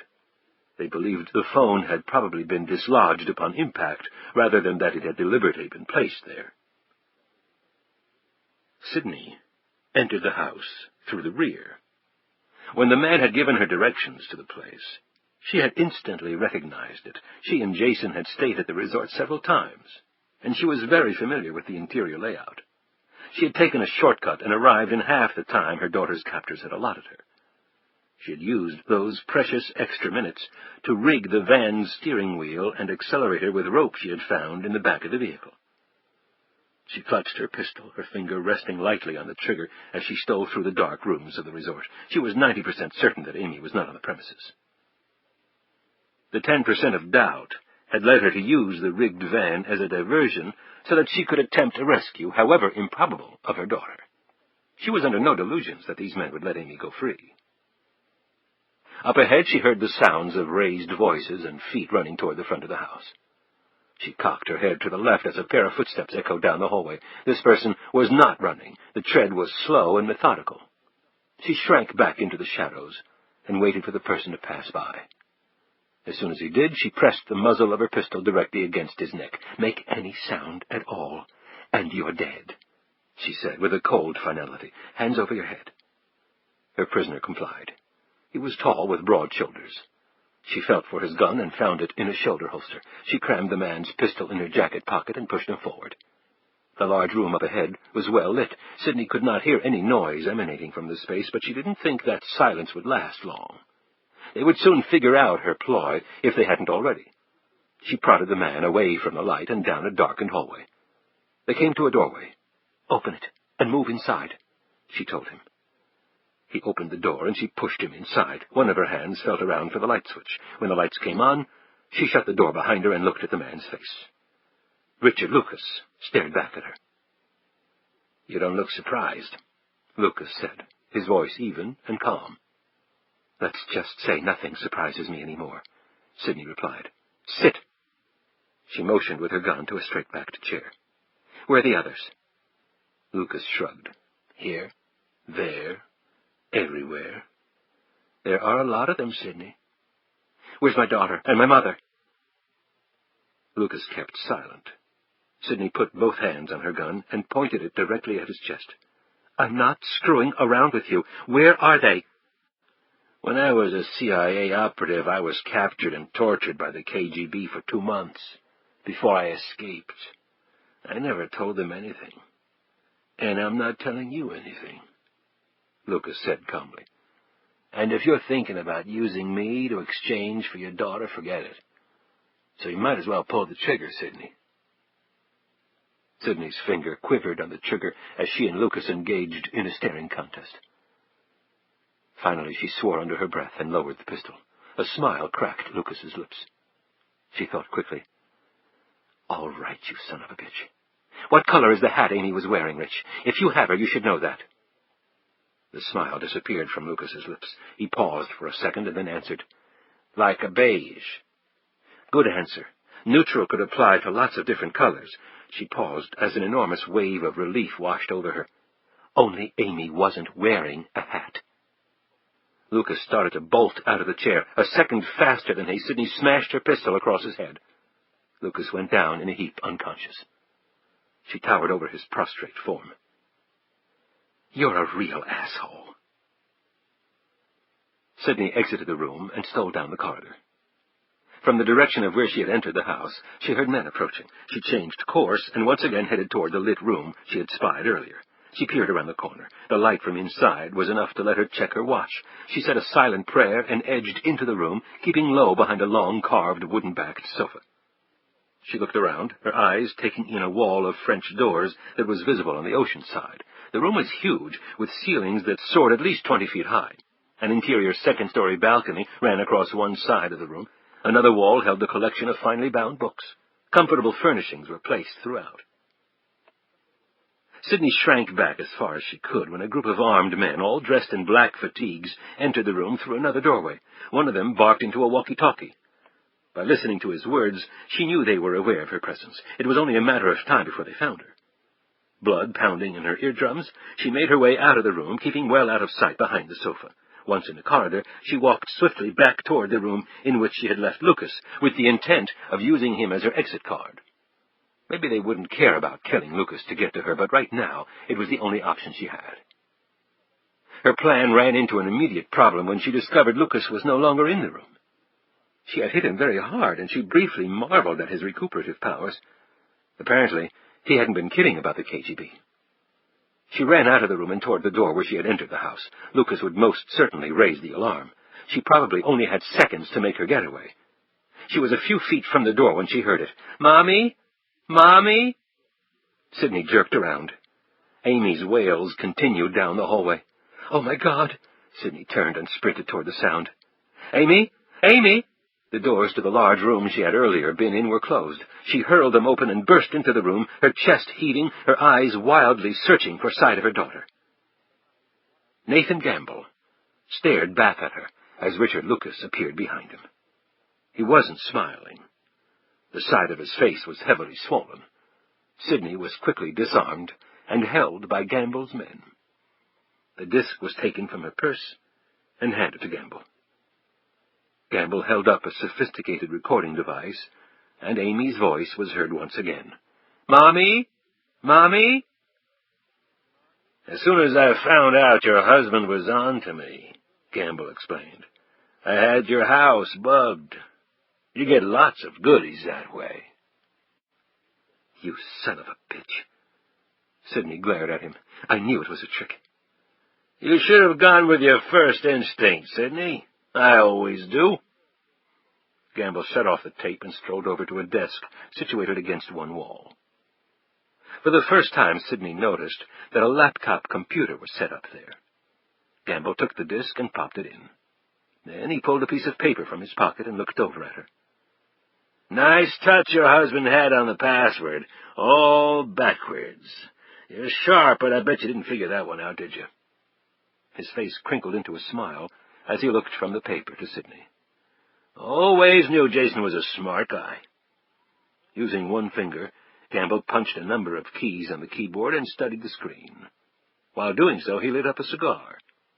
Satisfied with the contents of the disk, he sat down in the chair, folded his arms across his chest, and flicked cigar ash on the floor. She kept her eyes fixed on him. "Brains run in the family. I know it all, Gamble." "I think you don't know shit," he calmly replied. "How about the billions of dollars you made trading on changes in the Fed funds rate? The very same billions you used to build Triton Global." "Interesting. How did I do that?" "You knew the answers before the tests were given out. You were blackmailing Arthur Lieberman, the mighty businessman who couldn't make a dime without cheating." She spat out the last words. Gamble's eyes glittered darkly at her. "Then Lieberman threatens to expose you, and his plane crashes." Gamble got up and advanced slowly toward Sidney, his hand an anger-laden fist. I made billions on my own. Then some jealous competitors paid off a couple of my traders to secretly tank me. I couldn't prove anything, but they ended up with cushy jobs down the street, and I lost everything I had. You call that fair? He stopped walking and took a deep breath. You're right, though. I caught on to Lieberman's little secret life. Scraped enough cash together to set up my little mole in luxury, and bided my time. But it wasn't that simple. His lips curled into a wicked smile.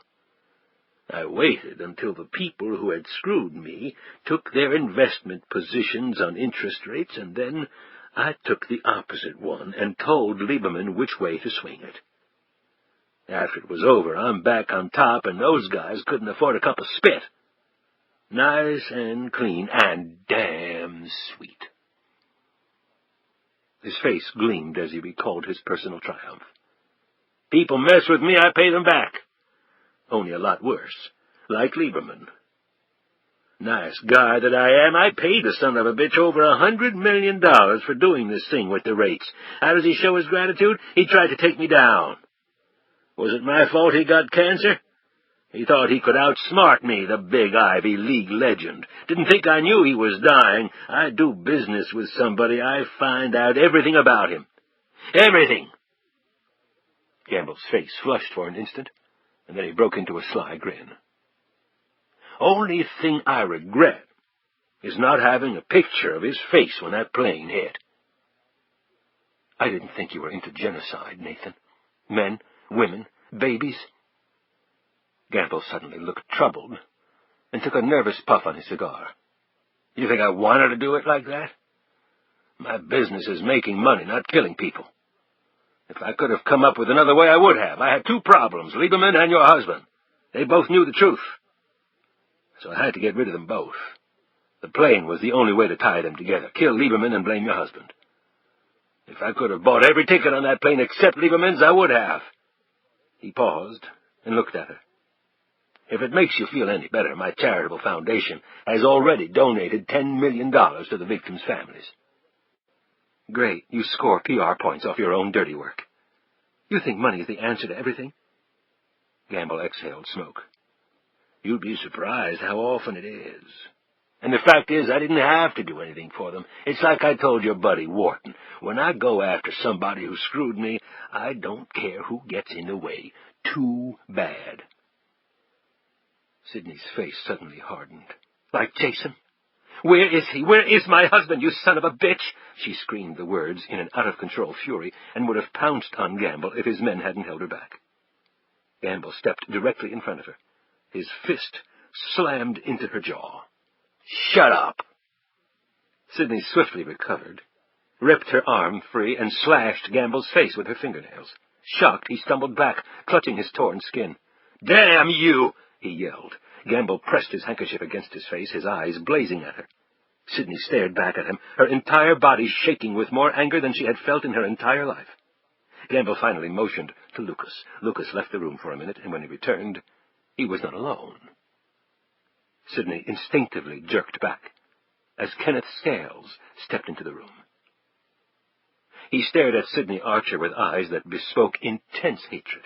She looked over at Gamble. He looked down and sighed while he stuffed his handkerchief back in his pocket, touching his face gingerly.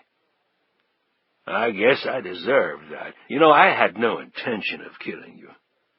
But you just couldn't leave it alone, could you? He ran a hand through his hair. Don't worry, I'll set a big trust fund up for you, kid.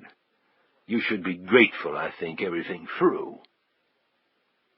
He waved Scales forward. Sidney shouted at him. Oh, really? Did you think through the fact that maybe if I could figure it out, so could Sawyer?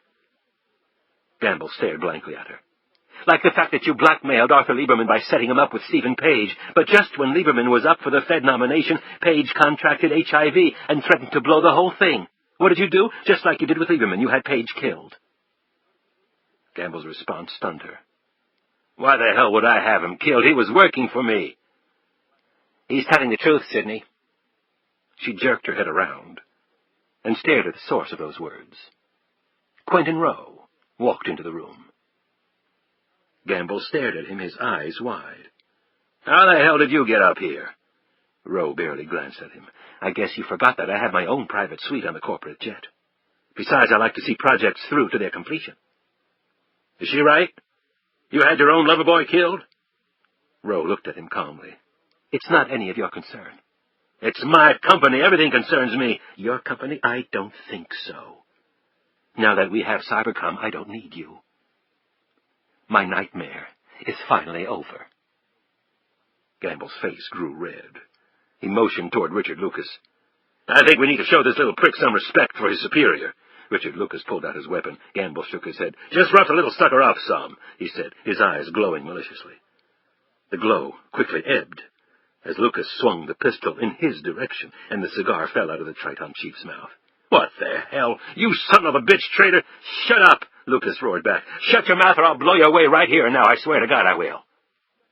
Lucas's eyes tore into Gamble's face, and Gamble quickly closed his mouth. "Why, Quentin?" The words floated softly across the room. "Why?" Rowe turned to find Sidney's eyes on him. He took a deep breath.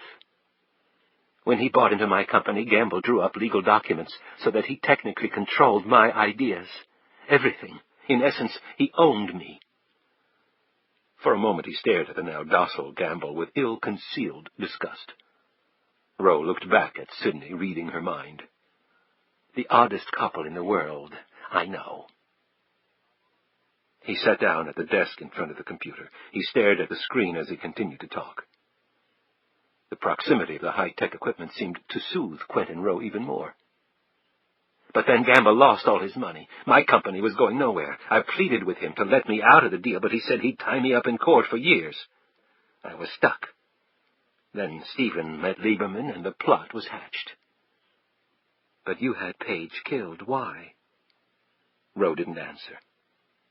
"Did you ever try to find out who gave him HIV?" Rowe didn't answer. Tears spilled down onto the laptop. "Quentin?" "I gave it to him. I did it." Rowe exploded out of his chair, staggered for a moment, and then collapsed back into the chair. In a painful voice, he continued. "When Stephen told me he had tested positive, I couldn't believe it. I had always been faithful to him, and he swore the same to me. We thought it might have been Lieberman. We got a copy of his medical records. He was clean. That's when I took an examination." His lips started to quiver. "And that's when I was told I was HIV positive. The only thing I could think of was a damned blood transfusion I'd had when I was in a serious car accident. I checked with the hospital and discovered that several other surgery patients had contracted the virus during the same time period. I told Stephen everything. I cared for him so much. I never felt so much guilt in all my life. I thought he would understand." Rowe took a deep breath. Only he didn't. "He threatened to expose you?" Sidney asked. "We had come too far. Worked too damn hard. Stephen wasn't thinking clearly. Rowe shook his head in complete despondence. "He came to my apartment one night. He'd been drinking very heavily. He told me what he was going to do. He was going to tell everything about Lieberman, the blackmail scheme. We'd all go to prison. I told him he had to do what he thought was right." Rowe paused, his voice breaking. "I often gave him his daily dosages of insulin. Kept a supply at my place. He was always forgetful about it." Rowe looked down at the teardrops dropping onto his hands. "Stephen passed out on the couch. While he was asleep, I gave him an overdose of insulin, woke him up, and put him in a cab for home." Rowe added quietly, "And he died. We kept our relationship since college a secret. The police never even questioned me." He looked at Sidney. "You understand, don't you? I had to do it. My dreams, my vision for the future." His voice was almost pleading. Sidney didn't answer. Finally, Rowe stood up and wiped the tears away. "Cybercom was the last piece I needed, but it all came with a price. With all the secrets between us, Gamble and I were wedded for life." Rowe grimaced, then suddenly smiled as he looked at Gamble. "Fortunately, I will outlive him." "You double-crossing bastard!" Gamble tried his best to get to Roe, but Lucas held him back. "But Jason found out everything when he was going through the records at the warehouse, didn't he?" Sidney said. Roe exploded again and directed his tirade at Gamble. "You idiot! You've never respected technology, and it was your undoing. You never realized that the secret emails you sent Lieberman could be captured on tape backup, even if you later deleted them. You were so damn anal about money, kept your own set of books documenting the profits trading on Lieberman's actions and your enemy's losses. It was all buried in the warehouse, you idiot!" Roe exclaimed again and looked over at Sidney. "I never wanted any of this to happen. Please believe me." "Quentin, if you cooperate with the police," Sidney began. Roe erupted in laughter, and Sidney's hopes faded completely. He went over to the laptop and popped out the disk. "I'm now the head of Triton Global. I just acquired the one asset that will enable me to accomplish a better future for us all. I don't intend to pursue that dream from a prison cell." "Quentin." She froze as she turned to Kenneth Scales. "Make it quick. She is not to suffer. I mean it." He nodded in Gamble's direction. "The bodies go into the ocean as far out as you can. A mysterious disappearance. In 6 months' time, no one will even remember you," he said to Gamble. Roe's eyes shone with that thought. Gamble was slowly led away, struggling mightily and cursing. "Quentin!" Sidney screamed as Scales came closer. Quentin Roe didn't turn around. "Quentin, please!" Finally he looked at her. "Sidney, I'm sorry. I really am." Holding the disk, he started to leave the room. As he passed by, he kindly patted her on the shoulder. Her body and mind numb, Sidney's head dropped on her breast. When she looked back up, the cold blue eyes were floating toward her, the face completely blank of emotion. She looked around. Everyone in the room was intently watching Scales' methodical advance, waiting to see how he would kill her. Sidney gritted her teeth and backed away until she was flat against the wall. She closed her eyes and did her best to hold the image of her daughter rigidly in her mind. Amy was safe. Her parents were safe. Under the circumstances, that was the absolute best she could do. "Goodbye, baby. Mommy loves you." The tears spilled down her face. "Please don't forget me, Amy. Please." Scales lifted up his knife, and a smile crept across his face as he looked down at the glistening blade. Light reflecting off it turned the metal a harsh, reddish color, a color it had been many times in the past. Scales' smile receded as he looked down at the source of this colored light and saw the tiny red laser dot on his chest and the barely visible pencil-thin beam that emanated outward from the dot. Scales backed away, his shocked eyes fixed on Lee Sawyer, who was pointing his assault rifle with attached laser scope directly at him. Bewildered, the mercenaries looked at the weaponry pointed at them by Sawyer, Jackson, the HRT, and a contingent of the Maine State Police.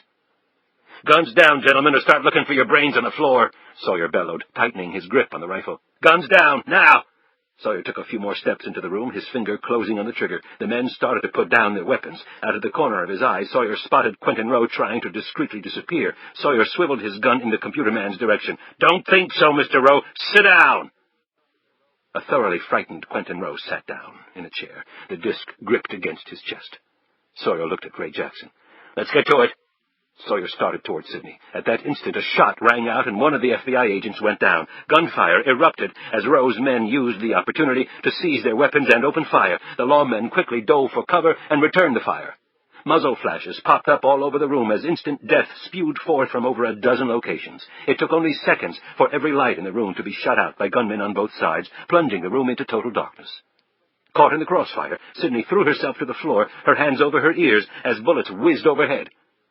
Sawyer dropped to his knees and scrambled toward Sidney. From the other directions, Scales, his knife between his teeth, slid on his belly along the floor toward her. Sawyer reached her first and took her by the hand to lead her to safety. Sidney screamed as she saw Scales' blade flash through the air. Sawyer swung his arm out and took the brunt of the blow, the knife cutting through his thick jacket and slicing his forearm. Grunting in pain, he kicked at Scales, losing his balance and toppling over on his back. Scales pounced on the FBI agent and struck at his chest twice. The blade, however, met the advanced stage Teflon mesh in Sawyer's body armor head-on and lost decisively. Scales paid for that defeat with a mouthful of one of Sawyer's massive fists and one of Sidney's elbows slamming into the back of his neck. The man howled in pain as his already battered mouth and broken nose received an additional litany of injuries. Furious, Scales violently threw Sidney off, and she slid across the floor and crashed into a wall. Scales's fist repeatedly slammed into Sawyer's face, and then he raised the knife, the center of the FBI agent's broad forehead, his target. Sawyer clamped his hand around Scales's wrist and slowly but surely heaved himself up. Scales felt the amazing strength in Sawyer's bulk, raw strength the much smaller man could not hope to match. Used to his victims being dead before they ever had a chance to fight back, Scales abruptly discovered he had hooked a very much alive great white shark. Sawyer smashed Scales's hand against the floor until the knife went flying into the darkness. Then Sawyer hauled back and unleashed a haymaker that landed flush on Scales's face, and Scales went backward across the room, screaming in agony, his nose now lying flat against his left cheek. Ray Jackson was in one corner of the room exchanging fire with two of the mercenaries. 3 of the HRT members had made their way to one of the balconies. With this tactical advantage, they were quickly winning the shootout. 2 of the mercenaries were dead already. Another was about to expire with a bullet wound in his leg that had severed the femoral artery. 2 of the state troopers had been shot, one seriously. 2 of the HRT members had taken hits, but were still participating in the gun battle. Stopping to reload, Jackson looked across the room and saw Scales get to his feet, knife raised, and sprint toward the very broad back of Lee Sawyer as the FBI agent again tried to pull Sidney to safety. There was no time for Jackson to reload his rifle. His 9mm was empty, and he was out of clips. If he tried to yell, Sawyer would be unable to hear him over the barrage of gunfire. Jackson jumped to his feet. As a star member of the University of Michigan Wolverines football team, he had rushed for thousands of hard-fought yards on the gridiron. Now he was about to make the run of his life. His thick legs exploded under him, and with bullets splattering all around, Jackson reached maximum speed 3 steps into his sprint. Scales was solid bone and muscle, but he carried about 50 fewer pounds on his frame than did the 200-pound battering ram of an FBI agent. And despite being a very dangerous individual, Kenneth Scales had never experienced the brutally violent world of Big Ten football. Scales's blade was barely a foot from Sawyer's back when Jackson's iron shoulder collided with his breastbone. The resulting crack as Scales's chest collapsed could almost be heard over the gunfire. Scales's body was lifted cleanly off the ground, and it didn't stop moving until it slammed against the solid oak wall almost 4 feet away. The second crack, while not as loud as the first, heralded Kenneth Scales's exit from the living, as his neck snapped neatly in half. As he slumped to the floor and came to rest on his back, it was finally Scales's turn to stare blankly upward with a pair of dead eyes. By any yardstick, it was a long overdue event. Jackson paid a price for his heroics as he took a slug in his arm and another in his leg before Sawyer was able to ward off the shooter with multiple bursts from his 10mm. Sawyer grabbed Sidney's arm and hauled her to a corner behind a heavy table he had flipped on its side. He then raced over to Jackson, who was slumped against the wall, breathing hard, and proceeded to drag him toward safety. A shot thudded against the wall within an inch of Sawyer's head. Then another hit him squarely in the ribcage. His pistol flew from his hand and slid across the floor as he slumped back against the wall, coughing up blood. The vest had done its job again, but he had heard the crack of some ribs upon impact. He started to pull himself up, but now he was very much a sitting duck. Suddenly a string of shots erupted from near the overturned table. An abrupt scream from the direction of the shot that had hit Sawyer followed the lead barrage.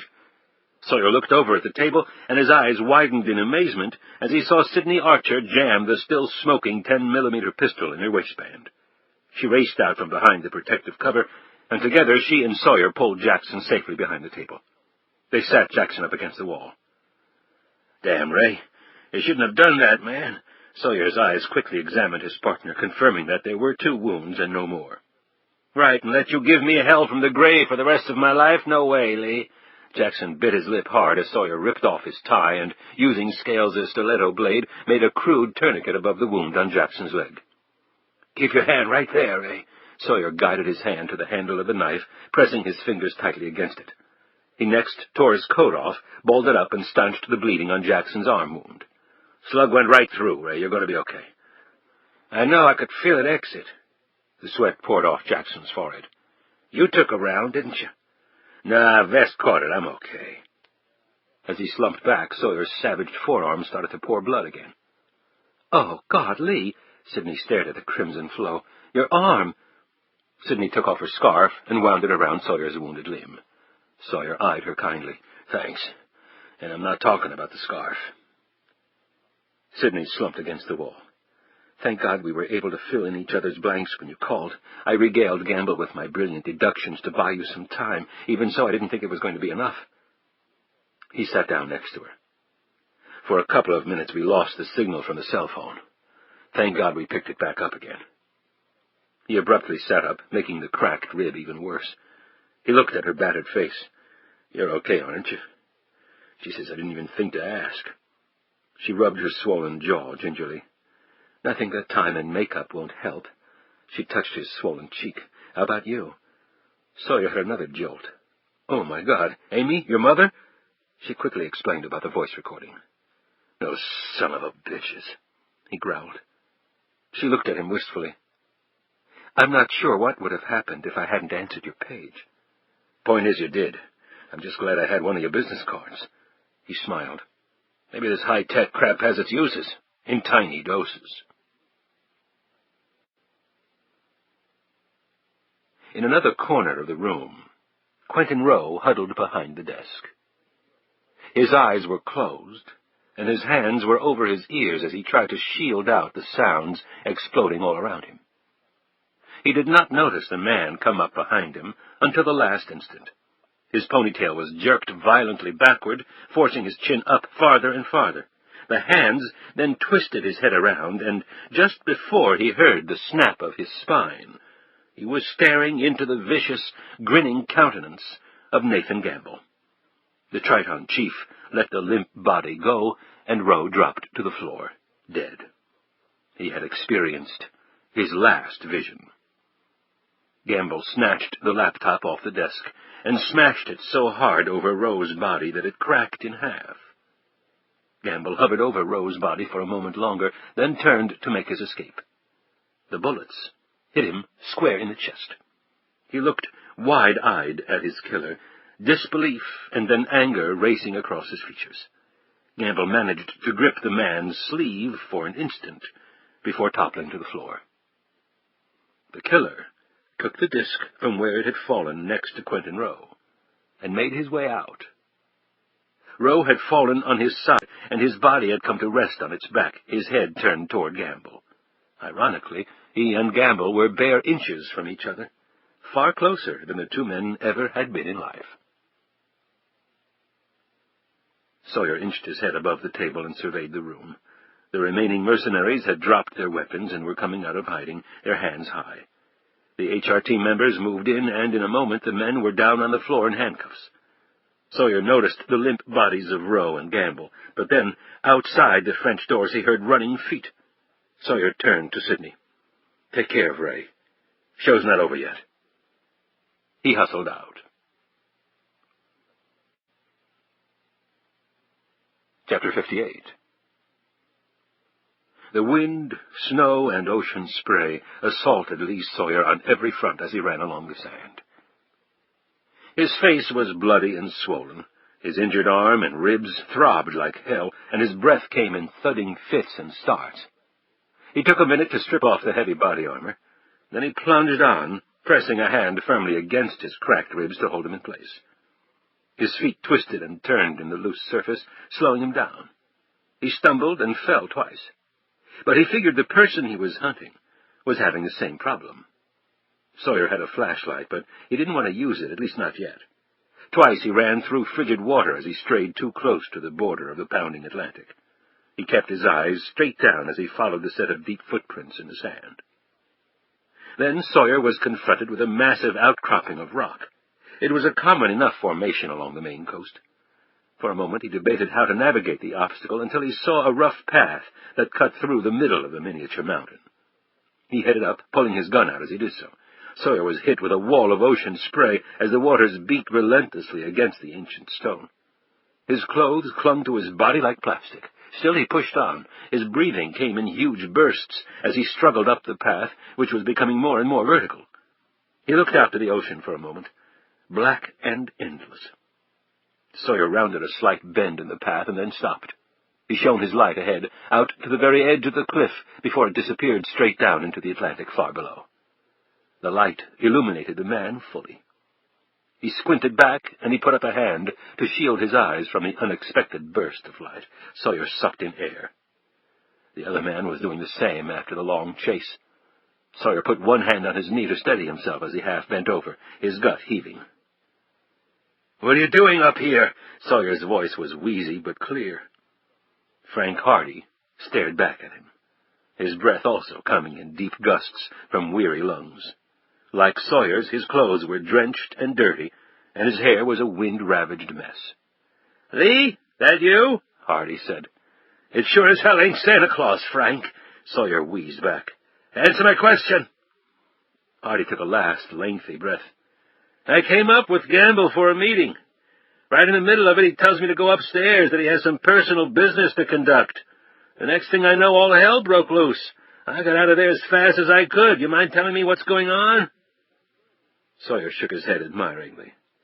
"You always could think fast on your feet. It's what made you a great FBI agent. By the way, did you kill Gamble and Rowe, or did Gamble beat you to Rowe?" Hardy looked at him grimly, his eyes narrowed. "Frank, take out the pistol, muzzle first, and toss it over the cliff." "What gun, Lee? I'm not armed."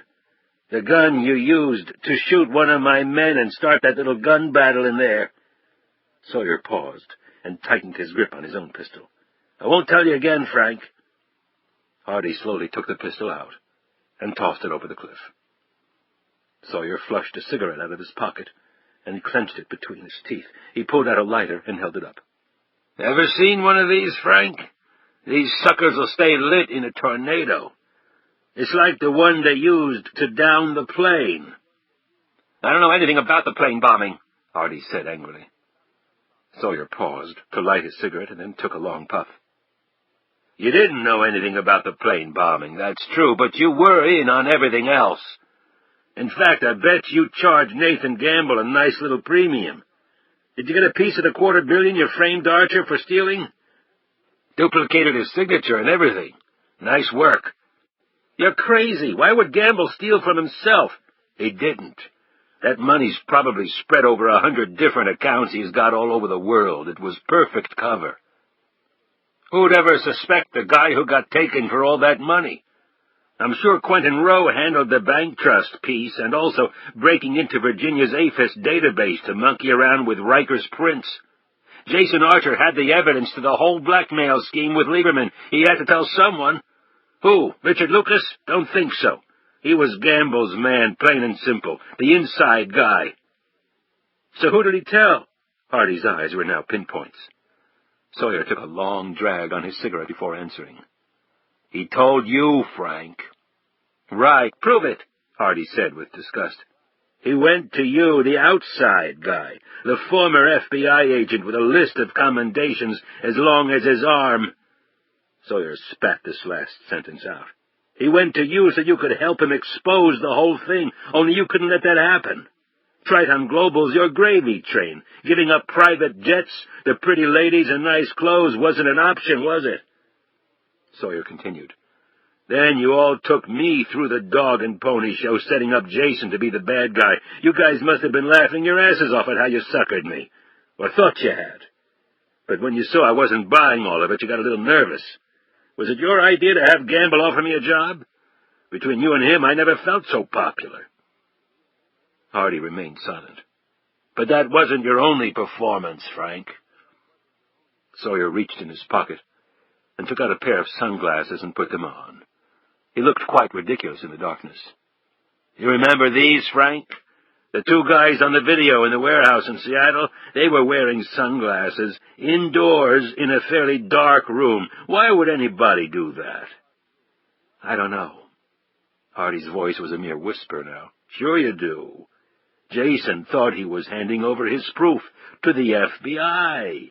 At least in the movies, all feds wear shades, and the guys you hire to play the FBI agents must have liked going to the theater. You couldn't just kill Jason. You had to win his trust. Make sure he hadn't told anyone.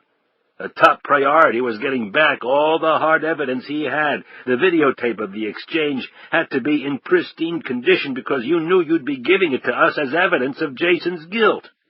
You only had one shot to get it right. But Archer was still suspicious. That's why he kept a copy of the information on another disk and later sent it to his wife. Did you tell him he'd get a big reward from the government? Was that it? Probably told him it was the biggest damn sting in the history of the FBI.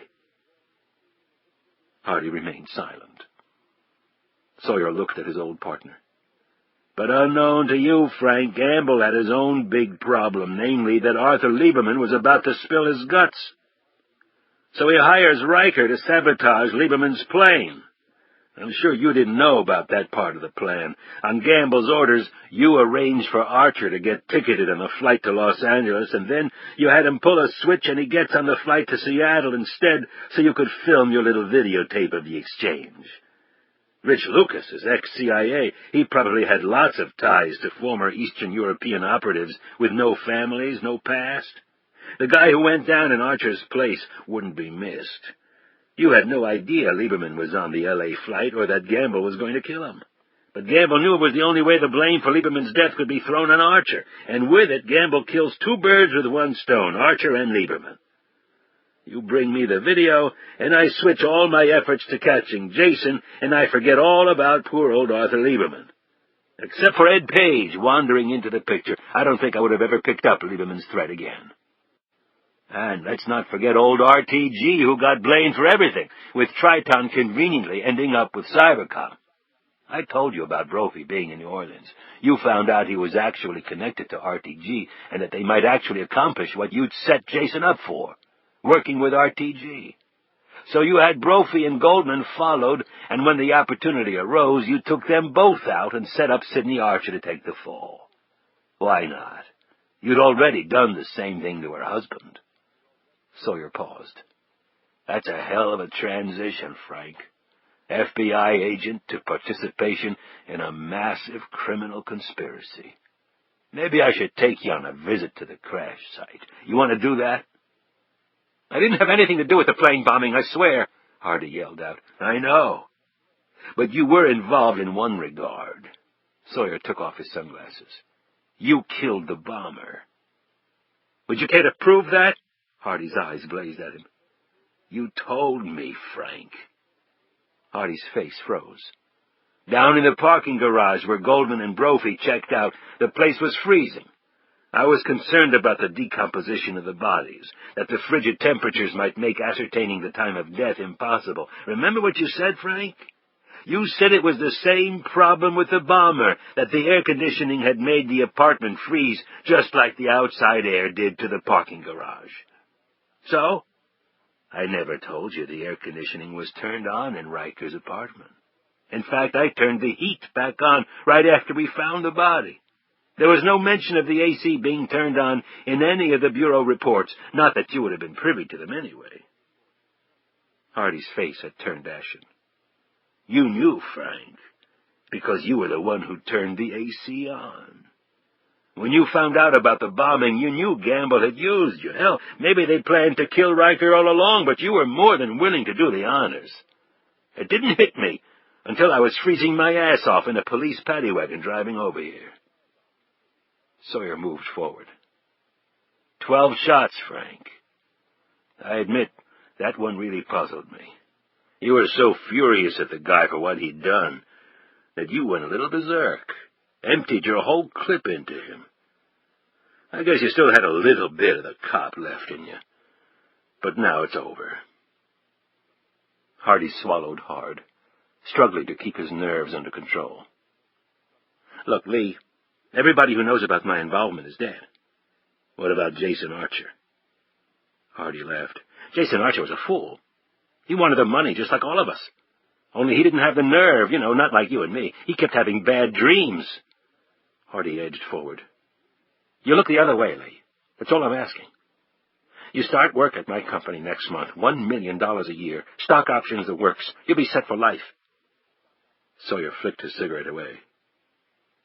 Frank, let me make this real clear to you. I don't like ordering my food in foreign languages, and I wouldn't know a damn stock option if it jumped up and clamped me right on the balls. Sawyer raised his gun. Where you're going, the only option will be top or bottom bunk. Hardy snarled. Not by a long shot, old buddy. He pulled the disc from his pocket. You want this, then put your gun down.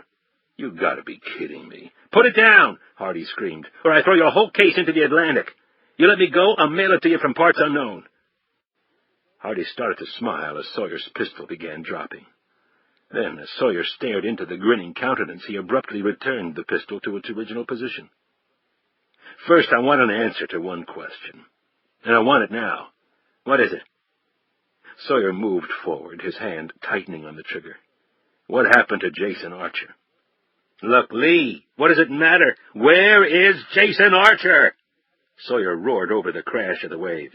Because that is exactly what the lady back there wants to know, and damn it, you're going to tell me, Frank. By the way, you can throw that disc as far as you want. Rich Lucas is alive. Sawyer lied.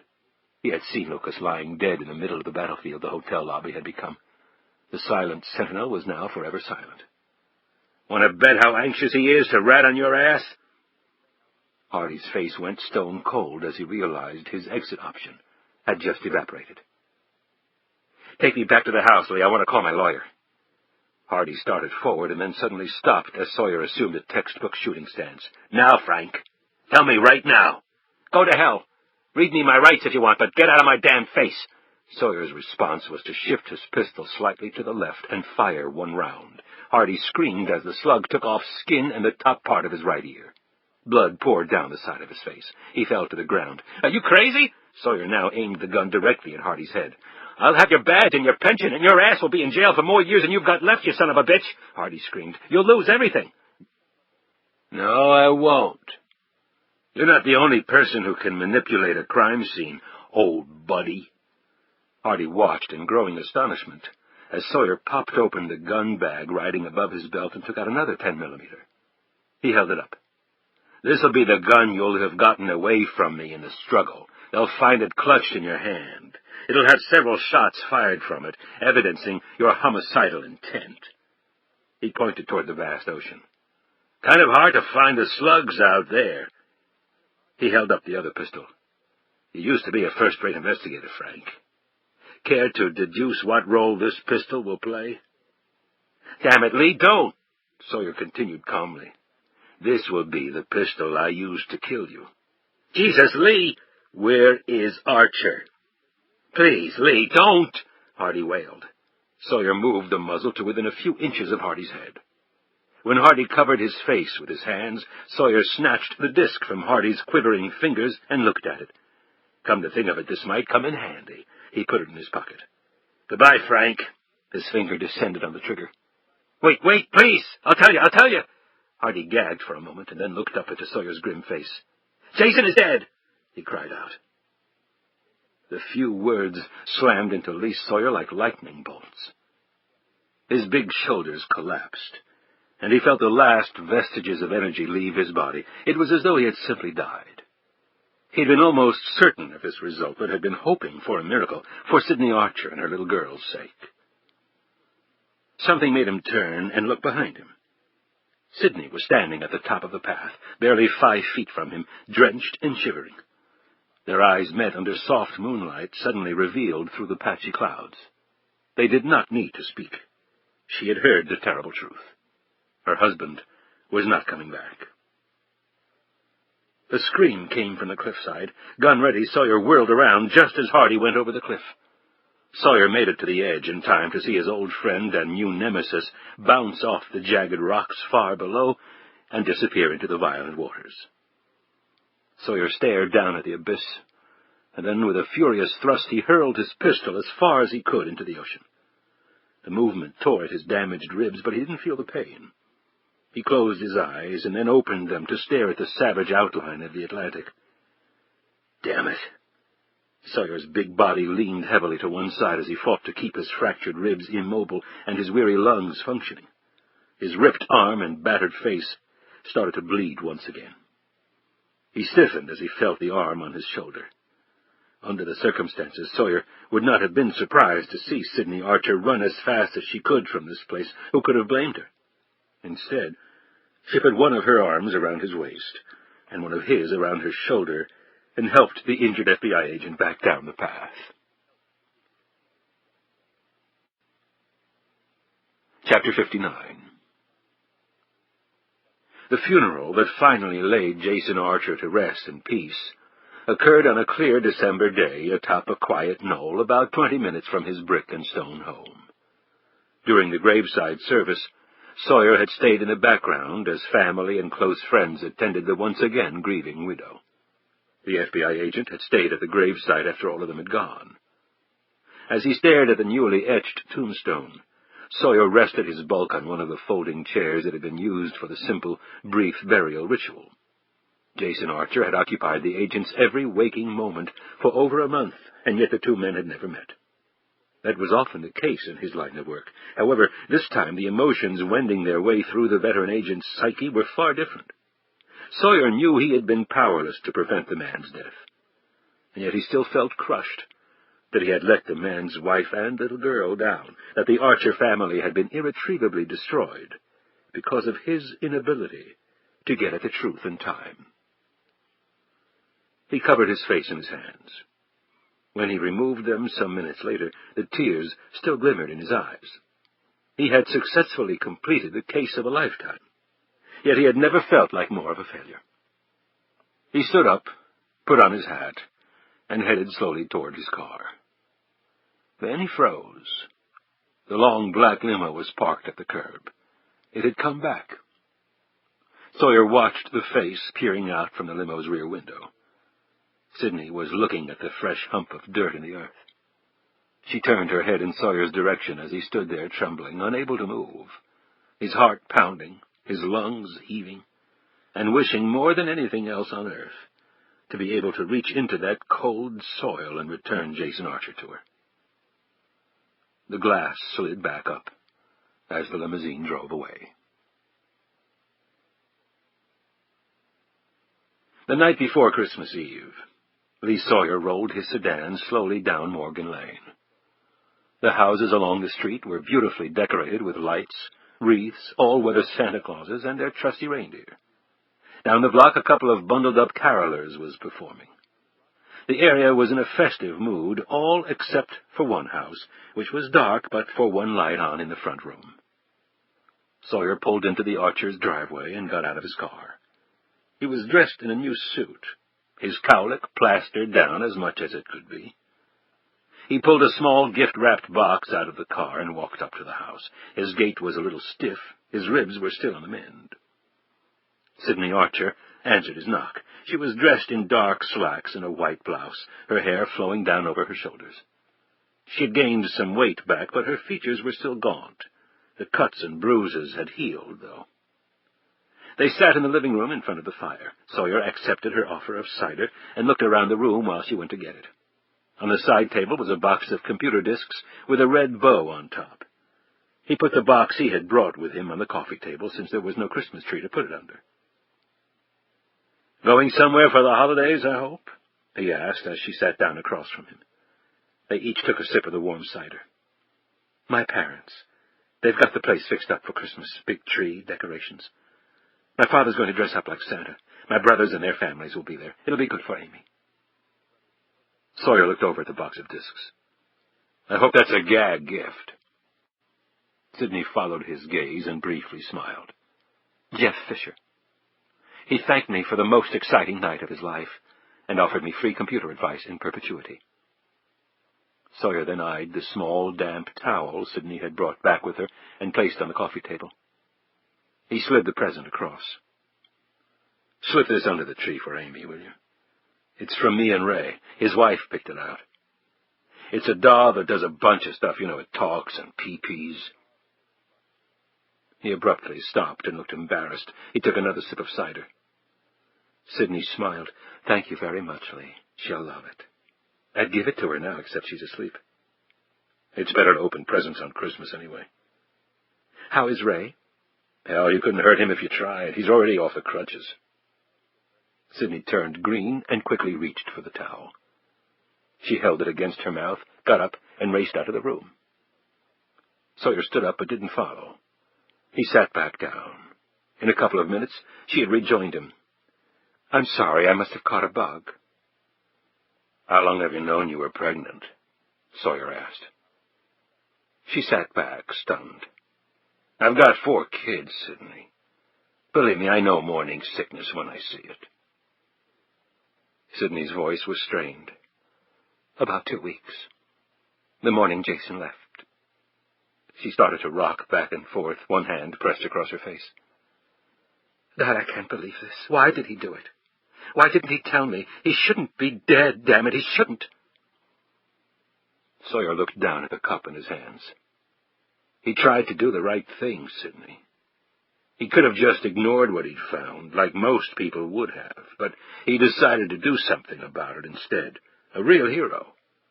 He took a lot of risks, but I know he did it for you and Amy. I never had the opportunity to meet him, but I know he loved you." Sawyer was not about to disclose to Sidney that the hopes of a government reward had played a prominent role in Jason Archer's decision to gather evidence against Triton. She looked at him through tear-filled eyes. If he loved us so much, why did he choose to do something that was so dangerous, so... It doesn't make any sense. God, it's like I lost him twice. Do you know how that feels? Sawyer considered this for a minute, cleared his throat, and started speaking very quietly. "I have this friend who's kind of contradictory. He loved his wife and kids so much, he would have done anything for them. I mean anything." "Lee," he held up a hand. "Please, Sidney, let me finish. Believe me, it took a lot to get to this point." She sat back as Sawyer continued. "He loved them so much, he spent all his time trying to make the world a safer place for them. So much time, in fact, that he ended up hurting terribly the very people he loved so much. And he didn't see it until it was too late." He took a sip of the cider as a massive lump formed in his throat. "So you see, sometimes people do the dumbest things for the very best reasons." His eyes shimmered. "Jason loved you, Sidney. Hell, at the end of the day, that's all that really matters. That's the only memory you ever have to keep." Neither broke the silence for several minutes as they both stared into the flames. Finally, Sawyer looked at her. "So what are you going to do now?" Sidney shrugged. "Tyler Stone lost its 2 biggest clients, Triton and RTG. However, Henry Wharton was very nice. He said I could come back, but I don't know if I'm up to it." She covered her mouth with the towel, and then her hand dropped to her lap. "I probably don't have a choice, though. Jason didn't have much life insurance. We've pretty much run through our savings, with the new baby on the way." She shook her head in misery. Sawyer waited for a moment, and then reached in his suit pocket and slowly took out an envelope. "Maybe this'll help." She dabbed at her eyes. "What is it?" "Open it." She pulled out the slip of paper inside. She finally looked up at Sawyer. "What is this?" "It's a check, made out to you, for $2 million. I don't think it'll bounce, considering it was issued by the United States Treasury." "I don't understand, Lee."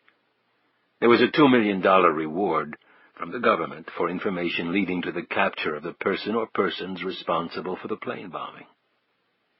"But I didn't do anything. I haven't done anything to earn this. Actually, I'm absolutely certain it'll be the only time in my life that I'll give anyone a check for that much money, and then tell them what I'm about to tell you." "What's that?" "That it doesn't even come close to being enough. That there's not enough money in the whole world that could be enough." "Lee, I can't accept this." "You already have. The check itself is ceremonial. The funds have already been deposited into a special account set up under your name.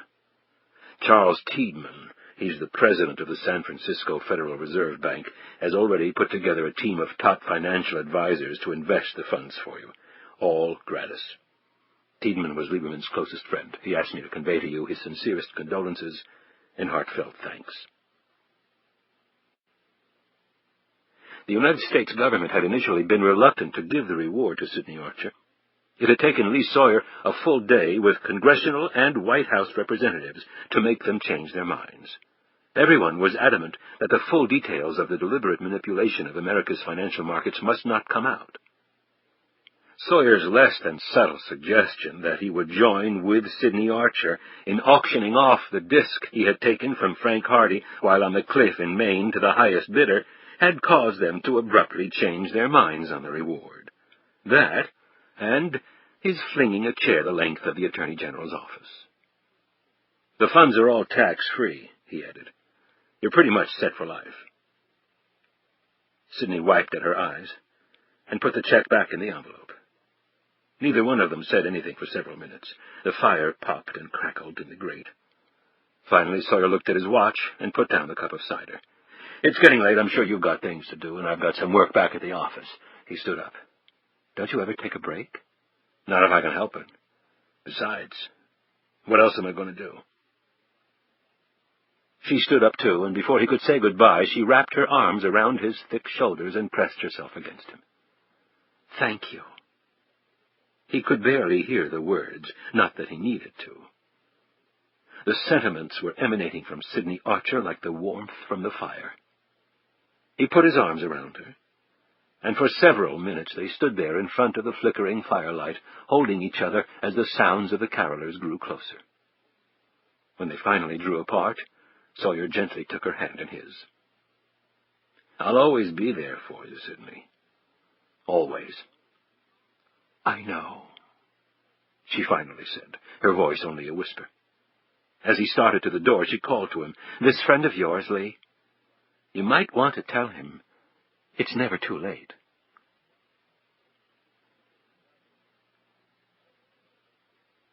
Driving down the street, Lee Sawyer spotted a full moon planted against a clear black sky. He proceeded to hum quietly a Christmas carol of his own. He wasn't going back to the office. He'd go over and hassle Ray Jackson for a while, play with his kids, and maybe drink some eggnog with his partner and his wife. Tomorrow he'd do some late shopping for presents. Max out the old plastic and surprise his kids. What the hell, it was Christmas. He unclipped the FBI badge from his belt and took his pistol out of its holster. He laid them both on the seat next to him. He allowed himself a weary smile as the sedan drifted down the road. The next case was just going to have to wait.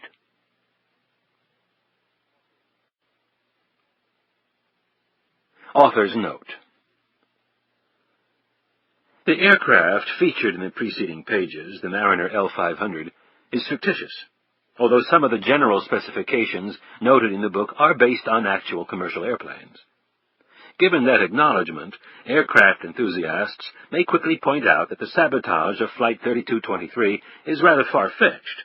My goal in writing this book was not to prepare an instructional manual for deranged persons. With respect to the Federal Reserve Board, suffice it to say the idea of this country's economic destiny being in large measure controlled by a handful of people who meet in secrecy without much in the way of supervision by anyone was irresistible to me from a storytelling point of view. Truth be known, I've probably understated the Fed's iron grip on all our lives. To be fair, though, over the years, the Fed has navigated this country's economy extremely well through some very tough waters. Their job isn't easy, and it's far from an exact science. While the results of Fed action can be painful for many of us, we can be reasonably certain these actions are taken with the good of the country as a whole in mind.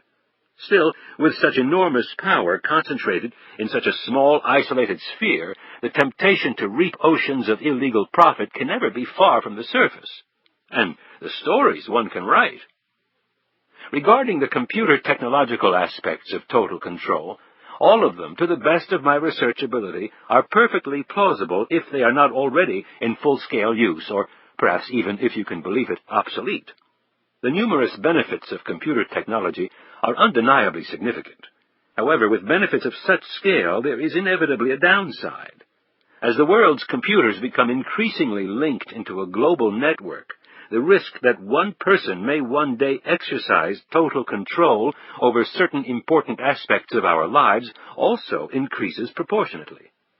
And, as Lee Sawyer queried in the novel, what if he's a bad guy? David Baldacci, Washington, D.C., January 1997.